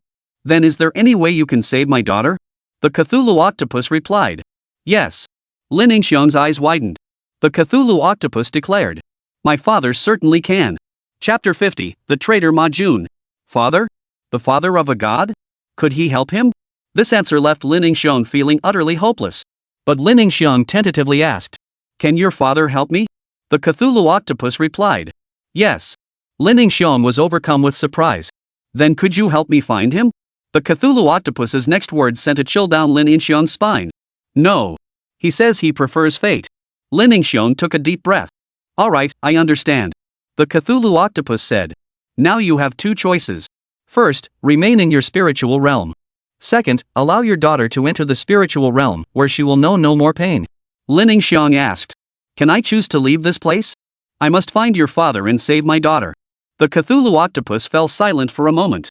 You may, but you must tell me why you realized this is not the real world. This was the first time Cthulhu had encountered such a situation. Apart from Lin Yingxiong, no one could discern that the world he created was fake. The Cthulhu octopus could simulate sensations like pain and taste within dreams. The characters within the dream were all derived from human memories. The plot within the dream was entirely logical. Therefore, it should not have been exposed as a fabrication. The Cthulhu octopus once believed the dream world was the spiritual realm. It could even graft 2 individuals' dreams together, causing them to share the same dream. Thus, the spiritual realm is another reality, a world that is equally real. Was it Zhuangzhou dreaming of a butterfly, or the butterfly dreaming of Zhuangzhou? Lin Yingxiong's ability to distinguish between the spiritual realm and the real world caused the Cthulhu octopus to re-evaluate its own understanding. Lin Yingxiong chuckled softly. Everything here feels so real, and so beautiful. Even if I discovered this was a dream, I'd still convince myself it's real. But my daughter is still waiting for me in that hospital bed. I have no choice but to wake up. The Cthulhu octopus didn't quite understand, but still remarked. Humans are truly fascinating. They desperately wish to stay, yet refuse to remain. Lin Yingxiong shrugged and said. You could call it a father's strength. The Cthulhu octopus's 5 eyes flickered briefly. The power of the father? Does my father possess this power too? Lin Yingxiong hadn't expected the Cthulhu octopus to ask such a question. Didn't it know its own father? How could this god be so childish? In truth, the Cthulhu octopus was a child. Lin Yingxiong stroked his chin. Your father must possess this power too. What father doesn't love his child? The 5 eyes of the Cthulhu octopus brimmed with amusement. You shall be my friend from now on. If you ever wish to, you may return to me anytime. I will let you and your daughter remain in the spiritual realm. Lin Yingxiong, my name is Cthulhu. Lin Yingxiong never imagined that a mere sentence could earn him the friendship of a god. He replied solemnly. Alright, thank you. Now that we're friends, I can help you too. Tell me who the traitor is that your followers speak of. I will find him for you. The Cthulhu octopus replied. His name is Ma Jun. He was once from Yonghe town. Lin Yingxiong nodded. I see. Lin Yingxiong took a deep breath. Then let me wake up. Voluntarily breaking free from this blissful dream was, in truth, a difficult choice. The Cthulhu octopus inquired. Don't you want to stay a little longer? Lin Yingxiong shook his head. No, I must return to care for my daughter. The Cthulhu octopus replied. All right. As soon as the word all right was spoken, the colors of the entire world began fading rapidly. At that moment, the wife who had seemed frozen in place suddenly came alive. Tilting her head, she looked at Lin Yingxiong with a radiant smile. Honey. Lin Yingxiong's eye twitched. Tears welled up in her eyes. You've worked so hard. Lin Yingxiong pressed his lips together, suppressing something. Like a child deeply hurt and wronged. Blue gradually enveloped the world as he awoke from his dream. Lin Yingxiong forced a light-hearted tone. Oh, you. How could you play such a heart-wrenching trick on me just as I was waking up? This kind of prank isn't very nice. In the real world, Cthulhu's form was colossal and terrifying. Lin Yingxiong genuinely regarded him as a friend and wasn't the least bit afraid. Cthulhu the octopus replied, "That wasn't my prank. The wife in your mind suddenly broke free from my grasp and spoke those words to you." Whether it was Lin Yingxiong's obsession running so deep it overpowered Cthulhu's grasp, or whether the mental realm truly was another world. Upon hearing the Cthulhu octopus's words, Lin Yingxiong could no longer contain his emotions. He knelt on the ground, covering his face, and wept uncontrollably. When his tears finally subsided, the Cthulhu octopus vanished. Zheng Dawei stared at Lin Yingxiong with a solemn expression, his eyes filled with reverence. All the devotees turned their gaze toward Lin Yingxiong. They had all witnessed it, this ordinary human had befriended their god. Lin Yingxiong wiped away his tears. "I really must go now. Tell me about Ma Jun." Zheng Dawei began recounting Ma Jun's story. Ma Jun was Zheng Dawei's friend and the first person brought to this place. Before coming, Ma Jun had promised Zheng Dawei he would never reveal anything about this place. Truthfully, Ma Jun just wanted to see what Zheng Dawei was up to. He didn't believe in any gods. Zheng Dawei trusted Ma Jun, and he also believed that the deity governing the spiritual realm possessed the power to make Ma Jun a devout believer. Sure enough, Ma Jun initially revered the Cthulhu octopus and became immersed in the spiritual realm. Gradually, however, Ma Jun began to harbor other thoughts. No matter how vivid the dreams, they weren't real. If he could sell the Cthulhu octopus for a good price, wouldn't he strike it rich? Ma Jun first contacted several biotech companies. His approach was simple, he just searched for phone numbers online and called their landlines. The customer service representatives on the other end dismissed him as a nuisance and ignored him completely. Ma Jun then began reaching out to online influencers. For a fee, he could take them to the Cthulhu octopus's location. The price wasn't high, and the bloggers wouldn't pay more anyway. Curious for a spectacle, the bloggers headed to the South China Sea sewers. Later, those bloggers became the first followers of the Cthulhu octopus. They began hunting down Ma Jun, the traitor, using their own methods. Only then did Ma Jun report it to the police. But the police officers at the station wouldn't believe Ma Jun. A tentacled monster in the South Sea sewers that can control humans? What kind of fantasy novel is this? With nowhere to turn, Ma Jun fled Nanhai, drifting from place to place. The money he'd made from selling Cthulhu was almost gone, and he'd even started stealing. With no way out, Ma Jun kept trying to expose the Cthulhu octopus. He posted short videos, wrote forum posts, updated his QQ space, and even shared it on his WeChat moments. He believed that once the Nanhai sewer incident was exposed, he would be safe. At the very least, the authorities would protect him. Lin Yingxiong understood. "I'll help you find him." Whether Ma Jun was good or evil, whether to help a deity friend, this wasn't a choice. It was a must. Chapter 51, Ma Jun, female streamer, Security Administration Bureau. Jiangchang, a high-end residential complex. This was Sudayala's home. Originally from northeast China, she chose to buy property here because she adored Sichuan's spicy hot pot. With her family's wealth, it was hardly surprising for a second-generation rich kid to own multiple properties. This penthouse apartment was where Su Duola and Su Shui had settled, the very birthplace of the Equilibrium sect. At the floor-to-ceiling windows, Su Dola tapped away at her laptop keyboard. Ever since learning that deities truly existed, she believed online legends about mystical phenomena weren't entirely baseless. She was searching for more information to fill the gaps in her knowledge. One post caught her attention. Author, General Ma's Army. There's a monster in the South Sea sewers. It has 5 eyes and countless tentacles. It possesses the power to control human minds, and multiple people have already been killed. Some have even formed a cult of the mind to worship it. The person posting this is none other than Ma Jun, whom the cult has been desperately searching for. Driven by greed, Ma Jun leaked information about the Cthulhu octopus to exploration bloggers and ghost hunting influencers. After being hunted down by the cult, he reported the Cthulhu octopus to the Public Security Bureau, pleading for protection. But instead of protecting him, the Public Security Bureau uncovered mistakes Ma Jun made during his escape. Now Ma Jun must evade not only the cult of the mind but also the Public Security Bureau. Left with no other choice, Ma Jun decided to expose the Cthulhu octopus. But no one believed Ma Jun. The comments below were almost entirely either calling Ma Jun a complete idiot or mocking him. "I want to pick stars. There's a giant octopus in the South China Sea sewer? Why didn't you catch it for dinner? General Ma's Army. It was too big. One of its eyes was almost as big as me. How could I possibly catch it? I want to pick stars."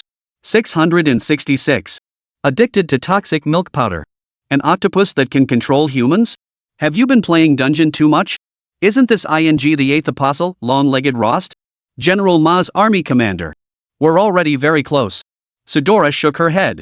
TSK, what a bunch of weirdos these days. Su Shui walked over carrying 2 cups of coffee, placing one on Su Dola's computer desk. "What's up?" Sudola pointed at the post. People will do anything for attention these days. A monster in the South China Sea sewers? Controlling people? Why doesn't he just claim the Forbidden City can grow legs and run away? The funniest part? This guy's IP is in Jiangcheng. Who'd have thought this pleasant city could harbor such a fool? Su Shui stared at the post, deep in thought. Since following Yang Yi, she's come to understand one fundamental truth. No matter what the situation, one must always try to assume it's true. She could use many objective grounds to disprove such assumptions. If the hypothesis ultimately crumbled, it was false. If the hypothesis proved flawless, even the most absurd notion could potentially be true. Seeing Su Shui's seriousness, Sudola realized the gravity of the situation. You don't actually believe this person is telling the truth, do you? Su Shui remained deep in thought. Sudora said. If there really was a monster in the South Sea sewer, wouldn't it have been discovered by now? You know, the South Sea sewers were renovated just a year ago. Su Shui set down her coffee and said sternly. Have you forgotten what's written in my notes? Sudola paused to recall, her pupils slowly constricting. Your notes said the deities only started reviving recently. Su Shui nodded. It's entirely possible that after the renovations, something unknown happened in the South Sea sewers that caused a god to awaken. Sudola sucked in a sharp breath. Holy, a god living in the sewers? Su Shui replied. Don't you think the sewer environment resembles those legendary underground labyrinths where deities dwell? You might see it as a sewer, but the deities certainly wouldn't. Sudora narrowed her eyes, a thrill of excitement playing at the corners of her mouth. So that means the gods are gradually awakening. Some have even gathered their own followers already. Su Shui frowned. What are you so excited about? Sudola grabbed Su Shui's hand, her voice trembling with excitement. Holy crap, sis. This is so thrilling. Maybe this world will become just like in the novels. People might ditch technological civilization and choose cultivation civilization instead. Su Shui rolled her eyes and brushed Suduola's hand away. You're overthinking it. Even Mr. Yang is interested in technology. One of his associates is a big shot in biological sciences from the South China Sea. Next time we get the chance, I'll take you to see the Son of God's residence. It's all built with human technology. After the gods awaken, they'll still prioritize technological advancement. Su Shui didn't know that the so-called deity controlling the spirit of the sewers was also a colossal beast created by Yang Yi. In terms she could understand, it was the Son of God. Suduola chuckled awkwardly, then began to daydream again. Once the gods ruled the world, might any of them take pleasure in mingling among mortals? Maybe that gorgeous guy she bumped into while clubbing was actually a god. Suduola tapped away at her laptop keyboard. Look at that. Even that deity in the South Sea sewers has followers now. While our mighty deity's equilibrium sect hasn't even made a dent yet. We need to step up our game. The thought of a future world ruled by gods, and her own status as one of the few followers of the great deity after its revival, filled Sudola with renewed vigor. Su Shui stared at Sudola's screen and asked, What are you searching for? Sudola replied, There are a lot of niche folks overseas who worship all sorts of weird gods. I want to create a breakthrough there. Su Shui pondered for a moment before asking, Wouldn't your fans be a better starting point? Sudora shook her head with a wry smile. Absolutely not. They just watch my work as stress relief videos. Su Shui pondered for a moment. Then your fans just aren't loyal enough. Sudola shot Su Shui a look. I'm just an internet celebrity, not a big star. Only big stars have fans with that kind of idle loyalty. Sudola suddenly remembered something. I know someone.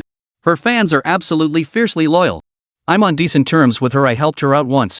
As she spoke, Sudola opened a live stream. Inside, a sexy female streamer was performing a provocative dance. Su Shui's lips twitched. Is this what it's like? Security Administration Bureau. Director, this post has caught my attention. Please take a look. A young man displayed the content on his laptop to Director Zhao. Director Zhao glanced at it. General Ma's army? Director Zhao continued reading. A giant octopus in the sewers that can control humans? He raised an eyebrow at the young man. What are you trying to say? The young man produced a blueprint. This is the actual survey map of the South Sea sewer system. Given the scale of the South Sea sewer system, it's entirely possible to conceal a colossal beast within it. The young man grew excited. This could be a colossal beast we've never encountered before. Chapter 52, The Turmoil Sparked by the Post. Director Zhao inquired. How reliable do you think this information is? The young man replied. Maybe 10 to 20%, but... The young man glanced at Director Zhao and continued. We've been tracking the giant beast all along. Now we have a concrete lead. It's worth a shot. Director Zhao stood up and said, The White Shark team will investigate the South Sea sewers. Additionally, you will lead the White Dove team to locate the person who posted the message. The young man snapped to attention and saluted. Yes, sir. South Sea, Golden Dragon Palace, basement level 2. This place was originally Snake Lord's casino. Hua Zhu intended to transform it into the South Sea's most extravagant den of iniquity. Due to its proximity to the South Sea's sewer system, it had evolved into the palace of the Cthulhu octopus. At this moment, a bizarre scene unfolded within Cthulhu's palace. In the center of the casino, carpeted in red, stood a golden staircase leading downward. Massive tentacles emerged from the golden staircase, and the colossal form of the Cthulhu octopus gradually revealed itself, moving toward a corner. Besides the pile of meat prepared by Flower Pig, there were also a dozen or so women dressed in flamboyant attire. The beauties showed no fear of the Cthulhu octopus, giggling as they pressed against its tentacles to massage them. Hua Zhu stood nearby, grinning obsequiously. A complex expression flickered in his eyes. The Cthulhu octopus was changing more and more. Not in size, but in temperament. Initially, the Cthulhu octopus consumed only living prey, fresh, raw meat. Later, it demanded cooked food delicacies prepared by humans. And finally, the Cthulhu octopus demanded the company of human women. To satisfy the Cthulhu octopus, Hua Zhu sacrificed the prostitutes who had originally followed him. He was a master at brainwashing. The prostitutes, already utterly devoted to Hua Zhu, genuinely willingly went to serve the Cthulhu octopus.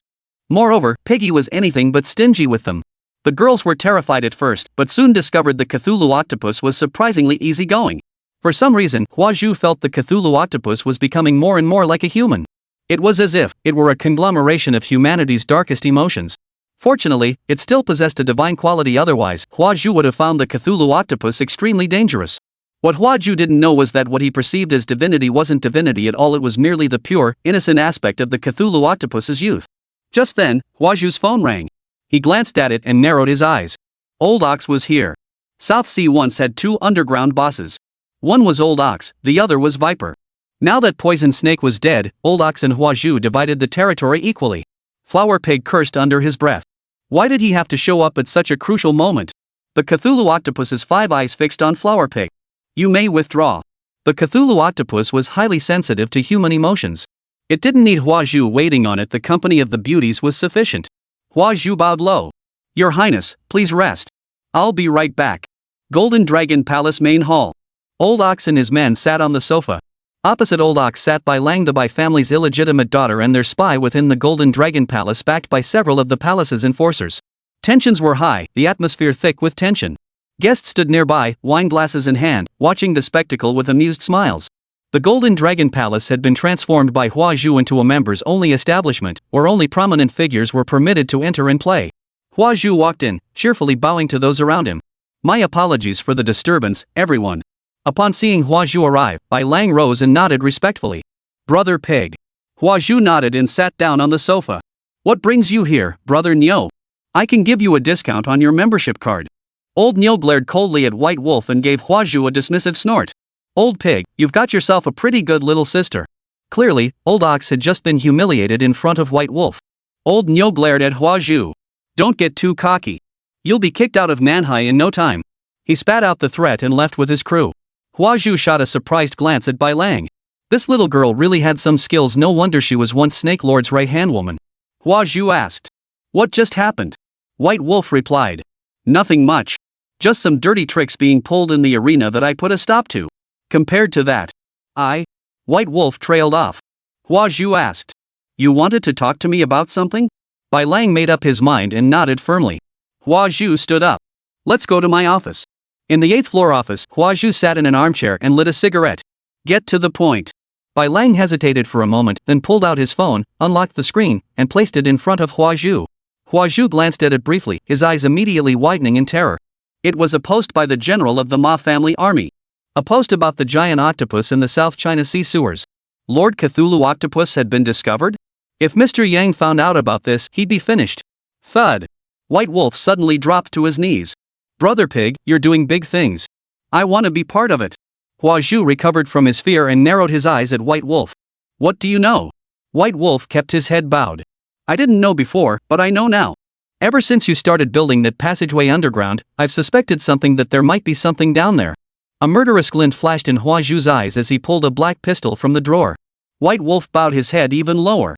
I've tracked down the poster's location. I can bring him back. Trust me, Pig brother. A sharp gleam flashed in Hua Zhu's eyes.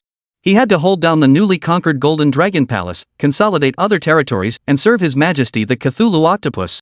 Having a trusted subordinate by his side would lighten the load considerably. White Wolf gritted his teeth and pressed on. Brother, I won't hide anything from you. I'm a spy the Bai family planted beside Sister Snake. Now that Sister Snake is gone, the Bai family ordered me to monitor you. Brother, after telling you this, I know I can never go back to the Bai family. Brother Zhu, give me a chance. Hua Zhu's eyes flickered with uncertainty. After a long moment, he raised his gun and pointed it at Bai Lang. You've told me all this, aren't you afraid I'll kill you? Bai Lang gave a bitter laugh. The Bai family is going after a man named Mr. Yang. I've secretly inquired about this Mr. Yang. He's a very mysterious and powerful figure. Following the Bai family means certain death. But if I lay my cards on the table with you, there might still be a way out. Hua Zhu remained silent for a long while before holstering his gun. You're honest enough. For this intelligence, I won't kill you. Give me the details on the person with the online alias General of the Ma family army. Bai Lang had already prepared this.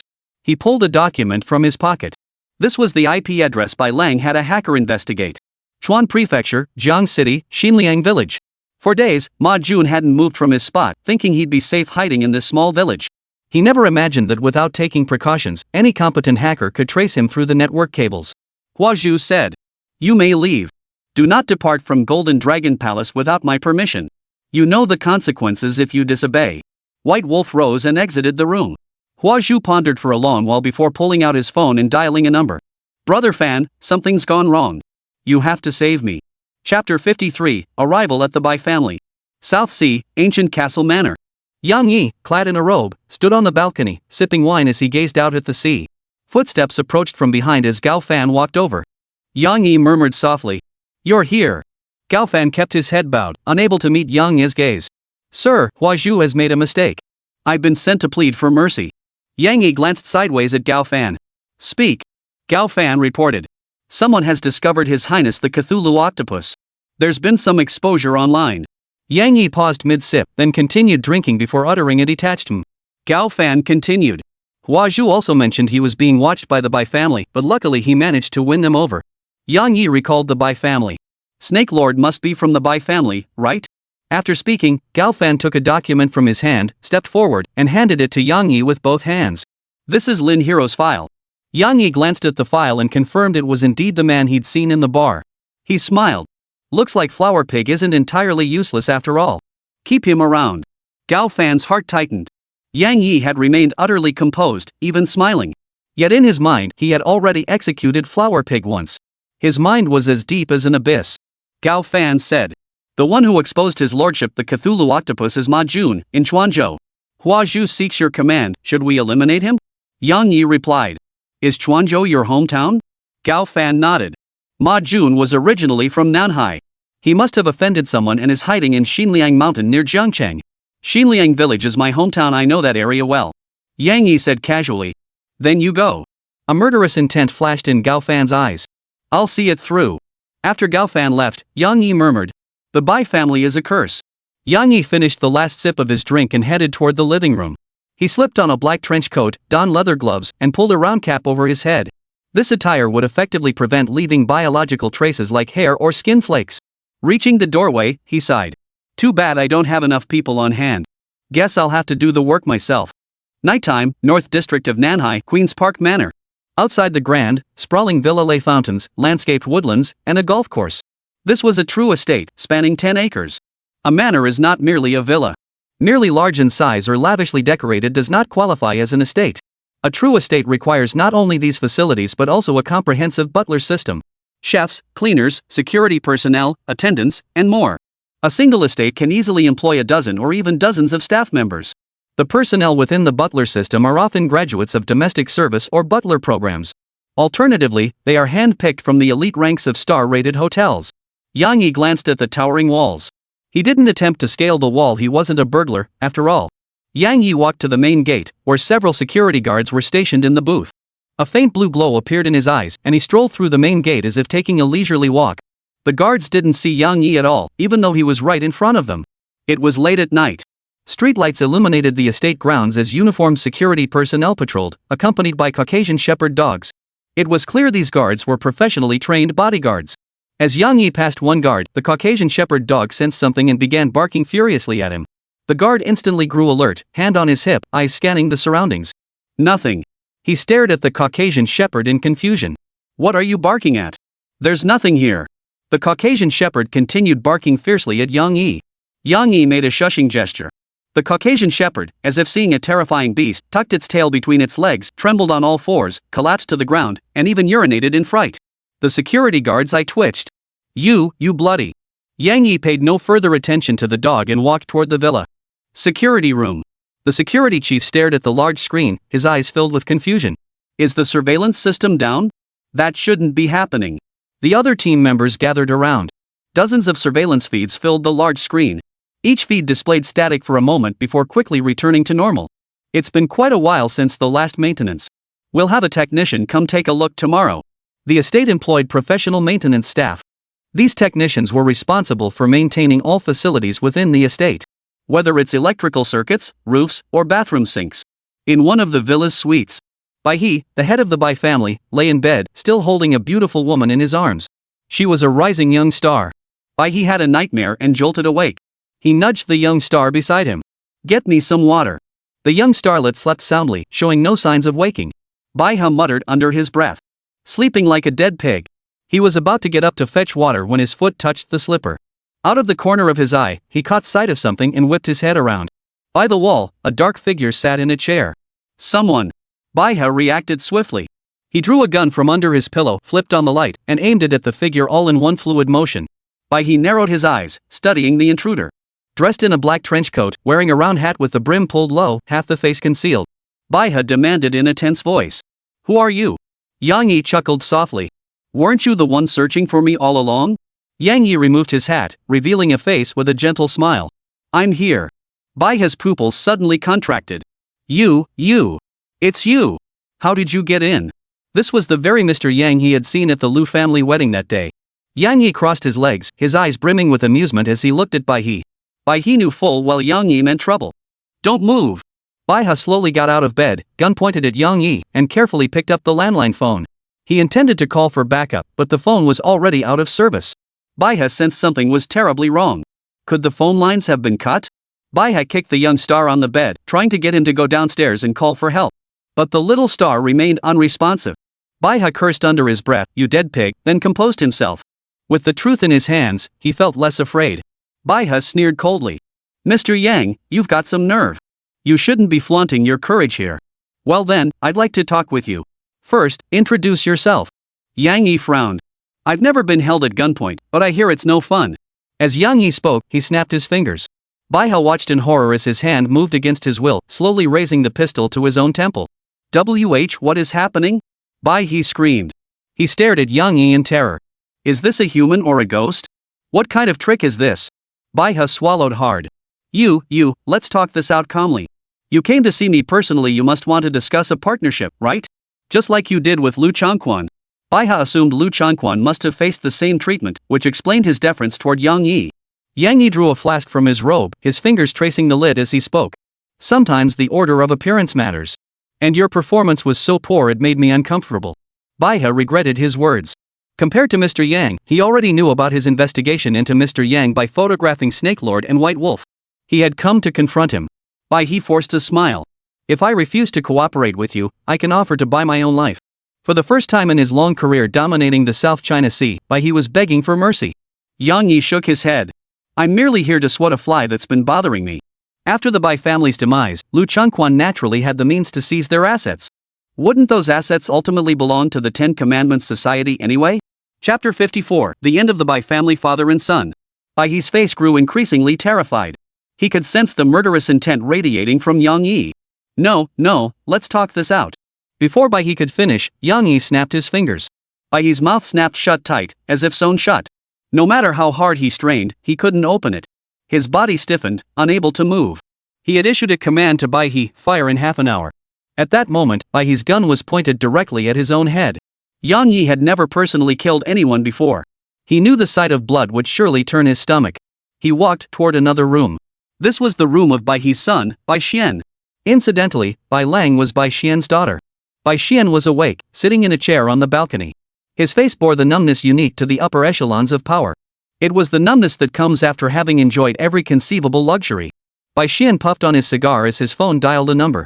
It was Bai Lang's number, but there was no answer. A shadow of gloom passed over Bai Xian's eyes. That bastard Bai Lang had something really gone wrong? Had his undercover identity been exposed?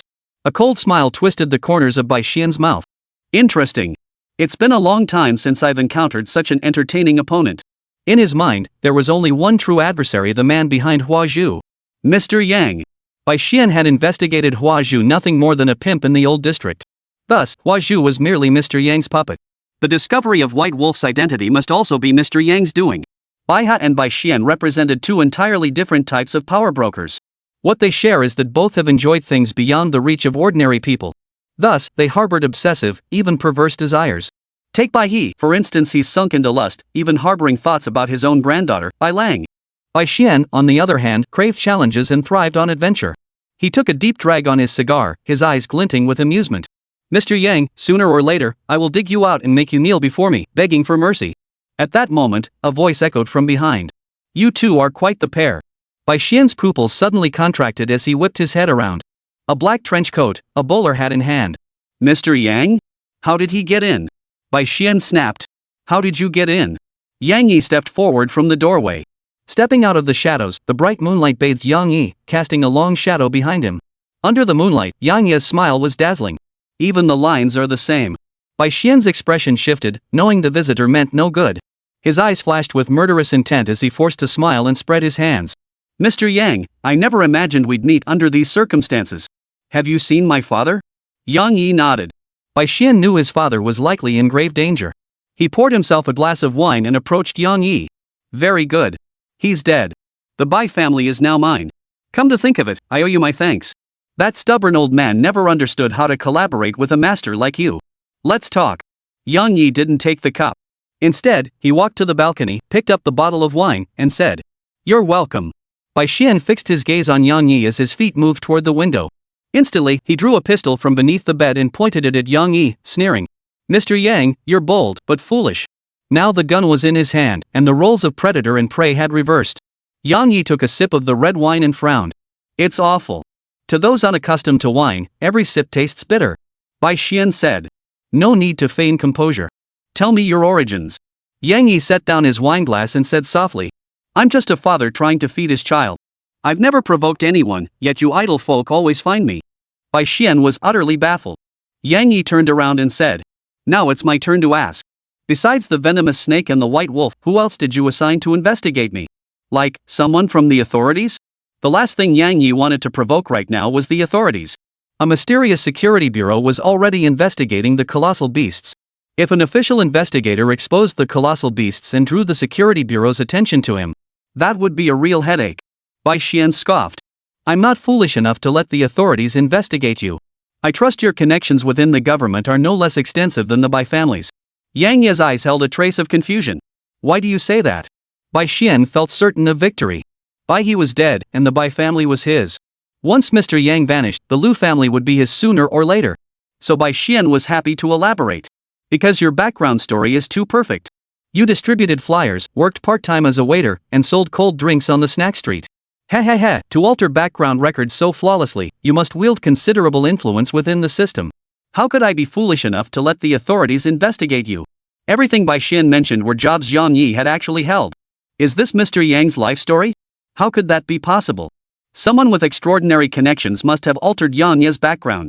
When Bai Xian first uncovered this information, he felt Mr. Yang was mocking him. Yang Yi nodded. So that's how you see it. Bai Xian waved his pistol. I actually admire you. Why choose to cooperate with the Liu family? My Bai family is no less than theirs. Yang Yi ignored Bai Xian, gathering power in his legs before leaping skyward in an instant. Bai Xian was stunned. He's flying? He rushed to the balcony to investigate. Immediately afterward, the entire estate plunged into darkness as the power went out. Shock filled Bai Xian's eyes. What the hell was going on? Just then, Bai Xian heard a sharp snap. He suddenly realized his hand was no longer under his control. He found himself raising the pistol and pointing it at himself. Bai Xian's mouth gaped in terror as he let out a frantic, piercing scream. Immediately after, 2 gunshots echoed through the estate. Security personnel stormed into the villa like madmen. Yang Yi appeared on a street several kilometers away from the estate. He pulled a piece of paper from his pocket. It detailed the life of Lin Yingxiong. His daughter was suffering from a serious illness and he should have been at the hospital by her side. Yang Yi glanced at his watch. There's still time. Might as well take care of him too. Yang Yi gazed into the distance. That was precisely the hospital where Lin Yingxiong's daughter was being treated. It was quite a distance away, over an hour by taxi. But distance was no problem for Yang Yi. Yang Yi leapt into the air, bounding across the rooftops of the metropolis like a monkey. He wouldn't dare act so recklessly in broad daylight. Under the cover of night, no one could see Yang Yi. South Sea, outside an apartment suite. Several figures wore hats, skin-tight gloves, and masks. Judging by the eyes peeking out from one of them, they were likely not pure-blooded Great Xia natives. Hero Lin lives here? You're sure about this, Hansen? No way. We checked thoroughly. Sure enough, they were speaking English. One of them pulled out a card and tapped it against the keypad. Squeak. The door swung open, and several figures rushed inside. Chapter 55, I'll give you some time. The foreigners searched in vain, there was no one here at all. The foreigner carrying the briefcase growled angrily. Damn it! We have to leave Daxia tomorrow. We must kill everyone connected to the plan before we go. The case he carried was no ordinary piece of luggage. With sufficient skill, it could be disassembled and reconfigured into a sniper rifle within a minute. These foreigners were highly professional assassins. His companion sighed. That's impossible. Sun Xian didn't die, someone saved her. The enemy is formidable, they even wiped out the Black Diamond pirates. A thorough investigation would reveal that both Lin Yingxiong and Sun Xian had connections to a laboratory in the United States. Sun Xian once used her fleet to transport materials for that laboratory. Before joining the Public Security Bureau, Lin Yingxiong had reinforced the firewall for that laboratory. Boss, we've got something. On Lin Yingxiong's desk lay Lin Xiaodong's medical records. At the hospital. Let's go. The leader of the foreigners said. Hold on. Boss, look at this. One of the foreigners picked up another sheet of paper. It was a printed A4 copy of an online post about the giant octopus monster in the South China Sea sewers. Additionally, it contained Ma Jun's personal details and his current location. The leader pondered for a moment. Notify headquarters. Let them decide. We're heading to the hospital. If they had come across such an online post while browsing themselves, they would have dismissed it as a sensational rumor. But Lin Yingxiong had taken the trouble to print it out and track down the poster's details.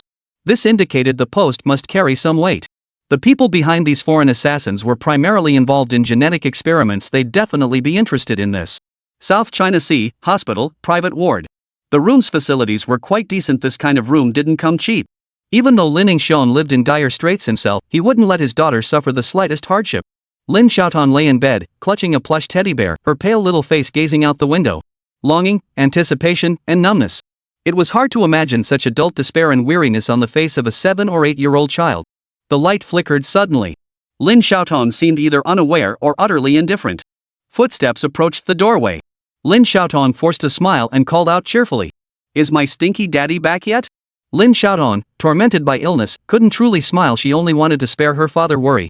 She looked toward the doorway and saw an unfamiliar man. He wore a black trench coat and a round hat. Lin Xiaoton blinked her eyes. Sir, who are you? Yang Yi approached Lin Xiaoton. His hand, clad in black gloves, touched her forehead as he asked softly. Where's your father? Lin Xiaoton replied. He went to buy me a birthday cake. Yang Yi nodded. He gleaned a crucial piece of information from her words. This little girl was in very poor health. Logically speaking, Lin Xiaoton should be strictly forbidden from eating cream cakes at this time. Lin Yingxiong felt this might be Lin Xiaodong's last birthday. Yang Yi sat beside Lin Xiaodong, smiling gently. Are you feeling very uncomfortable? Hearing the concern in Yang Yi's voice, Lin Xiaodong's eyes dimmed. Are you a friend of my father's? Yang Yi replied. Yes. Lin Xiaodong's smile returned. Then after Nyonyo leaves, you have to spend more time with Dad. He's so clumsy, he can't do anything right. Yang Yi stroked Lin Xiaodong's cheek, where a tear lingered. You're called Nyonyo? Lin Xiaodong chuckled softly. My name is Lin Xiaodong, but Dad always calls me Nyonyo. I gave myself a new name, I call myself Lin Jinxiang. Yang Yi removed one glove. I'm very busy and probably won't have time to spend with your dad. So you should spend more time with him. Lin Xiaodong's eyes grew even more somber. I'm sick. I overheard the doctor talking. I don't have much time left. Yang Yi placed his finger on the spot between Lin Xiaodong's eyebrows. You don't have much time left? Then I'll give you some time as a birthday gift. Lin Xiaodong froze. Could time even be given as a gift? The next moment, she saw electric arcs flickering in Yang Yi's eyes. Bioelectricity surged into Lin Xiaodong's body. Under the influence of the bioelectricity, harmful cells within her body were being destroyed, while weak and healthy cells were stimulated to regenerate. After more than 10 minutes, Lin Xiaodong drifted into a deep sleep. She had been battling her illness for a year, enduring increasingly severe pain each day. As the bioelectricity restored her health, the overwhelming sense of ease made Lin Xiaodong feel as if she were bathing in a sea of sunlight, and she couldn't help but drift off to sleep. Yang Yi rose to his feet. The corridor lights flickered. He headed downstairs. Downstairs at the hospital, Lin Xiaodong clutched a birthday cake, leaning against a streetlight, weeping uncontrollably. The middle-aged man's tears seemed to infect the streetlight with sorrow. Today the doctor said Nyonyo didn't have much time left. Maybe 2 months, maybe just 1. He felt Nyonyo's life had been filled with hardship, and his own life was no different. At 30, Lin Xiaodong met his 20-year-old wife. 5 years ago, his wife passed away, leaving Nyonyo to rely solely on him. Now Nyonyo was about to leave too. He, too, had transformed from a spirited hacker prodigy into the despondent middle-aged man he was now. Long time no see, Mr. Lin. A voice echoed in Lin Xiaodong's ear. Lin Xiaodong wiped away his tears and glanced to the side. Unbeknownst to him, a man clad in a black trench coat now stood there. Lin Xiaodong stared intently at Yang Yi. He felt the face was familiar, yet couldn't place where he'd seen it before. Lin Xiaodong asked, "Are you?" Yang Yi suddenly swung his arm toward Lin Xiaodong. Lin Xiaodong's eyes widened in shock. Why attack without a word? Wait, he hadn't even started speaking yet. Yang Yi seemed to have caught something. He slowly opened his hand in front of Lin Xiaodong. "You've offended someone?" Lin Xiaodong stared in horror at the palm of Yang Yi's hand. There lay a bullet. Someone had just fired at him? But could someone really catch a bullet with their bare hands? Was this for real? This couldn't be some kind of prank show, could it? Lin Xiaodong lifted his head, his expression shifting between shock and disbelief. Who the hell are you? He saw Yang Yi staring toward the 9 o'clock direction. If someone fired a shot, the bullet would have come from that direction. Lin Xiaodong also looked in that direction. He heard the crackling of an electric arc. Out of the corner of his eye, Lin Xiaodong saw Yang Yi and witnessed something that would haunt him for the rest of his life. He saw Yang Yi point toward that spot. A blue electric arc instantly stretched into a slender thread. In an instant, it tore through the night sky. One end of the blue arc's thread was anchored to Yang Yi's finger, while the other stretched to the top of the skyscraper. Yang Yi had never been able to wield bioelectricity in such a manner before. With the aid of his spiritual power, however, bioelectricity now opened up entirely new possibilities. Chapter 56, Medical Miracle or Divine Blessing? On the building's other side, a sniper held his rifle, aiming at Lin Xiaodong. Then, the sniper witnessed a terrifying scene. A bolt of lightning shot forth from the hands of the young man beside Lin Xiaodong. Before he could react, the sniper met his end. The foreign assassins who had secretly surrounded Lin Xiaodong were horrified by the sight. They dared not make a move, cautiously retreating from the neighborhood. Lin Xiaodong stared at Yang Yi in utter disbelief. Had this been before encountering the Cthulhu octopus, Lin Xiaodong would have screamed in terror.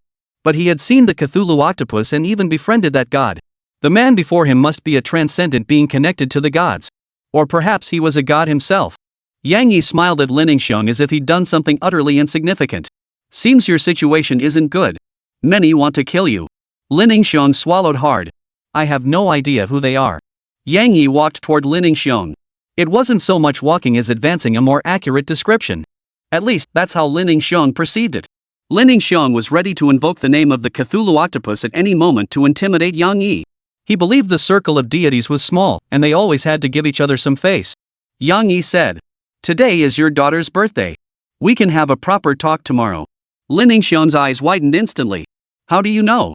Did you contact my daughter? Yang Yi could sense Lin Xiaodong was on the verge of losing control at any moment. Indeed, a father's love dares to defy anything. Yang Yi nodded honestly. I also gave her a gift. Lin Xiaodong's breathing quickened. Without a second thought, he bolted toward the hospital. He feared Yang Yi, but he feared Yang Yi harming his daughter even more. Without his daughter, he couldn't imagine what meaning his life would hold. At the hospital. Nyo. Lin Xiaodong burst into the hospital room. Nyonyo lay in bed, fast asleep.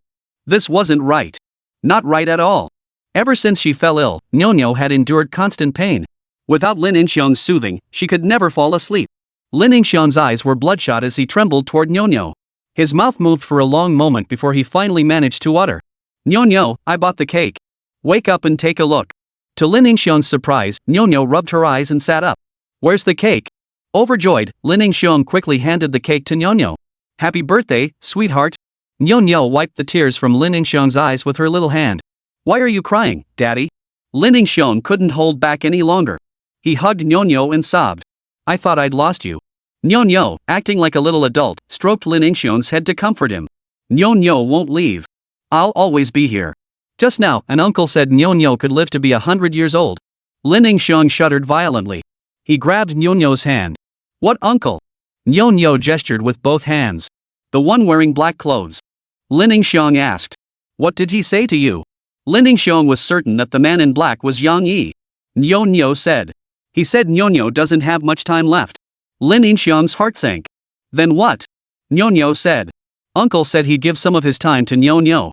Lin Yingxiong's eyes filled with horror. Time, could that even be given? Earlier, that gentleman mentioned giving Nyonyo a gift. Could it be time? Lin Yingxiong studied Nyonyo closely. Only then did he notice that though her face was pale, her spirit was remarkably high. Could it be? A possibility dawned on Lin Yingxiong. He practically sprinted out of the ward, shouting urgently and excitedly. Doctor! Doctor! A young nurse hurried into the room. Spotting the cake in Nyonyo's hands, displeasure flashed across her face. You parents are so irresponsible. I told you she can't have cream. Lin Yingxiong demanded. I demand an immediate examination for my daughter. The nurse shot Lin Yingxiong a skeptical look. Hadn't she just had an examination? Why another one? Isn't that just wasting money? Lin Yingxiong gripped the nurse's hand tightly, his eyes bloodshot as he pleaded. Hurry! Please! The young nurse was startled and immediately contacted the head nurse. Ultimately, at Lin Yingxiong's insistence, Nyonyo underwent the examination again. The results astonished the entire medical team, who kept calling it a miracle in medical history. They all congratulated Lin Yingxiong, who was grinning like a Cheshire cat. Lin Yingxiong's laughter gradually gave way to tears. He knew Nyonyo's recovery wasn't some medical miracle, it was a divine blessing. Heaven hadn't forsaken him, heaven wasn't so heartless after all. The Cthulhu octopus had said, only the father of the Cthulhu octopus could save Nyonyo. So, the identity of the man he met tonight? Even a fool could figure it out. The following day at noon, at the castle estate. Lin Yingxiong knelt at the main entrance. He had been kneeling for a long time. No one came out. Only a crow stared at him. Lin Yingxiong showed no disrespect even to that crow, maintaining utmost reverence in all his actions. After another 2 hours, Lin Yingxiong tentatively addressed the crow. Are you the messenger? Could you please announce? Lin Yingxiong seeks an audience, He stopped mid-sentence, unsure how to proceed. Whom should he seek? He didn't know the name of that deity. Lin Hero reorganized his words. I've met the deity once before. I also have some acquaintance with His Majesty Cthulhu. Might I? The crow opened its beak and bellowed in a raspy, shrill voice. Fool! Fool! Fool! Lin Yingxiong hastily bowed his head. Please enlighten me, honored messenger. The crow declared. I've been watching you all morning. You didn't even offer a token of respect, yet you expect me to report to you. Lin Yingxiong stared at the crow in astonishment.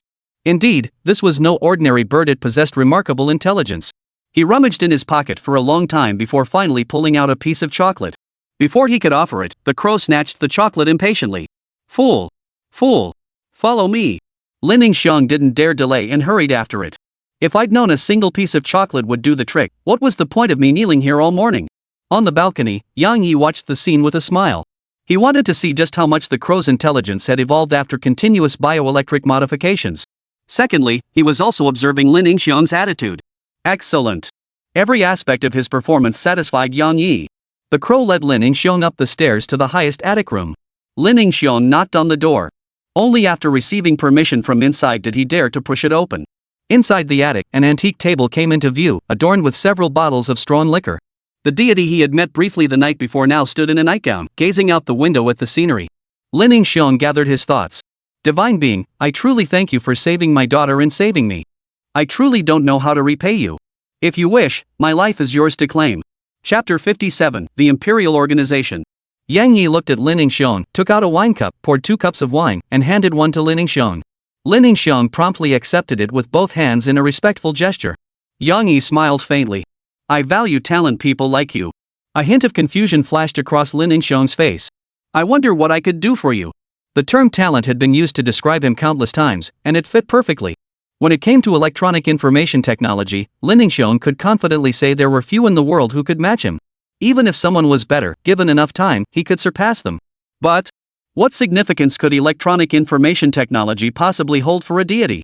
Yang Yi sat in his chair, sipping strong liquor, and mused softly.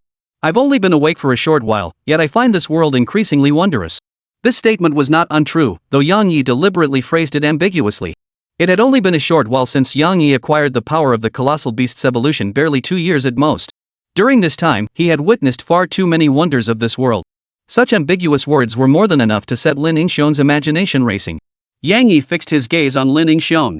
I've established an organization called the Decalogue Society. The 10 Commandments Society gathers talents from all walks of human society. You happen to be one of the talents I've chosen. Lin Yingxiong's heart gave a violent tremor. Had he been chosen by the gods? A fortune teller once told him he was an immortal who had descended to the mortal realm, destined for extraordinary encounters in this lifetime. He had dismissed it as the tricks of a charlatan, but now he realized it was no empty claim. What ordinary person could encounter 2 deities in succession? Lin Yingxiong pondered for only half a second before declaring, I will join the 10 Commandments Society. I pledge my loyalty to you. You saved my daughter's life, my own life is now yours. Yang Yi instantly grasped the crux of Lin Yingxiong's words. Yang Yi hadn't merely saved Lin Yingxiong's daughter, he had saved Lin Yingxiong himself. Yet Lin Yingxiong instinctively only mentioned, you saved my daughter's life. Thus, what mattered most to Lin Yingxiong was his daughter. A smile touched the corners of Yang Yi's lips. By drawing a black rose on Lin Yingxiong and then controlling his daughter, Lin Yingxiong would become utterly loyal to him. Yang Yi said, then tell me, who exactly have you offended? Last night, many sought your life, none of them were citizens of the Great Xia Kingdom. Yang Yi could sense these assassins weren't locals. The South Sea was now effectively Yang Yi's domain, those men couldn't stir up much trouble. Still, he needed to understand the grudges and enmities of this subordinate of his. Lin Yingxiong furrowed his brow, pondering for a moment. Divine Lord, I truly cannot recall offending anyone. Sure, I've been a bit reckless in my actions, but that doesn't warrant someone trying to assassinate me. And hiring someone from abroad? That's pure fantasy. Yang Yi stared intently at Lin Yingxiong. His powerful psychic abilities told him Lin Yingxiong wasn't lying. Yang Yi suddenly realized something. Lin Yingxiong's manager bore a striking resemblance to Sun Xian. Sun Xian had also inexplicably suffered an attack by the Black Diamond Pirates. Like Lin Yingxiong, she had no idea who she had offended. Lin Yingxiong suddenly recalled something and said, if I had to guess who might want me dead, one person comes to mind. Yang Yi raised an eyebrow. Oh? Lin Yingxiong continued. There was once a foreigner named Christian. He hired me to maintain his company's firewall. I've never seen a firewall with such high security levels in my entire life. And the firewall I worked on was only a partial component. I'm sure the main firewall system had even higher security levels. I've only seen such a powerful firewall once before at the Public Security Bureau. Even the Public Security Bureau's equipment couldn't match theirs. As Lin Yingxiong spoke, his tone grew increasingly resolute. He had built highly classified firewalls for foreigners, only to be targeted for assassination by them. The answer was becoming painfully obvious. Yang Yi inquired, what kind of company is it? Lin Yingxiong said, the Imperial Organization, a company primarily focused on genetic engineering research. I've never heard of this company, but I can tell they're quite powerful. Yang Yi pursed his lips. Kristen, genetic engineering. Interesting. Had he stumbled upon some formidable figures again? As these thoughts swirled through his mind, Yang Yi let out a soft chuckle. After all, he was already a formidable figure himself now. Yang Yi declared, from this day forward, you will work for me. Lin Yingxiong immediately replied, then I'll resign from the Public Security Bureau tomorrow. Yang Yi shook his head. No. Lin Yingxiong suddenly understood. Ah, right. The Public Security Bureau's database holds the most comprehensive records in all of Daxia. With that database as our foundation, we can accomplish so much. You really think of everything. Yang Yi knew nothing about computers, so he didn't understand Lin Yingxiong's meaning. The reason he had asked Lin Yingxiong to stay at the Public Security Bureau was to have his own eyes and ears within the agency. Yang Yi stood up, walked to the corner, and pulled out a box. Inside the box were gold bars. He placed the box on the liquor table. I want you to create a virtual eye for the Decalogue Society. This eye must be able to access anyone's information at any time and eavesdrop on anyone I choose. This money is your startup capital. Lin Yingxiong felt his excitement surge once more. Even the gods are getting into high tech now? He had already simulated numerous programs in his mind. This wasn't difficult. He had already named this eye, the Eye of the Gods. Lin Yingxiong glanced at the box. Honorable deity, there's no need for so much money. Yang Yi chuckled. The extra money is yours. Next time you want to buy a cup, don't resort to such embarrassing methods. Lin Yingxiong froze, a flicker of fear creeping into his eyes. The Divine Lord truly was omnipotent. He actually knew about how I sprayed gold at the bar to threaten the owner into giving me a cup. But if the Divine Lord knew everything, why did he make me create that eye? Lin Xiong quickly filled in the blanks. It must be because the divine being was watching over him, knowing everything about him. He couldn't possibly intervene personally for every single person, right? Thus, a virtual eye of the divine was essential. The divine being also stated this was created for the Ten Commandments Society, not for the divine being's own purposes. The other members of the Ten Commandments Society were also human, they needed this eye. So, it seems my importance within the Ten Commandments Society is quite high. Lin Xiong was grateful to Yang Yi for looking after his livelihood and giving him a large sum of money. He said, "You're as generous as Cthulhu himself." Yang Yi stared at Lin Xiong in astonishment. "You've met him?" Lin Xiong replied. "Yes, I had the honor of meeting Lord Cthulhu once." Then, Lin Xiong recounted the entire story of the Cthulhu octopus to Yang Yi. Yang Yi fell deep in thought. He had known the Cthulhu octopus was different from other colossal beasts, but never imagined it would be this extraordinary. Born only days ago, it had already subjugated an entire town, with devotees even establishing a cult in its name. Yang Yi felt increasingly certain that this world was slowly deifying him because of his existence. He couldn't tell if this was a blessing or a curse. Yang Yi said, "You may leave." Lin Xiong bowed respectfully. "I will complete that eye as soon as possible." After Lin Xiong departed, Yang Yi took out his phone and sent a message to Sun Xian. The message was simple, just a foreign name. Christian. If Sun Xian knew this person and had collaborated with them, Yang Yi could confirm that Christian was the one who wanted to kill Sun Xian and Lin Xiong. Perhaps by a twist of fate, the Imperial Organization had already targeted 2 members of the Ten Commandments Society. They might well become the Society's enemies in the future. Chapter 58, was it that thing? Sun Xian replied. I once transported a shipment for Christian. Sun Xian had once transported a shipment for Christian, goods that lacked proper documentation. As a businesswoman, she had engaged in some shady deals during Blue Whale Group's toughest times to maintain cash flow. Yang Yi confirmed his suspicions. Sun Xian and Lin Xiong were indeed both connected to Christian. Christian. Yang Yi murmured the name. He felt he had heard it somewhere before. Suddenly, Yang Yi hurried to the study and retrieved a thick book. A notebook was tucked inside, serving as a bookmark. The last page of the notebook bore a signature Christian. Yang Yi's brow slowly furrowed. So the original owner of this house was Christian. Afternoon, Nanhai Public Security Bureau. Bureau Chief Zhao Limin rubbed his forehead, his expression grave. Before him lay 2 reports concerning the deaths of the Bai family father and son. Suicide? How could it be suicide? Zhao Limin's eyebrows knotted into a tight knot. But his colleagues in the technical department were certain it was suicide. Zhao Liming was utterly baffled. Baihe was sleeping with a woman. He'd been keeping that actress under wraps for a month. How could he have committed suicide in the dead of night on the very first day? Bai Xian was equally perplexed. He had an important international conference the next day. Why would he choose this moment to end his life? The most bizarre part was that both father and son died at exactly the same time. Could they have prearranged the timing of their suicides? And with such precise timing? The secretary knocked and entered. Sir, the people from headquarters have arrived. Zhao Limin waved his hand dismissively. Bring them right in. The secretary left the office, and moments later a young man entered. This young man was from the Security Administration Bureau, a key protege of Director He of the Security Administration Bureau. His name was Lin Chang. Lin Chang had discovered the post about the general of the Ma family army and proposed conducting an investigation in the South China Sea. After receiving approval, Lin Chang led the mole team to the South China Sea. Upon entering, Lin Chang grinned and said, Old boss, it's good to see you again. Lin Chang had once been an outstanding public security officer at the South China Sea Public Security Bureau and was quite familiar with Zhao Limin. Zhao Liming scolded him with a laugh. You kid, ever since you joined the Security Administration, you've been as silent as the grave, not a single word. The Security Administration was a top-secret agency.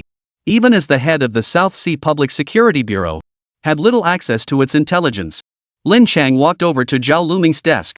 Look at you looking so downcast. Got any big cases lately? Zhao Liming flicked 2 reports with his finger, gesturing for Lin Chang to look. Lin Chang chuckled. So there really is a case serious enough to warrant the legendary detective himself? Let me take a look. Lin Chang took the 2 reports. As he read, his expression grew grave. There were no signs of a struggle at the scene. Only the cleaning staff and Bai Xian's own fingerprints were found in Bai Xian's room. The cleaner had an alibi. Only Bai He and the young actress's fingerprints were found in Bai He's room, making the young actress the prime suspect. After a long pause, Lin Chang declared with unwavering certainty. This absolutely was not a suicide. Zhao Luming sneered. You're telling me? Lin Chang replied. Just bring that little star in for questioning, we'll find out. But I don't think that little star is the killer. She couldn't have been in 2 rooms at once. and have both by father and son shoot themselves in the head at the same time. Zhao Luming said. The strange thing is, she was asleep the whole time.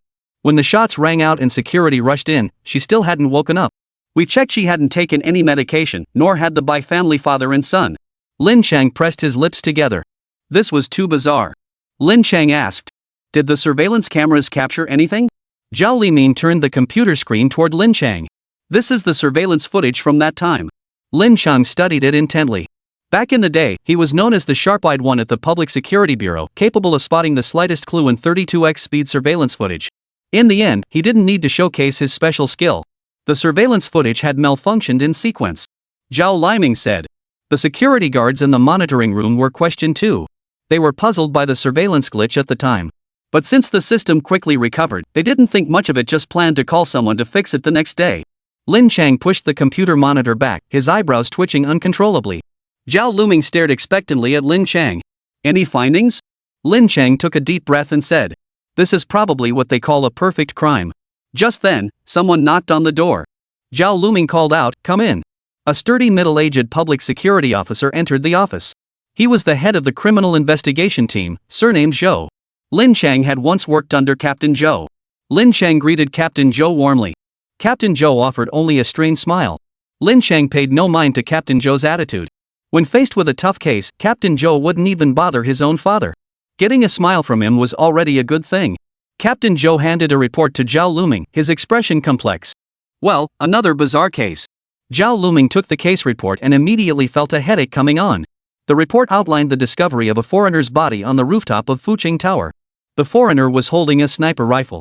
Before Zhao Limin could even process the shock of the foreigner being a hitman, he saw the next part of the report. The foreigner had died from a lightning strike, specifically, a strike that had only hit his head. He was so stunned he laughed bitterly, gesturing for Lin Chang to look at the case report. Take another look at this. Bull, man. Getting struck by lightning on a rooftop? Lin Chang picked up the report with curiosity, his eyes filled with disbelief. The deaths of the Bai family father and son could be called a perfect crime. But this foreigner's death report was utterly ridiculous. Not only was there no thunderstorm last night in the clear skies over the South China Sea, but the idea of being struck dead by lightning. The human body conducts electricity, but this foreign assassin only had his brain destroyed by high-voltage electricity. The rest of his body showed no signs of damage whatsoever. Lin Chang swallowed hard. Is Nanhai haunted by monsters or sorcerers now? What the hell is going on? Zhao Luming remembered something and waved for Captain Zhou to leave. He stood up, closed the door, walked over to Lin Chang, and whispered. Could it be that kind of thing? Lin Chang froze. What kind of thing? Zhao Luming replied mysteriously. Ghosts and spirits, of course. Don't think I don't know your Security Administration Bureau is the one that handles those things. Zhao Luming and other bureau leaders had privately discussed the Security Administration Bureau. Such a mysterious department, everyone agreed it must deal with those legendary ghosts and gods and such. Lin Chang was both amused and exasperated. The Security Administration operates on scientific principles, not what you imagine. Mid-sentence, Lin Chang froze, his brow furrowing. According to the post by General of the Ma family army. If that post is true, the giant beast can control humans. Then the Bai family father and son might indeed have been killed by a mysterious force. Of course, Lin Chang wasn't saying the beasts were the killers. The colossal beast wouldn't be so bored as to kill two humans. This only proves that beyond the Colossus, there are other unknown entities in this world that require investigation. Zhao Liming sank back into his chair, disappointed. If it wasn't the work of ghosts or gods, then they had their work cut out for them. Lin Chang dared not linger here any longer. After bidding farewell to the South Sea Public Security Bureau, he led the mole team toward the South Sea Sewers. Chapter 59, The Cthulhu Octopus's Companionship. South Sea Sewers. It was hard to imagine that in the hidden corners of the sewers, there were over a dozen laptops. The laptops displayed surveillance footage from various points throughout the sewer system. Achieving this wasn't difficult, all it required were wireless cameras and a power source for the laptops. As for moisture protection, keeping the laptops away from the underground river and leaving them powered on effectively prevents corrosion from dampness. Among the members of the spiritual society, there was an individual who ran a computer shop, making it easy to set up a simple monitoring room here. A man clad in the society's standard crimson robe stared intently at the laptop screen. Suddenly, he shouted, "Someone's coming!" Immediately, a man clad in purple robes hurried over. A hierarchical division of labor had already begun to emerge within the spiritual society. Red robes signified standard spirit society members. White robes handled the society's teachings. Black robes handled external affairs for the society, such as the black robed members already dispatched to Chuanzhou to hunt down the traitor Ma Jun. Purple robes handled internal society affairs, including monitoring strangers entering the sewers. Through surveillance equipment, purple robe members discovered that more than one person had entered the sewers. Those entering wore protective suits and carried what appeared to be highly advanced electronic devices. After a moment's consideration, the purple-robed member raised a finger to the earpiece of their walkie-talkie. Intruders detected. Hostile intent. The spiritual society has only two primary responsibilities. First, recruit members. Second, protect the Cthulhu octopus. A vast open field. A large group of members clad in red robes lay on the ground, their faces radiant with blissful smiles. They were being transported into the spiritual realm by the Cthulhu octopus. The longer they remained in the psychic realm, the more they became captivated by its existence. In reality, they might be a bunch of losers, a pitiful group of people filled with resignation toward life. But in the spiritual realm, they were the protagonists. Some were wealthy tycoons with harems of wives and concubines. Some become kings in the spiritual realm, wielding absolute power. Some are cultivators, roaming the sword-wielding realms of a logically structured fantasy world. Others can see departed loved ones in their minds. What remains unattainable in the real world becomes effortlessly within reach in the spiritual realm. The purple-robed overseer responsible for dormant members instantly grew grave. Damn it! Has the spiritual society provoked the authorities or some other powerful faction? Purple Robe didn't know how the spiritual society had been exposed, but he knew the spiritual realm would undoubtedly make many powerful figures salivate. Should he awaken the members now and evacuate immediately? Just then, Zhang Dawei, clad in yellow robes, reached out and halted the purple-robed one's attempt to rouse the members. Purple Robe clasped his hands together respectfully and said, "Bishop." Within the spiritual society, there were red robes, purple robes, black robes, and white robes. The yellow robe, however, was unique. It represented the bishop. Zhang Dawei spoke in a deep voice. His Highness Cthulhu dislikes anyone disturbing members as they enjoy the spiritual realm. Besides, you may not be able to awaken them. When members entered the spiritual realm, the Cthulhu octopus would observe their actions within it with keen attention. While members experience alternate lives within the spiritual realm, the Cthulhu octopus assumes the role of an observer, contemplating humanity. Each member's experience and thoughts are distinct, reflecting the multifaceted nature of humanity. For instance, in a fantasy realm dream, some might shout, "What goes around comes around." Never underestimate the young and poor. Others might declare, "You've angered me, you've chosen your own path to death." At that moment, an oppressive aura thickens in the air. The colossal Cthulhu octopus materializes within the cult of the mind slumbering sanctuary. The cultists of the spiritual society prostrate themselves in unison. The Cthulhu octopus grew even larger. Both physical sustenance and spiritual nourishment fueled the Cthulhu octopus's robust growth. Its 5 eyes pierced through walls and dark rivers, gazing from afar at the white shark team of the safety administration entering the sewer system. 5 eyes glowed blue, enveloping the entire sewer system in an arcane power. "Boss, how did such a massive sewer system end up here? It's like something out of a post-apocalyptic novel." Several team members chattered excitedly. The technician wore headphones and held a heavy black box. The black box contained high-precision detection equipment capable of sensing nearby living organisms. If an oversized creature was present, the device would alert them. Lin Chang shone his flashlight around as he surveyed the area and said, "Everyone be careful. There's a high chance of giant beasts here. None of us know if it's dangerous or aggressive." One team member quipped, "In this spooky place, I'd believe you if you said there were ghosts, let alone giant beasts." Lin Chang frowned. "We're administrators from the Safety Bureau. Cut the metaphysical nonsense." The crew member chuckled awkwardly and fell silent. Eyes darted around the room as flashlights swept through the gloomy surroundings. Some still cracked jokes, lightening the oppressive mood. But at that moment, a truly bizarre scene unfolded. Beside the blue whale team members stood a colossal octopus with dozens of tentacles and 5 eyes. Beside the giant cephalopod, members of the spiritual society clad in purple and red robes stood with icy stares. Scattered across the floor lay dozens of red-robed followers, their faces frozen in blissful smiles. The blue whale team's flashlights clearly illuminated the octopus. And their eyes had clearly swept over those strange figures, yet no one saw them. Even the black box had already indicated the presence of numerous people nearby, and the presence of a giant creature. As they drew near the colossal octopus, the black box began emitting a piercing, high-pitched beep. Yet not a single blue whale team member saw it, not a single one heard it. They continued chatting and laughing, their flashlights sweeping left and right. The technicians stared intently at the black box, which kept sounding its alarm. Gradually, they left the spiritual society dojo and moved forward. The Cthulhu octopus's tentacles reached toward the sewer dome, its suction cups clinging tightly to the surface. Its immense body flowed like liquid above. The Cthulhu octopus followed the blue whale team members, observing them with curiosity. Occasionally, it would use its tentacles to touch the blue whale team members and the black box. Even when droplets of mucus from the Cthulhu octopus's body landed on Lin Cheng's clothes, he felt nothing. The Cthulhu octopus remained patient, accompanying the blue whale team members throughout the entire afternoon. After hours of fruitless exploration, one team member said, "Boss, I think that Majun guy is just talking nonsense. This sewer gets maintenance almost every day. If there were any beasts, they'd have been spotted long ago." Another team member added, "We should head out and arrest that Majun, charge him with spreading false rumors." Lin Chang pondered for a moment. "We'll go find Majun right now." Chapter 60, Female Streamer Do Yuba. Tear-resistant milk live stream. The curvaceous female streamer performed a racy dance popular online. Her alluring gaze, sweetly coquettish voice, and bold, fiery dance moves relentlessly teased the nerves of over 1,000 viewers in the livestream. The big spenders on the leaderboard swallowed hard, frantically showering her with gifts. Tough Milk knew exactly what to do.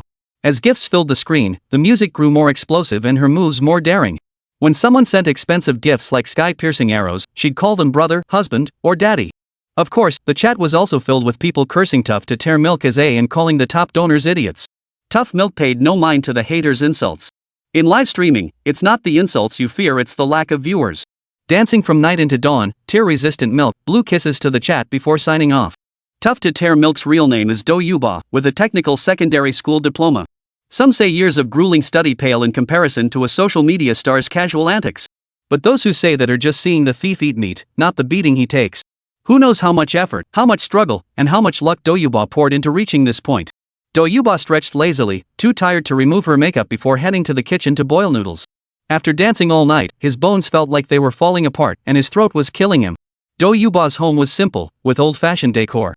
It was a rental, but she kept it spotless.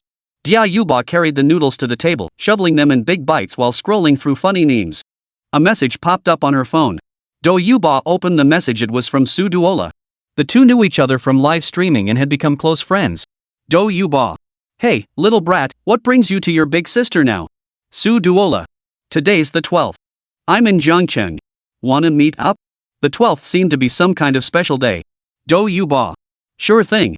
I'll catch some sleep and head out at 10. Sudola. "Sleep my ass, I'm driving. You can sleep in the car." Clearly, Do Yuba had plans for the 12th, and Sudola was joining him. Do Yuba thought for a moment. "My car's manual transmission. Can you drive it?" Sudola. "You look down on adventure streamers, huh?" Do Yuba chuckled. "I'll send you the location. Come find me. Zhangcheng, a spacious apartment." Sudola put down her phone. "Got it." Su Shui asked doubtfully. "Do you really think she could become a follower of the Great Divine?" Looking at her, she doesn't seem like the type to join the Church of Equilibrium.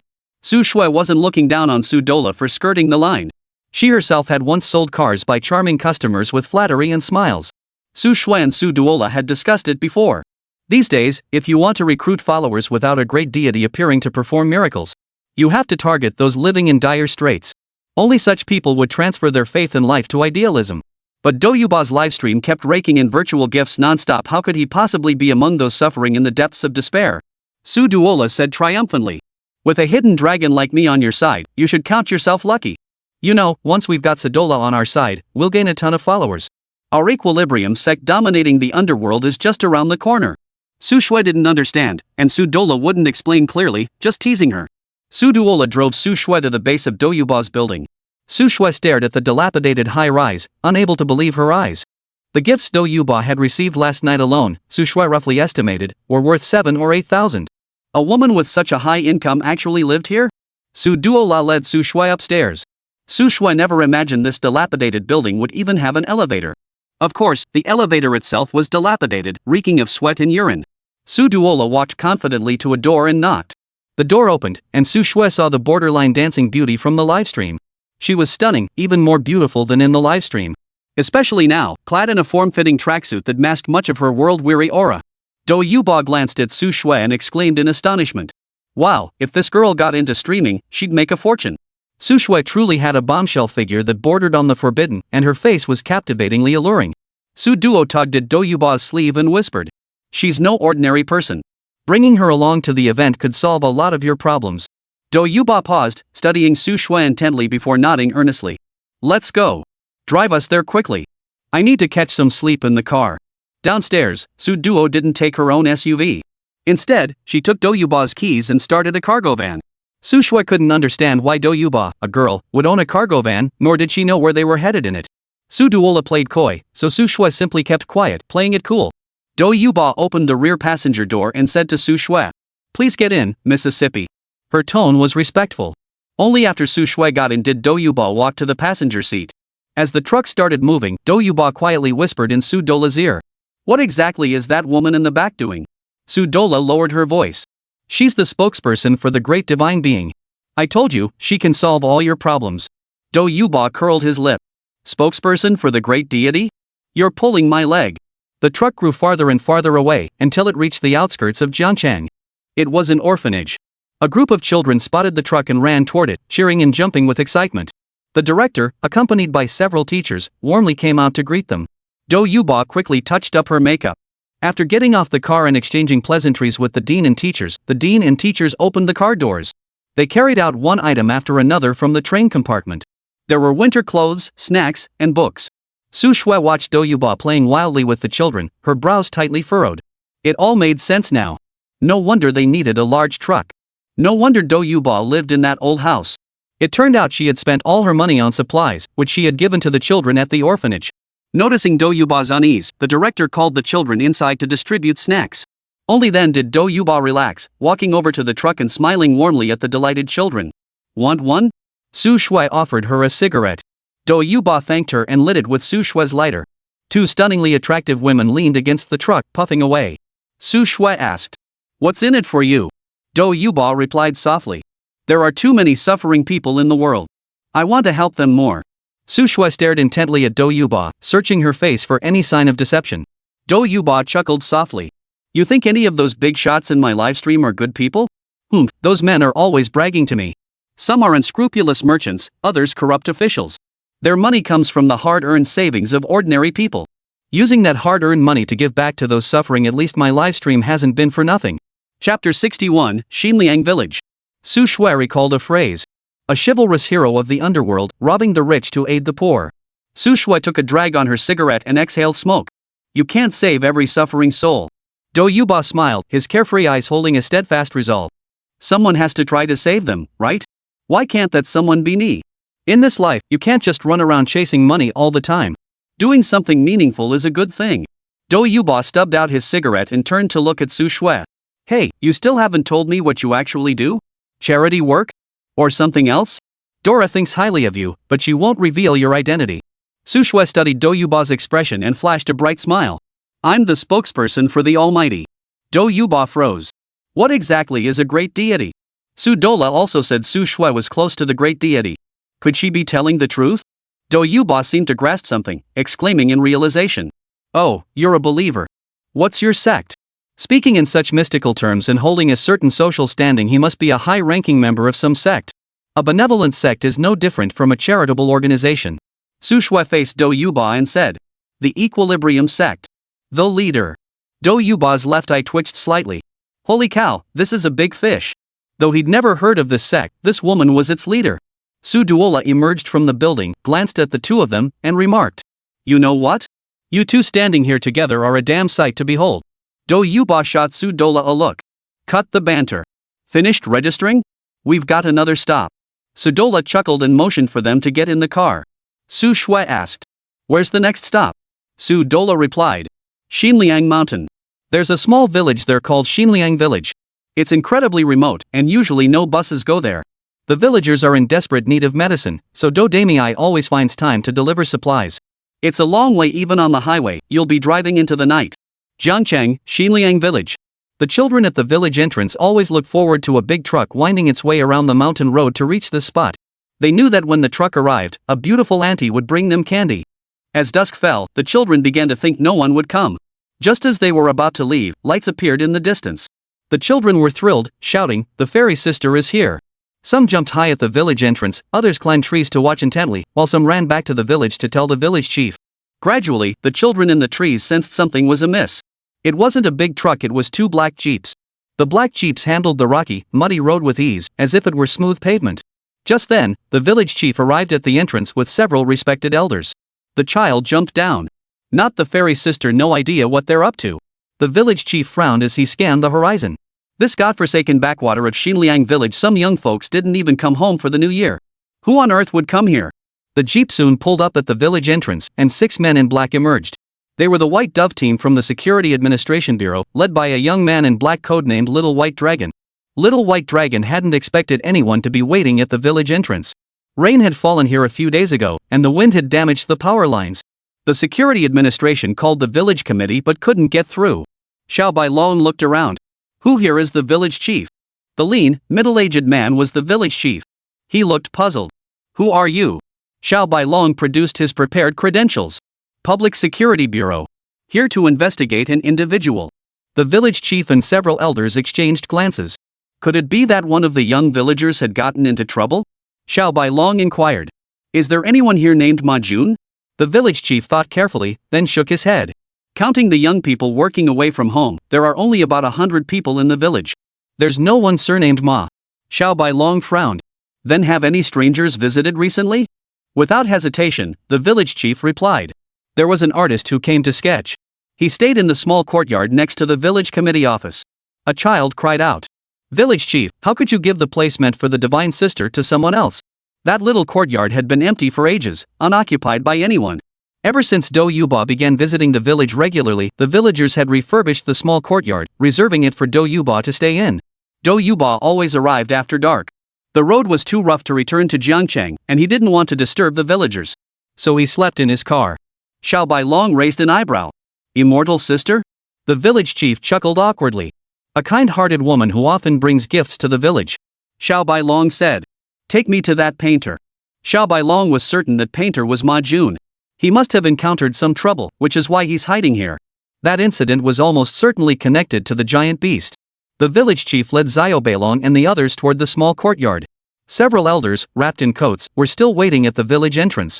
A member of the White Dove group asked curiously. Who are these elders waiting for? The village chief explained. In the past, that kind-hearted woman would have arrived by now. But it's been raining these past few days, making the roads difficult to travel. The uncles are worried about the girl, so they're waiting there. The members of the White Dove group listened quietly, feeling a growing fondness for the kind-hearted woman. Only Xiao Bailong's eyes remained cold. He believed there was no such thing as a free lunch. That so-called kind-hearted woman might just be trying to pull off a big scam, currently building up the villagers' goodwill and trust. Xiao Bailong scanned his surroundings as he walked. Our villagers sure go to bed early. Every household was quiet. The village chief sighed. It's not that they sleep early. In the past, people would still be working on the mountain at this hour. It's mainly because everyone in the village has caught a stomach bug lately. Vomiting and diarrhea, some even with dizziness and fever. Nothing serious, it'll pass in a few days. The courtyard next to the village committee building is quite well maintained. Clean and tidy, with no weeds in the courtyard. Some children had even planted wildflowers along the walls. Xiao Bailong knocked on the door. A listless voice called out from inside. The door's unlocked. Come in. The village chief opened the door and said to Xiao Bailong and the others. Comrade Sheriff, you two talk. I'll be in the village committee office next door. Xiao Bailong nodded and led his men inside. A frail middle-aged man lay on the heated bed. After shining the flashlight to confirm his features, they identified him as Ma Jun himself. Xiao Bailong said. Ma Jun, I'm with the Jiangcheng Public Security Bureau. We need to speak with you about a matter. The moment Ma Jun heard the name, his spirits lifted. He began wailing and sobbing. Please take me away quickly. This godforsaken place is no place for humans. I'm sick and need to be hospitalized. You're even supposed to send someone to protect me. Oh my god, those people must be looking for me if they find me. I'm done for. Xiao Bailong asked. Who's after you? Ma Jun's face betrayed an unshakable terror. Slaves controlled by monsters. That monster is terrifying. I have nightmares every single night. Xiao Bailong and the White Dove team members exchanged glances, their brows lifting in delight. They'd come to the right place. Ma Jun knew a great deal about the colossal beast. Chapter 62, New Liang Village Brawl Part 1. Are you certain everything you've said is true? In the courtyard, Little White Dragon asked solemnly. The White Dove team member behind him, tasked with recording, looked utterly incredulous. According to Ma Jun, the so-called giant beasts were actually gods? Ma Jun nodded frantically. Every word is true. The followers of the spiritual society are hunting me down. Otherwise, I wouldn't have fled all the way here. Xiao Bailong said. At first light, we'll take you back to headquarters and provide you with the most meticulous protection. Before that, we'll take you to the hospital first to confirm you're not mentally ill. The security administration is deep within the Liao AI mountains. It was utterly secluded, yet distant from residential areas. Therefore, in addition to various recreational and fitness facilities, the security administration also has an internal hospital. The doctors at the internal hospital are all highly skilled, and the facility is equipped with advanced medical instruments. But Xiao Beilong wouldn't casually bring Ma Jun to the internal hospital for examination. At the very least, he needed to confirm at a regular hospital that Ma Jun wasn't mentally unstable. If the kid had mental issues and Xiao Beilong brought him back to headquarters without checking, he'd be mocked by his colleagues for 1,000 years. Upon hearing the word hospital, Ma Jun nodded repeatedly. Hospital's good, hospital's good. Hurry up and take me to the hospital. Ma Jun had only recently arrived when he suddenly fell ill, contracting the same sickness as the villagers. Vomiting, diarrhea, dizziness, fever. Ma Jun felt like he was dying. Suddenly, cheers erupted outside. People carrying lanterns headed toward the village entrance. Several members of the White Dove team suddenly grew alert. The security administration had existed long before the giant beasts were discovered. Each of them was an agent tasked with safeguarding the nation's territory. They had already carried out numerous missions.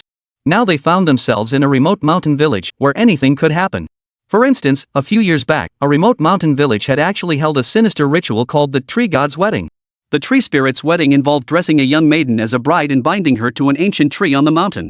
If the girl was devoured by wild wolves the next day, it meant the tree spirit favored her. If she survived, it meant the tree spirit disliked her and would become enraged. The girl's family would be punished and forced to continue selecting brides for the so-called tree spirit. The White Dove group had defied the entire village as able-bodied men, a thought that still sent shivers down their spines. Just then, someone rushed in from outside. Some members of the White Dove group instinctively reached for the back of their waists. It was the village chief, accompanied by two elderly women. The village chief looked deeply apologetic. My apologies, leaders. Would you mind staying at the village committee tonight? Xiao Beilong raised an eyebrow. Is this the divine being you mentioned? So you're going to give her this entire courtyard to live in? The village chief nodded sheepishly. Xiao Beilong chuckled. All right then, let's head to the village committee right now. When the virtuous fairy arrives, remember to call me. I'd like to see this benevolent fairy for myself. He was quite curious to see what kind of person this fairy sister was, to receive such special treatment. The village chief nodded repeatedly. Certainly. You officials must be hungry. Once the meal is ready, we'll invite you all over to eat. After speaking, the village chief waved to the two women behind him. One of the women lit candles throughout the room. The dim room instantly brightened. Then the woman began meticulously cleaning the room. The other lit the stove to prepare the meal. The village chief beckoned the safety administration team to follow him to the village committee office with a cheerful smile.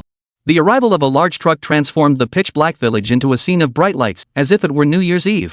Children played noisily at the village entrance while a dozen villagers carried supplies. Most of the supplies were warm items like quilts, knee pads, and padded jackets. With the village having the highest proportion of elderly residents and the weather turning colder, these items were the most practical. Of course, there were many other items too. Meat and medicine, for instance. Su Shui never imagined such impoverished villages still existed in this era. Do Yuba handed Su Shui a cigarette and asked, "What are you thinking about?" Su Shui took the cigarette. "It feels like I've time traveled back to the 60s or 70s. Do Yuba puffed on his cigarette and said, "The roads in Xinliang village are rough. Few people come here, and it's hard for villagers to get out. Most of Xinliang village's farmland was carved out of the mountainside. Once heavy rains hit, the crops struggle to survive. Take this year, for instance, too much rain has brought disaster to Xinliang village's fields." Xinliang village was just one of the impoverished villages Do Yuba supported. Beyond Xinliang village, numerous impoverished villages in other provinces also receive his support. Who would have thought that Do Yuba, the same man who flirts with viewers in live streams to solicit donations, could be such a philanthropist? Su Shui frowned. If living conditions are so poor, why not leave? They could find odd jobs in the city and at least avoid starvation. Do Yuba chuckled softly. It's not that simple. If it were as simple as you say, there wouldn't be any impoverished villages in the world. This is where these villagers call home. Their ancestral graves lie here. Who would leave their homeland unless absolutely forced to? Do Yuba himself had once been from such a poor village. Education in the village was severely lacking, so attending a vocational school in the city was considered quite an achievement for Do Yuba. The village chief approached, interrupting Do Yuba and Su Shui's conversation. He greeted them warmly. "Everyone, dinner's ready. Come and grab a bite while it's hot." Su Duola, who had been silent throughout the car ride, exclaimed, "That's wonderful. I'm starving." Do Yuba waved at Su Duola. The village roads are narrow, it's tough for big trucks to get through. Let's just park at the village entrance. The three followed the village chief toward the small courtyard house prepared for Do Yuba. Do Yuba sensed something amiss in the village. It was unnaturally quiet today. In the past, every household would come out to greet him. The village chief apologized. Miss Do, it's not that the villagers aren't hospitable, they're all sick. Do Yuba raised an eyebrow. Sick? The village chief explained. An epidemic has swept through the village recently. Many can't even get out of bed. The ones helping out at the village entrance are the ones with milder symptoms. Do Yuba stopped in his tracks. Who's sick? I'll go check on them. Su Shui asked in surprise. You know how to diagnose illnesses? Do Yuba smiled without answering. She had majored in medical science during her technical college years.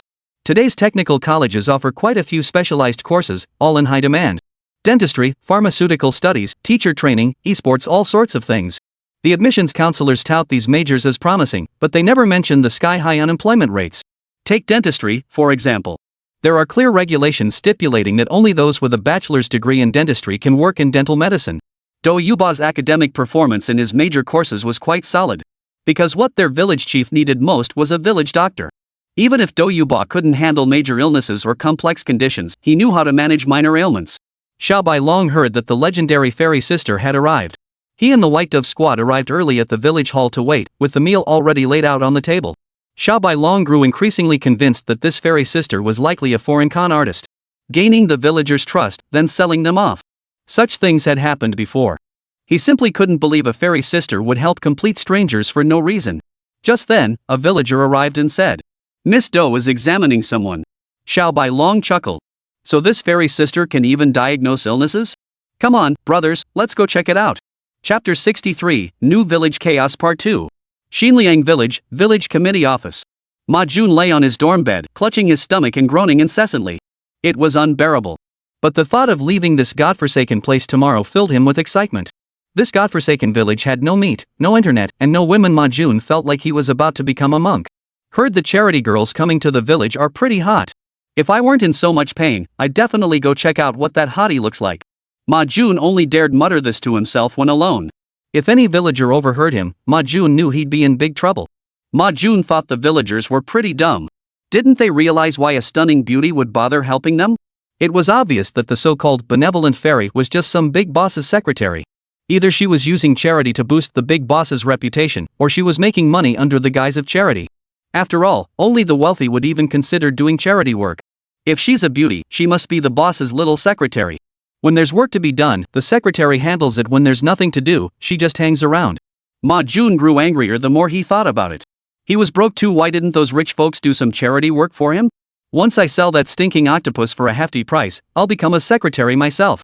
Ma Jun hadn't disclosed all the information about the Cthulhu octopus to the Security Administration earlier. He planned to use certain details as leverage to extract money from them. Just then, Ma Jun heard footsteps outside the window. Ma Jun shuddered in fright. Villagers? Had they overheard his lewd remarks about the fairy Good Samaritan? The Good Samaritan held a very high status in the village. Ma Jun summoned his courage. Who's there? No one answered outside, but the footsteps grew louder. Ma Jun could tell there was more than one person outside.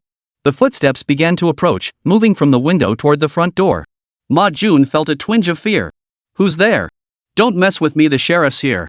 I'm a key witness for the police department now. Squeak. The sound of the door opening was particularly jarring in the darkness. Ma Jun swallowed nervously, cowering in the corner of the single bed. He pulled the quilt up, leaving only his eyes exposed. Rapid footsteps echoed from the front door of the outer room, approaching this dormitory. Ma Jun's eyes widened in terror as he watched the intruders approach, his throat convulsing. They wore black robes and helmets. 5 holes pierced each helmet, mimicking the 5 eyes of the Cthulhu octopus. They were the Black Robe Enforcers of the Spiritual Society, primarily tasked with handling the society's external affairs, such as executing the traitor Ma Jun. Ah! Ah! Ma Jun let out a piercing, almost feminine scream. Xinliang Village, a certain courtyard. Villagers pressed their faces against the windows, watching Do Yuba examine a woman. The woman was Gao Yume, who had an intellectual disability. This was not meant as an insult. She suffered from intellectual disability. To be honest, Gao Yume was quite pitiful. Her parents passed away early, leaving behind a young brother. At 16, Gao Yume stubbornly managed to raise her brother. Unfortunately, her brother turned out to be a good-for-nothing, spending his days loafing around outside. Just this year, Gao Yume was even assaulted by a group of thugs from outside the village. Fan. Please don't take Fan. The pale-faced woman on the con kept murmuring a name. The villagers all knew the person Gao Yume was calling was her younger brother, whose whereabouts and activities were currently unknown. Do Yuba stared at Gao Yume, his expression grave. She suddenly stepped back, panic visible on her pretty face. Oh no, it's the heat plague. Su Shue's eyes widened in shock. What did you say? The fever plague? Su Duola was utterly confused. What's a heat plague? Su Shui explained. There was a heat plague outbreak in the South China Sea once, with an extremely high fatality rate. You were still abroad back then and hadn't returned, so you wouldn't know about it. Sudola stared at Do Yuba in disbelief. How can you be sure it was a heat plague? Do Yuba said. After contracting the fever plague, a black spot appears on the back of the neck. Su Shui frowned as she approached, gently lifting the woman's head. Sure enough, a small black spot appeared at the base of her neck. Do Yuba shouted. Don't go near her. The fever plague is highly contagious. Su Shui replied. If we'd been infected, we'd probably already have it after spending so much time with the villagers. She wasn't afraid of the fever plague. Her bag still held several bottles of healing potions given to her by Yang Yi. Su Shui believed that medicine given by the gods should be able to cure this disease. The villagers froze upon hearing the words fever plague. They had thought it was merely a minor epidemic of gastroenteritis. Who could have imagined it was the deadly heat plague? A stir began to rise among the crowd. The village chief stepped forward and said, Young ladies, with such a serious matter at hand, you should return home at once. Xiliang village is no place to linger. The other villagers chimed in with their own concerns. That's right. Leave now while you're still uninfected. We'll go to the city tomorrow to find a doctor. Hurry up and leave. If you get infected, it'll be trouble. Do Yuba ignored the other villagers and walked toward the unconscious Gao Yume, reaching out to lift her up. Her condition is critical. We must get her to the hospital immediately. Su Duola stepped in to help Do Yuba lift her. Do Yuba glanced at Su Duola in surprise. He hadn't dared ask Su Shui or Su Duola to help carry Gao Yume, fearing he might infect them or that they might shun her. Su Shui said. The roads are treacherous out there. How are you going to get to the hospital in the middle of the night? Besides, judging by her condition, she probably won't make it through the night. Do Yuba still struggled to hoist Gao Yume onto his back. But I can't just stand by and do nothing. The villagers were all moved by Do Yuba's actions. Some even pressed their palms together, murmuring prayers for divine protection. Su Shui spoke up. I can heal her, and I can heal the entire village. Do Yuba froze. You can cure her? That sounded utterly ridiculous. When the fever epidemic struck Nanhai, it was old master Liu Changquan who developed the effective medicine that brought it under control. What gave Su Shui the nerve to claim she could cure it? Suddenly, Su Duola remembered. How could she have forgotten Su Shui's true identity? In her earlier panic, she'd completely forgotten why she'd been running around with Do Yuba all day. Su Duola deliberately raised her voice. Right. She must have a solution. Do Yuba blinked in surprise. You're not joking? Su Duola said. Did you forget what I said? She's the one closest to the gods. The villagers all turned to look at Su Shui. Her face showed confusion and surprise, but no trace of suspicion. This trust was directed at Do Yuba after all. Who could possibly be a bad person if they came with a beauty like that? Some even stole glances at the trio. Goodness gracious, these three kind-hearted women are so stunning. Could they actually be celestial beings? Su Shui pulled out the healing potion from her bag. Pour it into the water barrel. Everyone drink a bowlful. It should work. Do Yuba found it hard to believe, his eyes brimming with suspicion toward Su Shui. She knew Su Shui was the leader of some equilibrium sect. In other words, she knew Su Shui was a charlatan. A charlatan pulling out some concoction and claiming it cures illness when poured into a water tank. How credible is that? Before Do Yuba could speak, a voice cut in. This is getting more and more ridiculous. From within the crowd, Xiao Beilong emerged, flanked by a group of security officers. Chapter 64, The Great Brawl in Xinliang Village Part 3. Xiao Beilong fixed his gaze on Su Shui, a meaningful smile playing on his lips. Were you planning to slip something nasty into the water tank? If I'm guessing correctly, some kind of addictive hallucinogen? Su Duola's pretty face flashed with surprise at the sight of Xiao Beilong. She looked at the little white dragon again and again, confirming that this was indeed someone from the Security Administration Bureau. Su Duola had been to the Security Bureau before and had been under investigation and observation for a week. How could someone from the Security Administration be here? Could there be a giant beast in Xinliang village? No, she remembered something. There had been a user named General of the Ma Family Army, who spread terrifying legends online about a monstrous octopus deity. At the time, Sudola noticed that person's IP address was traced to Jiangcheng. Could the Security Bureau be here to find this person? Shortly after entering the village, the children mentioned that security bureau agents had come to Xinliang village to make an arrest. The suspect was a painter with a foreign accent. Suzu guessed it was almost certainly him. She quietly tugged at Su Shue's sleeve and whispered a few words in her ear. Fortunately, the dim lighting prevented Xiaobelong from recognizing Sidola. He addressed the villagers. No one is to leave this place. I'll contact hospital specialists to treat everyone. Do Yuba hadn't noticed anything unusual about Su Shui and Suduola. Her sole focus was saving Gao Yume. She spoke up. Then I must take Gao Yume away. She won't last much longer. The little white dragon shook his head. I made it perfectly clear no one is permitted to leave this room. I cannot risk you carrying the Dui virus out of this village. From this moment on, I will oversee this village. The scientific name for the fever plague is the Dai virus. As the leader of the Security Administration Bureau, Little White Dragon was well aware of the horror this thing represented. Xiao Bailong declared. Everyone, return to your homes. Quarantine begins immediately. The villagers looked at each other in confusion. Some stood obediently, ready to follow Xiaobelong's orders. But others would not. Several elderly villagers, leaning on their canes, spoke with trembling voices. Miss Doe, what do you think? We'll follow your lead. In this village, the elders held the highest status. Even the village chief, officially recognized by the authorities, had to show them utmost respect. During the new year, he would go door to door, kowtowing to each elder. Do Yuba looked at Wang Yume, whose breaths grew faint on the bed, then at Su Shui, who remained silent. Can you really save her? Su Shui nodded. Yes, I can. Do Yuba said. I believe you. A beautiful woman who'd accompany him on all his charity adventures, how bad could she be? Besides, Su Shui was the leader of a certain religious sect who knows, she might actually possess some treasure capable of saving lives. Do Yuba looked at the elders. I want her to give it a try. The elders replied without hesitation. Then let her try. Yume is nearly at the end anyway. Xiao Bailong's eyes widened. No. Do you even know who these three women are? How dare you let her slip drugs into the water tank? What divine medicine? Playing these feudal superstitions in front of me? The elders shuffled unsteadily toward Little White Dragon, pointing at him angrily. Don't we know who they are? They're the kind-hearted souls who've been helping us old folks.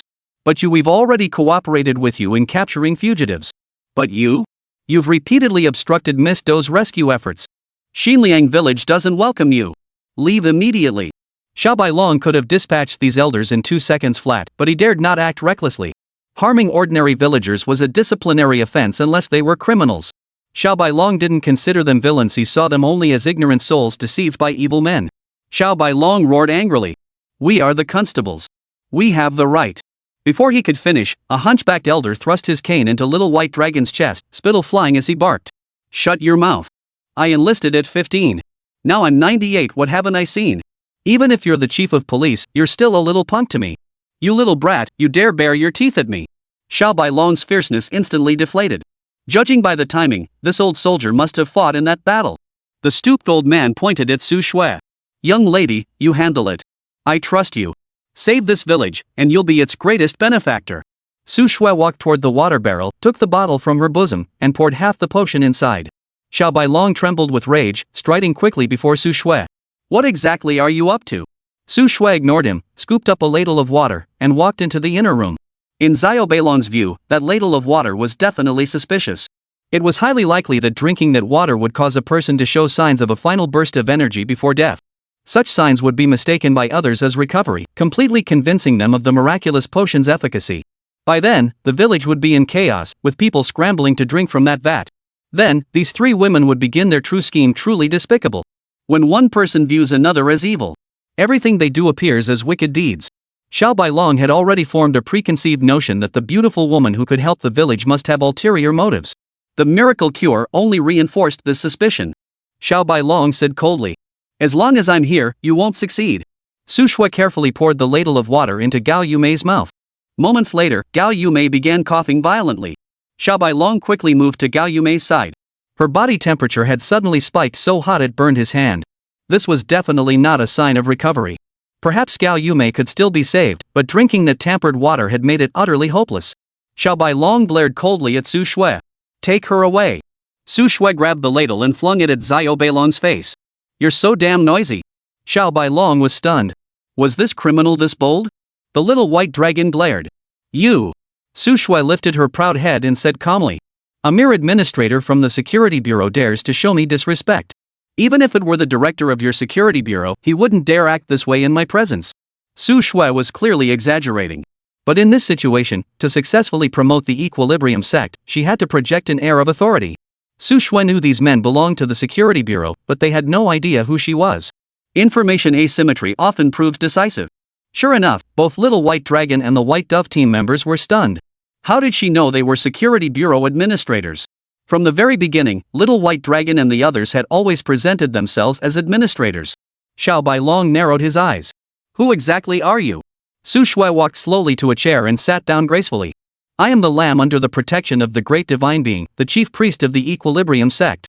The term chief priest was something she had just made up, because titles like supreme leader felt a bit too pretentious for the times. Su Shui continued. By the command of the great deity, I have come to alleviate the suffering of humanity. If any of you mortals dare to obstruct the divine will again, you shall be cast into hell. Su Shui spoke with formidable presence. Having spent so much time with Yang Yi, she'd picked up a few tricks. At that moment, Gao Yumei sat up in bed. Fan Fan. Have you seen Fan Fan? Chapter 65, The Great Brawl in Xinliang Village Part 4. Xiao Bailong froze. He hurried over to examine Gao Yumei's body. She was truly healed. The small black spot on the back of Gao Yumei's neck had vanished. Su Shui breathed a silent sigh of relief. She knew the medicine could heal wounds, but never imagined it could actually kill the virus. In truth, this medicine was made from the saliva of the golden giant ape. The giant ape's saliva alone didn't possess the ability to kill viruses.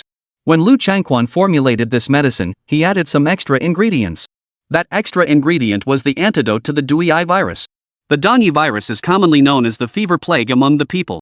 Those infected with the Danyi virus ultimately perish from fever, hence the name fever plague. The Danyi virus held particular significance for Liu Changquan. The antidote for the Danyi virus was also Liu Changquan's crowning achievement. Due to the unique properties of the giant ape's saliva, the antidote could maximize its effectiveness when administered orally. Just then, someone with keen eyes pointed at Gao Yumei and exclaimed, "Look! The wound on her arm has healed." The healing agent was designed to treat external injuries. Thus, it not only eradicated the virus within Gao Yumei but also healed her physical wounds. To the other villagers, it truly seemed like a miracle cure. It seemed as though drinking it could cure all ailments and heal old wounds. Xiao Bailong's face twisted in disbelief. How is that possible? Su Shui sneered. A potion bestowed upon mortals by the great deities, how could a commoner like you possibly comprehend it? After examining Gao Yumei for over 10 minutes, Dou Yuba stared at Su Shui in disbelief. She was genuinely starting to believe Su Shui's words. Given the current level of technology in this world, no one could possibly have invented such a potion. The only explanation was that a high-dimensional being had indeed bestowed its grace. Could this woman truly be the one closest to the gods? Dou Yuba exclaimed. Grandpa, Grandma, uncles, aunts, hurry and drink the water from that vat. Several elders approached the vat first, each taking a sip. The discomfort within their bodies began to fade, and the wounds from years of toil started to heal. Truth be told, how many farmers in the village didn't have some kind of injury? The elders felt a wave of lightness wash over them. Especially the oldest among them, the man nearing 100, felt it most profoundly. He had fought in wars, and his legs bore the scars left by the battlefield. The elder sensed something, and his cloudy old eyes suddenly flashed with brilliance. He suddenly tossed aside his walking stick and took a few light steps. The elder exclaimed in astonishment. Truly a divine elixir. The other villagers immediately gathered around the water vat and began drinking. The elder picked up his cane and stomped it down forcefully. There's a whole vat of divine medicine here, don't drink yourselves silly. Save it. Save it for when our village needs it most. Every villager finished the miraculous elixir, each feeling as though they'd been reborn. Not only had the virus been vanquished, but they felt light as a feather. Some scooped up ladlefuls of the miraculous medicine and ran home. Many households still had family members bedridden with illness. The members of the Little White Dragon and White Dove teams exchanged stunned glances. They could scarcely believe their eyes. They felt as if they were dreaming. How could such a miracle cure truly exist? It took Little White Dragon a long while to process the reality. After all, as a leader of the security administration, he'd dealt with countless bizarre incidents. They'd encountered countless folk cults, but this was the first time they'd come across genuine mystical power. Xiao Bailong rubbed his face and approached Su Shui. Can I have some? Su Shui fiddled with her nails, staring at him indifferently. Xiao Bailong felt mortified. After being so rude to her earlier, now he was asking for water? The surrounding villagers shot him contemptuous glances. Some even spoke up to mock him outright. First he called our benevolent fairy a fraud, then he wouldn't let these girls save people. Exactly. And he even claimed the divine medicine was fake. Now you've got the nerve to show your ugly mug and demand the divine medicine from them. Xiao Bailong was deeply ashamed as he explained. There's someone here we need to take back to headquarters. He's also infected with the virus. Please, for the sake of the security administration. Xiao Bailong's voice grew increasingly faint. If Su Shue's miracle drug wasn't a scam, then... Before Xiao Bailong could recover, an administrator burst into the room. Bad news, Ma Jun is dead. Xiao Bailong's eyes widened in shock. What? Xiao Bailong rushed out immediately. The White Dove team members followed closely behind. In the courtyard, a White Dove team member activated a special flashlight, instantly illuminating footprints on the ground. From the footprints, they quickly deduced there were 12 people across the way. Why would anyone travel all this way to this remote backwater to kill Ma Jun? Xiao Bailong's expression shifted between anger and worry. Ma Jun had once mentioned a malevolent deity dwelling in the South Sea sewers. Xiao Bailong's eyebrows twitched uncontrollably. Tonight had brought far too many events. Could it be that gods truly exist in this world? If there were no gods, how could Ma Jun's death be explained? And what about Su Shue's miraculous medicine? Everyone witnessed Su Shue's miraculous medicine not only revive the man but also heal his old injuries. Xiao Bailong. He can't have gone far. Chase him. Outside the entrance to Xinliang village, a modified van was parked in the woods. They learned from Ma Jun that the sheriff investigating the Cthulhu octopus was in the village. If they moved too slowly, they might get caught. As they approached the village entrance, they spotted an SUV parked there, its headlights still on. The cloaked figure stared coldly at the SUV, unsure whether it was friend or foe. Someone drew a dagger from their waist. Today marked their first kill, yet not a single one showed any adverse reaction. For these black-robed enforcers outside the assembly practiced combat techniques daily within their spiritual realms. It wasn't really combat skills, killing techniques would be a more accurate description. In their dreams, they had long since witnessed seas of blood and mountains of corpses. Everything that happened in those dreams had seeped into their muscle memory. In other words, each of them was a seasoned killer, tempered by experience. The SUV door swung open. A man in a white suit and white shoes stepped out. He wore his hair in a golden ponytail, and strangely, his face was covered by a mask. The man was none other than Gao Fan. Gao Fan asked, "Who are you?" The leader of the black-robed men replied in a deep voice. Gao Fan asked, "Are you followers of Lord Cthulhu?" The hooded figures were startled. Someone actually knew of Lord Cthulhu? Gao Fan easily guessed their identities. Mr. Yang had mentioned that his fourth son had followers among mortals. Those followers had already come to claim Ma Jun's life. The black-robed man inquired, "Are you also a follower of Lord Cthulhu?" Gao Fan chuckled softly. The black-robed figures drew their daggers in unison. You know His Majesty Cthulhu's name, yet you are not His Majesty Cthulhu's follower. Heretic! Gao Fan narrowed his eyes. Are these people insane? How dare they utter the word heretic? Chapter 66, Nuliang Village Brawl Part 5. The black-robed figures simultaneously drew daggers from their waists and charged toward Gao Fan. Gao Fan's brow furrowed. The moment the black-robed figures drew their daggers, he sensed an intense aura of murderous intent. This killing intent was forged through practice. It was the kind honed by actual bloodshed, and not just a little blood, but a lot of it. Before following Yang Yi, Gao Fan had encountered many battle-hardened killers, but none possessed such overwhelming killing intent as this group. Without exaggeration, Gao Fan believed each of these men possessed a combat record of over 100 kills. The black-robed figures moved with decisive precision. Though untrained in formal combat, every strike was a lethal strike. Slitting throats, stabbing hearts, slashing groins, piercing eyes. Gao Fan dared not delay, rapidly stimulating his heart. In an instant, bioelectricity surged through his entire body, dramatically enhancing his physical capabilities. If the cloaked figures were vicious wolves with unmatched combat skills, then Gao Fan was a fierce tiger with overwhelming physical strength. There's an old saying, in the face of absolute power, all technique is meaningless. At this moment, Gao Fan was that tiger, plunging into a pack of wolves whose combat prowess paled in comparison. Within minutes, the black-robed figures were driven back. As they prepared to charge again, their leader abruptly halted his followers. Hold! The spiritual society operated under a rigid hierarchy. The leader's words were absolute commands. The black-robed figures halted in unison. The leader fixed his gaze on Gao Fan. You had every chance to kill us or cripple us. Why didn't you finish us off? Gao Fan replied. Lord Cthulhu and my master share a connection. The leader's expression shifted. How could such matters between deities be comprehended by mere mortals? Could it be that even gods have their own friendships? During the earlier battle, the leader of the black-robed men had sensed that Gao Fan's abilities were far beyond those of a mortal. What should be done now? Gao Fan's ears twitched as he glanced behind the black-robed figures. The authorities are coming after us. Why aren't you moving?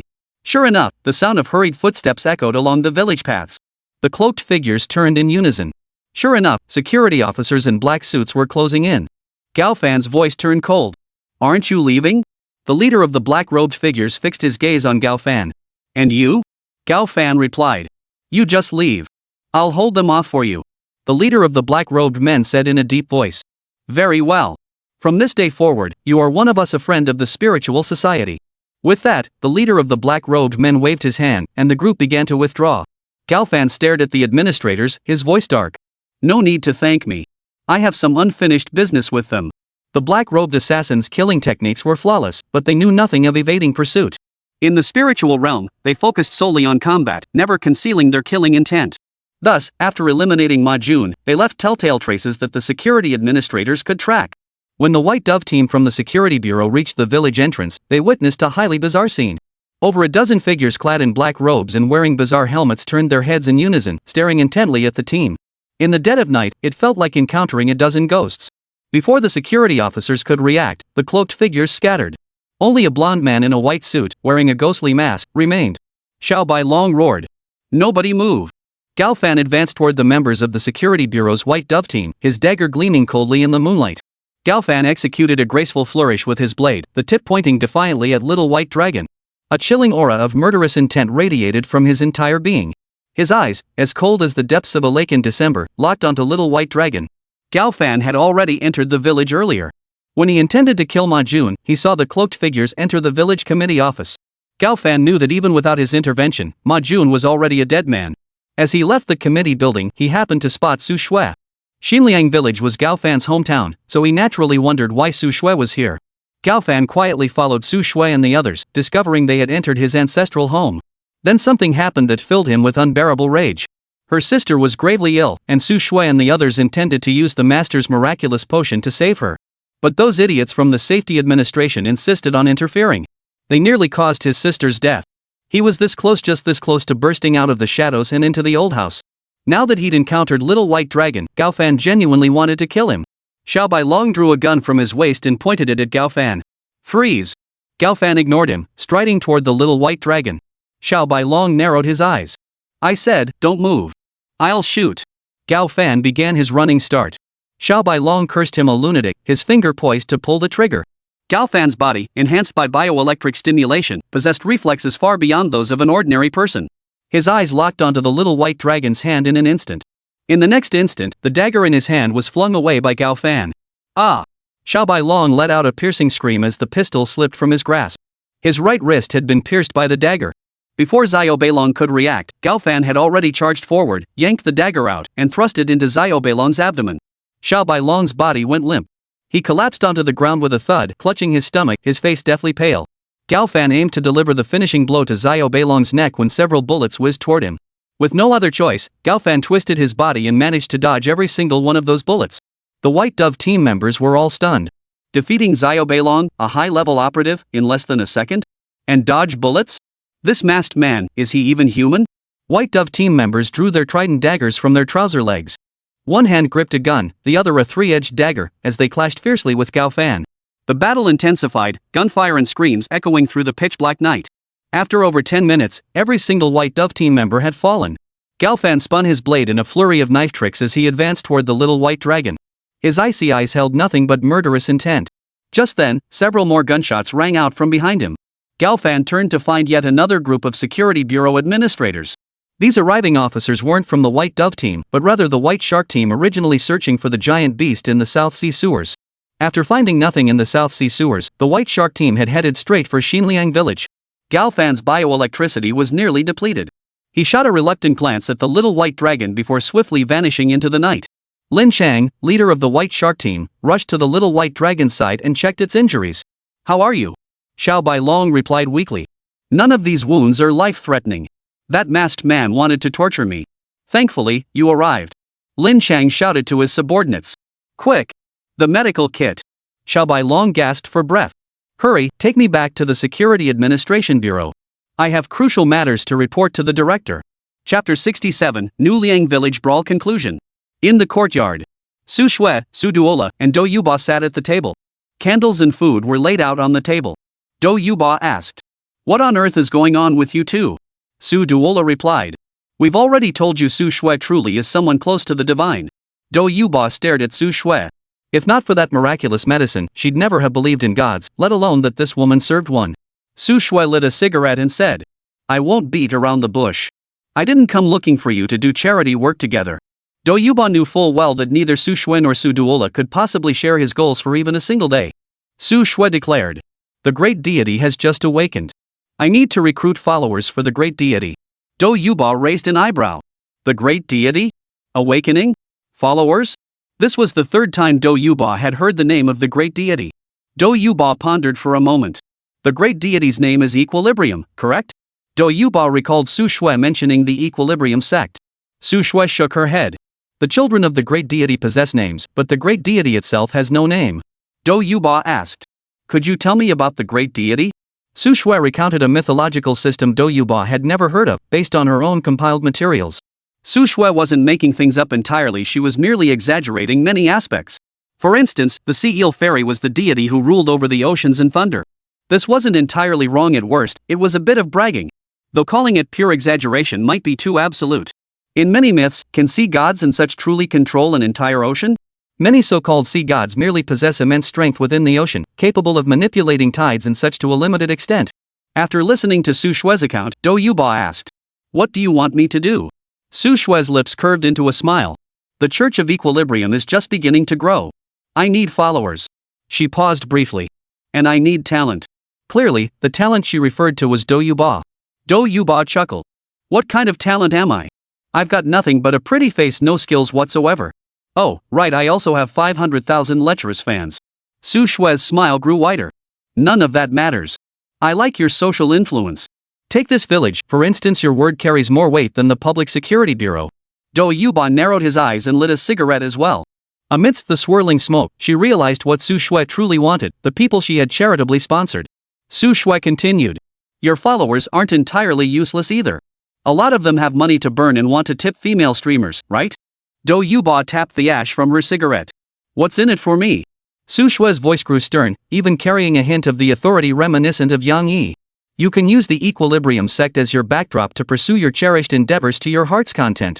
This endeavor might not be profitable, but it must be something you're determined to dedicate your entire life to perfecting. Supporting the impoverished, aiding the destitute, that was Do Yuba's calling. Do Yuba's fingers, pinching his cigarette, trembled. Using the Equilibrium sect as a backdrop? Su Shui replied. You could be the Holy Mother Priestess of the Equilibrium sect. The title of Holy Mother Priestess felt remarkably fitting for Do Yuba. Do Yuba asked. Would my friends be endangered? By friends, Do Yuba meant the villagers of Xinliang village, the children at the orphanage, and undoubtedly many others. Sadola spoke up at this moment. Look at today, if Su Shui hadn't produced the divine potion, wouldn't this village have been doomed? Your friends won't be harmed, they'll only benefit. Do Yuba frowned, staring at Su Shui. Are you trying to be charitable too? I don't believe you're that kind of person. Su Shui replied. Of course I'm not that kind of person. What I want are followers. The great deity has just awakened. There will always be times when someone is needed to serve. Do Yuba repeated the word serve, clearly unsure how one would serve a deity. Su Shui explained. Take a company established in the name of the deity, for instance. Since it involves too many divine secrets, its employees must be believers. Do Yuba froze. So this meant the deities were also safeguarding employment?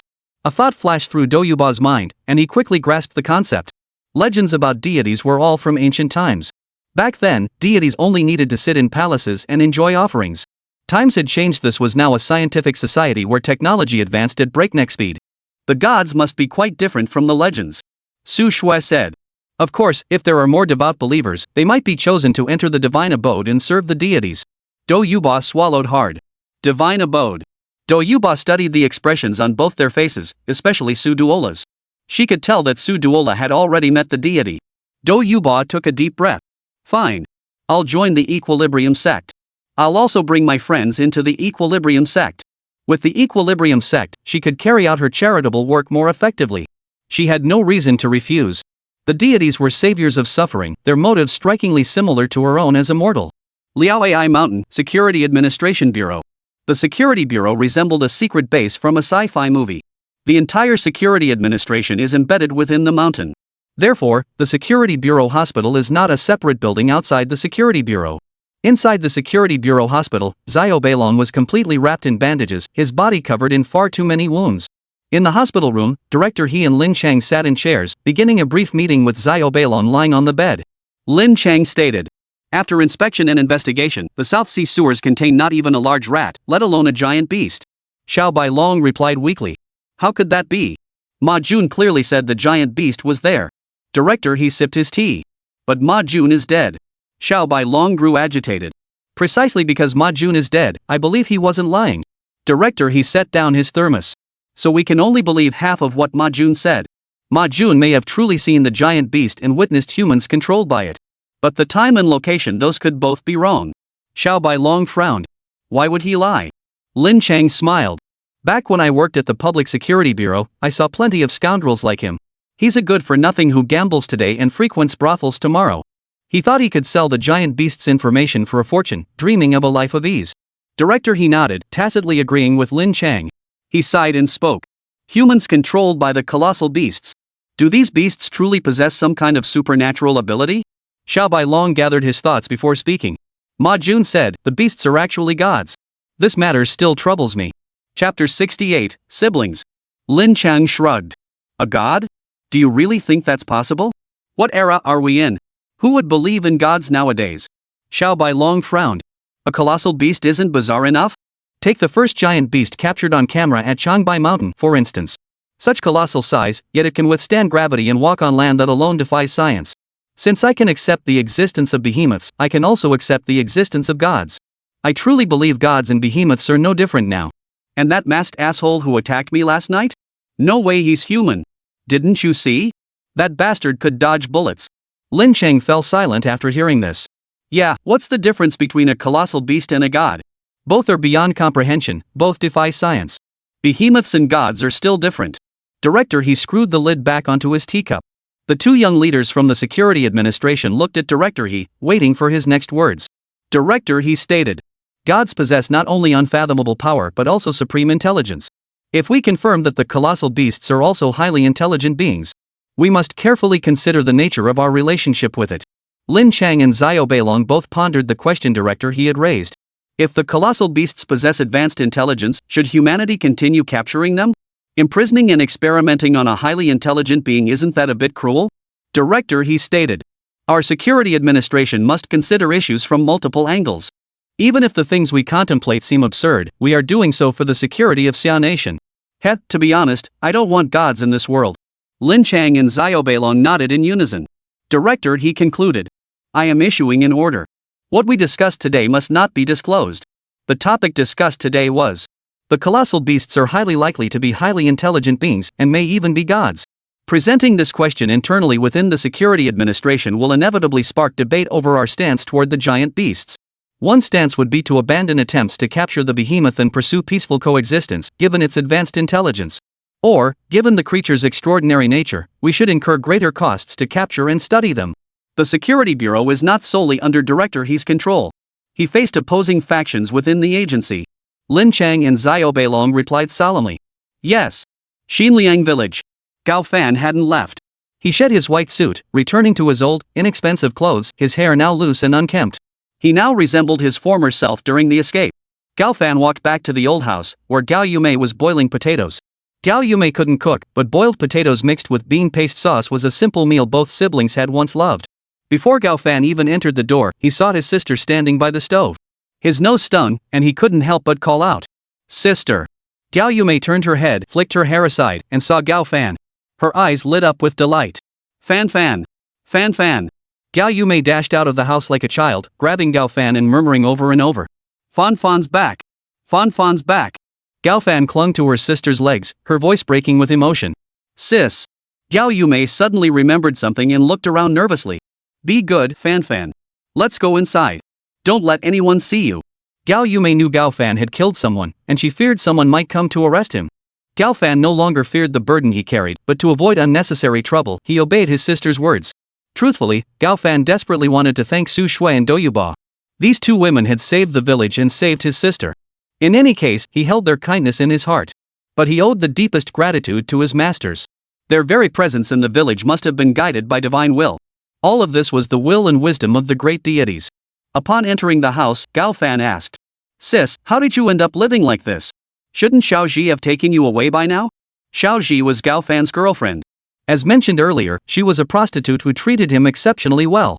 She bought him clothes, cared if he was hurt, and constantly checked on him. Gao Fan was deeply grateful. Even after contracting HIV from her, he never blamed her. Before fleeing after committing a crime, Gao Fan left a sum of money for Xiaoji, entrusting her to care for his sister.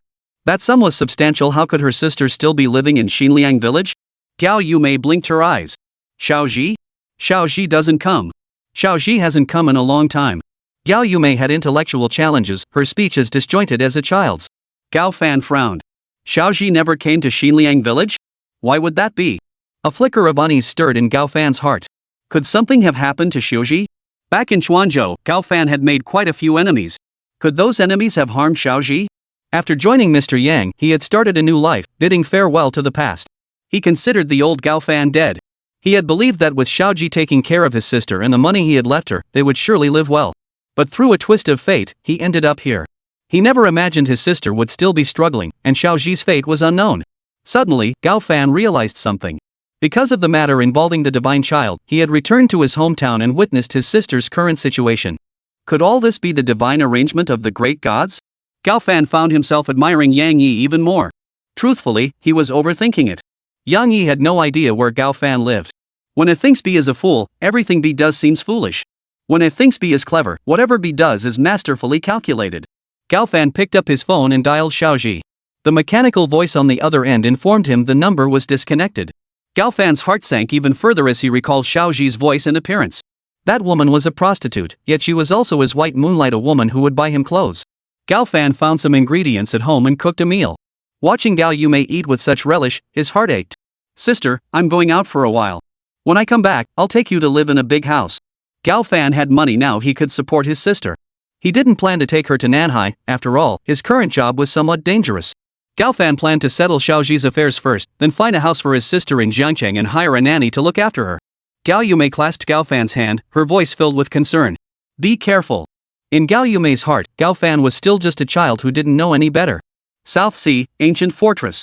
Yang Yi received Gao Fan's message. Gao Fan submitted his work log. Yang Yi also permitted Gao Fan to handle his personal affairs in Chuanzhou. He picked up his phone and sent a message to Lin Xiong. "Gao Fan, Zhao Shirji."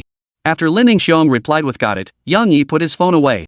Lin Xiong had recently been working on the Eye of God system and had already made some progress. Yang Yi asked Lin Xiong to look into these two individuals, as it would serve as a convenient test. Before long, a crow flew into the room. It held a diamond ring in its beak. After placing the ring inside the birdcage, it called out, "Someone's coming! Someone's coming!" Chapter 69, The Imperial Organization.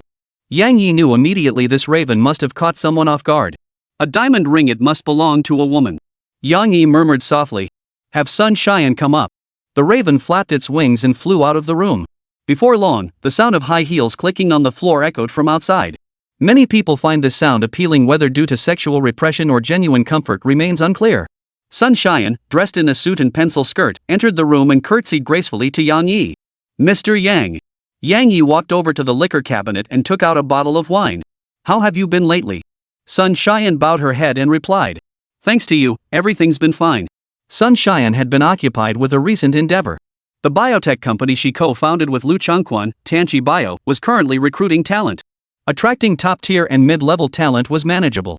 Liu Changquan was a leading authority in biology, immunology, virology, and bacteriology, commanding a dedicated following. He also served as a professor at Nanhai University of Science and Technology, where he mentored numerous students and received support from fellow alumni. The real challenge lies in foundational staff. These foundational employees handle cleaning, security, supermarket sales, restaurant service, and similar roles. These employees must be absolutely loyal to Apocalypse Bio. Otherwise, if they uncover and expose any of Apocalypse Bio's secrets, it would spell trouble. Because Apocalypse Bio's greatest secret is the behemoths. Even if the probability was 1 in 10,000, Sun Xian refused to take the risk. Yang Yi poured a glass of strong liquor and handed it to Sun Xian, setting it before her. "Rise, and take a seat." Sun Xian rose gracefully and settled elegantly into the chair. Yang Yi said, "Someone will contact you regarding the matter with Tianqi Biotech. There's no need to worry too much. The foundational staff of Tianqi Biotechnology will be filled by followers of the Equilibrium sect. Who could be more loyal than the faithful?" These believers can also serve as mobile surveillance units within Tianqi Bio. They will document every word and action of Apocalypse Bio's executives, researchers, and others. Since Apocalypse Bio is connected to the Colossus children, Yang Yi will certainly find a way to bring it completely under his control. Sun Xian's face softened into a relaxed expression as she smiled. We've caused Mr. Yang quite a bit of trouble. As Liu Changquan had pointed out earlier, the Ten Commandments Society included too many elite humans.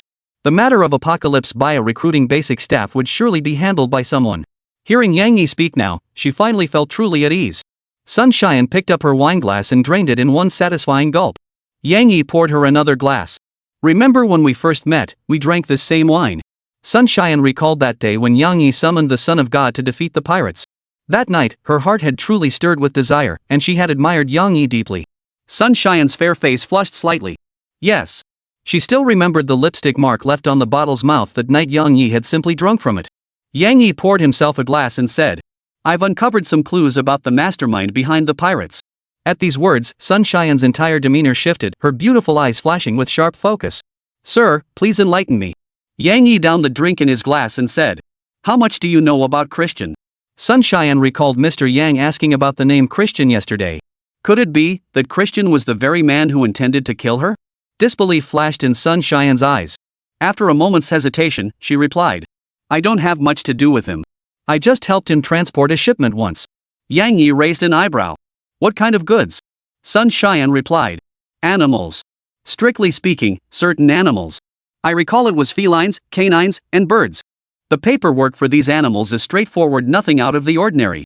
Sun Xian's manicured nails tapped her chin as she spoke slowly. Oh, and there were some octopuses too. Kristen was particular about those octopuses and asked me not to include them in the paperwork. So I sent those octopuses aboard as crew provisions without any transport records. Yang Yi pondered. A genetic engineering scientist secretly shipped a batch of octopuses to Citigroup. Shortly after, he hurriedly departed the South China Sea.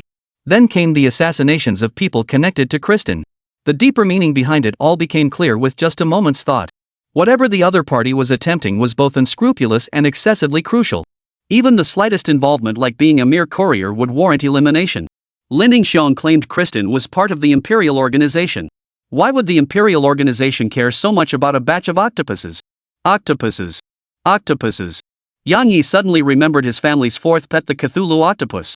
Even as a young octopus, it had shown remarkable signs of wonder.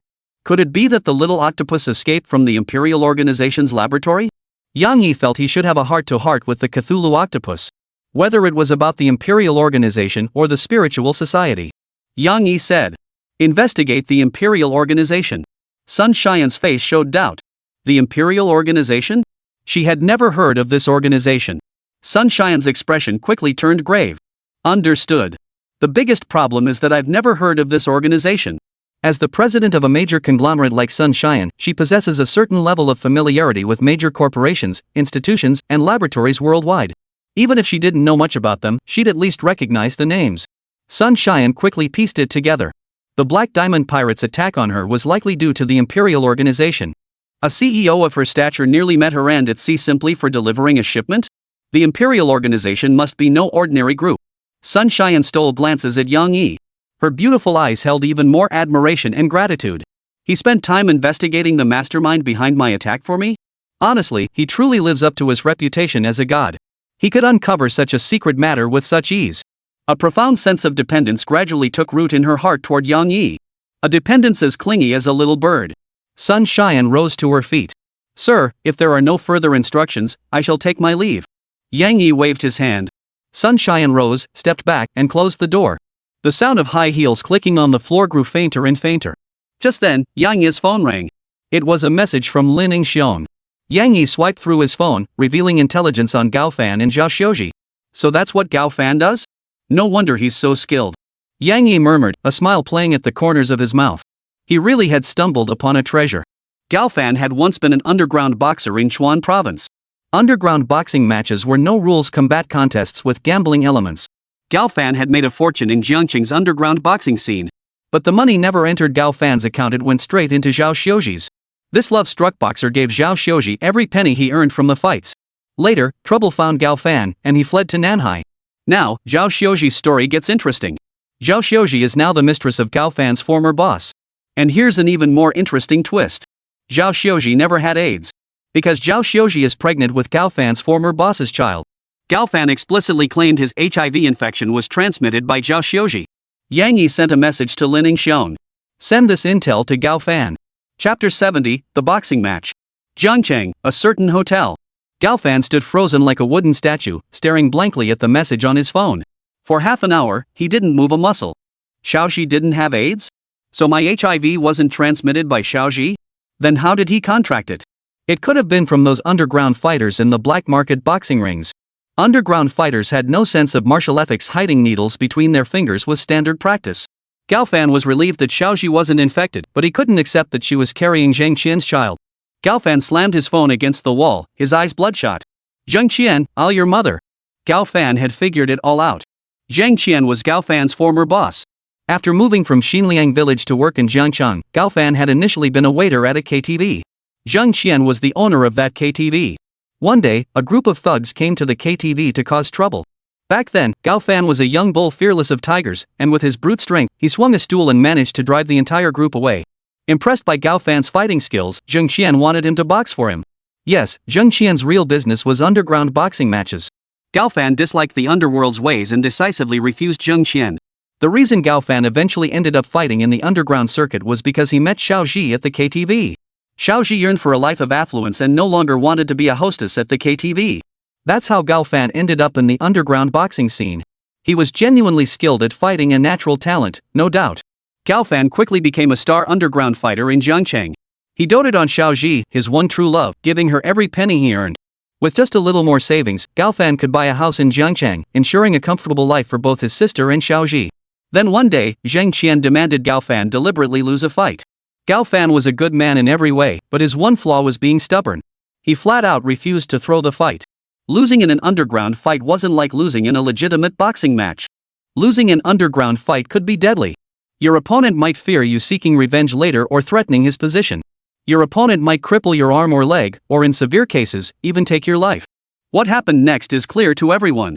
Gao Fan's sister was gang raped. Gao Fan avenged her by taking out those thugs. Knowing he'd committed a crime, Gao Fan gave all his money to Bai Yueguan, asking her to take good care of his sister. He then fled to the South China Sea, eventually joining Yang Yi. Zhang Qian, I'll kill you. Gao Fan's eyes were bloodshot. He had figured everything out. Why hadn't Xiaoxi taken care of his sister? Because Xiaoxi had joined Zhang Qian. Why did Xiaoxi go with Zhang Qian? She must have been forced by Zhang Qian. Zhang Qian had a petty temperament. If any of his underlings failed to meet his expectations, he was capable of anything. Back then, a young boxer lost a match, costing Zhang Qian a lot of money. That sicko Zhang Qian kidnapped the boxer's sister and mother, then did unspeakable things to them right in front of him. Now Gao Fan suspects Zhang Qian might have orchestrated the rape of the sister back then. Because there's an unwritten rule in Jiangcheng's underground boxing scene. If a fighter fails to show up, it counts as a loss. Gao Fan knew Zhang Qian had bet everything on his own defeat.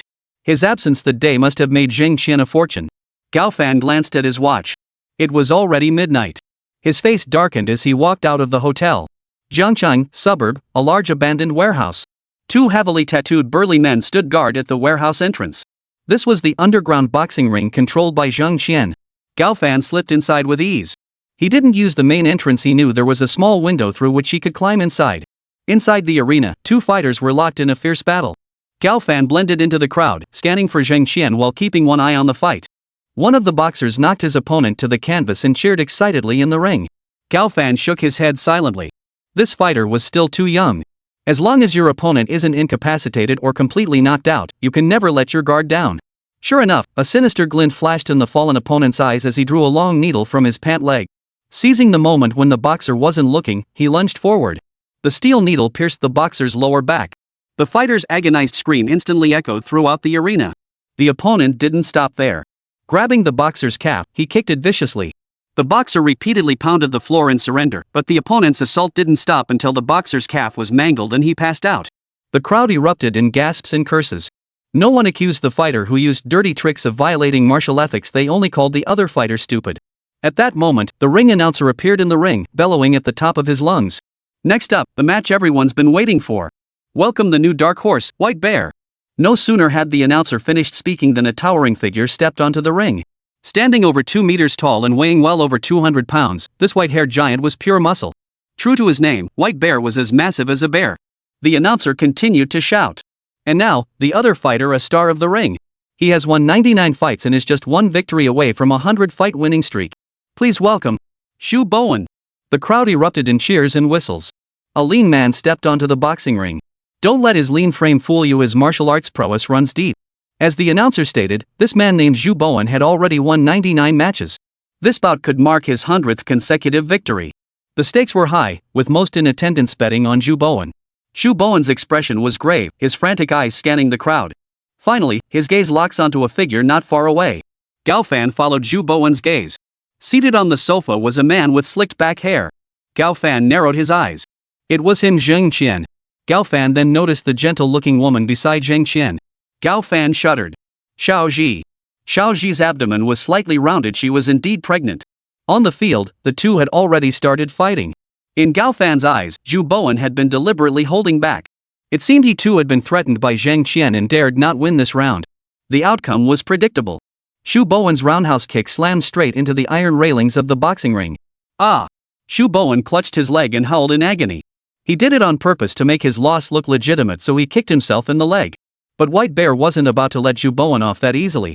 Gripping Shu's leg, he mustered all his strength and wrenched it backward with brutal force. After ending the 100-match winning streak and crippling Shu Bowen, Bai Xiong would become the new star of the underground boxing scene. Finally, Shu Bowen's legs went limp like noodles, and he was barely clinging to life. The arena fell silent, then erupted in a torrent of curses. Countless people had bet their entire fortunes on this fight. The enraged gamblers surged onto the ring, kicking and punching Shu Bowen. Gao Fan made no move to stop them. They deserved it. Shu Bowen had won 99 fights, and in doing so, he might have crippled 99 people. What goes around comes around. Even if they shared a similar fate. Chapter 71, The Peculiar Little Ji. Zheng Qian watched the scene on the boxing ring with a smile. From today onward, Shu Bowen was crippled. Not a single enforcer in the entire venue intervened to stop Shu Bowen from getting beaten. That was Zheng Qian's order. Zheng Qian had raked in a fortune tonight, and he was thoroughly satisfied. At the same time, he needed someone to serve as the punching bag for the gamblers' frustrations. Shu Bowen, having lost the match, was the perfect choice. After all, Shu Bowen's usefulness had been completely exhausted. Don't go thinking you're some big shot just because you can throw a punch. Like some male protagonist in a novel, strutting around like you're the king of the world. There were plenty of fighters out there. Earlier this year, there was another guy named Gao Fan who was pretty formidable too. These so-called star fighters were nothing more than Zheng Qian's tools for making money. Including that White Bear up there. Shu Bowen's fate will be the same as White Bear's. But White Bear can't see it yet. He thinks he's in the boss's good graces, dreaming up all sorts of delusions.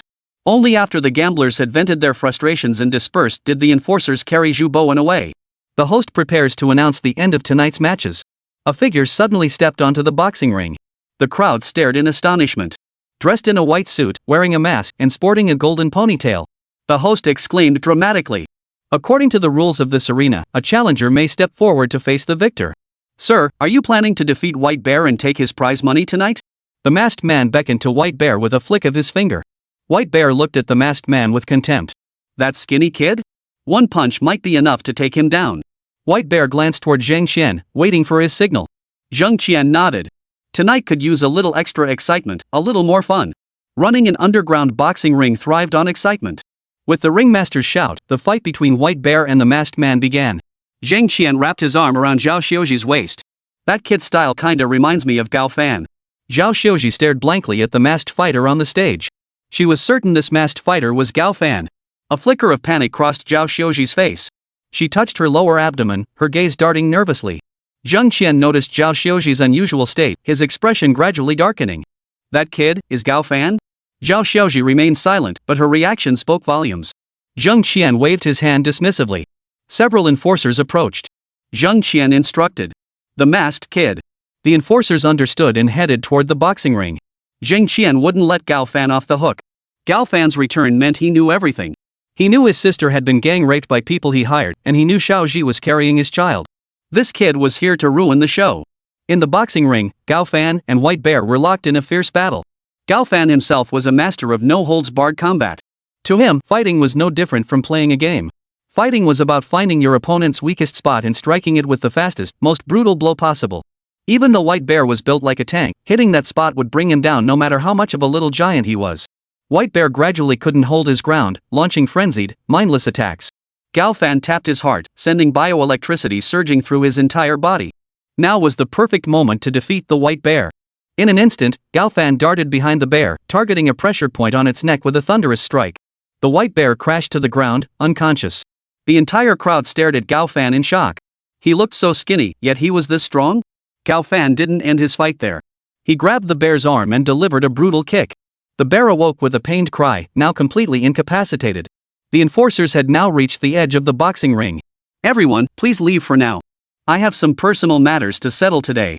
Someone maintained order, directing the guests to evacuate. Gao Fan paid no attention to the enforcers now surrounding him, fixing his gaze instead on Zhang Qian. The two locked eyes across the distance.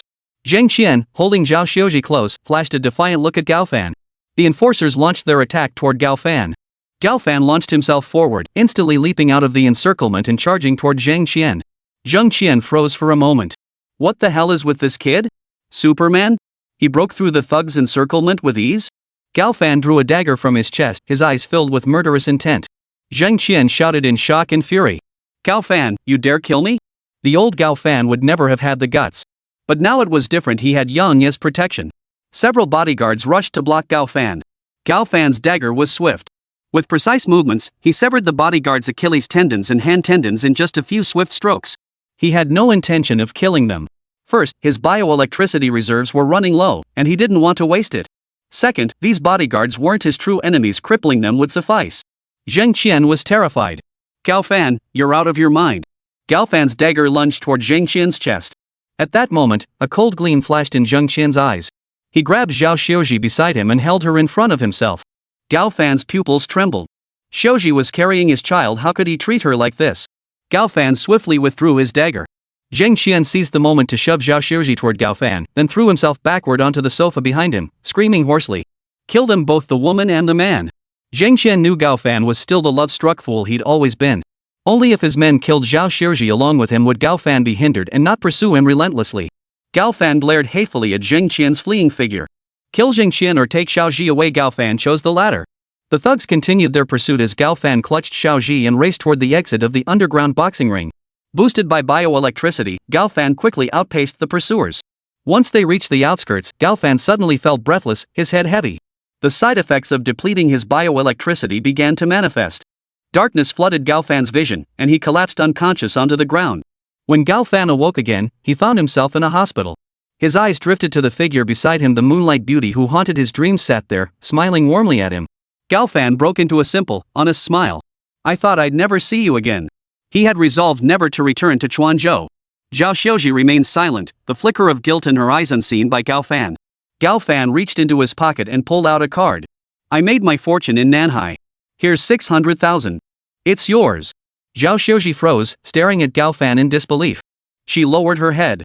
I'm carrying Zhang Qian's child. Gao Fan replied. I know he must have forced you. I don't care. You can have the baby. Zhao Xiuji frowned. Gao Fan hadn't changed a bit, still the same love-struck fool. Though Zhao Xiuji felt touched deep down, she was a very pragmatic woman.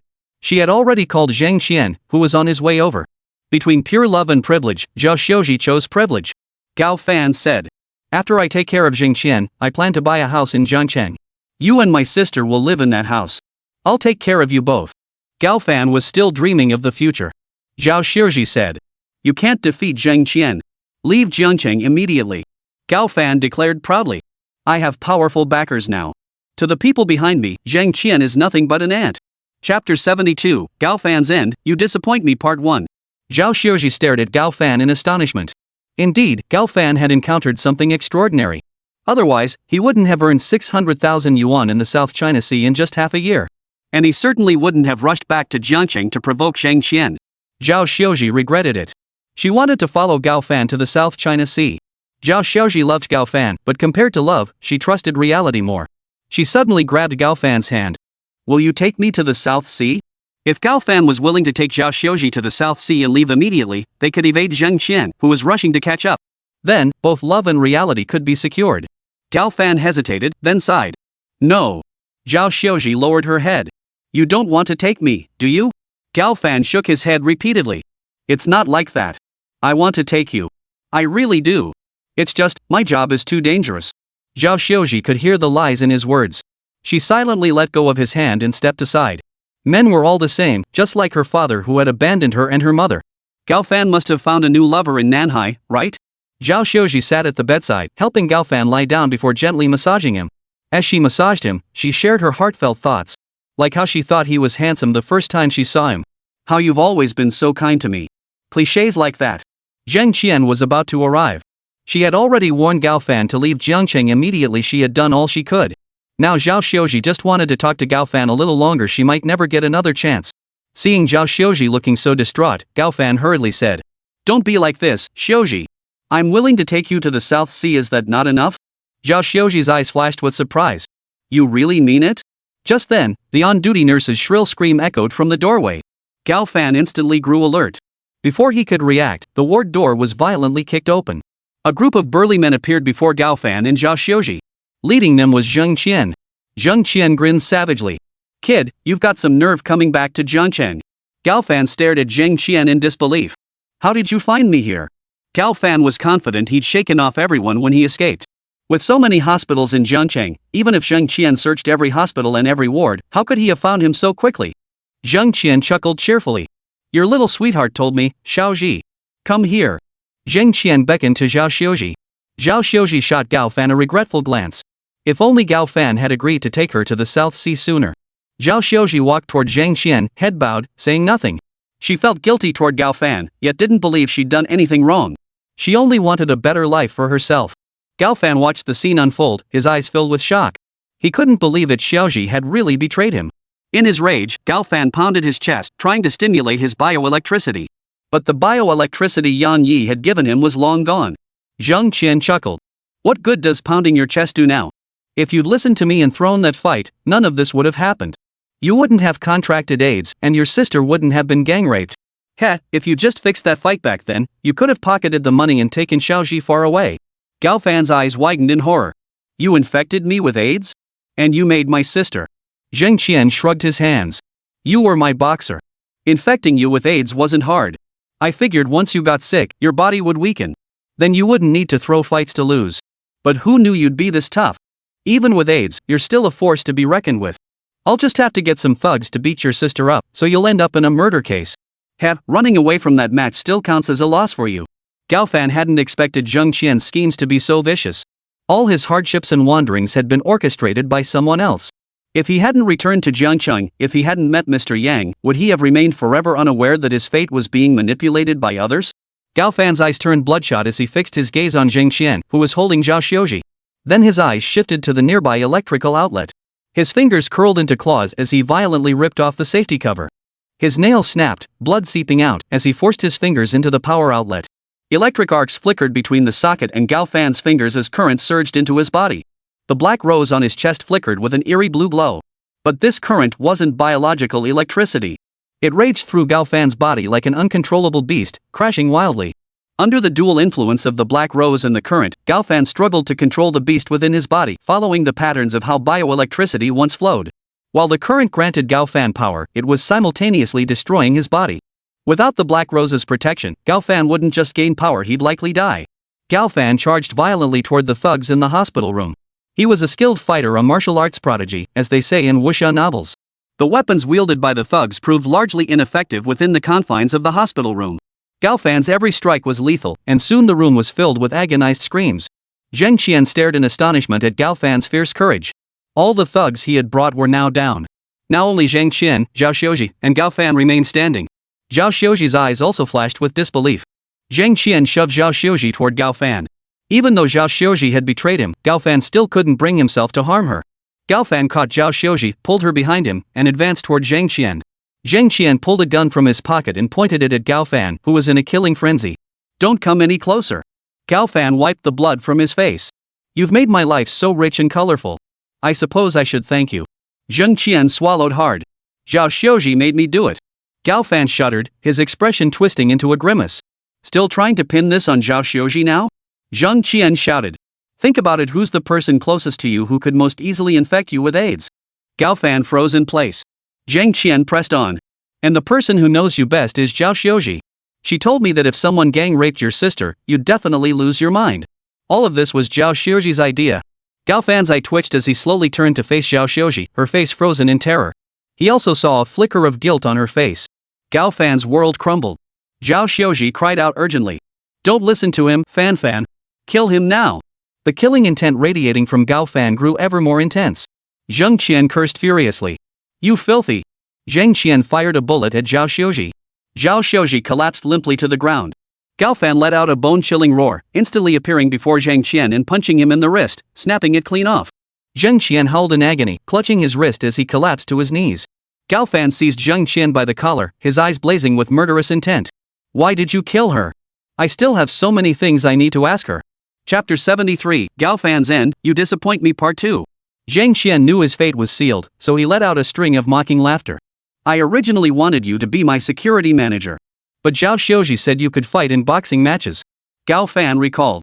Originally, Gao Fan hadn't wanted to fight in boxing matches. Zhao Xiuji was always complaining about not having enough money, even hesitating to eat hot pot heartily. That's when Gao Fan finally decided to fight in underground matches for money, giving every penny to Zhao Xiuji. Zheng Qian cleared his throat twice. I admire you, and I don't want you to get lost in the underground boxing scene. Zhao Xiuji was quite the flirt in my bed to get me to agree to you boxing. That's why I decided to give her a chance and let you fight in the underground circuit. Gao Fan's forehead veins bulged. Zheng Qian felt he hadn't cursed him enough.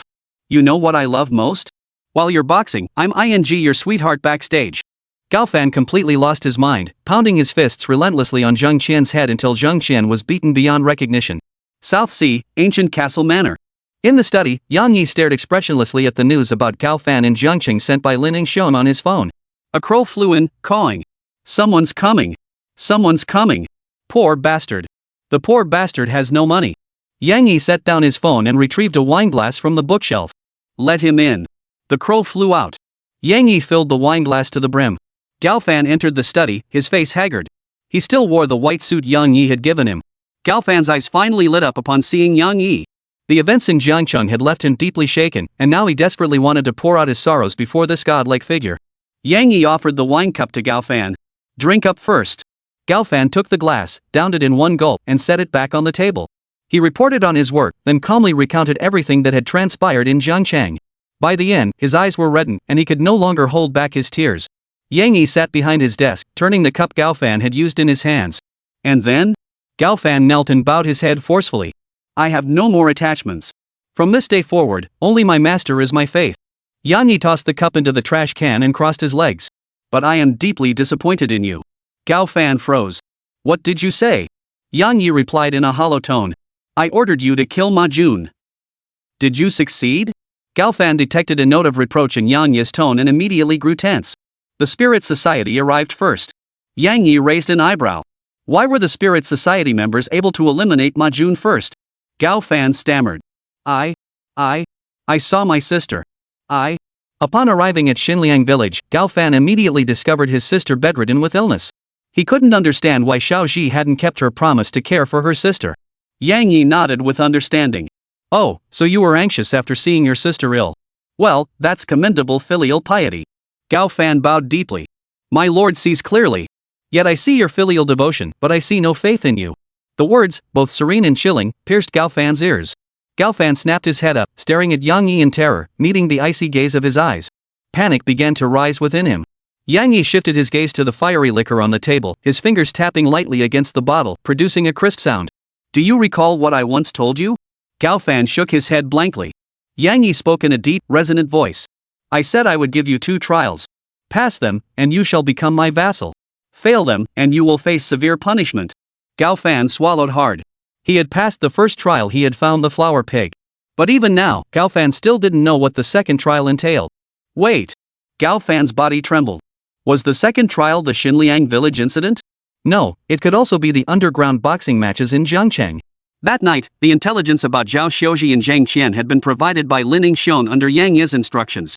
Yang Yi stared straight at Gao Fan and said, You've handled things poorly these past few days. First, you failed to eliminate Ma Jun as I instructed. Gao Fan lowered his head. He had assumed that the spirit would kill Ma Jun, achieving the same result. Yang Yi continued. Second, who gave you permission to confront the Security Bureau agents? Beads of sweat rolled down Gao Fan's forehead. He thought assisting the Spirit Society members in their retreat. And teaching that little white dragon a lesson for stopping Do Yuba from saving his sister wouldn't be a problem. In truth, had Gao Fan followed Yang Ye's instructions and eliminated Ma Jun first, the spiritual society members wouldn't have been hunted down by the security bureau. Yang Yi said. Third, you've caused quite a stir in Jiangchang.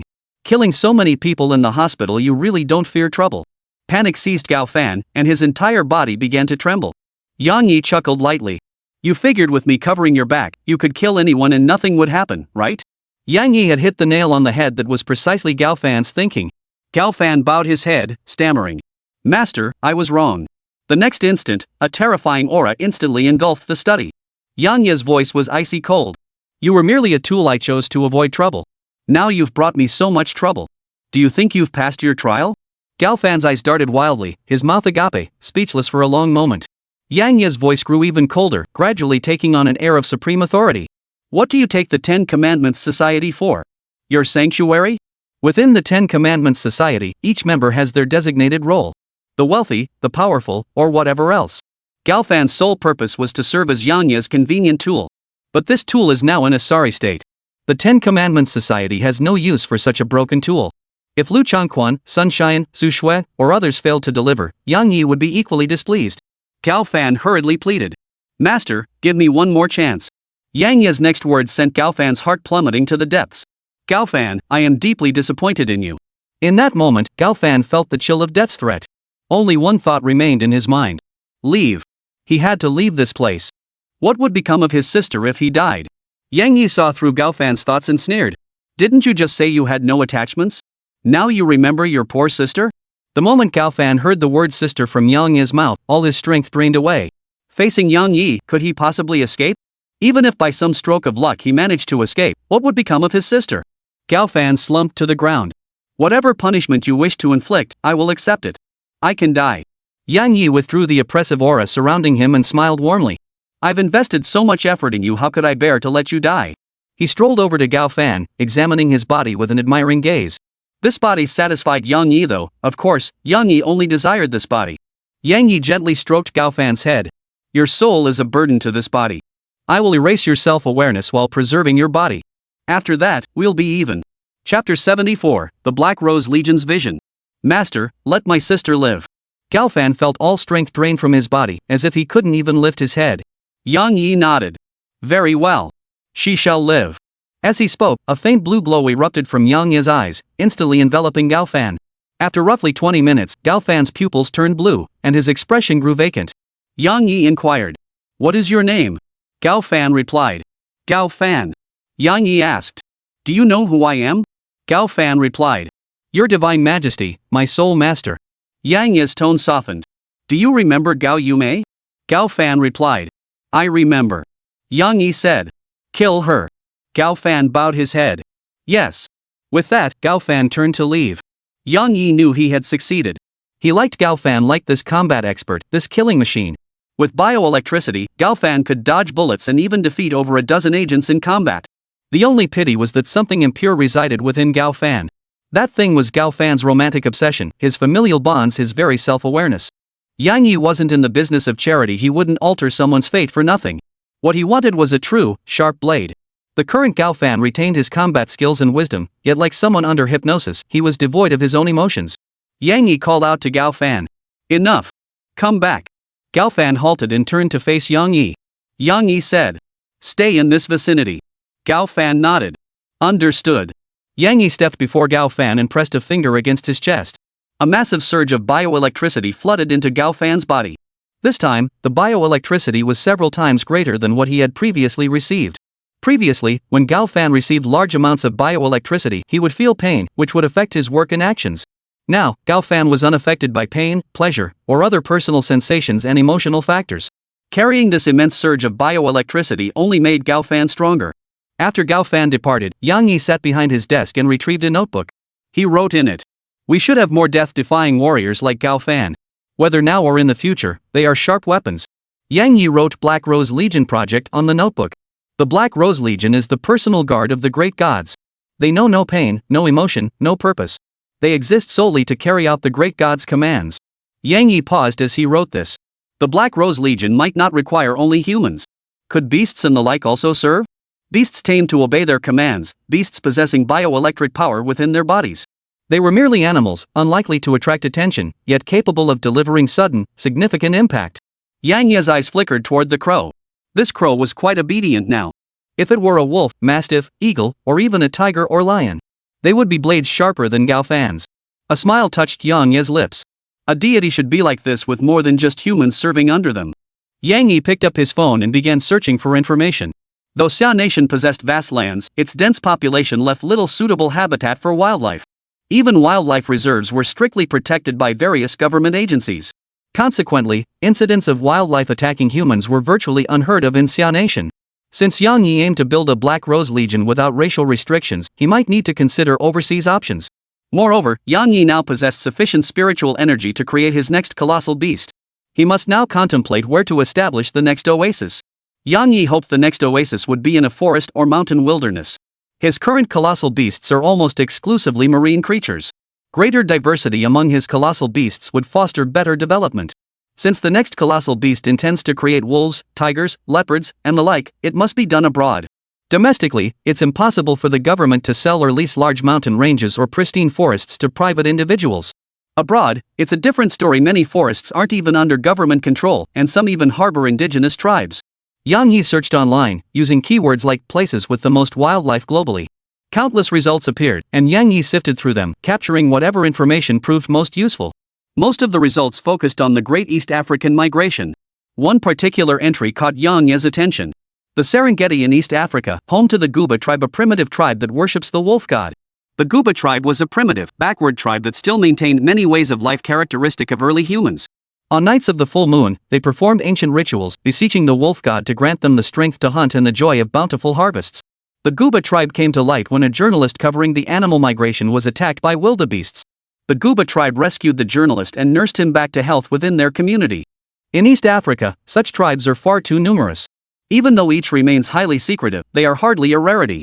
Thus, the Guba tribe's online presence was merely a fleeting moment, drawing little attention. Yang Yi developed an interest in East Africa's Serengeti. It possessed vast herds of wild beasts, areas suitable for creating oases, and tribes that worshipped animal deities. This perfectly aligned with Yang Yi's plans. Yang Yi immediately formulated a plan. He would journey to East Africa to create the fifth colossal beast. As for what form this colossal beast would take, Yang Yi had yet to decide. Blue Star is a beautiful planet where oceans cover 71% of its surface. Traveling from the South China Sea to East Africa could be accomplished by riding a sea giant. However, Yang Yi chose neither the fairy sea eel nor the atomic giant lizard as his mode of transport. First, staff at Divine Grace Oasis reported that both the atomic lizard and mermaid eel were currently dormant, likely to undergo growth upon awakening. Second, having lived in poverty his entire life, Yang Yi still yearned to experience the luxury of first-class air travel. In the first-class cabin of an international flight bound for East Africa, Yang Yi observed the exotic flight attendants moving among the passengers. While most airlines had eliminated such meticulous services in economy class, first class still offered them. Such attentive service meant that if you slept with a toothpick in your mouth, a flight attendant would gently remove it for you. However, none of the first-class passengers were sleeping at the moment. Almost all were reading or working.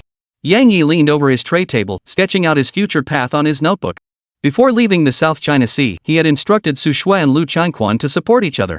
Su Shui was to provide Liu Changquan with followers and workers. Liu Changquan would provide Su Shui with necessary financial and networking support. By the time he returned to Nanhai, Tianqi biotechnology would likely be nearly complete. Closing his eyes, Yang Yi recalled the Serengeti in East Africa and sketched it onto his notebook. This would become the habitat for the next colossal beast. Perhaps one day in the future, oases would dot the blue star, transforming the entire planet into a living base for the great beasts. A pleasant female voice spoke in English. Is that the Serengeti you're drawing? Chapter 75, Traveling with the Flight Attendant. Yang Yi turned to see a foreign flight attendant. Many foreigners possessed enviable proportions, as if they'd stepped straight out of an erotic manga. This foreign flight attendant wore her uniform a skirt so short it barely covered her hips, paired with heels nearly 4 inches high. Many airlines actually allow flight attendants to customize the length of their uniform skirts and the height of their heels.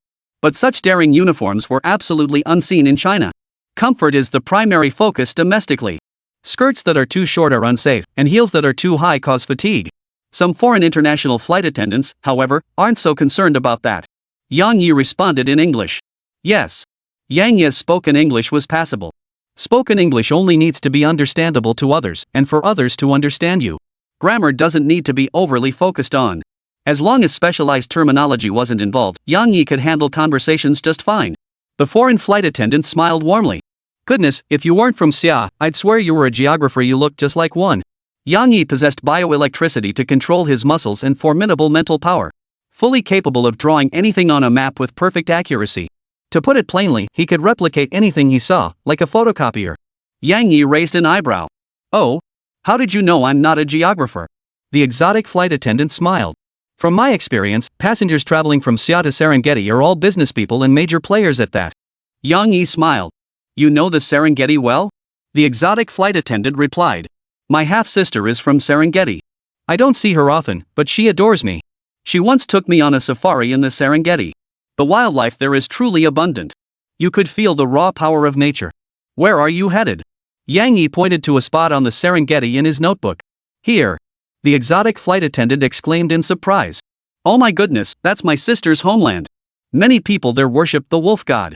Yang Yi nodded. What a coincidence. I'm very interested in that area. That was precisely where Yang Yi intended to go. The prevalence of animal deities indirectly suggested the region harbored abundant wildlife. The foreign flight attendant gazed at Yang Yi, her beautiful eyes shimmering with a misty glow as she said. It seems you're heading there for business research, correct? If you'd like, I could serve as your guide. To the foreign flight attendant, Yang Yi appeared to be a young businessman or a wealthy young master.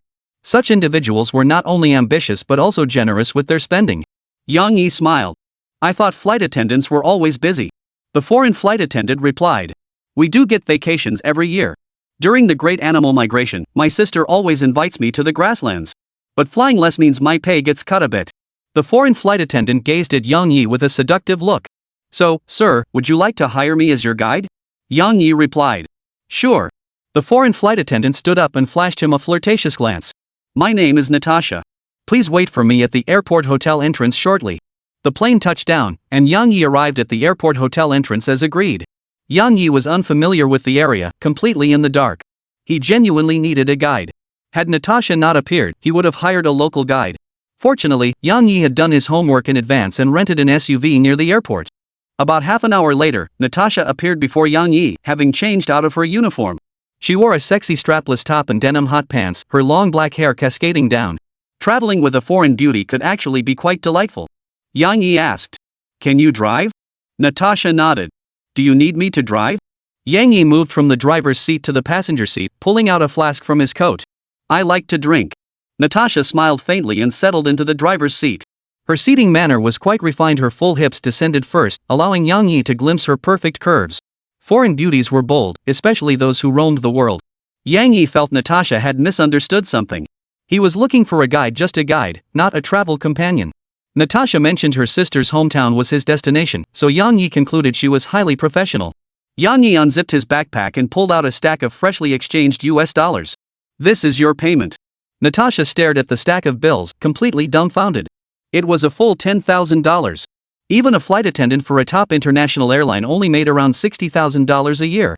Natasha blinked, her gaze growing even softer as she looked at Yang Yi. She hadn't served as his guide for money or any kind of sexual arrangement. Admiring strength was human nature, and she enjoyed befriending promising young men. If something happened along the way, she wouldn't mind. Natasha simply hadn't expected this young man from Xia to be so generous. She tucked the $10,000 into her bag and started the car. Yang Yi no longer paid Natasha any mind, his gaze fixed outside the window. With the money in hand, Natasha would wholeheartedly serve as an excellent guide. Some say everything is two sides, a good side and a bad side. But money is the one thing you can't find fault with. Money may not rule the world, but those who wield its power undoubtedly become masters of it. The car raced from noon until sunset. Yang Yi and Natasha arrived at a small town. The car pulled up outside a motel, and the two entered the building. Natasha spoke as they walked.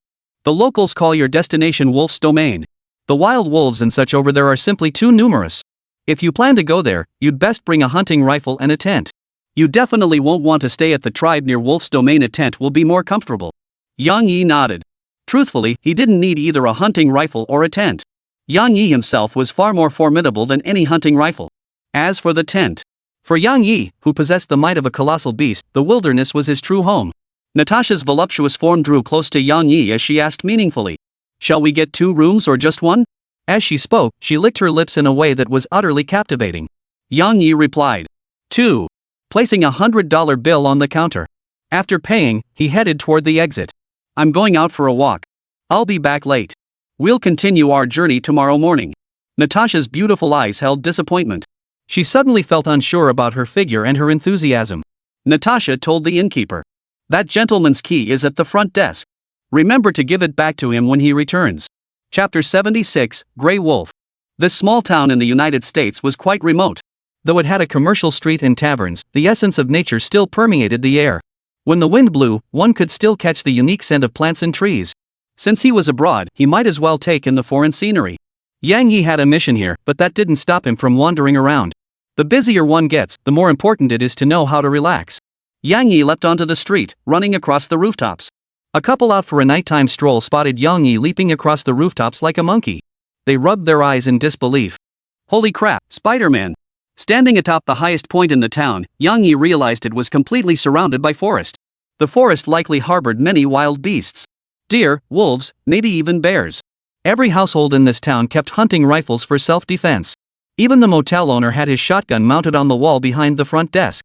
Yang Yi intended to test whether he could turn these beasts into his loyal guardians. Beasts were an indispensable element in the Black Rose Legion's vision. Yang Yi leapt from the chimney and sprinted toward the distant forest. In the forest, two wolves were racing for their lives. Fear filled their eyes. Behind them, hunters were in hot pursuit. They could already hear the roar of the engine and the hunters' maniacal laughter. Ha ha ha. Almost there. We'll catch them soon. Who would have thought we'd find white wolves in this place? This pelt will fetch a good price. One wolf was a common gray wolf, while the other was an extremely rare albino white wolf. In the human world, good looks bring advantages. But in the animal world, good looks mean you get hunted. In fact, many animals are now evolving to look less appealing to humans to avoid being hunted. The gray wolf growled at the white wolf. It was clever enough to know that splitting up and hiding would allow at least one to escape. Sadly, the clever one never realized the hunter's sights were never on him, but always on the white wolf beside him. After the two wolves split up, the hunter still pursued the white wolf relentlessly. The gray wolf grew desperate. The white wolf was its mate, and it refused to let it face danger. For in the den, a litter of pups awaited the white wolf's nourishment. Emerging from the grass, the gray wolf crawled toward the white wolf's position, hoping to save it. The hunter's vehicle was parked near the white wolf's hiding place. The white wolf was well hidden, the hunters couldn't find it at all. The bald hunter grinned wickedly as he pulled several wolf cubs from the vehicle. These cubs were the offspring of gray wolves and white wolves. The bald hunter knew these beasts were stupid. Seeing their young threatened, they'd foolishly charge out. He held a dagger, aimed it at the cub's leg, and slashed it viciously. The cub let out a piercing, agonized howl. The white wolf's heart trembled. Though its heart was torn with agony, the fear of death kept it from showing itself. The bald hunter grinned savagely, crushing the pup's skull in his hand before retrieving another cub from the wagon. Come out now, or this one dies too. The bald hunter knew the white wolf couldn't understand him. He simply enjoyed taunting it. In the human world, he was constantly met with disdainful looks. So he took pleasure in abusing animals, relishing the thrill of controlling another creature's fate. The bald hunter repeated his actions, plunging a knife into the young wolf cub. The white wolf could bear it no longer.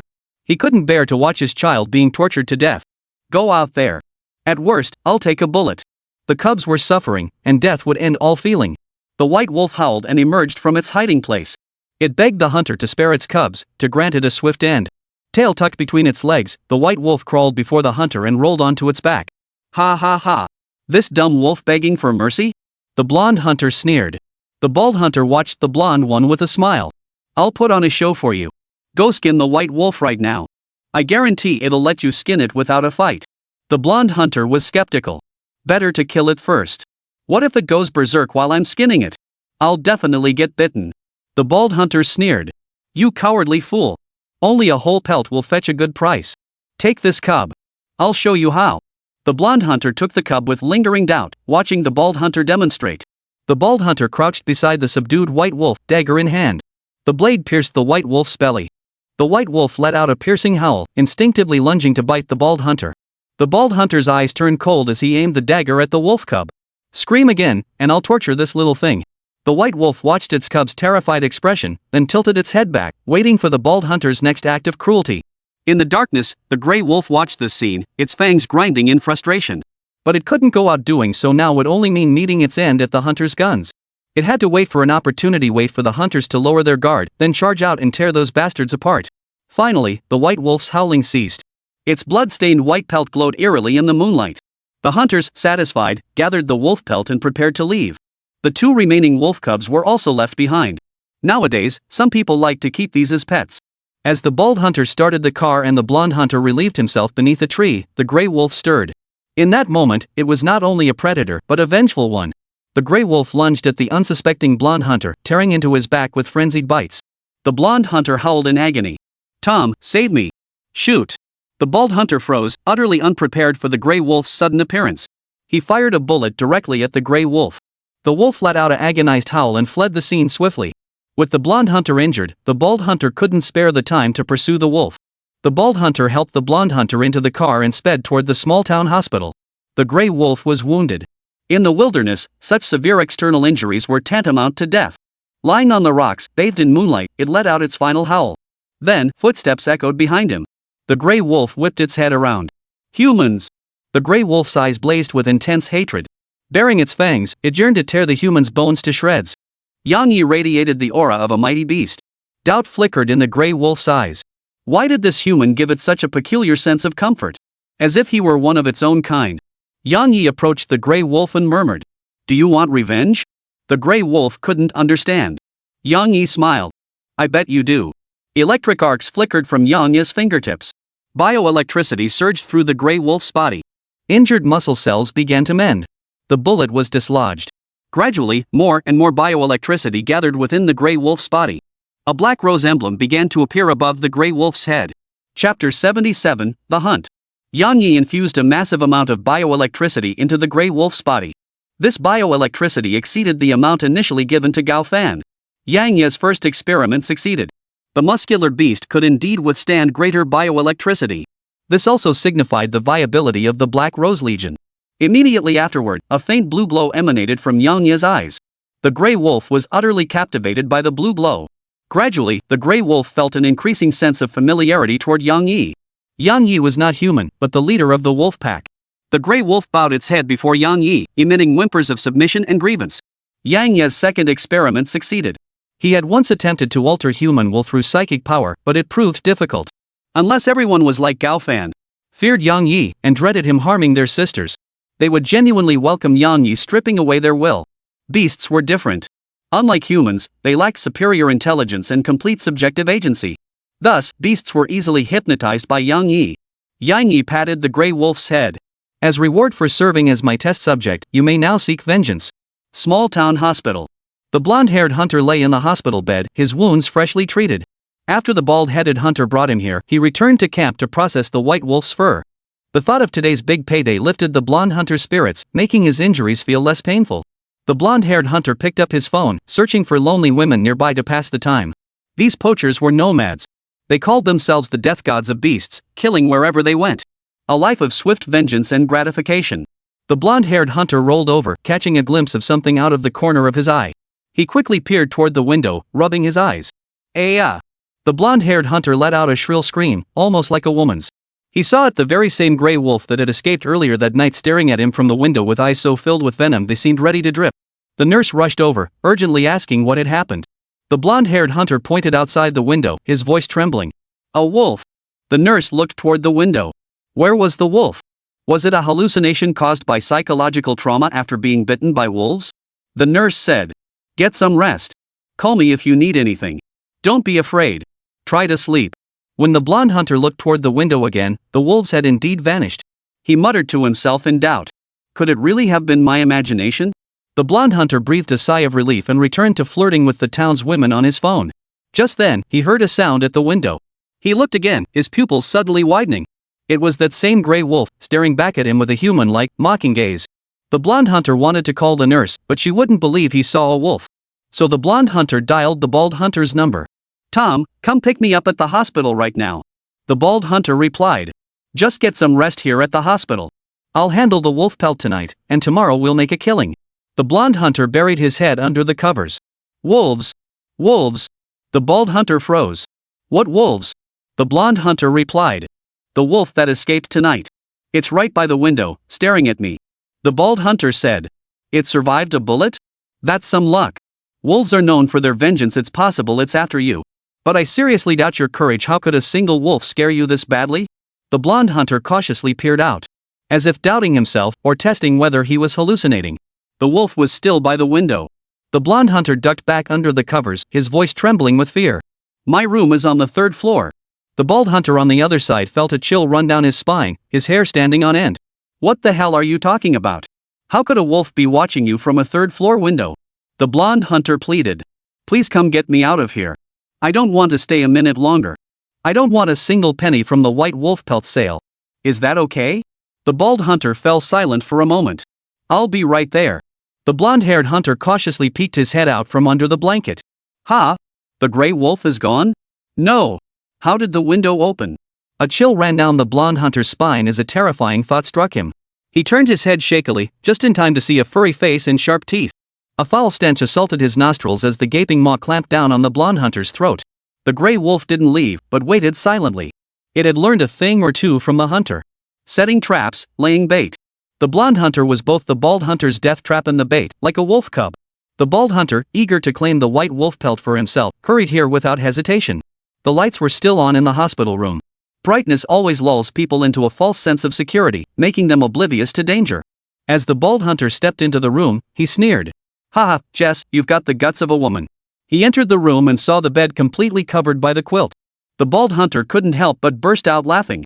Ha ha ha, you crack me up. Like a little baby, hiding under the covers. He yanked the blanket off with a mocking grin. What the bald hunter expected to see the yellow-haired hunter trembling in fear was nowhere to be found. What he saw instead was a bed drenched in blood, the yellow-haired hunter's eyes frozen in terror, and a gaping hole in his throat. The bald hunter's pupils contracted violently. This had to be a wolf's kiss. Had Jace really been killed by a wolf? The bald hunter swallowed hard. His mind was filled with questions. How could a wolf climb to the 3rd floor, enter a hospital room, and kill a hunter? Unbelievable. Absolutely unbelievable. The bald hunter knew this was no place to linger. That vengeful wolf was likely still lurking within the hospital. Who knows? It might be lurking in the shadows, waiting to deliver a fatal blow. The bald hunter cautiously backed out of the room. Seeing other patients along the way eased his tension slightly. He descended the stairs, jumped into his vehicle, and sped toward his camp. The bald hunter must hurry to take the wolf pelt and the wolf cubs away from here. Call the police? Are you kidding? How could he report it? They were poachers to begin with. Even if they weren't poachers, was he supposed to tell the sheriff? There's a magical wolf that snuck up to the 3rd floor without the nurse or patient noticing and killed my friend. Wouldn't that be like a joke? Saying that would just make the sheriff mark me as the prime suspect. The bald hunter arrived at the camp, got out of the car, and walked toward the tent. Suddenly, the hunter's instincts sensed something. He swallowed hard, the saliva catching in his throat, and slowly turned his head. A gray wolf sat atop the car, coldly staring at him. Ah! The bald hunter let out a piercing scream. The gray wolf killed the bald hunter and walked into his tent. The children were indeed here. Chapter 78, The Wolf Cult Tribe. P.S. Sorry, guys. I've been planning to write another book lately, which has been exhausting. I haven't slept well for days. So yesterday I was drowsy and made a mistake while writing. I wrote Black Wolf instead of Gray Wolf. HL Gray Wolf, then HL Black Wolf. The initial letters are identical. My deepest apologies. Good morning, Mr. Yang. Natasha sat cross-legged on the motel sofa, her back straight as an arrow, greeting Yang Yi with a warm smile. Yang Yi had returned late last night, spending the entire evening tracking the Gray Wolf's movements. Intelligence, stamina, strength all had surpassed ordinary creatures. He was quite satisfied. Yang Yi nodded with a smile. We should get going. Natasha rose, walked to Yang Yi, and naturally slipped her arm through his. Yang Yi offered no resistance. Together, they walked toward the exit. Natasha said, When I went out to buy a tent this morning, I saw many police officers at the hospital entrance.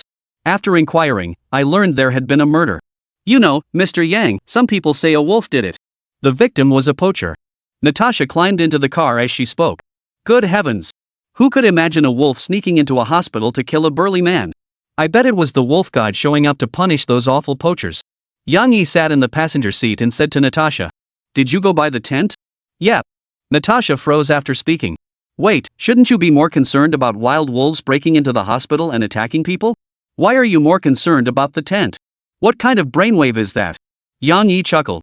He was the one who started the whole wild wolf killing spree. Yang Yi pulled a flask from his chest and took a swig of hard liquor. Natasha started the car, blinking her eyes. You're quite the man with a story. First time I've seen someone drink first thing in the morning. Yang Yi offered no reply. Ever since gaining the power of the colossal beast and founding the Ten Commandments Society, Yang Yi felt himself drifting further and further from what it meant to be human. Alcohol not only stimulated his taste buds but also reminded him that he was still human. The morning air in the small town was crisp and clear, and Natasha's driving skills were smooth and steady. Yang Yi drifted off into a hazy sleep. When he awoke again, the car had already reached its destination.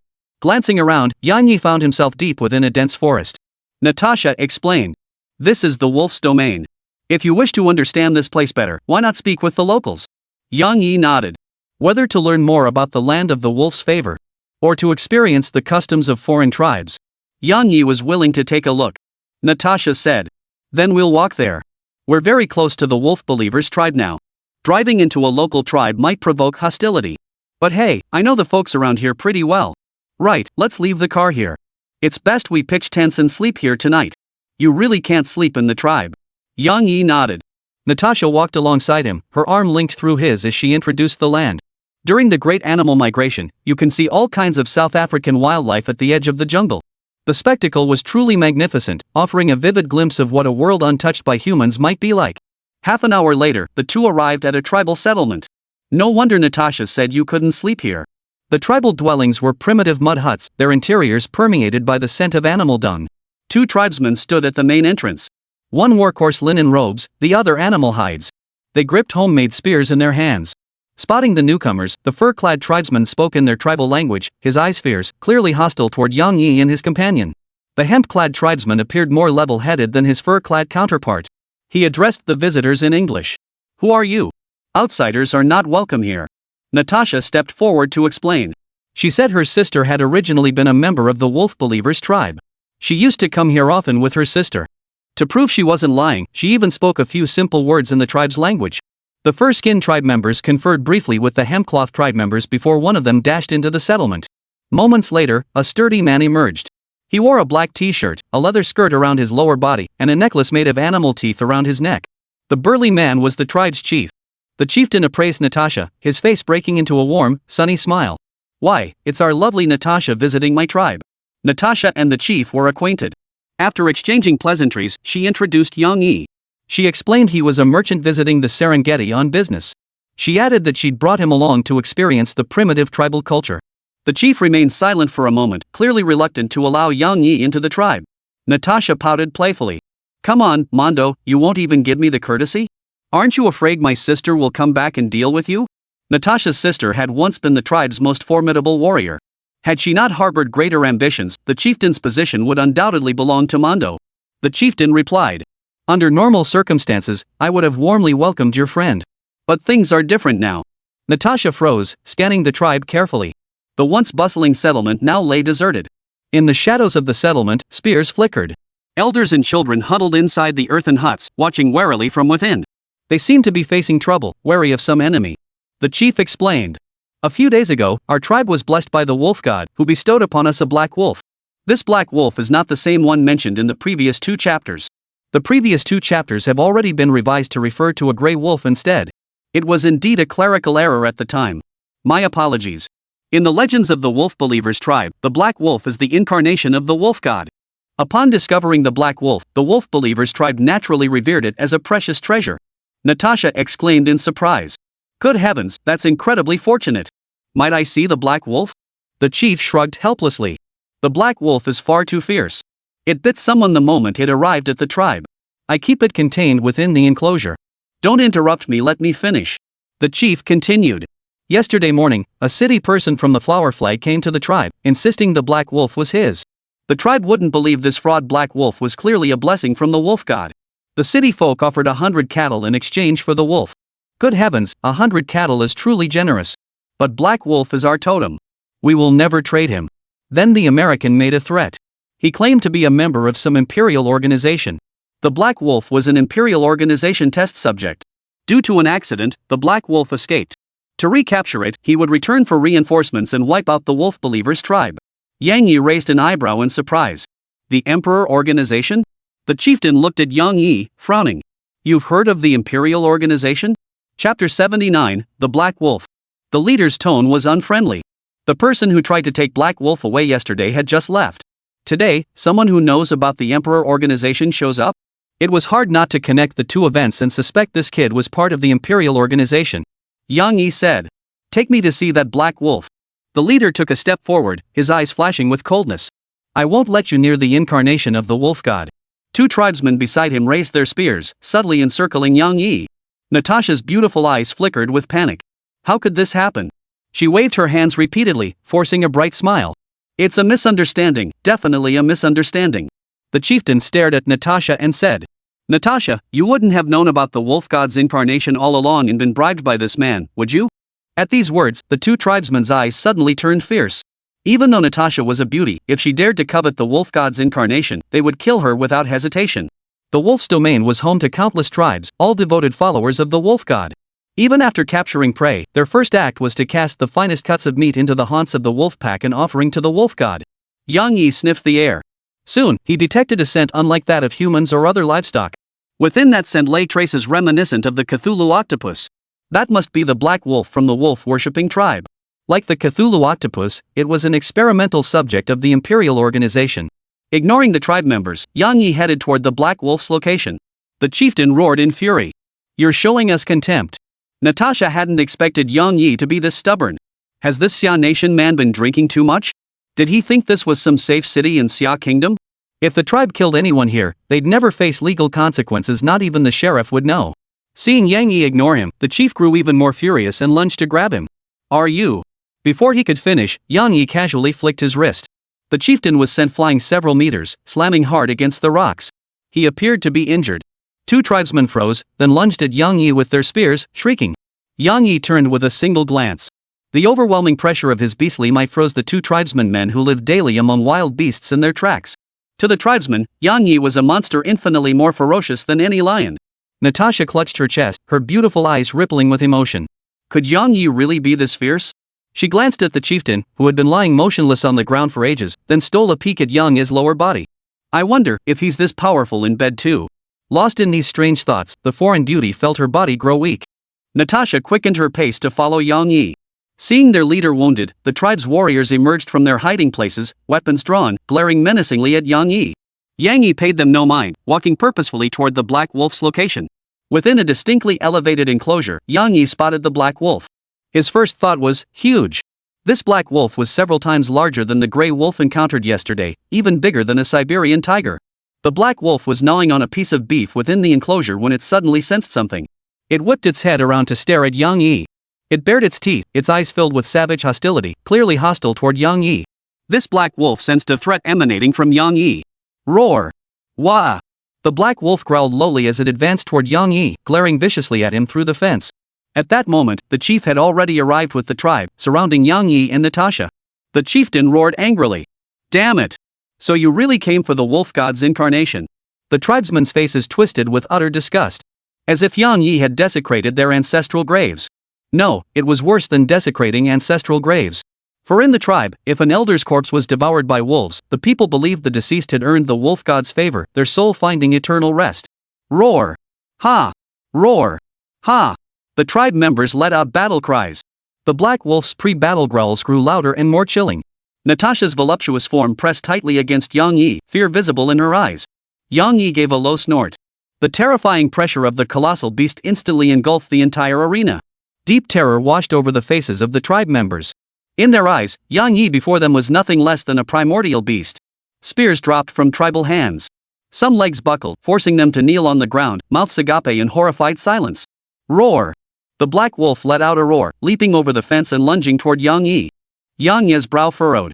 He realized for the first time that someone or something wasn't intimidated by his imposing presence. No, the black wolf wasn't just unafraid, it was completely immune. Yang Yi's eyes blazed with a blue light. The tribe members stared in utter shock. How could a human emit blue light from their eyes? Unless this wasn't human at all. Could this be the true incarnation of the wolf god? The black wolf surprised Yang Yi once more. It had completely ignored Yang Yi's mental hypnosis. This black wolf possessed none of the typical thought patterns of a normal creature. Its mind was consumed solely by slaughter and attack. No fear, no mercy, not even the basic thoughts of a normal creature. Ah! Natasha screamed, covering her eyes as she crouched on the ground. After a long moment, she heard neither the crunch of bones nor Yang Yi's agonized cries. Natasha cautiously peered through the gaps between her fingers. She saw Yang Yi gripping the black wolf's head with one hand, pinning it firmly to the ground. The black wolf was pinned down, unable to move. Its claws dug desperately into the ground as it tried to rise. But Yang Yi's beast-like strength was second only to the true beasts themselves. How could a mere tech-enhanced wolf possibly match it? While subduing the beast, Yang Yi even had the leisure to pull a flask from his coat and take a couple of swigs. Natasha's eyes glowed with admiration. Good heavens, such a savage man, I adore it. A buzzing sound in the sky caught Yang Yi's attention. He looked up to see a drone hovering overhead. He understood the Imperial Organization had sent someone. Yang Yi grabbed Black Wolf by the head and slammed it hard against the ground, knocking the wolf unconscious. Immediately, Yang Yi straightened his back and looked behind him. The Imperial Organization had long been in spiritual communion with him, yet they had never met. Sure enough, the roar of engines echoed outside the tribe. With no tribe members guarding the outer walls, several modified off-road vehicles easily drove into the settlement. The chief cried out, "Enemy attack!" The white-bearded foreigner leaned out from the passenger seat, his eyes mocking as he looked at the chief. "Primitive apes, I told you I'd be back." A dozen armed men, guns drawn, emerged from the vehicles. Their weapons pointed directly at the tribesmen. The tribesmen gripped their spears tightly, showing no fear in the face of advanced weaponry. Whether out of ignorance or having long since surrendered their faith and lives to the wolf god. The white-bearded elder noticed Yang Yi and Natasha, strolling over as if taking a leisurely walk. "Two people from the civilized world, I see. Are you here as tourists, or did you stumble upon this place by mistake? It matters little now. Having encountered the Imperial Organization, you will die here." Natasha had felt fear countless times today. It was clear these people harbored secrets they needed to silence forever. Had she known this trip would be so terrifying, she never would have considered getting involved with Yang Yi. Natasha never imagined Yang Yi could break through the encirclement. No matter how fierce Yang Yi was, could he possibly outmatch a group of armed gunmen? The white-bearded old man halted beside Natasha, his eyes flashing with astonishment. What a pity, this little beauty. The next instant, the white-bearded old man flew backward like a, crashing to the ground lifeless. Natasha stared in shock at Yang Yi beside her. Chapter 80, Forging a New Colossus. The leader of the armed ones, witnessing this sudden turn of events, roared in fury. "Take him down!" He fired the first shot, aiming straight for Yang Yi's head. As the muzzle flash faded, the bullet, scorching hot, pierced the air. Yang Yi tilted his head slightly as the bullet whistled past his ear, the sonic boom reverberating painfully through his eardrums. This was Yang Yi's first encounter with a firearm, and his first face-to-face confrontation with an opponent. Yang Yi's blood instantly boiled. As the father of the behemoths, a savage ferocity lay deep within his very bones. Over a dozen rifles spat tongues of fire. Tribal members scrambled for cover, cowering in fear. Fortunately, the armed men did not target the tribespeople. Their sights were fixed on Yang Yi, who dared to commit murder in broad daylight. Yang Yi bent his knees slightly, then surged toward the sky in the next instant. The armed men stared in disbelief at Yang Yi in the sky, momentarily frozen in shock. After a moment of shock, the tribesmen began to worship him. Such prowess, how was he any different from a god? The armed leader's jaw dropped as he stared blankly at Yang Yi soaring through the sky. Then, panic seized him. "Kill this demon!" The armed men obeyed with surprising obedience, like a group of puppets being manipulated. They raised their guns, their eyes devoid of fear, faithfully carrying out the order. Yang Yi's eyes emitted a faint blue glow. Though he remained suspended in the air, everyone present suddenly lost sight of him. Invisibility? Not exactly. He had merely used his psychic power to block their sight and hearing. Electric arcs erupted from Yang Yi's hands as he lashed them out toward the armed men. Like 5 or 6 slender bolts of lightning, they descended from the sky without warning. The armed men were struck down one by one, leaving only one survivor. Yang Yi reappeared on the ground, gripping the survivor by the throat as the blue light in his eyes intensified. "Tell me about the Emperor Organization." The survivor's eyes were vacant, staring blankly at Yang Yi without uttering a word. Yang Yi frowned. This guy was strange, almost like a fool. Normally, he could easily hypnotize an ordinary person. Yang Yi frowned. He flung the survivor aside. Enraged tribesmen charged forward, jabbing their spears viciously at the survivor. Facing the tribe's assault, the survivor didn't move a muscle. He was nothing more than a mindless puppet, existing solely to obey his leader's commands. Unfortunately for them, Yang Yi had already eliminated the armed leader when he intervened. After the survivor was killed by the tribesmen, they lowered their spears and bowed before Yang Yi. Clearly, they had already deified Yang Yi. Yang Yi glanced back at the black wolf, now unconscious.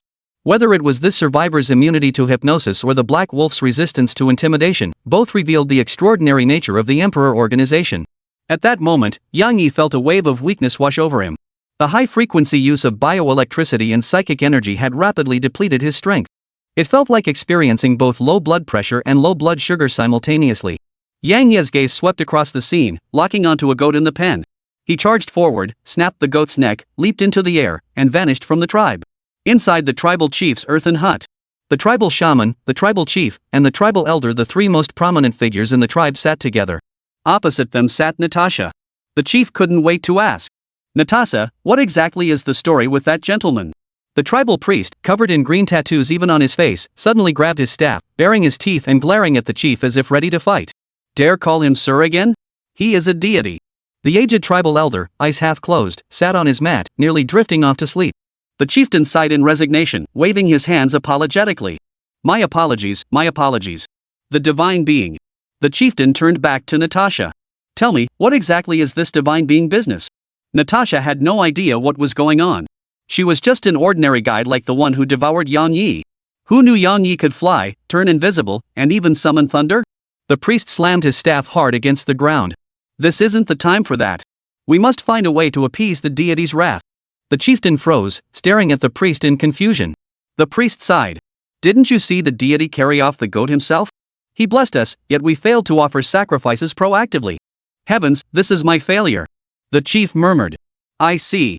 No sooner had he spoken than the wooden ritual staff struck the chieftain squarely on the head.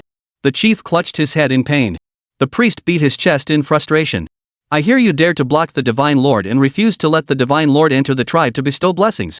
How foolish. How utterly foolish. I must convene the Elders' Council and banish you from the tribe." The chieftain rubbed his head and said, "There are only 3 of us left on the council now. The elder is asleep. You alone cannot decide this. As the environment deteriorates, it's not just animals whose survival is threatened. Many primitive tribes face the same peril."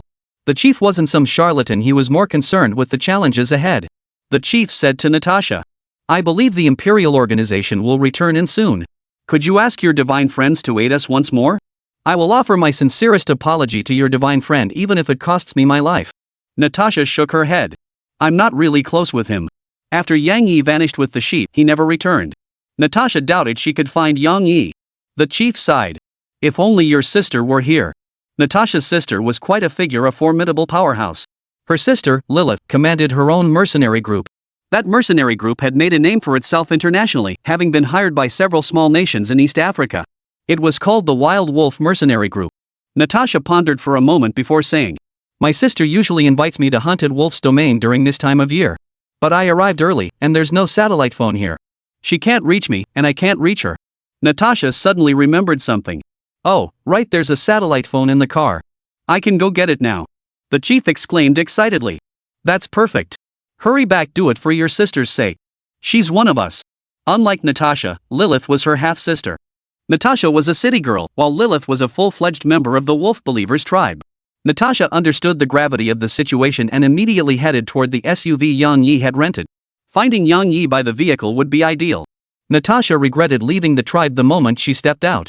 Though she knew the roads here well, the forest at night was truly terrifying. In fact, she felt something was following her. Natasha clutched her ample chest and quickened her pace. No, it wasn't her imagination, something was truly following her. It was a pack of starving wild wolves. Chapter 81, Please, Divine Master. Natasha stared at the pack of wolves in terror. She'd heard of a woman who, seeking thrills, stripped naked and walked into a wolf den. She'd imagined something like in the movies, perhaps an encounter with the pack only to be torn to shreds, leaving not a single bone behind. If only the wolves were willing to play around. Alas, the lust in these wolves' eyes bore no resemblance to abstract carnal desire. Natasha had only one option: run. Run as fast as she could. Run to the SUV. Run into the SUV. Then she'd be safe. The SUV grew closer, but so did the pack. She could even feel the wolves' breath on her ears. It was over. There was no escaping. Natasha felt utterly hopeless. She regretted ever setting out on this journey with the intention of seducing Yang Yi. Natasha could run no further. She closed her eyes, hoping the pain wouldn't be too intense. But strangely, the tearing agony she'd imagined never came. Natasha opened her eyes in confusion. The wolf pack paced restlessly within a confined area, their anxiety palpable. So many wild wolves, yet none dared to take a single step forward. It was as if they were afraid of something. Natasha thought of something and abruptly turned her head toward the SUV. Beside the off-road vehicle lay a goat skeleton. Next to the skeleton stood a figure. It was Yang Yi. It had to be Yang Yi. Natasha walked toward Yang Yi. Seeing their chance was completely gone, the wolves reluctantly left the area. Natasha approached the figure. It was indeed Yang Yi. Yang Yi was covered in sheep's blood. It seemed he had just devoured an entire sheep raw. Natasha crouched beside Yang Yi, studying the sleeping man. Yang Yi didn't look rugged at all. In fact, he appeared quite refined. A refined man who loved to drink, could eat raw meat, and possessed mysterious, godlike powers. He lay there on the ground, fast asleep. Moonlight fell upon Yang Yi, covered in blood, creating a sense of brokenness. Heaven only knew what was going through this woman's mind. It was like encountering a pack of wolves and having that kind of reaction as your first instinct. Natasha swallowed hard.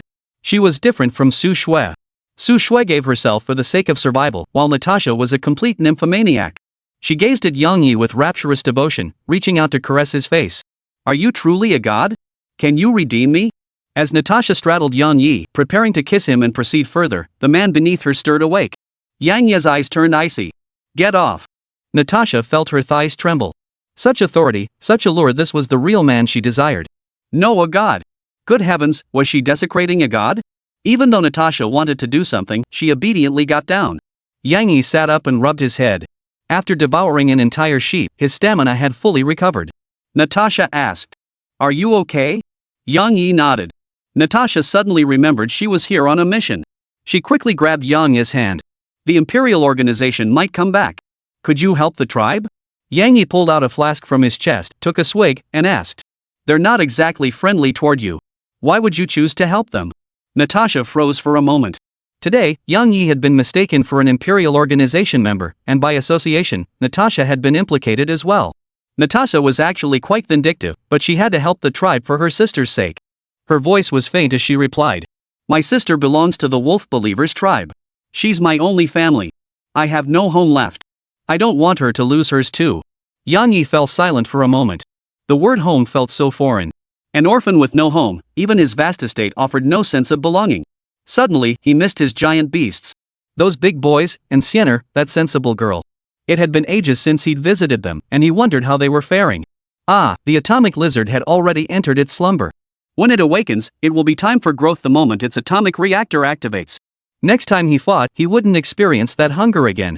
Natasha thought Yang Yi was silently brooding over his perceived disrespect toward the tribe. She walked to the vehicle and contacted her sister via satellite phone. Yang Yi overheard her conversation with her sister. Natasha's sister was actually the leader of a mercenary group? After finishing the call, Natasha sat beside Yang Yi. Yang Yi found Natasha quite intriguing. She was the first person to recognize him as a god yet show no fear. He began to take an interest in Natasha. Oh, and he was also curious about her sister. Yang Yi thought he could form his own mercenary group to guard the oasis. Yang Yi asked, why not return to the tribe? Natasha replied, there are wild wolves on the road, it's unsafe.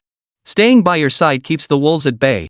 Natasha looked at Yang Yi, her eyes crinkling with a smile. Besides, the tribe is filthy. I don't like it. Yang Yi asked, aren't you worried the Imperial organization might attack the tribe at night? Natasha replied, I am afraid, but what can a woman like me do?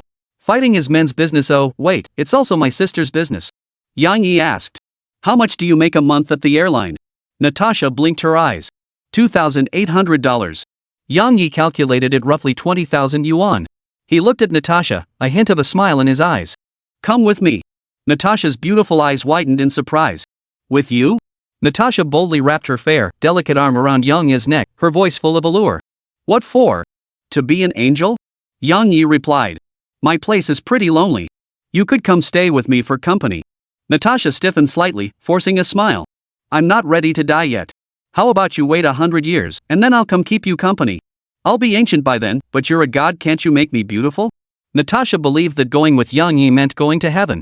Yang Yi was amused by this woman. My home is in Xia Kingdom, not heaven. Natasha blinked her big eyes. Not heaven? Could it be that the gods don't actually dwell in heaven? Are all the legends lies? Natasha's smooth, white legs brushed lightly against Yang Yi as she exhaled softly.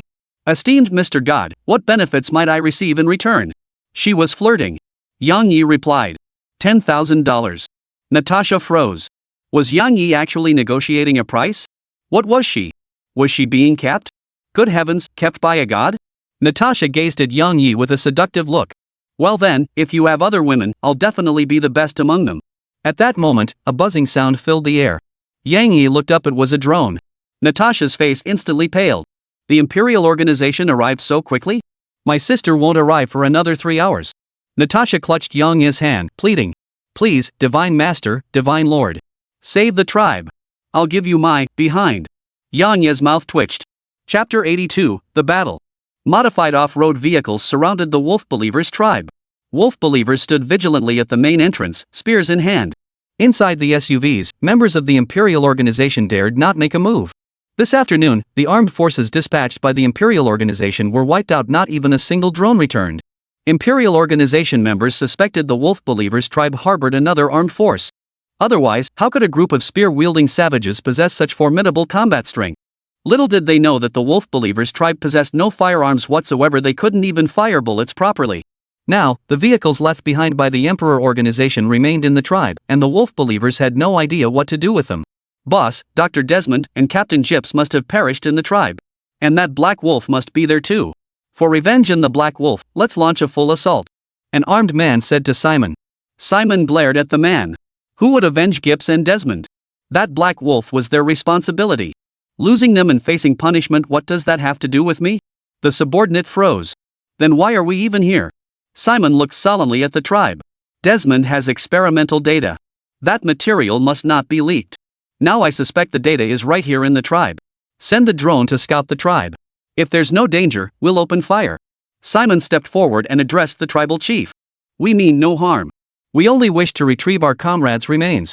The tribal chief replied coldly. No ill will? Then why are you pointing guns at us? Simon smiled insincerely, spreading his hands. A misunderstanding, all misunderstandings. The tribal shaman raised his hands high, shaking like a madman. You despicable outsiders. You pitiful scribes. You have offended the gods' majesty, and the gods will punish you. The priest spoke in the tribal language, which Simon couldn't understand. Just then, an attendant brought over a small display screen and showed it to Simon. Boss, there's no one in the tribe. This old fool is just bluffing. Simon studied the display closely. This drone with its display wasn't just any ordinary gadget. It was high-tech equipment with thermal imaging capabilities. Indeed, aside from the goats, only the unconscious Black Wolf remained in the tribe. Simon felt more confident now. Before arriving at the Wolf Believers tribe, he had done some inquiries. He learned that a female warlord named Lilith had emerged within the tribe. The previous group of armed fighters had likely been killed by Lilith's Wild Wolf Mercenary Corps. Lilith and her Wild Wolf mercenaries might not be in the tribe right now. This was the perfect opportunity to infiltrate the tribe, retrieve the intelligence, and seize the Black Wolf while he was at it. Simon handed the monitor back to his subordinate and pointed at the priest, muttering to himself, asking, "What's he muttering about?" The subordinate replied, "He's basically saying if we don't return soon, he'll summon the gods to punish us." Many East African tribal languages share similar words and intonations. Those familiar with nearby tribes could understand some of the wolf cult's language. Simon sneered. "Invoke the gods to punish us? I'd like to see where these gods are." Simon pointed at the priest. "Kill him first." The Imperial Organization's armed men immediately chambered rounds. The Wolf Believers tribe sensed the murderous intent radiating from the Imperial Organization's armed forces. Tension rose among them. The Wolf Believers tribal chief bellowed, "For the glory of the Wolf God."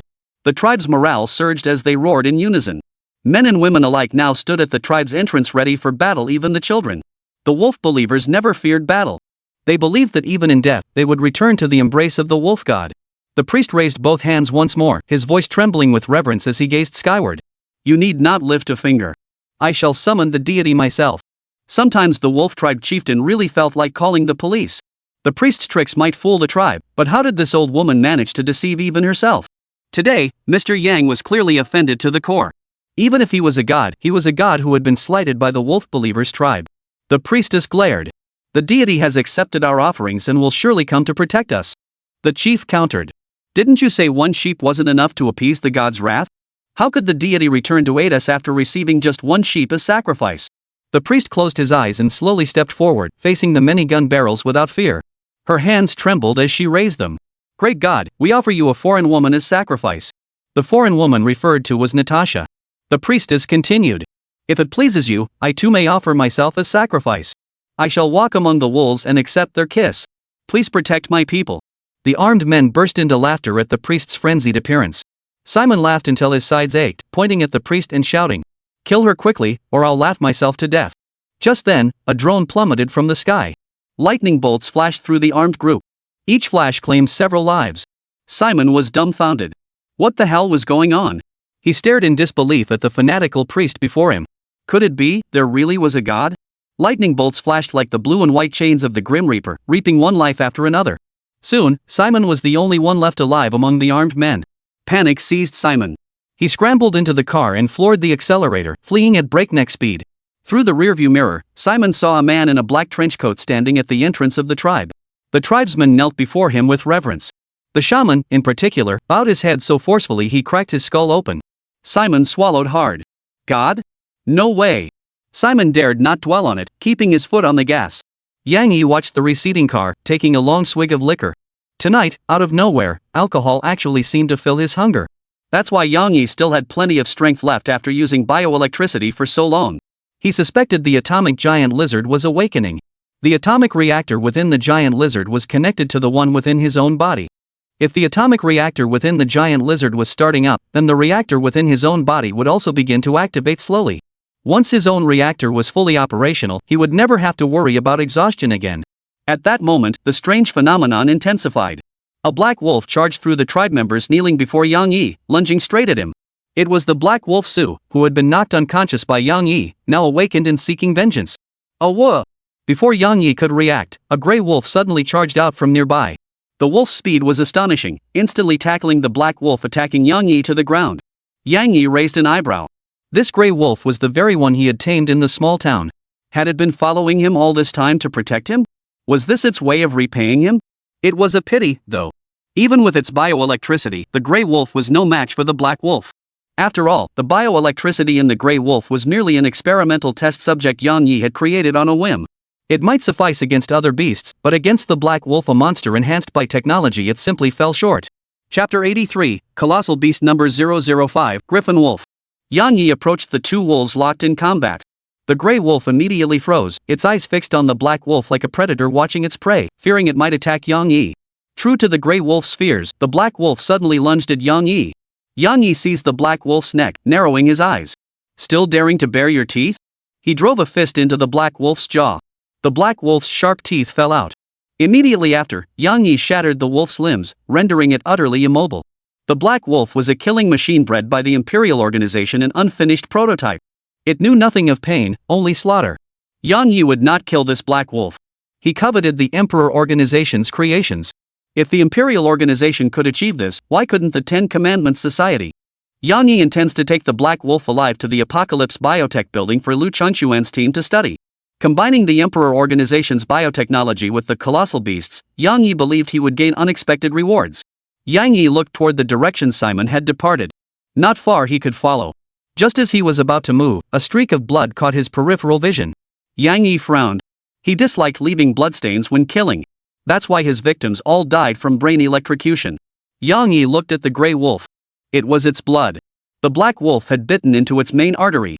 The grey wolf sat obediently, occasionally licking its lips with its tongue, gazing at Yang Yi with gentle eyes. It actually regarded Yang Yi as its master. Yang Yi walked over, crouched down before the grey wolf, and stroked its head. I wonder if you were born with this spirit. Or if you've grown more intelligent because of me. Either way, I'm quite fond of you. The grey wolf seemed to understand Yang Yi's words, extending its tongue to lick the palm of his hand. At that moment, a profound force erupted from Yang Yi's palm. Beast evolution.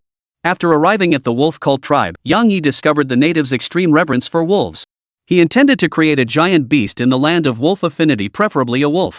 First, it would complete the mythological cycle between the wolf god of legend and the Ten Commandments Society's pantheon. Second, the local tribes would wholeheartedly worship the wolf deity, establishing a third oasis.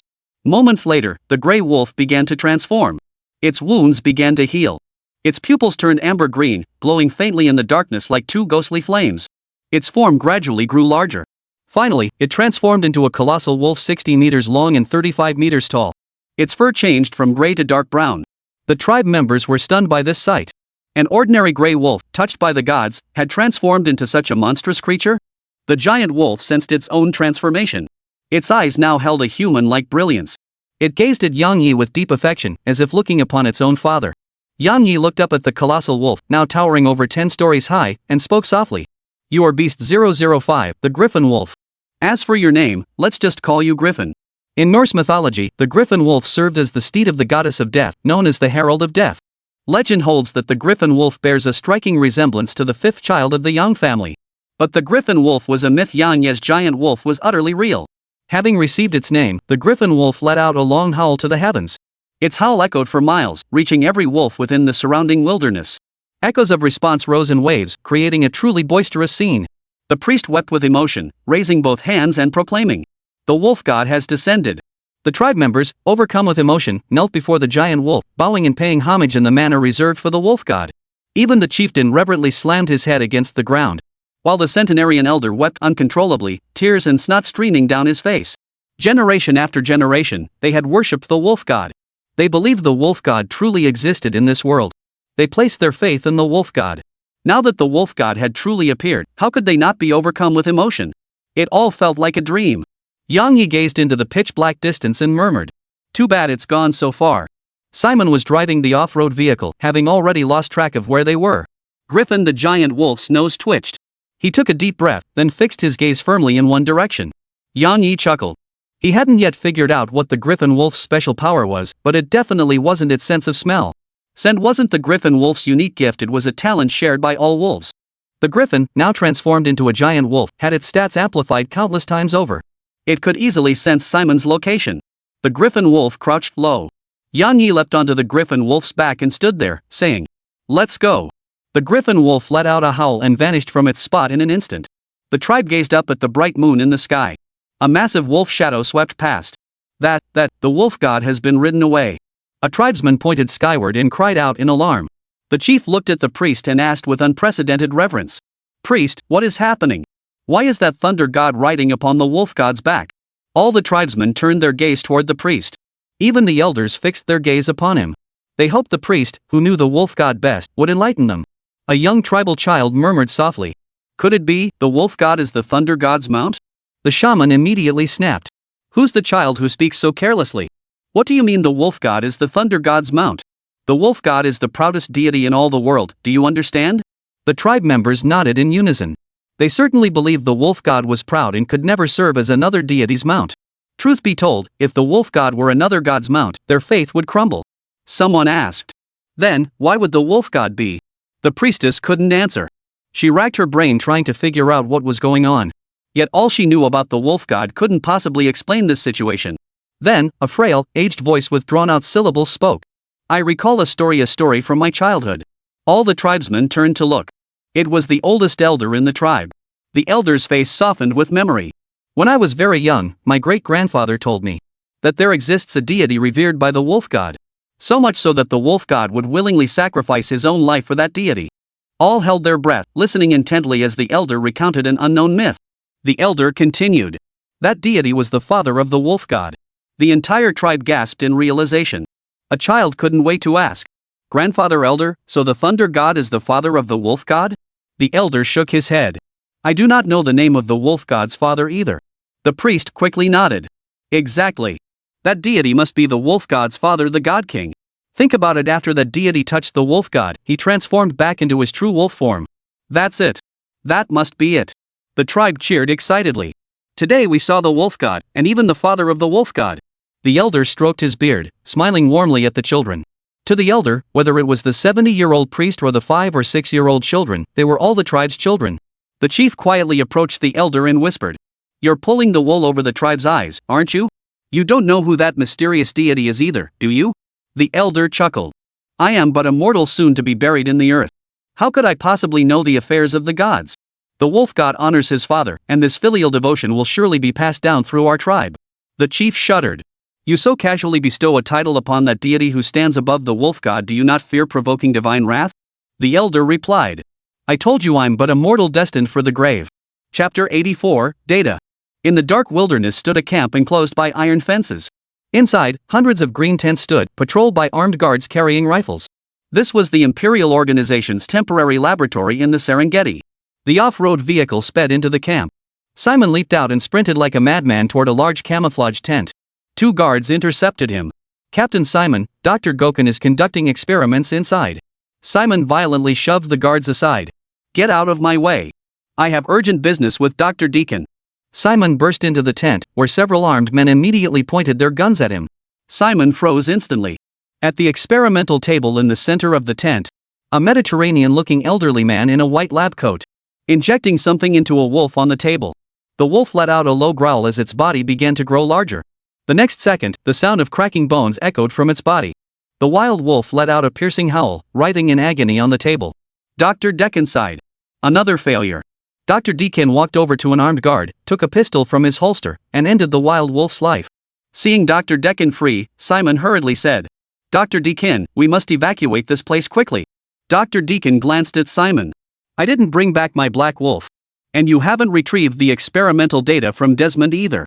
Simon shook his head repeatedly, urgently protesting. Now is not the time to talk about this. Dr. Dekan paid no heed to Simon's panic. What's there to fear? It's just the Wild Wolf mercenary group. Wiping them out is as easy as the Emperor organization snapping its fingers. Dr. Dekan could see at a glance that Simon had suffered heavy losses. Could the spears of local tribesmen really rout an armed force so thoroughly? There was only one explanation. Simon had encountered Lilith's Wild Wolf mercenary group. Simon's eyes widened as he screamed. It's the devil. The god spoken of by the local tribes. That creature can unleash thunder and lightning. It's a devil through and through. The image of Yang Yi flashed through Simon's mind. Fear of the unknown nearly robbed him of his ability to think. Dr. Dekan narrowed his eyes. Did you get high on some local hallucinogens? What the hell are you talking about? Even an imperial organization creation can't make a living being emit electricity. Before Simon could explain, the sound of intense gunfire erupted outside. Simon's face drained of color. It's over. It's over. That devil is here. An armed man burst into the tent, his face twisted with terror. Out there. There's a monster out there. Dr. Dekan snorted coldly. They've all gone mad. He bolted out of the tent and was instantly stunned by the sight before him. A massive wolf-like creature was rampaging through the base. With a single swipe of its paw, it could flatten an armored vehicle and the soldiers inside it. This. Dr. Dekan couldn't believe his eyes. The Imperial organization was obsessed with researching biological weapons, attempting to create powerful and terrifying biological weapons. They had already achieved considerable success. Yet compared to this colossal wolf before them, the organization's achievements paled into insignificance. Dr. Dekan could only stare in disbelief at the colossal wolf, estimated to be over 30 meters tall. How had this behemoth, towering over 10 stories high, appeared on the surface? How could its skeleton and internal organs possibly support such an immense body? After all, creatures as massive as blue whales would be crushed by their own weight if they ever set foot on land. Dr. Dekan soon discovered something even more bizarre. Firearms couldn't penetrate the wolf's thick fur. Even when powerful weapons detonated on its body, causing superficial wounds. A flash of green light would appear on its body, and the wounds would heal instantly. This defies scientific logic. Dr. Dekan reached a conclusion. This creature was absolutely not a normal living being. As Simon said, it's either a demon or a god. Right, Simon mentioned a man from Xia who could unleash thunderbolts. That could very well be true. Dr. Dekan suddenly narrowed his eyes and pulled out night vision binoculars from his coat. Sure enough, atop the giant wolf's head, he saw a Xia Nation man standing proudly with his arms crossed. A god, it must be a legendary god. Report this to the president, and I'll have earned my stripes. Dr. Dekan recorded the scene with his camera equipment. An armed man grabbed Dr. Dekan and dragged him toward the helicopter. Hurry, doctor. Our men are no match for those monsters. Dr. Dekan filmed as he scrambled into the helicopter. The helicopter began ascending, already piercing through the low cloud layer. Dr. Dekan reviewed his footage, a smile he couldn't hide spreading across his face. Suddenly, the pilot let out a terrified scream. Dr. Dekan looked up in confusion. A massive wolf head appeared ahead. The wolf head opened its massive jaws, lunging toward the helicopter to devour it. The next second, the helicopter vanished from the sky. At the camp, Yang Yi wandered among the tents. There were no living souls left here. The members of the Imperial organization were insignificant. What mattered were their experimental data. Inside Dr. Dekan's tent, he discovered numerous test subjects and experimental equipment. Yang Yi immediately realized this was the Emperor organization's fundamental purpose for coming to the Serengeti. Here, Yang Yi discovered a powerful computer. The computer hadn't been shut down yet, its screen densely packed with experimental data. This was precisely what Yang Yi desired most. The Emperor organization's research materials once handed over to Liu Changquan, he would quickly catch up with the Emperor organization's biological research progress. Yang Yi casually scanned the data. Unfortunately, despite his passable spoken English, Yang Yi couldn't make heads or tails of the characters. He violently ripped open the case, extracting the motherboard and hard drive. Heavy breathing echoed outside the tent. Yang Yi tucked away the motherboard and hard drive before stepping outside, where he saw the griffin wolf sprawled on the ground, resting like a giant dog. He now understood the griffin wolf's ability. Self-healing. He just didn't know how powerful the griffin wolf's self-healing abilities truly were. Truthfully, all beasts possessed some degree of self-healing ability. So a griffin wolf that treats self-healing as a special ability must possess terrifying regenerative powers, right? Dawn. The wolf cult tribe lit bonfires. And a grand ceremony was held before the sacred altar of the wolf god, organized by the priests. Tribespeople usually retired early, but tonight, sleep eluded them. A tribesman suddenly ran in, shouting, "Bad news! They're back!" Sure enough, the roar of engines echoed outside the tribe.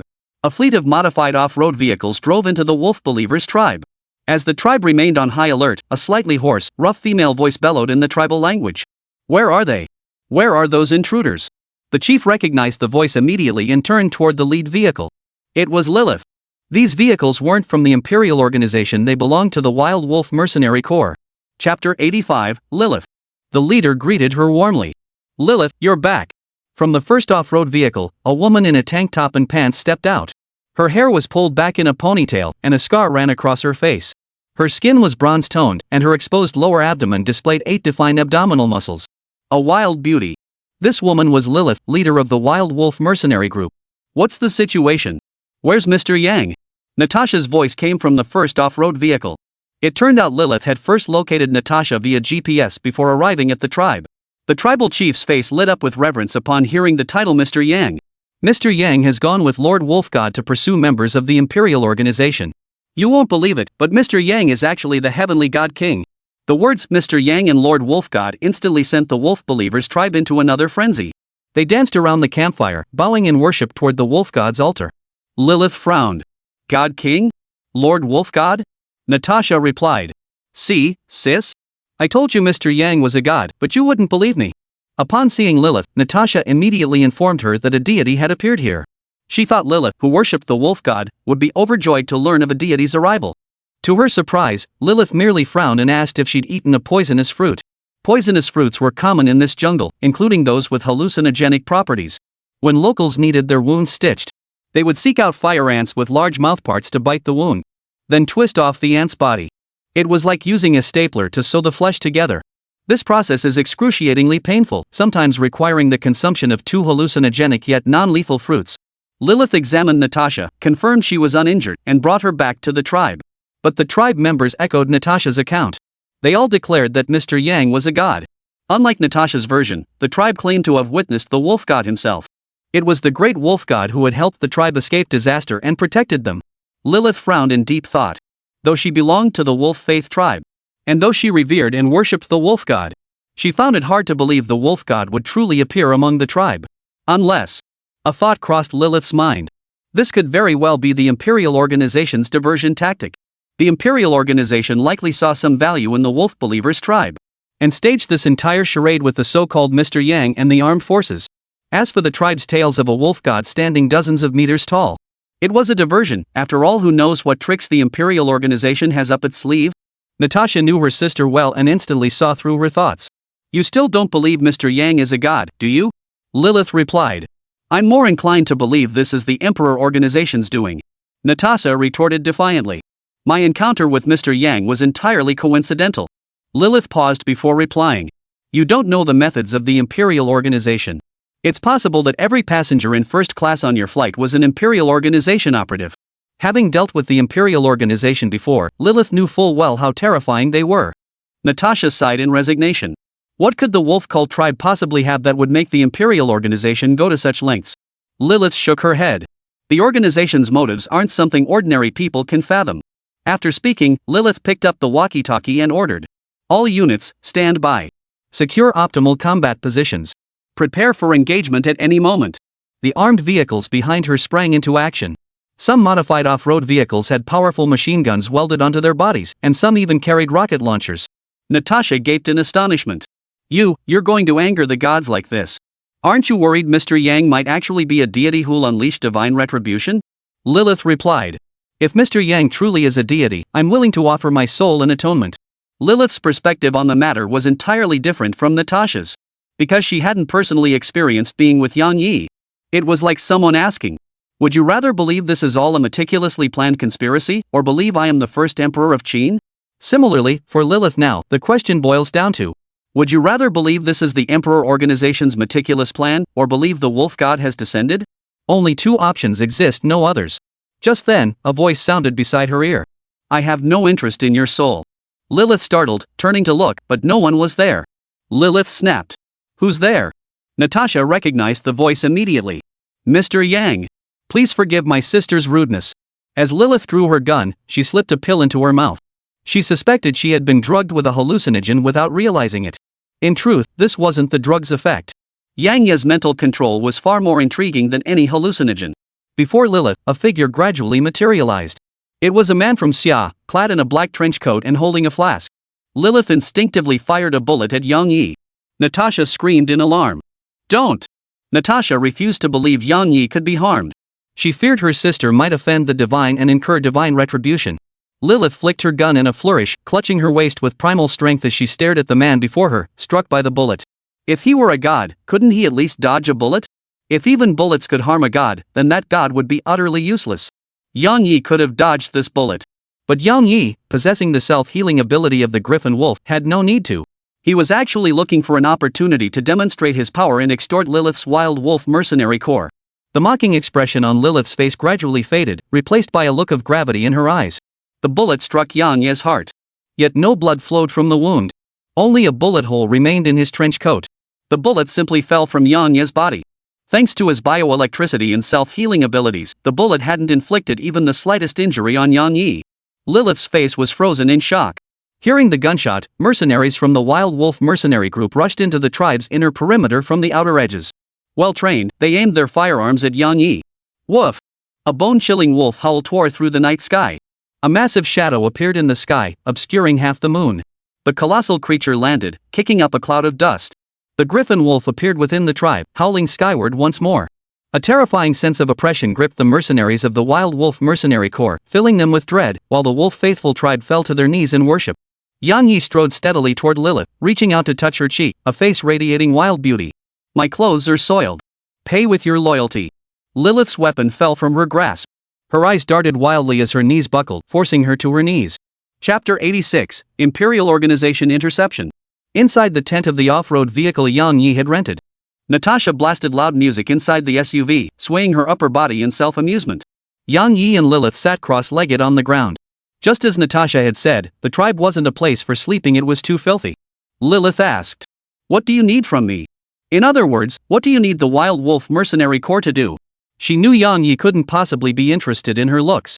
Since he didn't want her soul, he must want the Wild Wolf mercenary group.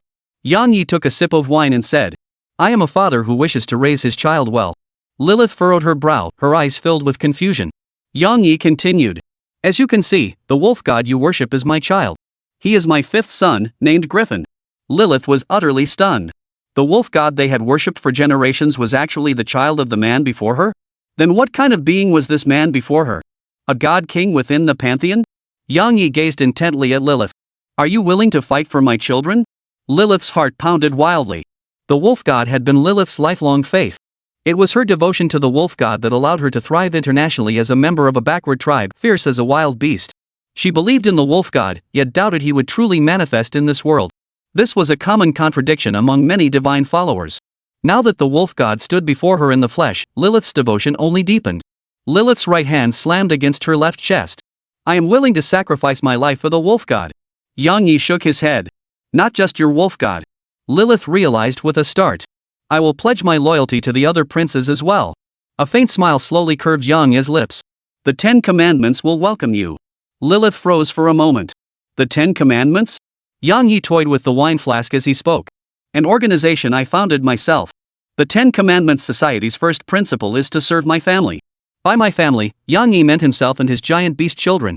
Lilith exclaimed excitedly. Thank you. The benefits of joining the 10 Commandments Society for the Wild Wolf mercenary group were simply immense. The Wild Wolf mercenary corps held a notorious reputation internationally, but that was only how outsiders perceived them.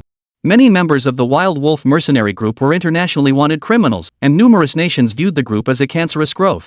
As the leader of the Wild Wolf mercenaries, Lilith navigated every step with immense difficulty. With the 10 Commandments Society's protection, she couldn't begin to imagine how much easier things would become. Yang Yi tucked the flask into his robe. You have 2 tasks ahead of you. Lilith sat up straight. Speak. Yang Yi declared.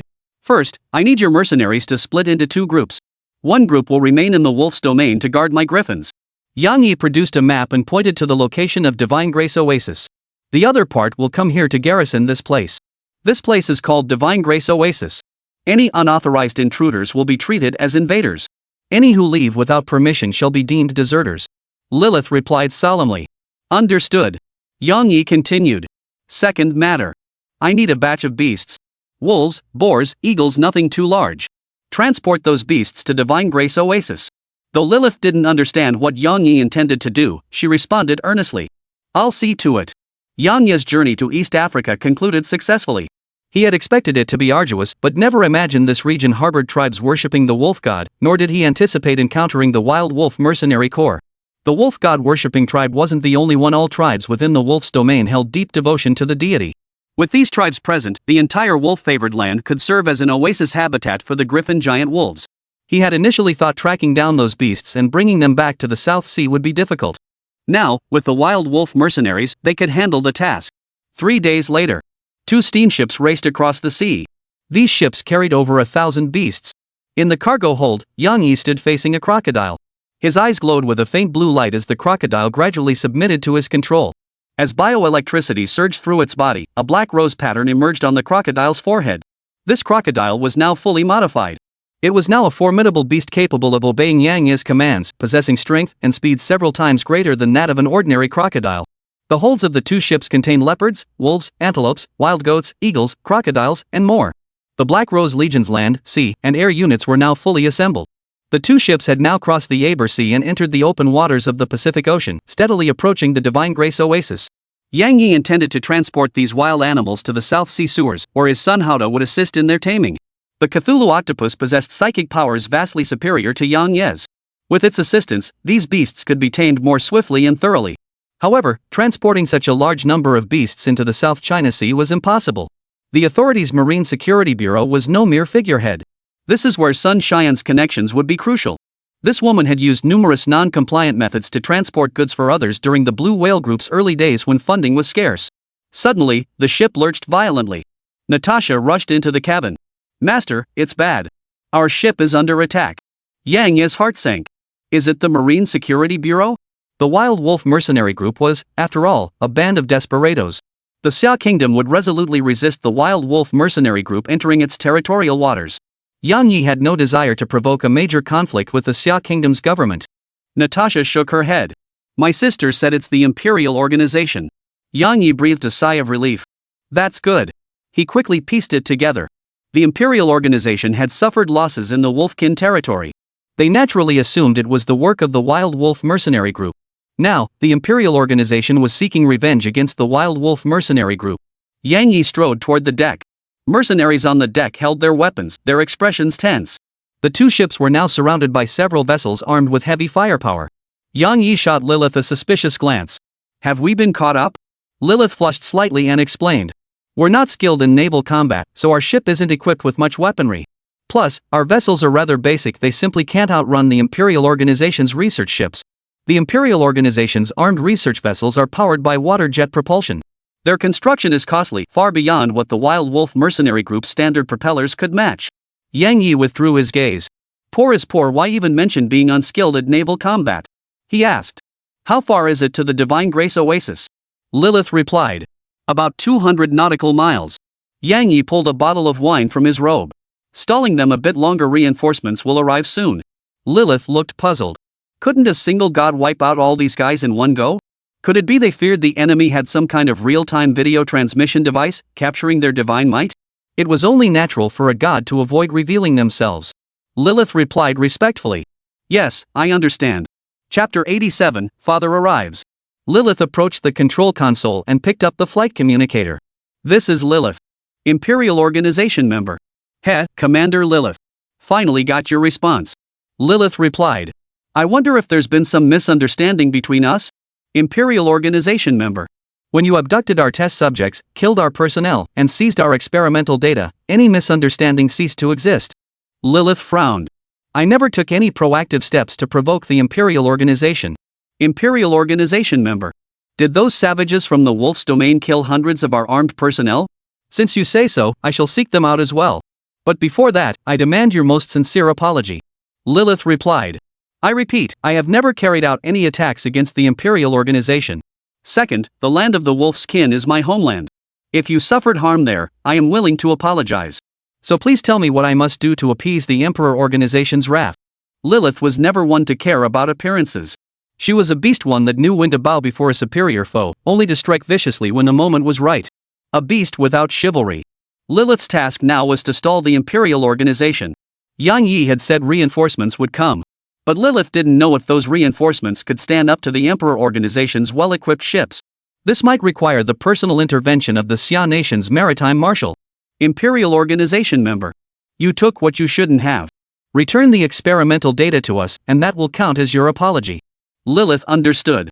Judging by the Imperial Organization's usual tactics, they should be unleashing full firepower to wipe out her group right now. Yet the Imperial Organization merely surrounded their ship. There must be something fishy going on. It turned out the trick was that someone had taken the Imperial Organization's experimental data. Lilith glanced back at the ship's cabin. Only Yang Yi would do something like this, right? Lilith explained. We didn't take it. Your experimental data holds no value for the Wild Wolf mercenary group. The other party fell silent for a moment, then burst into laughter. Imperial Organization member. That experimental data could fetch billions of dollars if sold to any random biolab. Since your Wild Wolf mercenary group did this, you should own up to it. Lilith's heart skipped a beat. Experimental data worth billions of dollars? Lilith knew the Imperial Organization had numerous doctors conducting experiments across the country. If every single lab possessed data worth billions of dollars, she couldn't even begin to fathom the sheer power of the Imperial Organization. Lilith composed herself and said, I'm willing to look into it internally. I'll need some time. Imperial Organization member. You have 20 minutes. If I don't see what I want in 20 minutes, I'll send you both to the bottom of the ocean to feed the sharks. Even if our experimental data goes down with you, so be it. We need everyone to know that Imperial Organization's secrets aren't so easily obtained. Lilith said in a low voice. Understood. Worry flickered in Lilith's eyes. 10 minutes had already passed. Counting 20 minutes, she would have delayed for half an hour. Would half an hour be enough to wait for reinforcements? If reinforcements didn't arrive, Mr. Yang would have to handle it personally. Lilith truly didn't want to earn a reputation for incompetence so soon after joining Mr. Yang.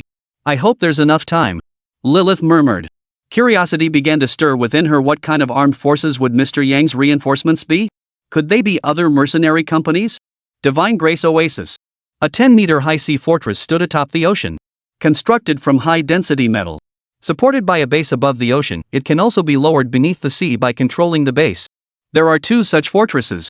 One monitors all vital signs of the atomic giant lizard in real time, while the other monitors the mermaid eel.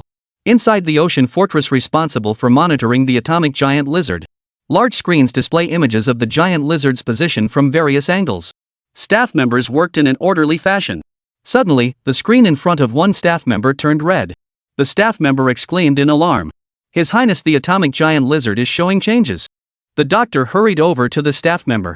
What happened? The staff member replied. His Highness the atomic lizard's body temperature is rising rapidly. The doctor frowned deeply. This shouldn't be happening. Could His Highness the atomic giant lizard be waking up? But according to their ecological simulations of His Majesty the atomic giant lizard, His Majesty the atomic giant lizard shouldn't awaken for at least another month. Please, nothing must go wrong.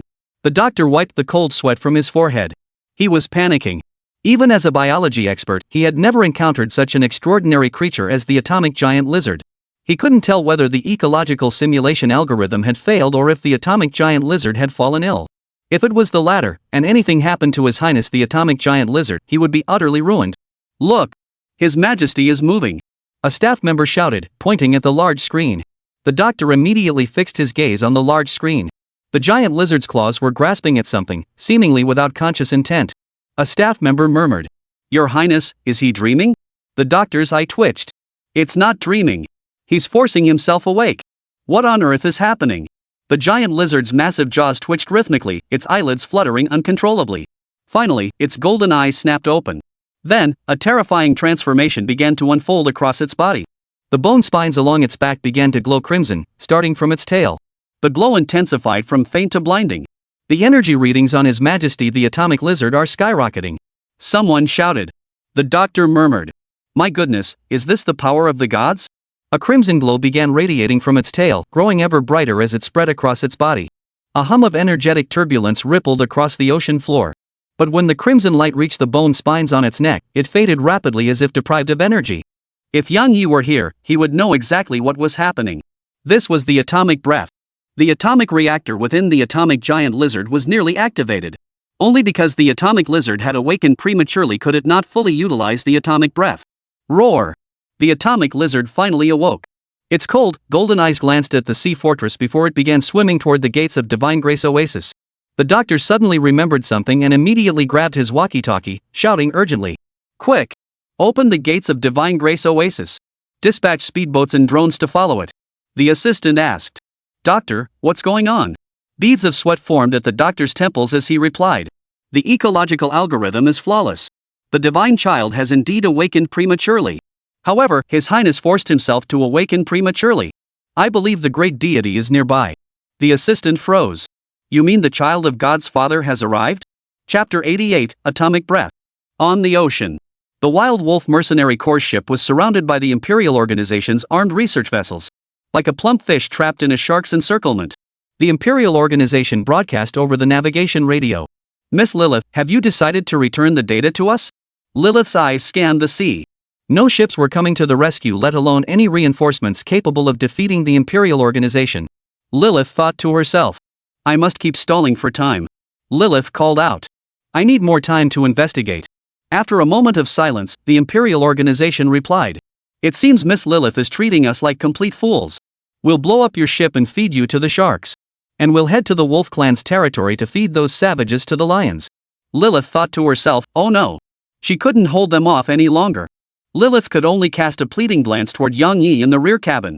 Just as Lilith was about to speak, her peripheral vision caught strange ripples on the sea surface. Lilith narrowed her eyes to look. Neatly arranged shark fins gradually emerged from the water. Sharks appearing at this moment? Something felt off. She recalled how Mr. Yang had brought many wild beasts from East Africa. Those beasts seemed to change whenever Mr. Yang appeared. Lilith pondered. Could these be Mr. Yang's reinforcements? Were those sharks his trump card? Lilith's heart sank. This deity, Mr. Yang, was likely out of step with the times. Sharks and sea beasts may have been a plague upon sailors in the Middle Ages. But in this era of rapid technological advancement, sea beasts are truly hard to deploy effectively in the oceans. Unless these sharks were strapped with high-grade explosives. At that moment, the Imperial Organization's armed research vessel opened fire. Before the shells could travel more than a few meters, a massive wave suddenly erupted on the sea surface. Lilith stared in disbelief, her fingers clenching the ship's wheel as she tried to steady her nerves. A terrifying sea beast burst from the water. Those neatly arranged shark fins weren't a sign of a shark pack approaching. They were actually rows of spiny bones protruding from the sea beast's back. Roar! The atomic giant lizard was now vastly larger than before. Now standing 150 meters tall with a tail stretching 200 meters long. A terrifying giant towering over the sea surface. Shells pelting its body had no effect whatsoever. The atomic giant lizard violently capsized the armed research vessel. Before the Imperial Organization members could react, they were already sinking beneath the waves. Roar! The atomic giant lizard let out a bone-chilling, terrifying roar in the ocean. What is this thing? Fire! Fire now! God, this must be a demon of the sea. The crew members aboard the Imperial Organization's armed research vessel screamed in unison. Though they had witnessed much bloodshed facing a creature like the atomic lizard whose biological level surpassed theirs by countless orders of magnitude, they could not maintain their composure. Several armed research vessels locked onto the atomic giant lizard as their target, unleashing a barrage of firepower in an instant. The atomic giant lizard struggled to withstand this storm of fire and metal. Powerful shells exploded upon its body. Beyond the pain, blood stained the sea red. Yet the injuries did not cause the atomic giant lizard to flee or show fear. Instead, it only fueled its savagery. The atomic giant lizard let out a piercing roar to the heavens. Roar! The bone spines on its tail emitted a crimson glow. As if electrified, the crimson glow spread from its tail up toward its torso. More and more ammunition exploded upon the atomic giant lizard. The atomic giant lizard absorbed the power of the ammunition, transforming it into an even more intense crimson glow. Finally, the crimson light converged above its head. The atomic giant lizard opened its massive jaws, unleashing a crimson lightning-like beam that slammed into the nearest ship's hull. Atomic breath. This was the atomic lizard's ultimate technique. A terrifying killing move unleashed from its atomic reactor core. The armed research vessel was instantly reduced to dust within the intense crimson light. Unexpectedly, the cannon shell had triggered the activation of the atomic lizard's reactor. It should have required over a month of slumber to reach this stage. No trace of excitement flickered in the atomic lizard's golden eyes. It harbored deep hatred toward those armed research vessels. For those puny ants dared to lay a hand on its father. Roar! Another terrifying atomic breath. Another armed research vessel vanished beneath the ocean's surface. Run! Run! A captain commanded the armed research vessel to leave this place. But it was too late. The atomic giant lizard's eyes had turned red. Move! To the deck helipad. Crotus was the commander of this operation. After witnessing the terror and grandeur of the atomic giant lizard, he was utterly terrified. Crotto couldn't fathom how such a terrifying creature could exist. The subjects painstakingly researched by the Imperial Organization were likely no match for this monster. All Crotter could think of now was escaping quickly. If he survived, he could recount today's events to the Emperor Organization's leader. The Emperor Organization's leader would surely reward him handsomely. Crotter's sole mission now was to survive. He sprinted with his assistant all the way to the deck helipad. Move! Move! Crotto didn't even bother securing his noise-canceling headphones before urging the pilot to start the helicopter. As the helicopter soared skyward, the view of the ocean from high above made Clodo's legs tremble. A massacre was unfolding upon the sea's surface. A demonic feast. Was this monster being raised by the Wild Wolf mercenary group? Impossible. The Wild Wolf mercenaries were just a bunch of mercenaries fighting for money. How could they cause such a commotion? But why wasn't the monster attacking the Wild Wolf mercenary group's ship? Before Crotter could ponder further, a sudden turn of events unfolded. A crimson whip, resembling the color of atomic breath, pierced through the clouds and lashed directly at the helicopter. The helicopter's rotor system was destroyed. Crotter instantly felt weightlessness as the helicopter plummeted downward. He caught a blurred glimpse of something unbelievable. Mid-air, a man clad in a black trench coat descended alongside the helicopter. In his hand, he held a crimson energy whip hundreds of meters long. Its exterior was crimson energy, while its core pulsed with blue lightning. The man swung the whip again. The crimson whip lashed violently against the helicopter. In the next instant, the helicopter disintegrated. This man in the black trench coat was none other than Yang Yi. After the atomic reactor within the atomic giant lizard activated, the reactor within Yang Yi's body officially ignited. The reason Yang Yi could not simply shoot atomic breath like the atomic giant lizard was due to the bioelectricity within his body. When the energy of the atomic breath was wrapped in bioelectricity, it formed slender, red and blue energy whips. Chapter 89, The Spoiled Colossus. The length of the energy whip could be extended, but doing so consumed more bioelectricity from his body. The more exaggerated the length of the energy whip, the greater the consumption of bioelectricity. In the past, Yang Yi would worry about stamina issues. For instance, excessive bioelectricity usage would plunge him into a state of starvation. Now, with the reactor activated within him, everything was different. The reactor absorbs all forms of energy and stores them within his body. Even the meat he consumed could be converted into reserve energy. Of course, Yang Yi knew nuclear energy was the reactor's optimal fuel. If he could devour an entire nuclear power plant, his power would become inexhaustible. Moreover, his power could reach an entirely new level. Yang Yi descended from the air and stood at the head of the deck. The mercenaries of the Wild Wolf mercenary group stared intently at Yang Yi, their eyes filled with terror. Natasha clutched her heaving chest, gazing at Yang Yi with rapturous devotion. This was the man she was meant to serve, a god. Lilith stepped out of the cockpit. She glanced at the sea where the atomic giant lizard was slaughtering, the waters stained crimson by flames and blood. Lilith approached Yang Yi, kneeling on one knee as her right hand slammed against her chest. God! The other members of the Wild Wolf mercenary corps followed Lilith's example, roaring in unison. God! Yang Yi glanced at the mercenaries before fixing his gaze on the atomic giant lizard. A trace of indulgence and satisfaction appeared at the corner of his mouth. The atomic giant lizard swiftly disposed of the armed research vessel and swam toward Yang Yi. It slowly rose to its feet, its golden eyes brimming with cold indifference. Its terrifying aura left every member of the Wild Wolf mercenary group gasping for breath. Only Lilith dared to sneak glances at the atomic giant lizard. Why did it feel like the atomic giant lizard harbored such intense hostility toward Yang Yi? The giant lizard lowered its massive head until it was level with the deck. Several timid members of the Wild Wolf mercenary group, unable to withstand the pressure, fled toward the other end. Lilith narrowed her eyes, committing the names of those cowards to memory. To embarrass themselves before the gods and the Son of God. The atomic lizard's cold golden eyes locked onto Yang Yi. It opened its massive jaws and unleashed a deafening roar. Roar!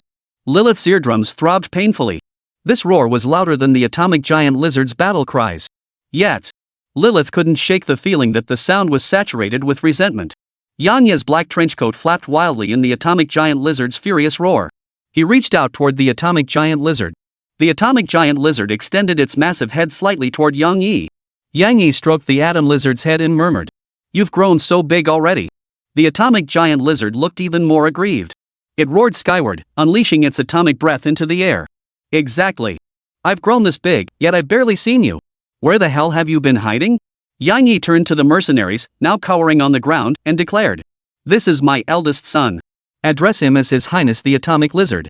He spoke in English, but the atomic giant lizard understood. The atomic giant lizard didn't rely on language to interpret human speech. They possess linguistic and comprehension systems far surpassing those of humans. After hearing Yang Yi's words, the atomic giant lizard's gaze softened, tinged with pride and affection. Dad acknowledged me as his child. That dumb ape was wrong after all. That dim-witted ape claimed Dad ignored them because he was ashamed of their enormous size. Look at that, Dad openly acknowledged my identity. Firstborn. His Highness, the atomic giant lizard. The atomic giant lizard arrogantly extended its little hand, gesturing for Yang Yi to come to it. Yang Yi wouldn't deny his own big boy any favor, leaping onto the atomic giant lizard's hand before bounding 2 more steps to land on its head. In most families, the father carries his son on his shoulders. But the Yang family was different. It was the son carrying his father on his head. The atomic giant lizard let out a long, joyful roar. The atomic giant lizard's combat prowess far surpassed Yang Yi's by an immeasurable margin.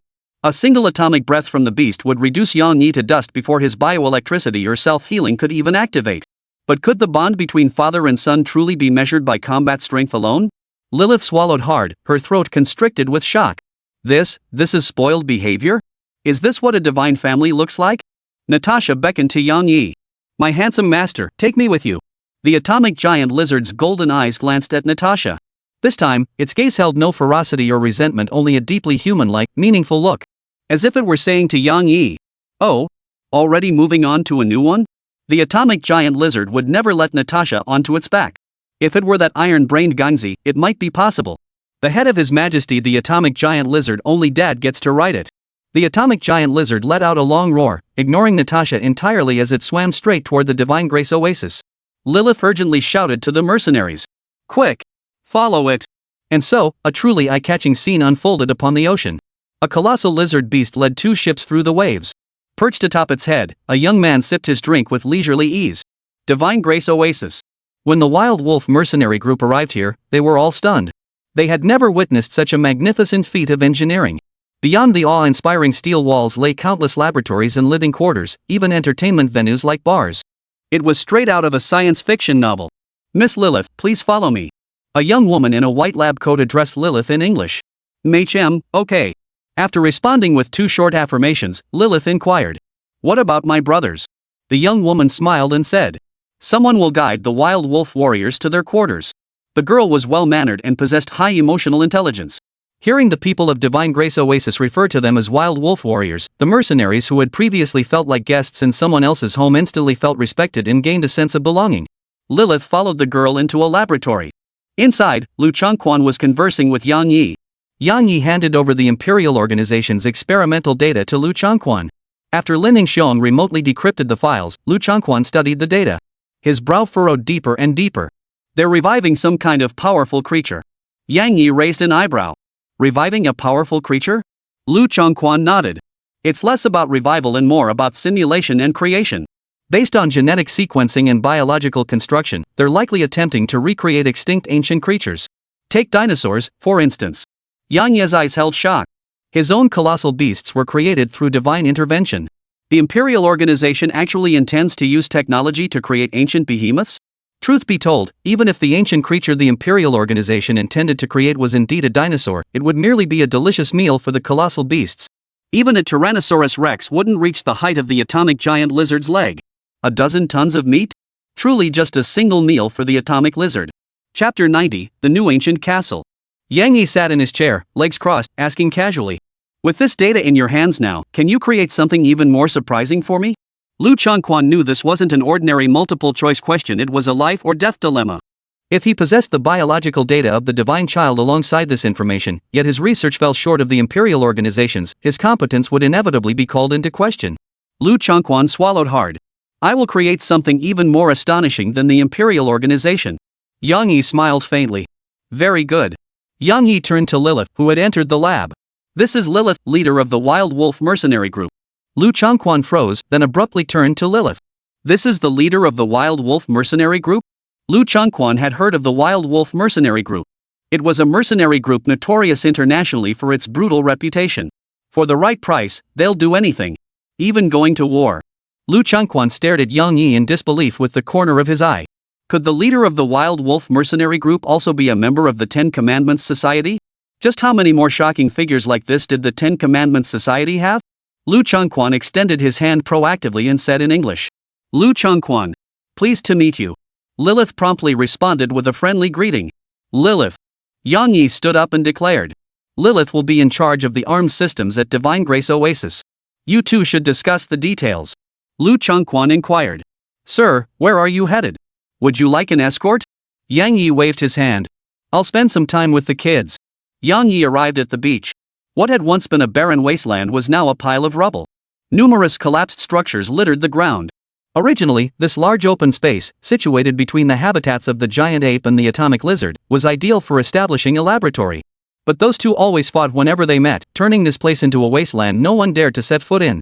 Sensing Yang Yi's arrival, the giant ape excitedly discarded the peach tree branch its keeper had been feeding it and charged toward the beach. Meanwhile, the atomic lizard swam toward Yang Yi from the shallow waters. The gorilla king spotted the atomic lizard, frowned, and prepared to attack. Yang Yi flicked his atomic whip, sending a brilliant blue-red lightning bolt through the air, and retorted. I'm right here, and you still want to fight? The atomic giant lizard watched the golden giant ape with schadenfreude. At that moment, the atomic giant lizard remembered something. The atomic giant lizard arched its neck and spewed forth a torrent of atomic energy. The terrifying energy column drew the gaze of everyone in Shenen Oasis. Awe filled their hearts. Was this the power of the gods? The atomic giant ape stared at the atomic giant lizard, fear creeping onto its face.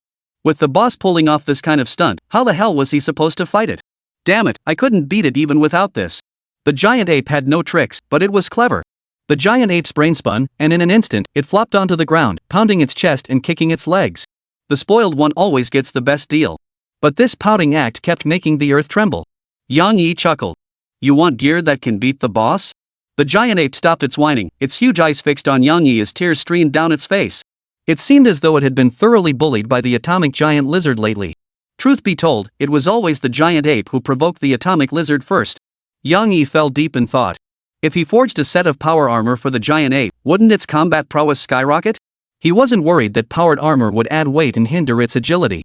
The giant ape wasn't like the atomic lizard, needing to swim in water. Its immense strength, combined with power armor on land, would make it virtually unstoppable. Calling it the king of the land would be no exaggeration. The only catch is finding a truly skilled weapons master. Originally, Yang Yi had intended to visit Siener. But he heard that Siener was in a deep slumber, her instinctive defense mechanisms activated, with electric currents surging all around her. Yang Yi decided not to disturb her. With other matters to attend to, Yang Yi set off for the South Sea with Natasha. South Sea City, the ancient castle manor.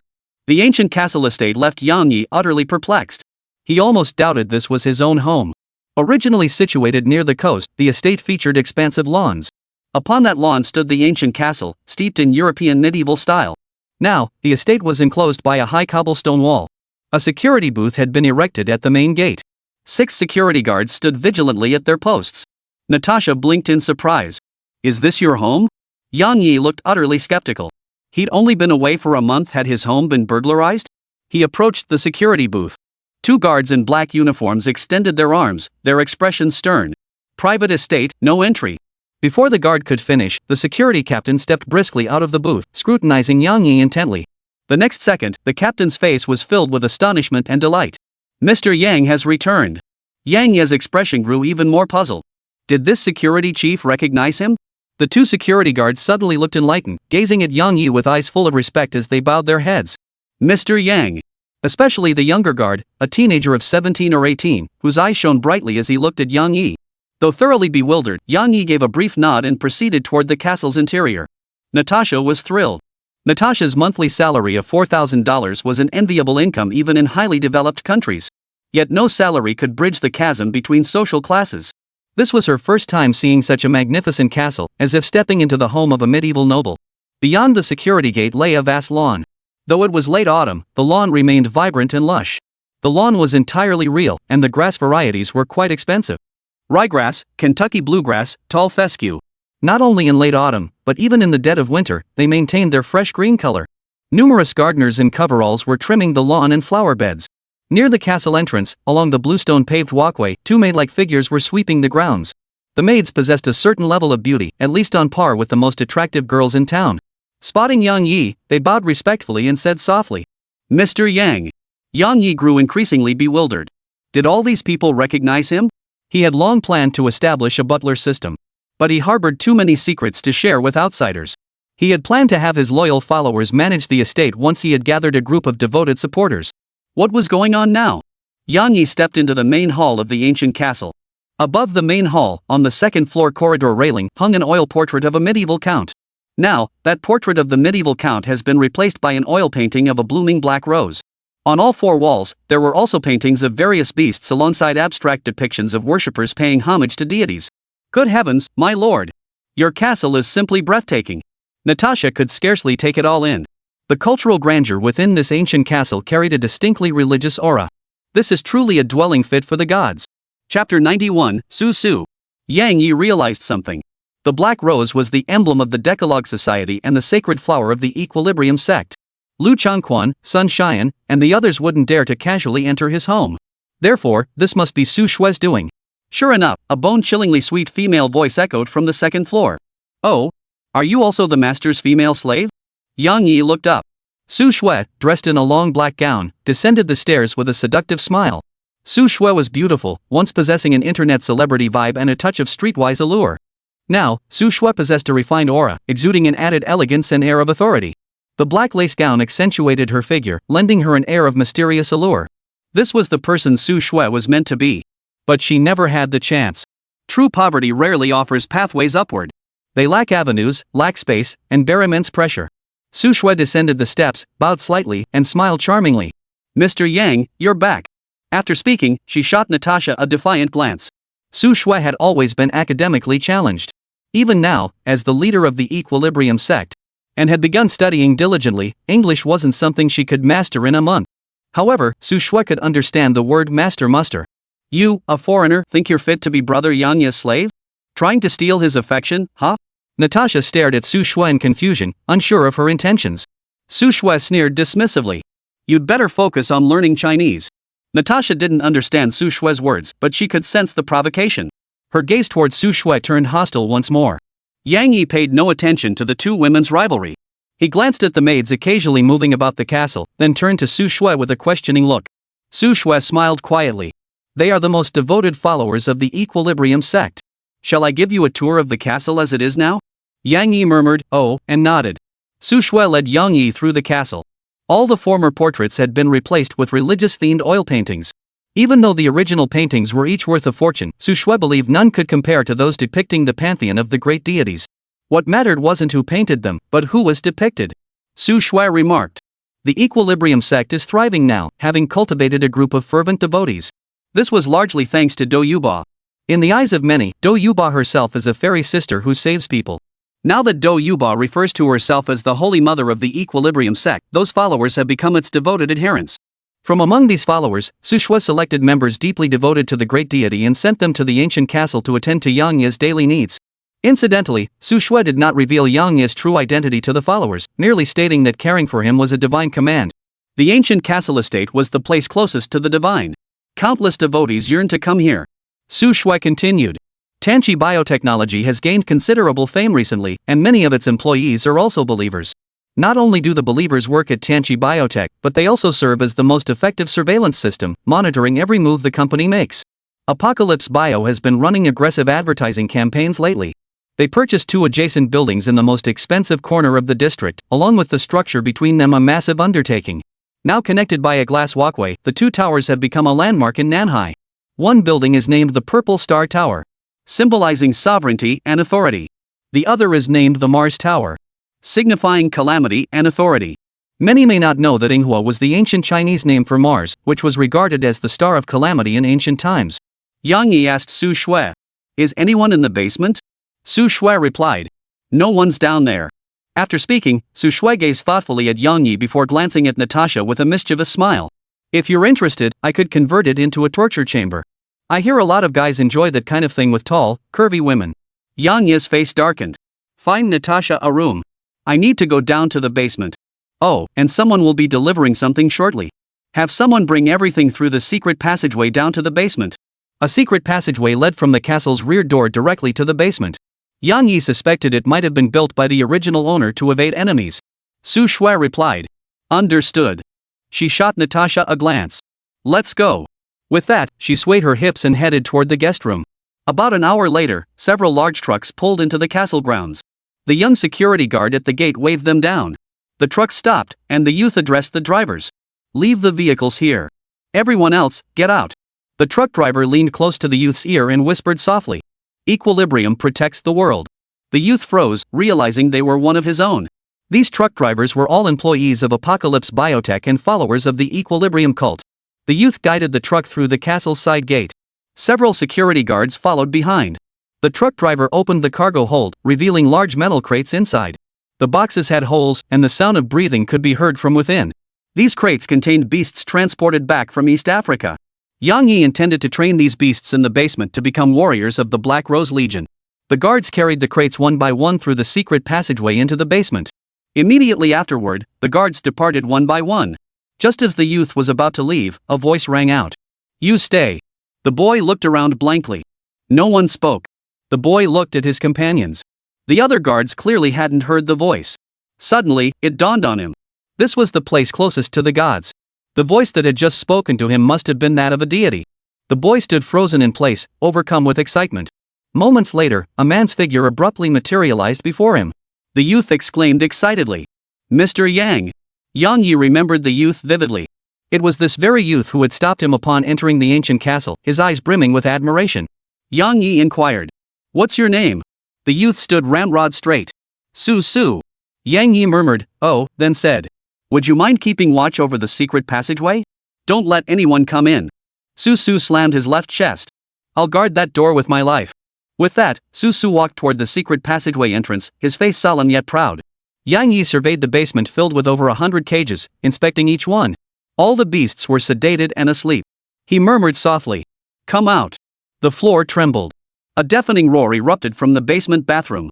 The colossal body of the Cthulhu octopus oozed out of the basement like water, writhing toward Yang Yi. Father. Yang Yi stroked the Cthulhu octopus's tentacles. How have you been lately? Cthulhu octopus. I miss father. I also wish to see my other brothers and sisters, for I feel rather lonely. Chapter 92, Little Brother. Yang Yi paused for a moment before saying. You will meet them. The Cthulhu octopus rubbed its tentacles together with a chuckle. Good. Yang Yi smiled faintly. You have a younger brother now. A momentary blankness flickered across the Cthulhu octopus's 5 eyes. I have a brother? Yang Yi nodded. Yes. His name is Griffin. Cthulhu perked up. I'm the older brother now. Where is my little brother? Where did you bear the child? Where did you conceive the child? This sounded odd to Yang Yi's ears. Yang Yi replied. The Griffin wolf is abroad, in East Africa. The Cthulhu octopus pondered. Was Griffin the giant wolf his brother's full name? In Cthulhu's imagination, this clearly massive creature was a cute, fluffy little thing. The Cthulhu octopus grew anxious. Will it get bullied out there by itself? Yang Yi replied. It has followers too, just like you. The Cthulhu octopus thought, that's good, someone will look after it. Yang Yi was ready to get down to business. I need you to hypnotize these beasts before me. I need a band of warriors utterly loyal to me, and they must know each other's identities. I don't want to see my wolf warriors devouring my goat warriors. The Cthulhu octopus replied. This is easy, father. First, shield yourself with your psychic power. Yang Yi took 2 steps back, blue light blazing from his eyes. The Cthulhu octopus began its operation. 5 eyes, like 5 miniature suns, erupted with intense blue light, bathing the entire basement in azure. The beasts, guided by this light, rose to their feet in unison. Their gazes grew unfocused, no longer vicious or mindless, but instead showing a hint of intelligence. After about an hour, the beasts' gaze toward Yang Yi changed. Trust and reverence filled their eyes, as if they were beholding the leader of their pack.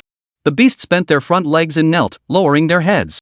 Hyenas, wolves, leopards, goats, and wild horses all pledged their loyalty to Yang Yi. At this moment, these beasts of different species showed no aggression toward one another. Having spent years in the spiritual realm and trained by the Cthulhu octopus, they regarded other creatures around them as companions. They had even developed their own language and expressions within the mental realm, incomprehensible to any other being. Yang Yi gave the Cthulhu octopus a thumbs up. The Cthulhu octopus did not pull all the beasts into the same dream, but instead provided each beast with identical dreams. Whenever the dream timelines of two beasts diverged from the plotline, the Cthulhu octopus promptly adjusted them. This was the application of psychic power how many times greater than Yang Yi's, who could only guess. Yang Yi possessed many unique powers, yet none individually matched the might of the colossal beasts. Its strength falls short of the golden giant apes. Its bioelectricity is not as potent as the fairy sea eels. His psychic power is not as vast as the Cthulhu octopus. His atomic breath is less than a tenth as potent as the atomic lizards. Yet Yang Yi, possessing all four powers simultaneously, could stand toe-to-toe with a colossal beast in single combat, provided he possesses sufficient energy reserves. The atomic reactor within his body aids Yang Yi in storing that energy. Now, even a single piece of meat consumed by Yang Yi would be converted into energy by the reactor upon entering his stomach. Yang Yi extended his hand, releasing bioelectricity from his body that surged into each beast. Pain contorted their faces, yet they remained utterly still. Gradually, black rose patterns began to appear on their bodies. Some appeared on their paws, others on their foreheads, and still others on their chests. Yang Yi had completely transformed these beasts into something extraordinary. They became smarter, stronger, and more agile. After completing this, Yang Yi was once again overcome by dizziness and hunger. He murmured to himself, "I need to find a way to replenish the reactor's energy. Relying solely on meat won't suffice, I need a more powerful energy source. To absorb such immense energy, I must consult Liu Changquan and Sun Xian." Yang Yi made up his mind he would visit Tianqi Bio within the next few days. The Cthulhu octopus inquired, "Father, is there anything else you need me to do?" Yang Yi replied, "Are you busy?" The Cthulhu octopus said, "A new group of devotees arrived at the Temple of the Mind today." Yang Yi sighed inwardly. Truly the sharpest youngster in the Yang family. Compared to the Cthulhu octopus's diligence, brother and Gangzi were like two lazy slackers. He felt it wouldn't be long before Cthulhu octopus would shock the world with his own abilities. Yang Yi said, "Go ahead." Cthulhu octopus replied, "I'll strive for my father and siblings. I can protect all my family. I love my family." The Cthulhu octopus had initially been nearly curious about humanity, inadvertently creating the spiritual society. The society's rapid growth far exceeded Cthulhu's expectations. Gradually, through those dreams, the Cthulhu octopus realized that family was something truly important. It began to yearn for being with family and desired to create an environment where they could exist freely.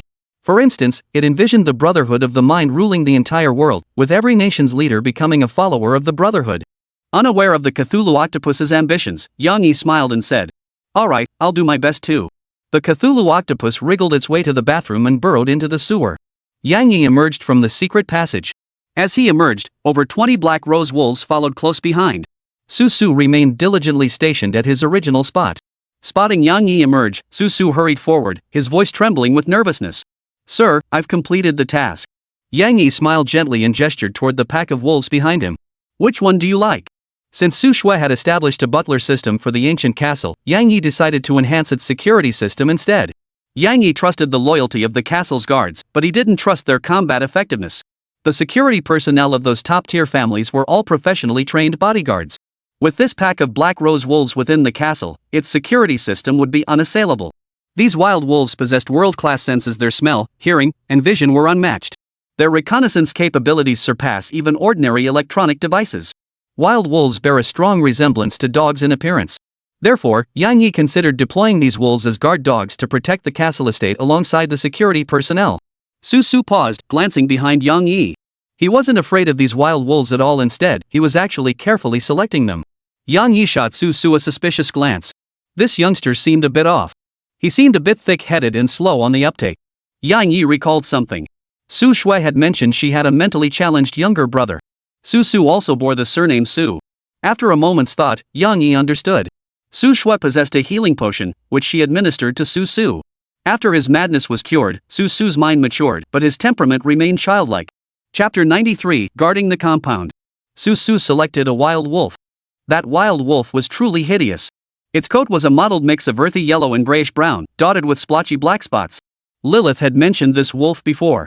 It was a rare hybrid born from the crossbreeding of a hyena and a wild wolf. It was large in stature, capable of howling like a wolf, resembling an oversized domestic dog. However, such hybrid wolves cannot produce offspring. Yang Yi said, "It's yours." Then Yang Yi issued an order to all the wild wolves. Except for him, the wolves were to obey Suzu's commands. Considering Su Shue's tireless efforts in establishing the Equilibrium sect and her meticulous work renovating the ancient castle, Suzu deserved some authority. Suzu clutched the dachshund like a child. From now on, I'll call you Doggy. Yang Yi chuckled. Select 10 more wolves to take with you. They'll guard the estate alongside the security team. Suzu replied earnestly. Mission accomplished. Night fell upon the ancient castle beneath the full moon. A youth sat atop the castle, his legs casually dangling beneath the eaves. The castle was very tall, but the youth wasn't afraid at all.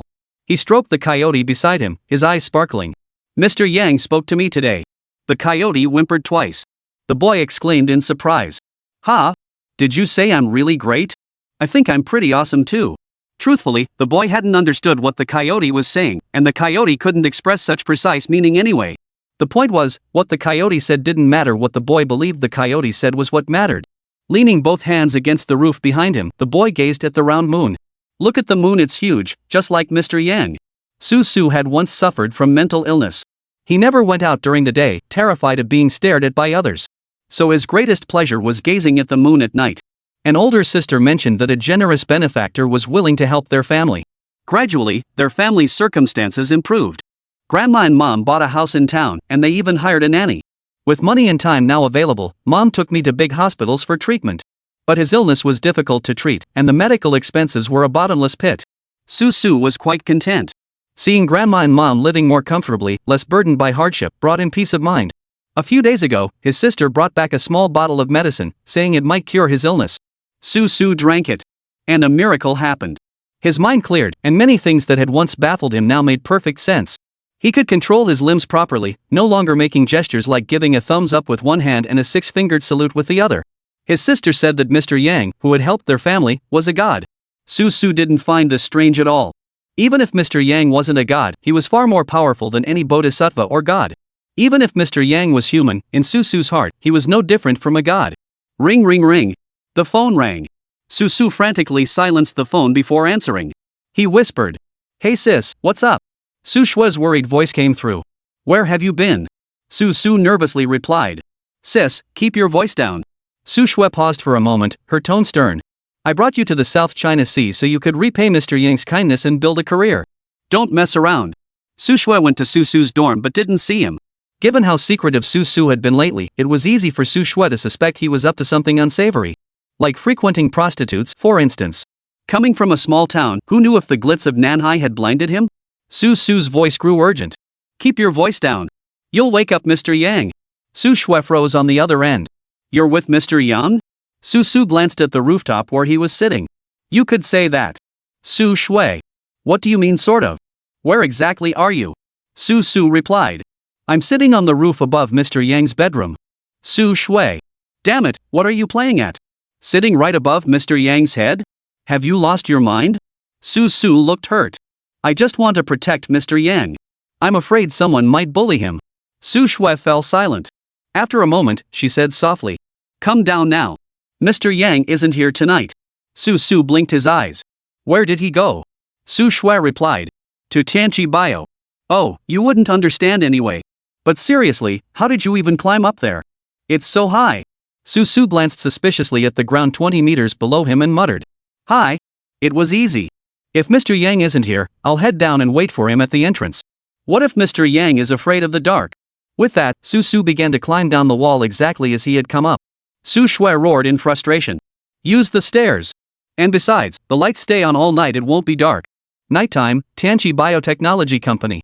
Yang Yi was strolling around the 6th floor with a dozen black rose wild wolves.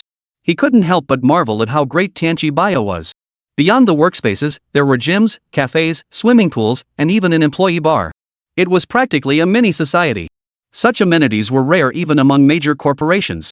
The Yang Yi of the past had always dreamed of working at such a major corporation. Unfortunately, only the elite could secure positions in such firms, and Yang Yi didn't belong among them. Yang Yi let out a faint, bitter laugh. Truly, fate plays cruel tricks. The very conglomerate he once dreamed of working for was now under his command. Tianqi Biotechnology worked for the Decalogue Society, and it worked for him. The patrolling security guard seemed to sense something unusual here. He approached with a flashlight but saw nothing. Yet clearly, Yang Yi had just passed him, accompanied by over a dozen black rose wolves. President's office. Yang Yi sat in his executive chair, casually tossing pastries from the table to the black rose wolves. The Black Rose wolves leaped up to snatch the treats. After playing for a while, Sunshine, dressed in formal attire, hurriedly entered. She had already gone to bed, but upon learning Mr. Yang was at Tianqi Biotechnology, she rushed over, even applying makeup on the way. Sunshine froze upon seeing the dozen wolves. Fortunately, the president's office was spacious enough, otherwise, she feared there wouldn't even be room for her to stand. Sunshine felt a primal, feminine fear toward these fierce beasts. She forced herself to remain composed. Mr. Yang. Yang Yi glanced at Sunshine and said, "These wolves can be assigned to the security team. They'll be useful during patrols." Only then did Sunshine notice the black rose markings on each wolf. These were actually beasts blessed by the gods. Sunshine replied, "Yes. Understood." Sunshine began her report. "Sir, Tianqi Biotechnology is conducting research on giant beasts in their underground laboratory. Above ground, they only conduct biological experiments and pharmaceutical research. While safeguarding the giant beast secrets, Tianqi Biotech also generates profits for the Decalogue Society. Apocalypse Biotech currently employs 120 overseas returned PhDs and foreign-trained doctors, along with graduates from top domestic universities." Yang Yi waved his hand dismissively. "None of that matters." Chapter 94, The Perilous Element. Yang Yi stated, "A member of the Decalogue Society will arrive here tomorrow. You must assist him in every way possible." The member of the Ten Commandments Society Yang Yi referred to as Lin Xiong. Lin Xiong was currently crafting the Divine Eye for Yang Yi. However, working alone, Lin Xiong's progress was far too slow. Yang Yi urgently needed someone who could manufacture giant beast armor, and a group of humans suitable for joining the Black Rose Legion. This is where the talent database of the Divine Eye comes into play. Therefore, Yang Yi wanted Apocalypse Bio to assist Lin Xiong as much as possible. After Lin Xiong implanted the cyber virus, Divine Eye Meridian, into the South Sea Public Security Bureau's network system, the Bureau's network data became interconnected with the Divine Eye, effectively becoming the neural network of the Divine Eye. The Divine Eye could then, undetected by the Bureau's firewalls, unhindered access to the Bureau's highly classified network data. Thus, the Divine Eye gained access to the personnel database, biometric database, criminal database, public security officer database, and more. After completing all this, Lin Xiong prepared to resign and join Apocalypse Biotech as per Yang Yi's wishes. On the surface, Lin Xiong served as a network technician at Tianqi Biotechnology. But in reality, he would continue developing and maintaining the Eye of Heaven in a high-tech server room specially prepared for him at the company. To continue developing and maintaining the Eye of Heaven. Sunshine heard that members of the Ten Commandments Society had arrived, and she certainly dared not be negligent. "I understand, Mr. Yang. Members of the Decalogue Society were no ordinary individuals. Take Lilith, who had just arrived at Divine Grace Oasis. She was actually the leader of a mercenary group. Yang Yi had come here tonight for two reasons, to send the Black Rose Wild Wolf to guard the place, and to handle matters concerning Lin Xiong." With his business concluded, Yang Yi prepared to depart. Sunshine suddenly spoke up. "Mr. Yang, an incident occurred in the South Sea 2 days ago. It may be connected to the Imperial Organization." Yang Yi halted in his tracks and turned to look at Sunshine. Sunshine continued. "A week ago, a laboratory in the outskirts of Manhwa exploded. The facility was called Claude Research Institute, run by Shengde Sanatorium, a PhD who had returned from studying abroad. Shengde Sanatorium perished in the explosion. According to my investigation, the Emperor Organization has intricate connections with Claude Research Institute. It's safe to conclude that Claude Research Institute was Emperor Organization's secret base in Nanhai. Claude Research Institute is the facility where Little Octopus escaped." Yang Yi had long known the Imperial Organization maintained its own base in the South China Sea. Otherwise, they wouldn't have sent assassins from the Imperial Organization to the South China Sea to kill Lin Xiong. Sunshine continued. "Old Master Liu Changquan discovered trace amounts of a peculiar element in the ruins of the Claude Institute. That element contained extreme toxicity. Mr. Liu Changquan suspects the Dui virus outbreak in the South China Sea is linked to this element." Yang Yi calculated the timeline. The outbreak of the Dui virus in the South China Sea occurred 6 years ago. Was the Imperial Organization already active in the South China Sea back then? Evidently, the Dui virus was either leaked during the Emperor Organization's South China Sea operations, or perhaps the Imperial Organization was using the entire South China Sea population as test subjects. Yang Yi wanted to investigate. That element contained immense toxicity, which equated to immense energy. Only that energy is harmful to humans. Yang Yi inquired. "What's the current state of the Claude Institute ruins? Are Security Bureau personnel present?" Sunshine nodded. "Such a major incident has certainly drawn the attention of the Public Security Bureau. But..." Yang Yi looked at Sunshine, waiting for her to continue. Sunshine smiled and said, Although the scene is cordoned off, you're welcome to visit anytime if you wish. The chief of the North Suburb Public Security Sub-Bureau overseeing the cordon is one of our people. Even now, there are quite a few experts from other places here. Yang Yi marveled inwardly.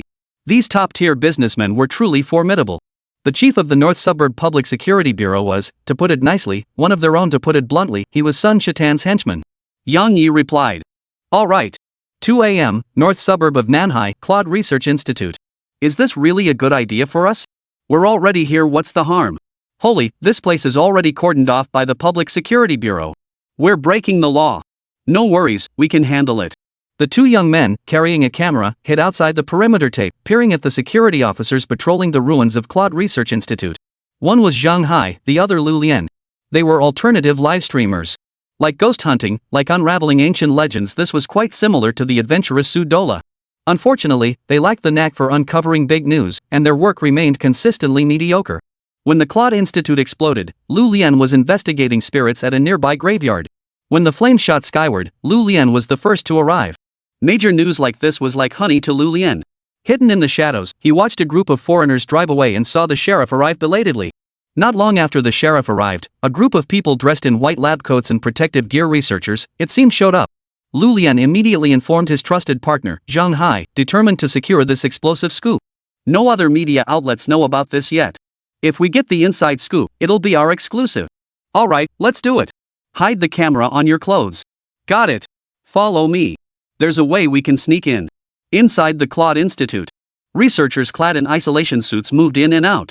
On the second floor, 10 temporary laboratories were set up. A female researcher emerged from the temporary lab. Professor Zhang, it's confirmed. Mr. Liu Changquan was right, that element is the culprit behind the Dui virus. The man addressed as Professor Zhang was an elderly gentleman in his 60s, also a junior colleague of Liu Changquan. Professor Zhang sighed. This is senior brother Liu's destiny. Not only did he develop the antidote for the Dui virus, but now he's even found its original source. Liu Changquan was the first to arrive at the Traitor Institute after the explosion. Using his legitimate status as an expert sent to assist, he spent a long time investigating inside the facility. Essentially, Liu Changquan had already searched the entire place. Anything portable that might be useful, he took with him. Professor Zhang inquired. Tell me more about that element. The female researcher replied. I'll refer to this element as the Dai element for now. The anomalous element emits intense radiation in air and generates large quantities of anomalous viruses. When exposed to air for extended periods, the anomalous element rapidly decomposes. This resembles a bomb. It inflicts damage upon detonation, then vanishes. I suspect the anomalous element is some kind of biological weapon. We should report this immediately and uncover the shadowy figures behind it. Chapter 95, The Mysterious Energy Entity. Professor Zhang gazed at the ruins inside Claude Research Institute and murmured. According to the Public Security Bureau's investigation, this research institute has been in operation for 10 years.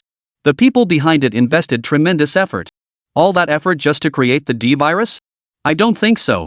The female researcher asked. Isn't the Dai virus terrifying? Had it not been for Mr. Liu Changquan developing the antidote, the damage inflicted on the South China Sea would have been incalculable. Professor Zhang smiled.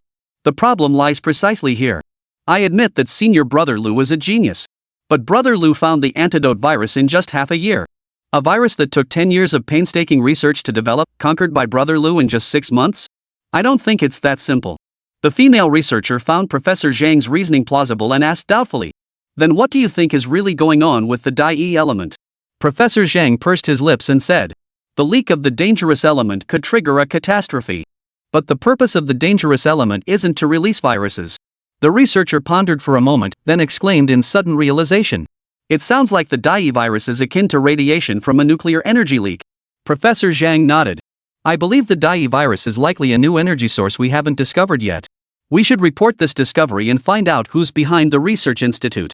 This concerns the development of new energy sources for Xia Nation. Just as the master and apprentice were discussing, an assistant suddenly shouted. An unknown energy source has been detected. Team 3 is already investigating. Professor Zhang and the female researchers' faces lit up. Could this be a new discovery? Most likely more Dai elements. Professor Zhang immediately grabbed the second floor railing and shouted. Exercise extreme caution. That thing emits intense radiation. Do not act rashly. Prepare the vacuum bags, I'll collect it myself. With that, Professor Zhang clattered down the stairs and hurried toward the opposite end of the first floor corridor. Upon reaching the far end of the corridor, Professor Zhang and the female researcher froze in shock. 3 groups of researchers surrounded 2 men whose faces were etched with terror. These 2 men were none other than Zhang Hai and Lu Lian, who had secretly infiltrated the research institute to livestream. "Speak! Who are you? How did you get in?" The researchers shouted angrily at the 2 live streamers. Zhang Hai waved his hands frantically. "We mean no harm. We just wanted to livestream." Lu nodded in agreement. Yes, we're here to livestream." The researcher snatched the camera from Zhang Hai's hands and addressed Professor Zhang, who had just arrived. "That unknown energy source must be this thing. The current detector can detect all unknown energies." Unknown energy includes unknown electricity, unknown signals, unknown fire sources, and so on. All the high-precision instruments the researcher brought were specifically noted in the detector's database. Moreover, the researchers wouldn't even turn on their phones, so it was impossible for the detector to identify them as unknown energy sources. Professor Zhang sighed in disappointment. "I thought we'd discovered a rare element." The female researcher glanced at the 2 streamers. "What should we do about these 2? Professor Zhang replied. "Hand them over to the sheriff outside. Oh, and remind the sheriff of one thing. They weren't wearing isolation suits and are likely infected with the D virus." At the mention of Dai virus, both anchors' legs instantly went weak. The Dai virus? How could they have contracted the Dai virus? Just as Professor Zhang was about to return to the lab, he suddenly heard a researcher scream. "No, the unknown energy isn't from their cameras, there's more unknown energy present." The 2 anchors flushed with embarrassment. They pointed to the hidden cameras disguised as buttons on their chests. If that camera was mistaken for unknown energy, could their own tiny cameras also be considered unknown energy? Just as the anchors were about to speak, the researcher's eyes suddenly widened. Pointing toward the empty space at the far end of the corridor, he shouted, "Right there!" Professor Zhang and the female researcher looked delighted. Could it be the mysterious dye element? Researchers could only detect trace amounts of the elusive element lingering in the air, quantities too minuscule to measure. Even if they could find visible traces of the anomalous element, it would be a discovery that would revolutionize new energy science. At the end of the corridor, a speck of black dust floated into view, capturing the attention of all the researchers focused intently on their work. A researcher holding a detector pointed at the black speck and exclaimed, "The dystopian virus from Claude Institute is converging on that location." Professor Zhang pointed at the black speck and shouted hoarsely, Quick, collect that thing. That must be the dye element. Hurry!" After emitting radiation into the air, the dystopian element dissipates quickly. Professor Zhang couldn't fathom how the divergent element had suddenly drifted from the ground into midair. Everything about the dye element remained unknown. Perhaps it was lighter than air itself. Researchers holding equipment to collect the anomalous elements suddenly froze in their tracks. Their mouths fell open as they stared at the unbelievable scene. It wasn't just the researchers preparing to collect the elusive element who wore expressions of shock. Professor Zhang and his team wore equally horrified expressions. For the black dust was rapidly dissipating, yet it did not transform into the divergent virus. The energy released by the black dust and the divergent virus converging from the research institute seemed to be absorbed by something. That energy blossomed into a crimson glow, coalescing into a human form.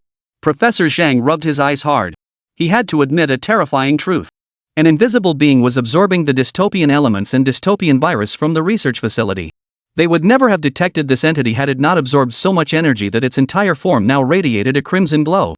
Professor Zhang snatched the detector, staring at the figure on the screen whose energy readings kept climbing. This can't be possible. That crimson figure was none other than Yang Yi. Yang Yi hadn't asked Sun Xian to contact the chief of the North Suburb branch of the Public Security Bureau. Instead, he entered under the guise of an external researcher. He could effectively cloak himself using psychic energy, requiring no one's permission to enter. Upon entering the research facility, Yang Yi immediately sensed the energy here was precisely what his atomic reactor required. The Dui virus was deadly poison to other lifeforms, but to Yang Yi, it was a potent tonic. Much like how Godzilla craved nuclear radiation. Gripping the black dust, Yang Yi's eyes lit up with delight. Who would have thought such a tiny thing could saturate the reactor with so much energy?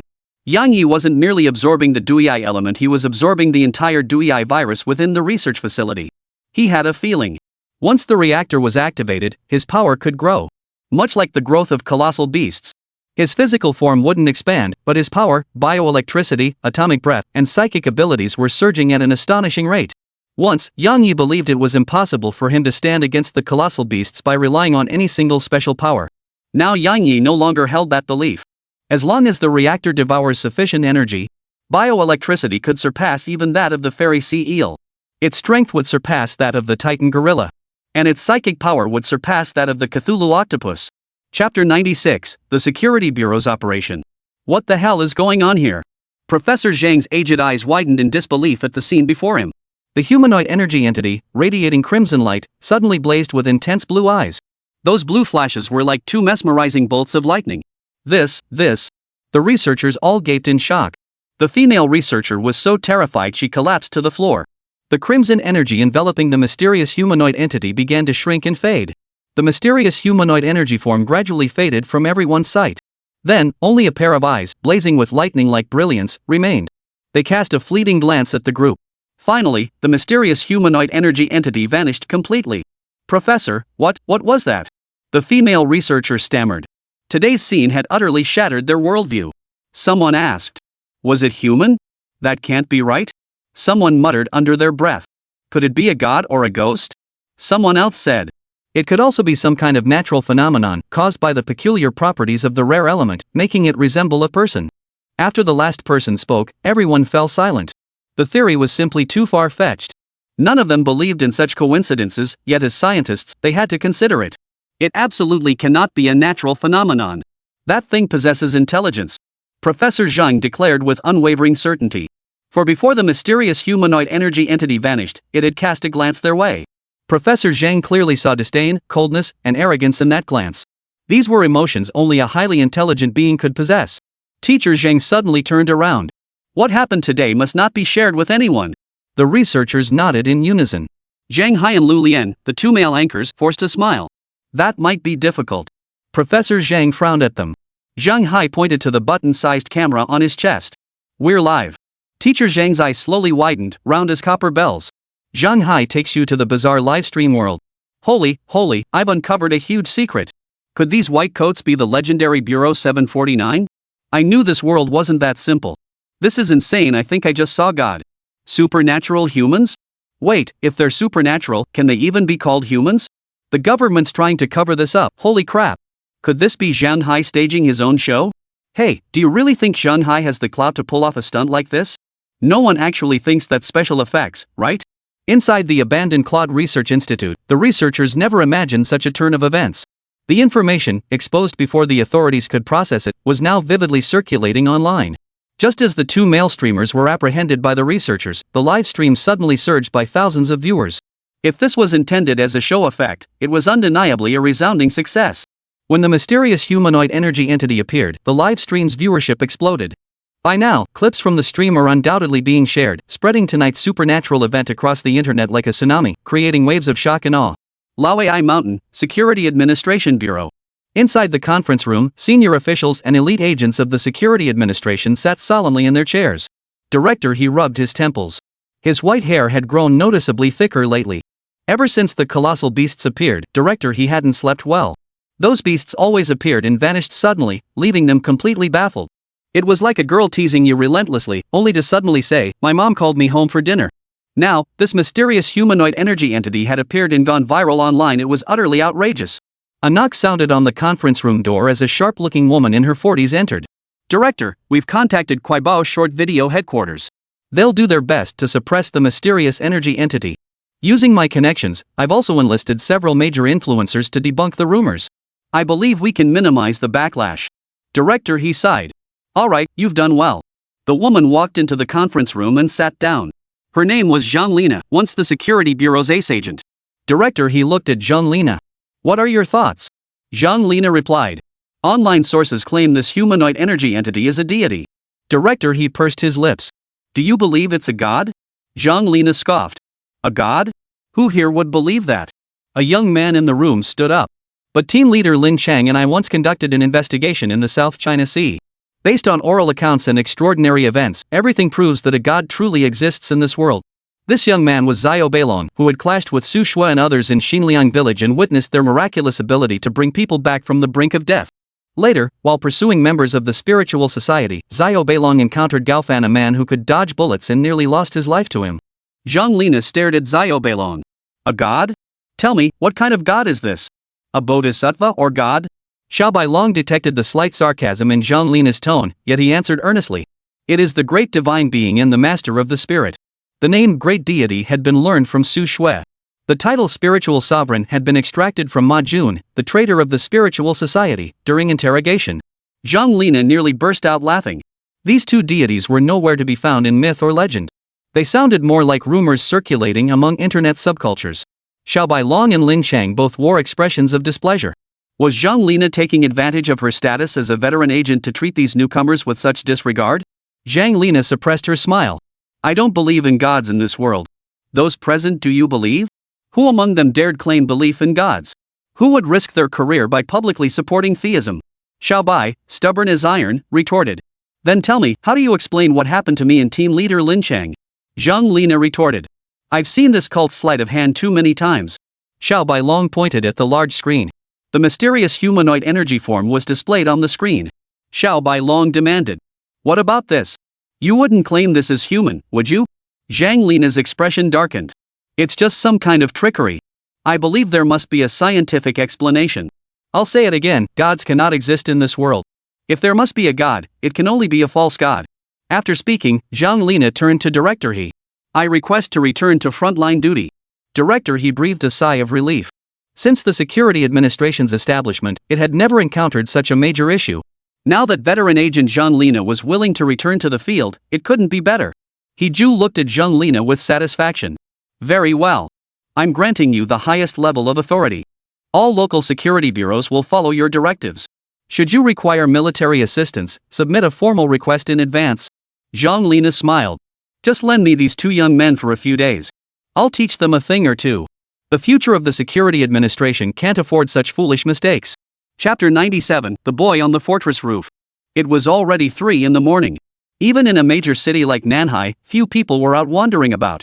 Unnoticed, a figure traversed the skies above Nanhai City. He walked, ran, and glided through the air. It seemed like play, yet also like practice for flight. This person was none other than Yang Yi. After absorbing the Dai element, the atomic reactor within his body had finally begun its official operation. Now, he was brimming with power, feeling better than ever before. It was as if, before the reactor activated, his body had been nothing but defective. Yesterday, Yang Yi had consumed a great deal of meat to ensure the reactor's proper functioning. But the energy those meats provided was utterly negligible to the reactor. It was like playing a 4,399 browser game while your 5090 graphics card was too lazy to even spin. A single speck of the Dui element contained power beyond the comprehension of ordinary humans. Now, powered by the reactor's operation, Yang Yi could manipulate his bioelectricity to levitate through the air. What was once leaping and gliding is now genuine flight. Even the fairy sea eel couldn't achieve this feat, could it? Of course, now that the fairy sea eel has awakened from its slumber, it might also master such precise control over bioelectricity. Electric sparks crackled beneath Yang Yi's feet, as if he were soaring on lightning itself. A look of profound delight filled his eyes. Just that tiny fragment of Dai element granted me such immense power. What if I had more of this deviant element? The Imperial Organization must possess quite a stockpile of it. That speck of divergent element was clearly left behind when the Imperial Organization departed the South Sea. The Emperor Organization's headquarters must hold vast quantities of this element. If I devour vast quantities of this element, wouldn't I become a true god? Yang Yi murmured, his palms sweating. His past claim of being a god was merely a title forced upon him by the Ten Commandments Society. Once he absorbed enough of that strange element, being a god would be no big deal, right? Yang Yi lowered his head, his beast-like vision piercing through the clouds. Below him now lay his ancient castle estate. Yang Yi descended from the sky, landing atop the castle's roof to survey the splendid view below. Newly installed fountains sparkled beautifully beneath the streetlights. Even in the silent night, the gentle splashing of water could be heard. Security guards patrolled the manor lawns with flashlights. This provided a strong sense of security for those living in the main villa. Upon the red rooftop, a youth stood gazing intently at him, a coyote at his side. With a good mood comes a clearer perspective. Everything feels truly wonderful. A boy? Roof? No way. Where would a youth come from on the castle roof?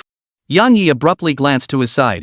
Suzu sat cross-legged atop the fort, propping his youthful face with his hand, staring right at him with bright, sparkling eyes. Yang Yi narrowed his eyes. What are you doing here? Suzu replied. I thought you were sleeping down below, so I came up to watch over you. But sister said you weren't home, so I went to wait for you at the main gate, worried you might be afraid of the dark. After waiting 3 hours with no sign of you, I wondered if you'd flown back. So I climbed back up here to wait for you.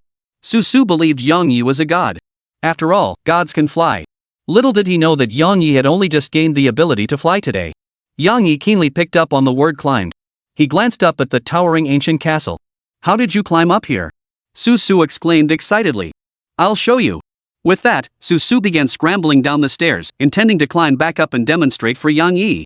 Yang Yi had no interest in watching a child climb stairs. He grabbed Suzu by the arm. That's enough. Yang Yi scrutinized Suzu from head to toe.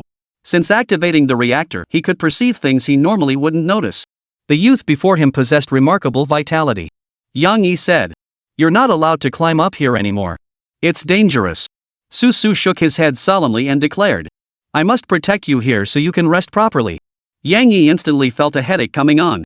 If that kid falls off the ancient castle and meets with some misfortune. If he just gets badly injured, that's manageable as long as he's still breathing, I can save him myself. But what if he falls to his death? How would I explain this to Su Shui? Though Su Shui is my subordinate, this isn't just about that. Yang Yi said. You must never again. Yang Yi wanted to tell Suzu to stop climbing onto the fortress roof. But, this kid Suzu might not be the sharpest tool in the shed. Yang Yi suddenly realized he really had no way to deal with this kid. Damn it. Yang Yi pulled Suzu in front of him with a dark expression. Suzu wasn't as tall as Yang Yi, so he had to tilt his head up slightly to look at him. Yang Yi's hand rested on Suzu's head. Bioelectricity surged through his palm into Suzu's body. Gradually, a black rose materialized before Suzu's chest. Yang Yi released his grip. If you like climbing, then climb. With the bioelectricity, Suzu's reflexes, speed, and strength would all increase dramatically. With Gao Fan's muscle reflexes, he could even dodge bullets. Now there was no need to worry about Suzu losing his footing and falling to his death from the ancient castle. Yang Yi turned and called back over his shoulder. Don't go climbing around while I'm sleeping. With that, Yang Yi vanished. Suzu's eyes widened in shock. Mr. Yang vanished? Just vanished like that? He really is a god. Suzu wanted to walk to the eaves to see where Mr. Yang had gone. In the blink of an eye, he found himself at the very edge of the eaves. He suddenly realized how much faster he'd become.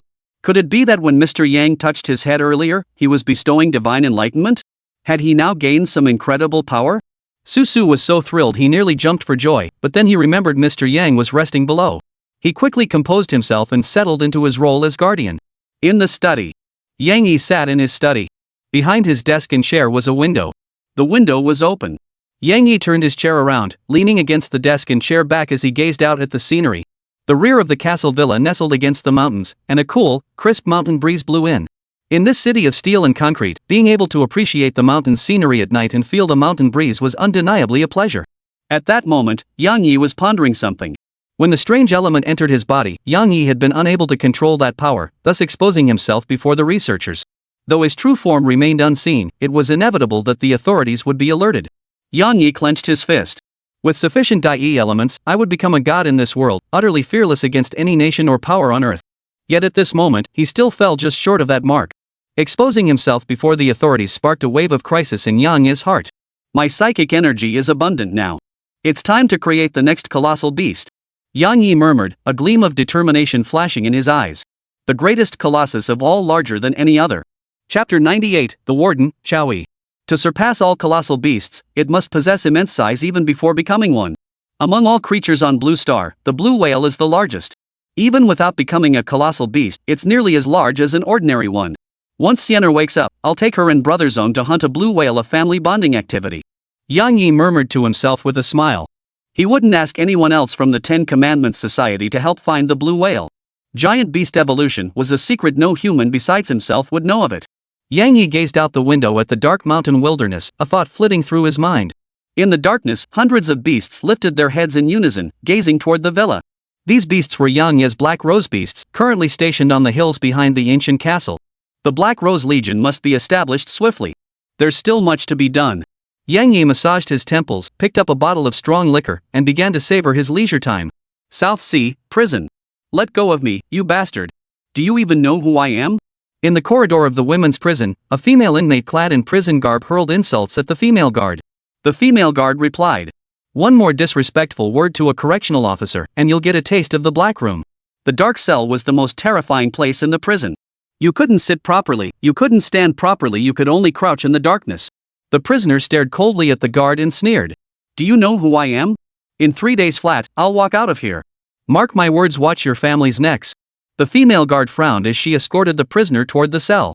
This seasoned guard had heard such threats countless times before. Seeing the guard ignore her, the prisoner only grew more aggressive, her stream of profanity thick with expletives. Just then, a burly man approached them. He too was a prison guard, and judging by his uniform and bearing, his rank was undoubtedly high. Sure enough, upon seeing the man, the female guard immediately saluted. Warden. Indeed, this man was none other than the warden, Xiaoyi. The female prisoner, upon seeing the big shot, not only failed to rein herself in but licked her lips and said in a seductive tone, "This young man is quite handsome. Do you like the play between prison guards and female inmates? Sis could give big bro a little service." Her words dripped with provocation. Xiaoyi shot the prisoner a glance. "Who the hell are you?" The female guard approached Xiaoyi and whispered. "Lin Xia, gambling bull's mistress. Carrying his child." Nanhai now has two major underground figures. One is Bun Yo, who runs the gambling operations. The other is Hua Zhu, who controls the sex trade. Xiaoyi glanced at Lin Xia in surprise. She really is quite the catch.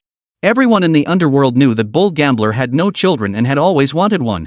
He had many mistresses, yet none had ever borne him a son or daughter. That Lin Xia managed to conceive Bun Yo's child meant she would undoubtedly become an underground mistress of the highest rank. No wonder she's so arrogant. Lin Xia caught Xiaoyi's gaze and lifted her chin haughtily. Xiaoyi asked, "What crime brought you here?" The female guard's face twisted with disgust. "Drunk driving. Hit a girl and tried to flee the scene. The girl's parents blocked her car, and she called a gang of thugs who beat them severely. The girl had just won a design award at university and was visiting Nanhai with her parents to celebrate. She's still in the ICU now, and it looks like she'll be paralyzed. Her grandmother heard the news and suffered a cerebral thrombosis.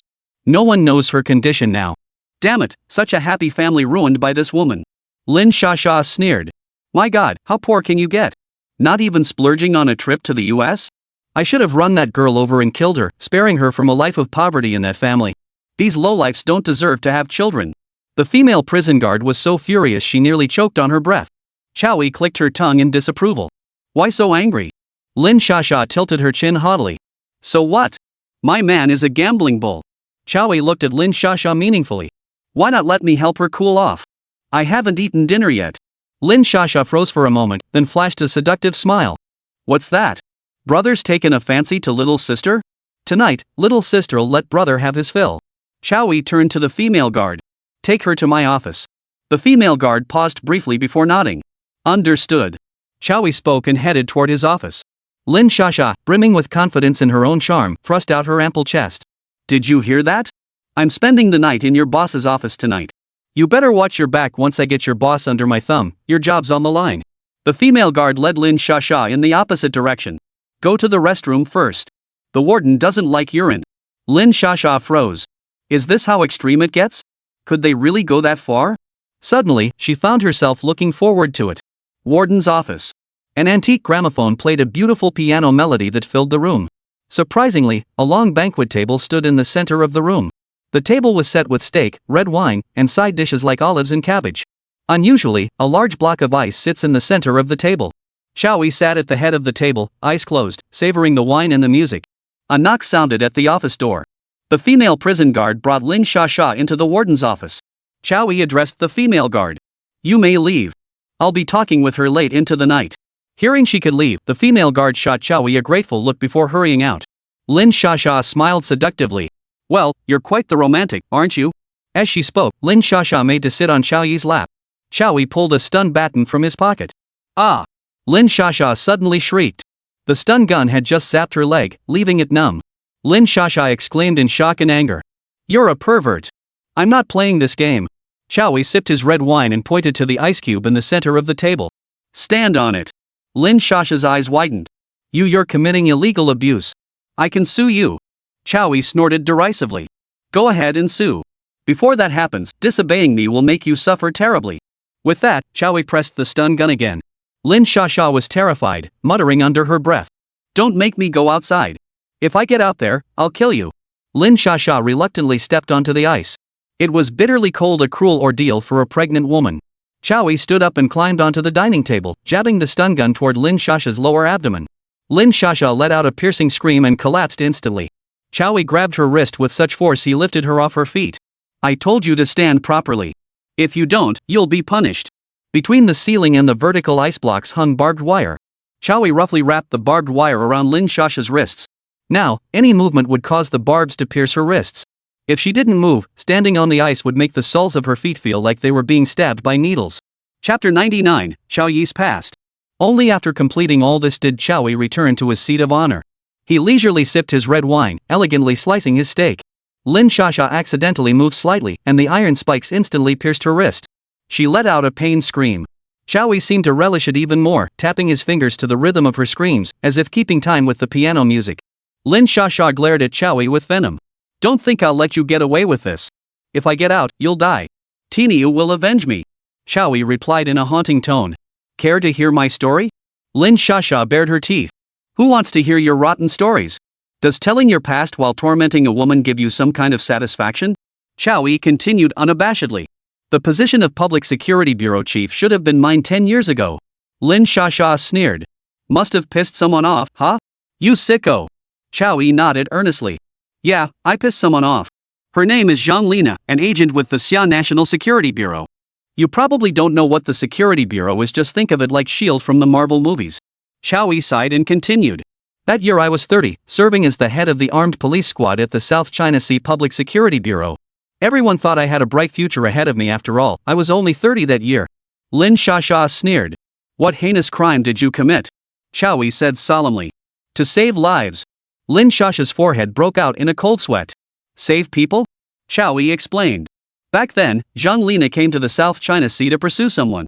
I was assigned to work with her and follow her orders. That woman had only her mission on her mind, completely disregarding everything else. That's probably the fundamental difference between a sheriff and an agent." A nostalgic look flashed in Qiao Yi's eyes. "During one operation, I disobeyed Zhang Lina's orders. We rescued the hostages with my brothers, but let the internationally wanted criminal escape. I simply couldn't stand by and watch a group of innocent civilians die at the hands of criminals. A sheriff's first duty is to protect the people, isn't it? What do you think, beautiful? Did I do the wrong thing? Many say I was wrong, but what if those hostages included their parents or children? Would they still think I was wrong? I don't think this is about right or wrong, it's about perspective. As a sheriff, you have to stand on the side of the people." Lin Shasha remained silent. It wasn't that she didn't want to speak, it was because she was suffering too much at that moment.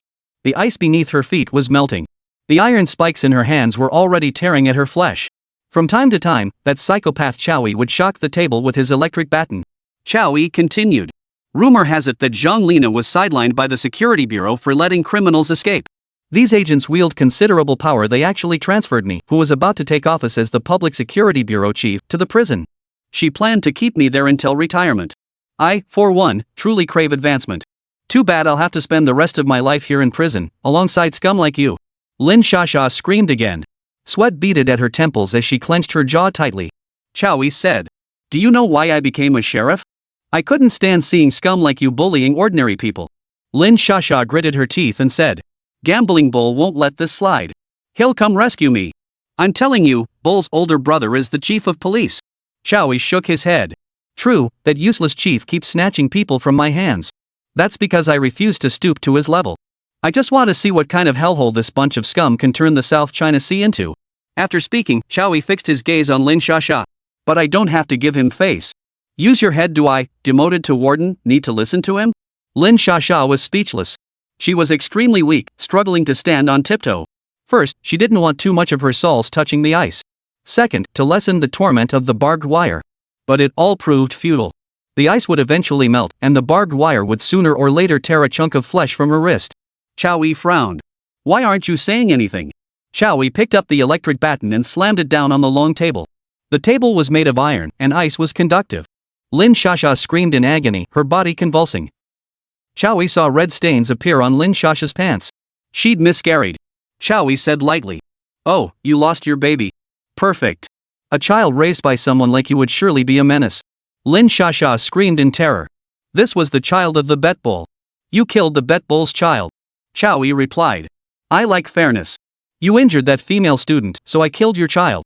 You beat the female student's parents, so I'll make you incontinent for the rest of your life.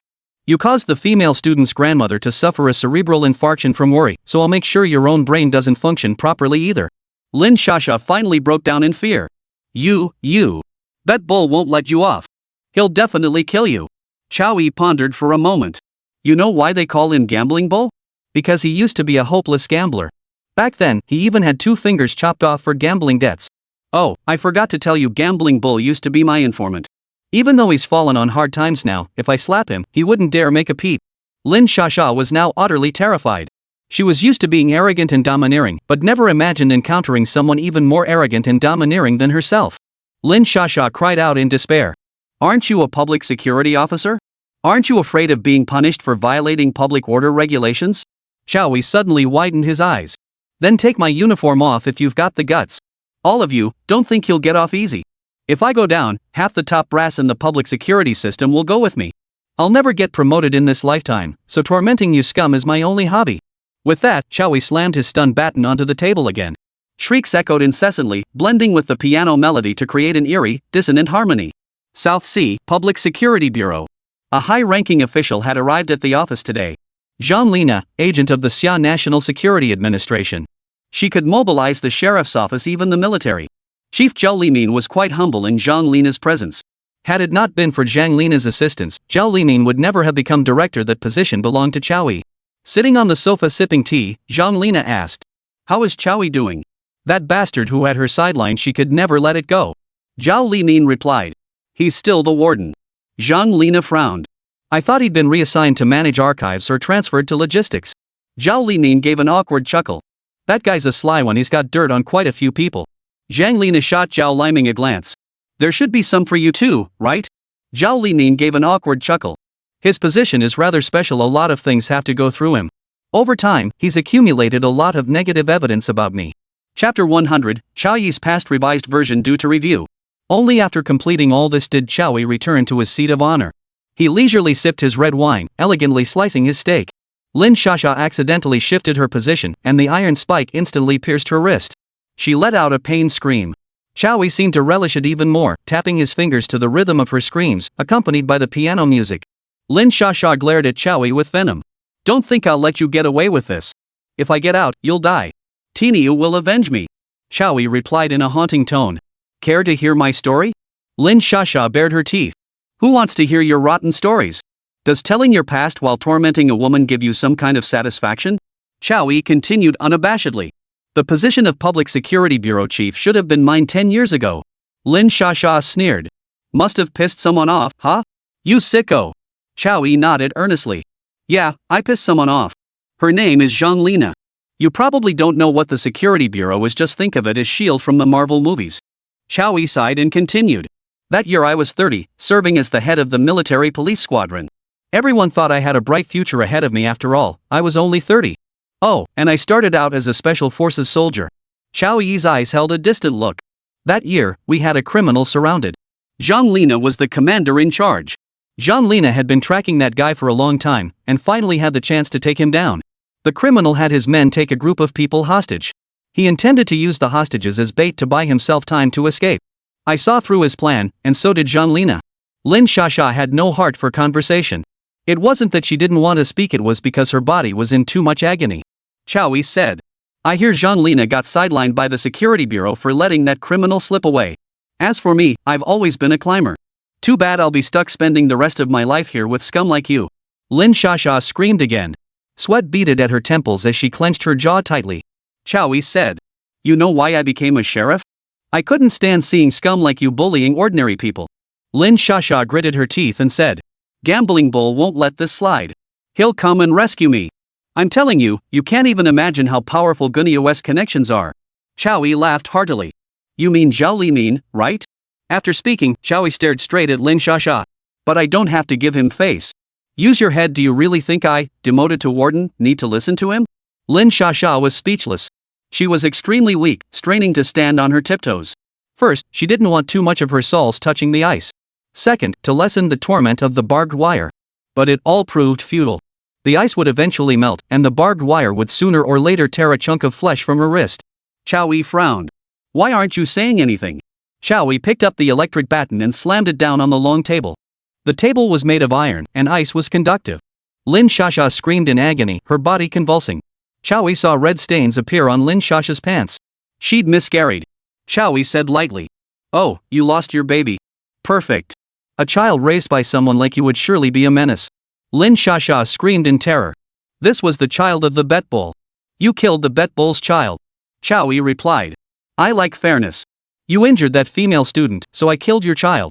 You beat the girl's parents, so I'll make you incontinent for the rest of your life. You caused the female student's grandmother to suffer a stroke from worry, so I'll make sure your own brain doesn't function properly either. Lin Shasha finally broke down in fear. You. Bet Bull won't let you off. He'll definitely kill you. Chow Yi pondered for a moment. You know why they call him Gambling Bull? Because he used to be a hopeless gambler. Back then, he even had 2 fingers chopped off for gambling debts. Oh, I forgot to tell you, Gambling Bull used to be my informant. Even though he's fallen on hard times now, if I slap him, he wouldn't dare make a peep. Lin Shasha was now utterly terrified. She was used to being arrogant and domineering, but never imagined encountering someone even more arrogant and domineering than herself. Lin Shasha cried out in despair. Aren't you a public security officer? Aren't you afraid of being punished for violating public order regulations? Chow Yi suddenly widened his eyes. Go ahead and take my uniform. I'll never get promoted in this lifetime. Tormenting scum like you is my only hobby. With that, Chow Yi slammed his stun baton onto the table again. Shrieks echoed incessantly, blending with the piano melody to create an eerie, dissonant harmony. Public Safety Bureau. A VIP had arrived at the office today. Zhang Lina. Commissioner Zhao Limin was quite deferential in her presence. Zhang Lina sat on the sofa sipping tea. How is Chow Yi doing? Zhao Liming replied. He's still the warden. Zhang Lina frowned. I thought he'd been assigned to manage the archives or transferred to the logistics department. Zhao Liming chuckled awkwardly. That guy's a sly one.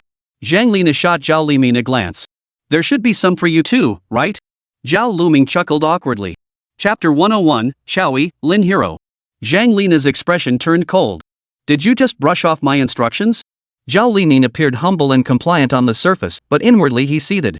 We spent so much money to secure this position for you, don't you think I should recoup my investment? Zhang Lina said. I won't bother arguing with you over these matters. Gather all the heads of departments in the Public Security Bureau and hold a meeting. Zhao Limin knew exactly why Zhang Lina had come. First, it was about the pseudo-god. Second, for the spiritual assembly. Third, for the Colossus. Each of these matters was a major concern for the Security Bureau. It was rare for the Public Security Bureau to hold such a solemn meeting. Leaders from every department, large and small, even those from the local police stations, were gathered in the conference room. Among these leaders, only the heads of 2 departments were absent. One was Chow Yi, warden of Nanhai Prison. The other was Lin Xiong, section chief of the Information Technology Division. Outside the Public Security Bureau entrance, Lin Xiong stood at the intersection holding his belongings. He had resigned and was starting work today at Tianqi Biotechnology as a technical consultant. Yan Yi had instructed Sun Xian to prepare a computer lab for Lin Xiong. Sun Xian was highly efficient, and the preparations were nearly complete. Lin glanced at his phone. The ride he'd ordered was almost there. Xiong. A voice sounded behind Lin Xiong. Lin Xiong turned around. It was Chow Yi. Lin Xiong paused for a moment, then smiled. Captain Chow. He still instinctively addressed Chow Yi as Captain Chow. Lin Xiong and Chow Yi had known each other for a long time. One was a genius hacker, the other, a genius detective. When Lin Xiong chose to join the Public Security Bureau for his wife's sake, Chow Yi was the happiest of all. It was Chow Yi who had spearheaded the arrangement to place Lin Xiong in the Information Technology Division. Chow Yi had always believed he and Lin Xiong would work together to accomplish great things. He never imagined he'd end up assigned to the prison. Chow Yi patted Lin Xiong on the shoulder, his face filled with remorse. I'm sorry, Xiong. I never imagined this would be the outcome for us. Seeing the once spirited Lin Xiong transformed into a haggard middle-aged man left Chow Yi feeling bitter. After all, hadn't Chow Yi himself once been full of vigor and ambition? Lin Xiong smiled.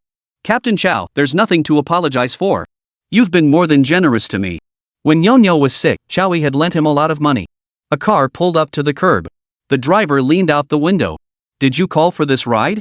Lin Xiong opened the trunk and placed his belongings inside. Lin Xiong looked at Chow Yi. Captain Chow, you should head back. Chow Yi took 2 steps back. The imposing man stood ramrod straight, pulled a cigarette from his pocket, and said, I picked you up here back then. Today, I'm seeing you off here. Lin Xiong pressed his lips together, finally making up his mind. He looked at Chow Yi. If you ever grow weary of your current life, you can come find me. Chow Yi chuckled. All right, let's go. Lin Xiong's expression turned solemn. I'm not joking. Lin Xiong looked up one last time at the Public Security Bureau. The people here aren't worthy of working with you. Chow Yi laughed heartily. You're right. They're all useless here. Maybe one day I'll actually come join you. Lin Xiong said no more, hopped into a ride-hailing car, and headed home. Lin Xiong returned home. The place he now lived wasn't really his home. After Nyonyo fell ill, Lin Xiong sold both the house and the car. "Daddy, are we moving?" Nyonyo asked excitedly. To a child, moving was just another adventure as long as her parents were by her side. Lin Xiong affectionately rubbed Nyonyo's little face. "Umechum, moving, finding a new place to live." Knock knock knock. A knock sounded at the door. Lin Xiong opened the door to find a young woman with delicate features. This girl was the landlord's daughter, a recent college graduate named Suzu. Suzu glanced around the room. Everything was packed and ready. Suzu looked at Lin Xiong with a complex expression. "I heard you quit your job at the Public Security Bureau." Lin Xiong nodded. "Yeah, I'm planning to take Nyonyo and change our living environment." A flicker of sadness crossed Suzu's eyes. Lin Xiong was 15 years her senior, yet she harbored a certain admiration for him. Suzu was studying information technology at the Public Security University. Lin Xiong was a computer prodigy, always held up as a model student at school. Every time their teachers mentioned him, they couldn't praise him enough. After graduating, Suzu was assigned to the Nanhai Public Security Bureau. She finally thought she could work alongside her idol. Unexpectedly, before she could even start her new position, Lin Xiong had already resigned. Suzu forced a smile. "Then let me give you a ride. My car is pretty spacious, it can handle your luggage."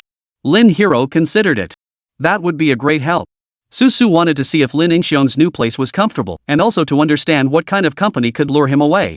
Suzu's vehicle was indeed substantial, a pickup truck. The car pulled up outside the Tianqi Biotech building. Only then did Suzu realize that the place Lin Xiong was joining was none other than the Tianqi Twin Towers, which had been dominating headlines lately. Suzu asked. "You're working here? Where do you live? Not in the employee dorms, right?" Lin Xiong stared at the Tianqi Twin Towers, lost in thought. Before joining the Public Security Bureau, he'd been full of ambition, convinced he was the most badass guy on earth. After joining the Public Security Bureau, the routine of his life gradually wore down his wild spirit. Now that he'd completely left the Security Bureau, he felt like he was rediscovering the spirit of his youth. Suzu waved her hand in front of Lin Xiong's face. "Hey, old man." Lin Xiong snapped back to reality, picked up his phone, and dialed a number. "Hello, I'm here." Lin Xiong hung up and shrugged his hands. "Honestly, I don't even know where I live. The company handles everything." Lin Xiong ruffled Nyonyo's little head. "Do you like it here?" Even though she lived in the bustling metropolis of Nanhai, Nyonyo rarely saw such magnificent skyscrapers. She nodded like a little chick pecking at grain. Moments later, a foreign woman in a suit approached the car accompanied by 2 security guards. Her name tag read Italy Fanny. Fanny tapped lightly on the car door and asked in fluent Xiao language. "Is this Mr. Lin?" Lin Xiong, meeting Fanny for the first time, quickly replied. "Yes, and you are?" Fanny smiled. "I'm your personal assistant. My name is Fanny. Please step out of the car. I'll take you to your residence." Lin Xiong and Suzu both froze for a moment. "Personal assistants?"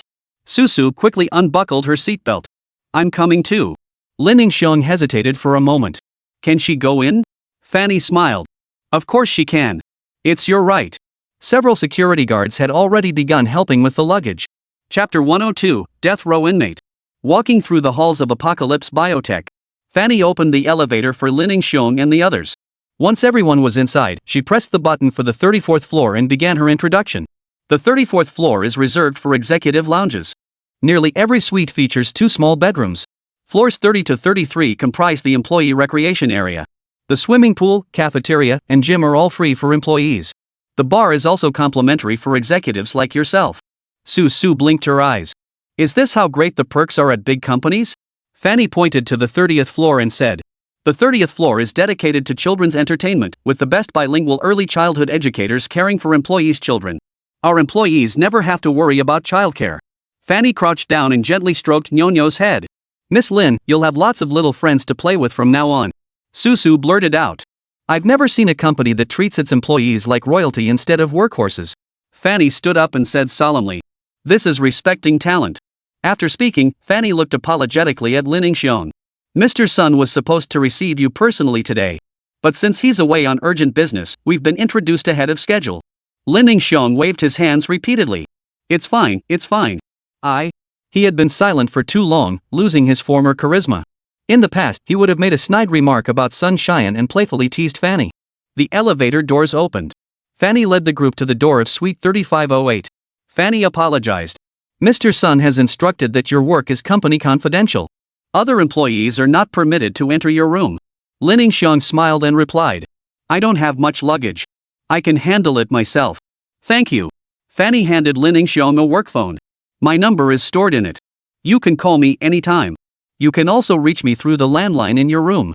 I won't disturb your rest any longer. With that, Fanny departed with several security guards. Suzy looked at Lin Xiong with admiration. Her idol truly lived up to his reputation. Wherever he went, he received the highest honors. Suzu pushed open the door carrying her large luggage bag and froze instantly. The room's decor was indeed luxurious, but that wasn't what surprised her. On the living room sofa, a man was leisurely sipping fine wine. Suzu's mind was filled with suspicion. Wait, wasn't this supposed to be a suite for one person? Why was there another person here? Lin Xiong spotted the man and immediately tensed up, his eyes flashing with excitement. Mr. Yang. Lin Xiong cursed inwardly the moment the words left his mouth. Mr. Yang's identity was something that couldn't be revealed to just anyone. Suzu saw Mr. Yang's face. Was he really okay? Seeing how respectfully Lin Xiong addressed the man before them, Suzu obediently said, Mr. Yang. Yang Yi gave Lin Xiong and Suzu a slight nod of acknowledgement, then beckoned to Nyonyo. Come here, Nyonyo. Come to uncle. Nyonyo paused for a moment, then ran over with a smile. Yang Yi ruffled Nyonyo's little head. Are you happy with the gift uncle gave you? How could Nyonyo forget the gift Uncle Yang Yi had given her? The little girl tilted her head up. I love it. Yang Yi truly adored children. Ever since the giant beast appeared, his paternal love had practically exploded. He longed to have a child of his own, but there was no suitable partner. Both Su Shui and Lilith were willing to bear his children, but Yang Yi knew one thing. If he weren't a mighty deity, neither of these women would have looked his way. Yang Yi gazed at Lin Xiong and Suzu, a gentle smile on his face. Have you eaten yet? Lin Xiong saw that Yang Yi wasn't upset by Suzu's arrival, and his own unease faded. Not yet, sir. Yang Yi replied. Our company cafeteria is actually quite good. 2 chefs specializing in regional cuisine just joined us. Let's go try it out. Yang Yi lowered his head and gently tapped Nyonyo's cheek with his finger. Can you handle spicy food? Nyonyo replied. I love spicy food. Yang Yi chuckled. Then let's go try it. Yang Yi pressed the call button on the coffee table. Before long, a man who looked like a waiter knocked on the door. Yang Yi looked at Suzu and said, I'd like to borrow this gentleman for a moment. Would you mind waiting for us in the dining room? Suzu held a high regard for this Mr. Yang, who was clearly both powerful and exceptionally polite. She nodded and replied with a smile. Certainly. The waiter led Suzu and Nyonyo toward the dining area. Yang Yi headed in another direction, closely followed by Lin Xiong. He approached a watertight door, swiped his card to open it, revealing an elevator. Yang Yi remained silent throughout the journey, and Lin Xiong dared not speak either. When the elevator descended to the 3rd basement level, the doors opened. The 3rd basement level was vast, with 1/3 of the space occupied by Lin Xiong's machine room. Stepping into the area ablaze with electronic glow, Yang Yi stated, This used to be Tanchi Bio's own satellite machine room. Now it's yours. The current setup might not meet your requirements for developing the Eye of the Gods. If you need any hardware upgrades, just let Sunshine know. Lin Xiong surveyed the room. 1 week. I'll have the Eye of the Gods fully operational within a week. Yang Yi replied. The 10 Commandments Society needs 2 types of people right now. First, I need someone skilled in crafting large-scale weaponry. Lin Xiong frowned. Large-scale weapons? Yang Yi smiled and said. Ever seen Ultraman? Think of the weapons those monsters can equip in the Ultraman universe. Lin Xiong jotted down the task. Yang Yi continued. There's another type of person, well, it's a bit abstract. Yang Yi sat in his chair, rubbing his chin. We need those marginalized individuals with no human rights, preferably the kind no one would care if they died. Currently, Yanya's Black Rose Legion only had beasts, they still needed humans. As it turned out, individuals like Gao Fan, those capable of independent thought, were indeed unreliable. The humans in the Black Rose Legion would be a group of puppets who only knew how to obey orders, flesh and blood assassins. Lin Xiong pondered silently. Could it be that Mr. Yang intends to conduct some sort of human experiment? Lin Xiong suddenly had an idea. Sir, what about death row inmates? Yang Yi raised an eyebrow. Of course they can. But, death row inmates are also protected by public security regulations. They couldn't just be randomly recruited into his Black Rose Legion. Compared to that, it would be better to recruit a bunch of vagrants and petty thugs. Not to mention that arbitrarily taking innocent lives is evil. Yang Yi never claimed to be a righteous figure. Of course, he never claimed to be a villain either. Lin Xiong said. I have a good friend at the Public Security Bureau. His name is Chowie. I believe you will need him.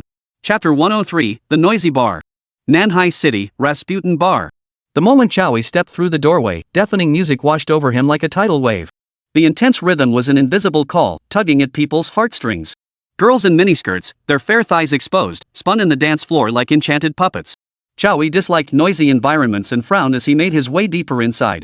A burly, bald-headed man spotted Chowie and immediately led his crew over to greet him. "Brother Chow. I thought you wouldn't show up until the wee hours." The burly man promptly slapped the young door attendant across the face. "Are you blind? Brother Chow's here, didn't you think to announce it?" The young waiter, terrified, clutched his cheek and dared not move a muscle. "Call the police? Useless." This bald, burly man was known as one of the two major figures in the South Seas underworld, the Gambling King. Rumor had it he wielded considerable influence within the Public Security Bureau. Chowie frowned. "You hit someone right in front of me?" Gonyo gave an awkward chuckle. "Forgot your status, big brother. Come on, inside please." Dunyo leaned close to Chow Yi's ear and whispered. "Inside, there's your favorite flavor." Chow Yi lifted his leg to step forward, and Dunyo hurriedly led the way beside him. Unbeknownst to these two powerful figures from the South Sea, ever since Chow Yi's arrival, a pair of piercing eyes had been watching them. In the VIP suite on the second floor, Yang Yi sat cross-legged on the large sofa, dressed in a well-fitted black suit and draped in an expensive black overcoat. Two scantily clad nightclub hostesses sat flanking him, alternately flirting and offering drinks. Originally, these two women were warm-up dancers performing on stage. They had paired up to solicit flower baskets from patrons. Yang Yi's generous spending made the two women realize he was a wealthy boss, prompting them to seek a connection. In the past, Yang Yi had thought those who ordered princesses at KTVs were pretty foolish. They couldn't do anything, just drink with you. Yet people were willing to spend money on them. With that kind of money, you could go to a bathhouse for a full service package. Now Yang Yi understood. What made these nightclub dancers so appealing wasn't their looks or sex appeal, but the emotional value they provided. These two dancers, with their coquettish demeanor, called him brother at every turn, every word, every gesture perfectly calibrated. Yang Yi pointed at Gunyo and Chow Yi heading toward the third floor. "What's on the third floor?" The miniskirt dancer replied. "The third floor? That's reserved for VIP members only. If my brother came more often, maybe he'd get a chance to go to the third floor too." "The third floor, huh? There's all sorts of fun stuff up there." Yang Yi nodded. He had come today specifically to find Chow Yi. After learning Chow Yi possessed the skills he needed, he had sent people to investigate him. Chow Yi spent most of his life behind bars. Lin Xiong used the divine eye to track Chow Yi's movements and discovered he would be at Rasputin's bar today, prompting him to arrive early. Yang Yi surveyed the dance floor below. After Chow Yi appeared, a palpable aura of hostility surged through the dance floor. It seemed many were intent on making a move against Chow Yi tonight. Third floor, luxury private room. 8 men in black and 2 waiters stood guard outside the room. Inside, a pulsing, cheesy DJ beat blasted through the speakers. Several mature women, still possessing their charm, danced boldly to the music. Chow Yi sat at the center of the sofa, his arm wrapped around a leopard print-clad mature woman on his left, his head swaying to the beat. His hands were restless. With his seasoned expertise, the leopard print woman's breathing grew rapid, her pretty face flushed. This was Chow Yi's preference. He preferred women past their prime, especially those in their 40s, heavily made up, fully matured beauties. Gambling Bull wore a flattering smile. "Bro, I need a favor." Chow Yi glanced at Gunyo. "Is it about Lin Shasha?" Gunny scratched his head. "Yeah, you know. See if you can figure out a way to get her out?" Chow Yi said. "Lin Shasha not only crippled that girl in the accident, she also assaulted someone." Dunyo chuckled. "So what? I'll just pay more compensation." Chow Yi's eyes turned cold. "She also tried to bully me." Dunyo froze, unease surging in his heart. He knew Chow Yi's temperament all too well. This sheriff might appear righteous, but he's actually consumed by darkness. Crossing him never ended well. Was Lin Shasha an idiot? Why provoke the warden? Gonyo steeled himself and said, "Bro, she's carrying my child. Can you spare me for my sake?" Chow Yi replied, "Sorry, she miscarried while in prison." Dunyo's eyes widened in disbelief as he stared at Chow Yi, his voice rising several decibels. "What did you say?" Chow Yi released the mature woman from his embrace. The leopard print woman slumped limply onto the sofa, gasping for breath in short, shallow breaths. Chow Yi suddenly grabbed Gunya's head and slammed it hard against the table. Thud! The loud thud drowned out the music. The dancing beauties froze in their tracks, staring in horror at the scene. Chow Yi picked up an ashtray and smashed it hard against the gambler's head. Once, twice, 3 times, until blood flowed from the gambler's head. Chow Yi held a cigarette between his lips, washing the blood from his hands with expensive imported liquor. His eyes stung from the smoke as he squinted and said, "You've really gotten out of hand. Forgotten who I am? Talking so loud, trying to scare someone to death?" The beautiful women hesitated, unsure whether to call the security guard at the door. They clutched their chests, flustered and flustered. Unexpectedly, this big shot who ruled the South China Sea showed not a shred of temper. Gambling Bull clutched his head, lowering his gaze to hide his wound. I know, big brother. Without you, I wouldn't be where I am today. But brother, the child in Lin Shasha's womb. Chowie snapped. Do you think I don't know your situation? That thing of yours is full of dead fetuses. Your child?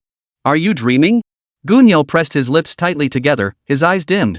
Brother, I know it's not my child, but that child means more to me than my own flesh and blood. Chowie glared at Dunyo, his expression sour. You're addicted to being a cuckold? Gunyo said nothing, pulling a phone from his pocket. The phone was on speaker. A broken version of Xiaoguo's language came through the speaker. Damn it, damn it. Kill him. Chowie narrowed his eyes. Who was this man? Daring to order Gunyo to kill him so brazenly? Dunyo hung up the phone and looked at Chowie, his face filled with regret. Brother, I'm sorry. You have to die here. Otherwise, it'll be me who dies. Chowie sensed something was terribly wrong. You're killing me for that woman who cheated on you? Gunyo grabbed Chowie's half-empty liquor bottle and downed it in one gulp, saying, he didn't cheat on me. Lin Shasha was conceived through artificial insemination. Chowie's eye twitched. Is it that abstract? Dunyo explained.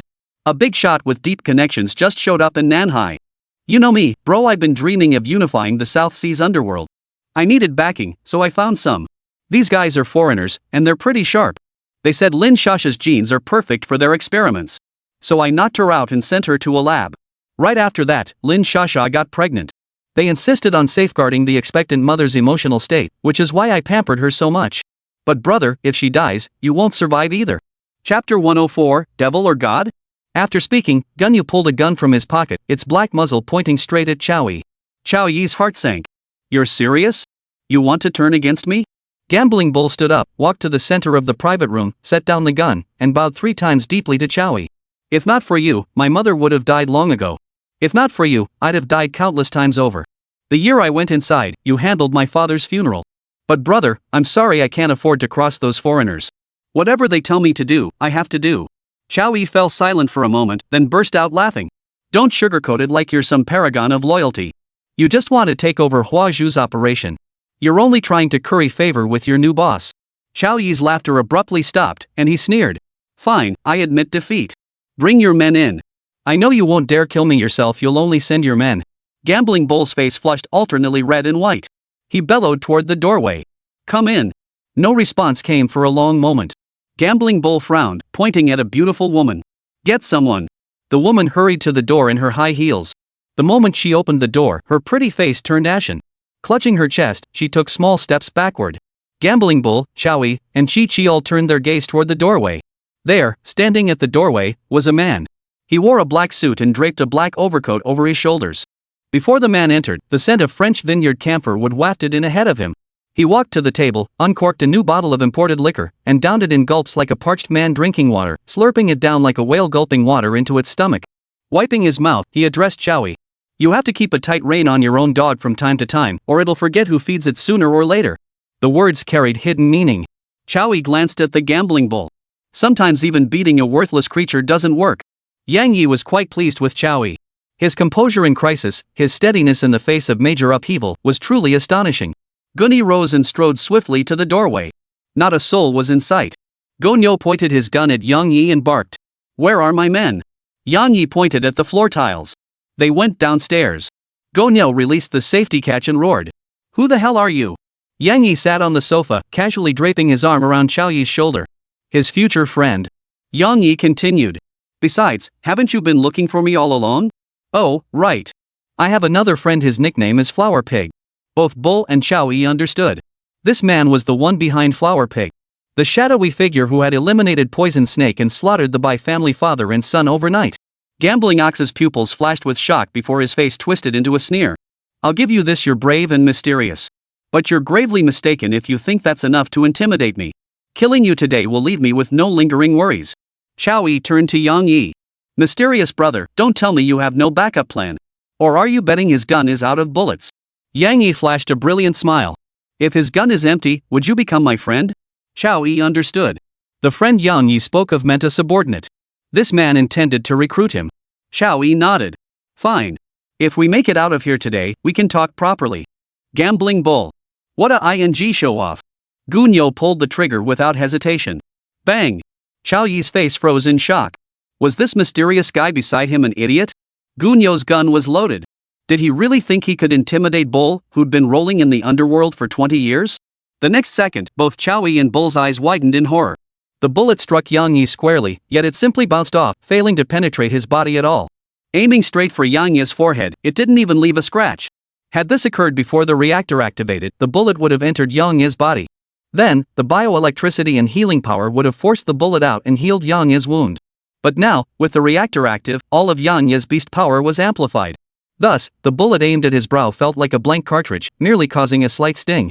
Yang Yi retrieved the bullet tip that had slipped into his coat pocket and chuckled softly. If I'd bet wrong, would you still be willing to chat with me? Chao Yi's mouth twitched uncontrollably. Is this ING thing a monster? Could Zhang Lina have come to Nanhai just for this freak? Chao Yi realized that, despite his own misfortune, he was about to meet a pivotal figure in his life. He nodded earnestly. Yes. Yang Yi smiled. I like your answer.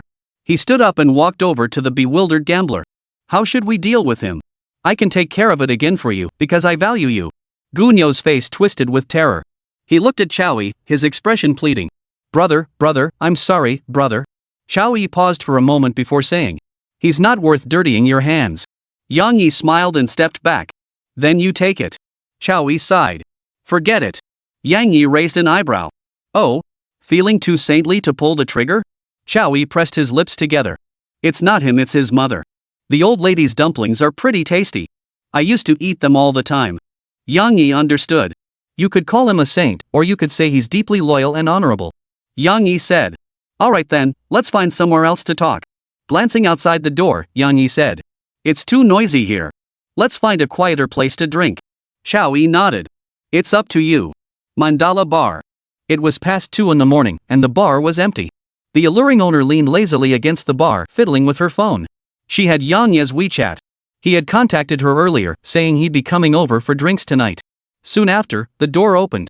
2 men walked in. The owner beamed with a radiant smile. I've been waiting for you for ages. Yang Yi walked up to the bar and smiled. My apologies for keeping such a lovely lady waiting so long. The proprietress's eyes twinkled as she replied. If it's you, I wouldn't mind waiting forever. Yang Yi chuckled. 2 volcano underwater. The proprietress began mixing the drinks. Yang Yi found a window seat and sat down. Chao Yi said. Spit it out. What do you need me to do? Yang Yi got straight to the point. I need a group of death row inmates. Chao Yi frowned. A group? Which ones do you want? Yang Yi placed both hands on the tabletop, fingers pressed together. It's not about picking them out. I want their souls and bodies. Chao Yi fell silent for a moment. Sounds like a deeper form of torment. I'm curious, who exactly are you? Are you a demon? Or a god?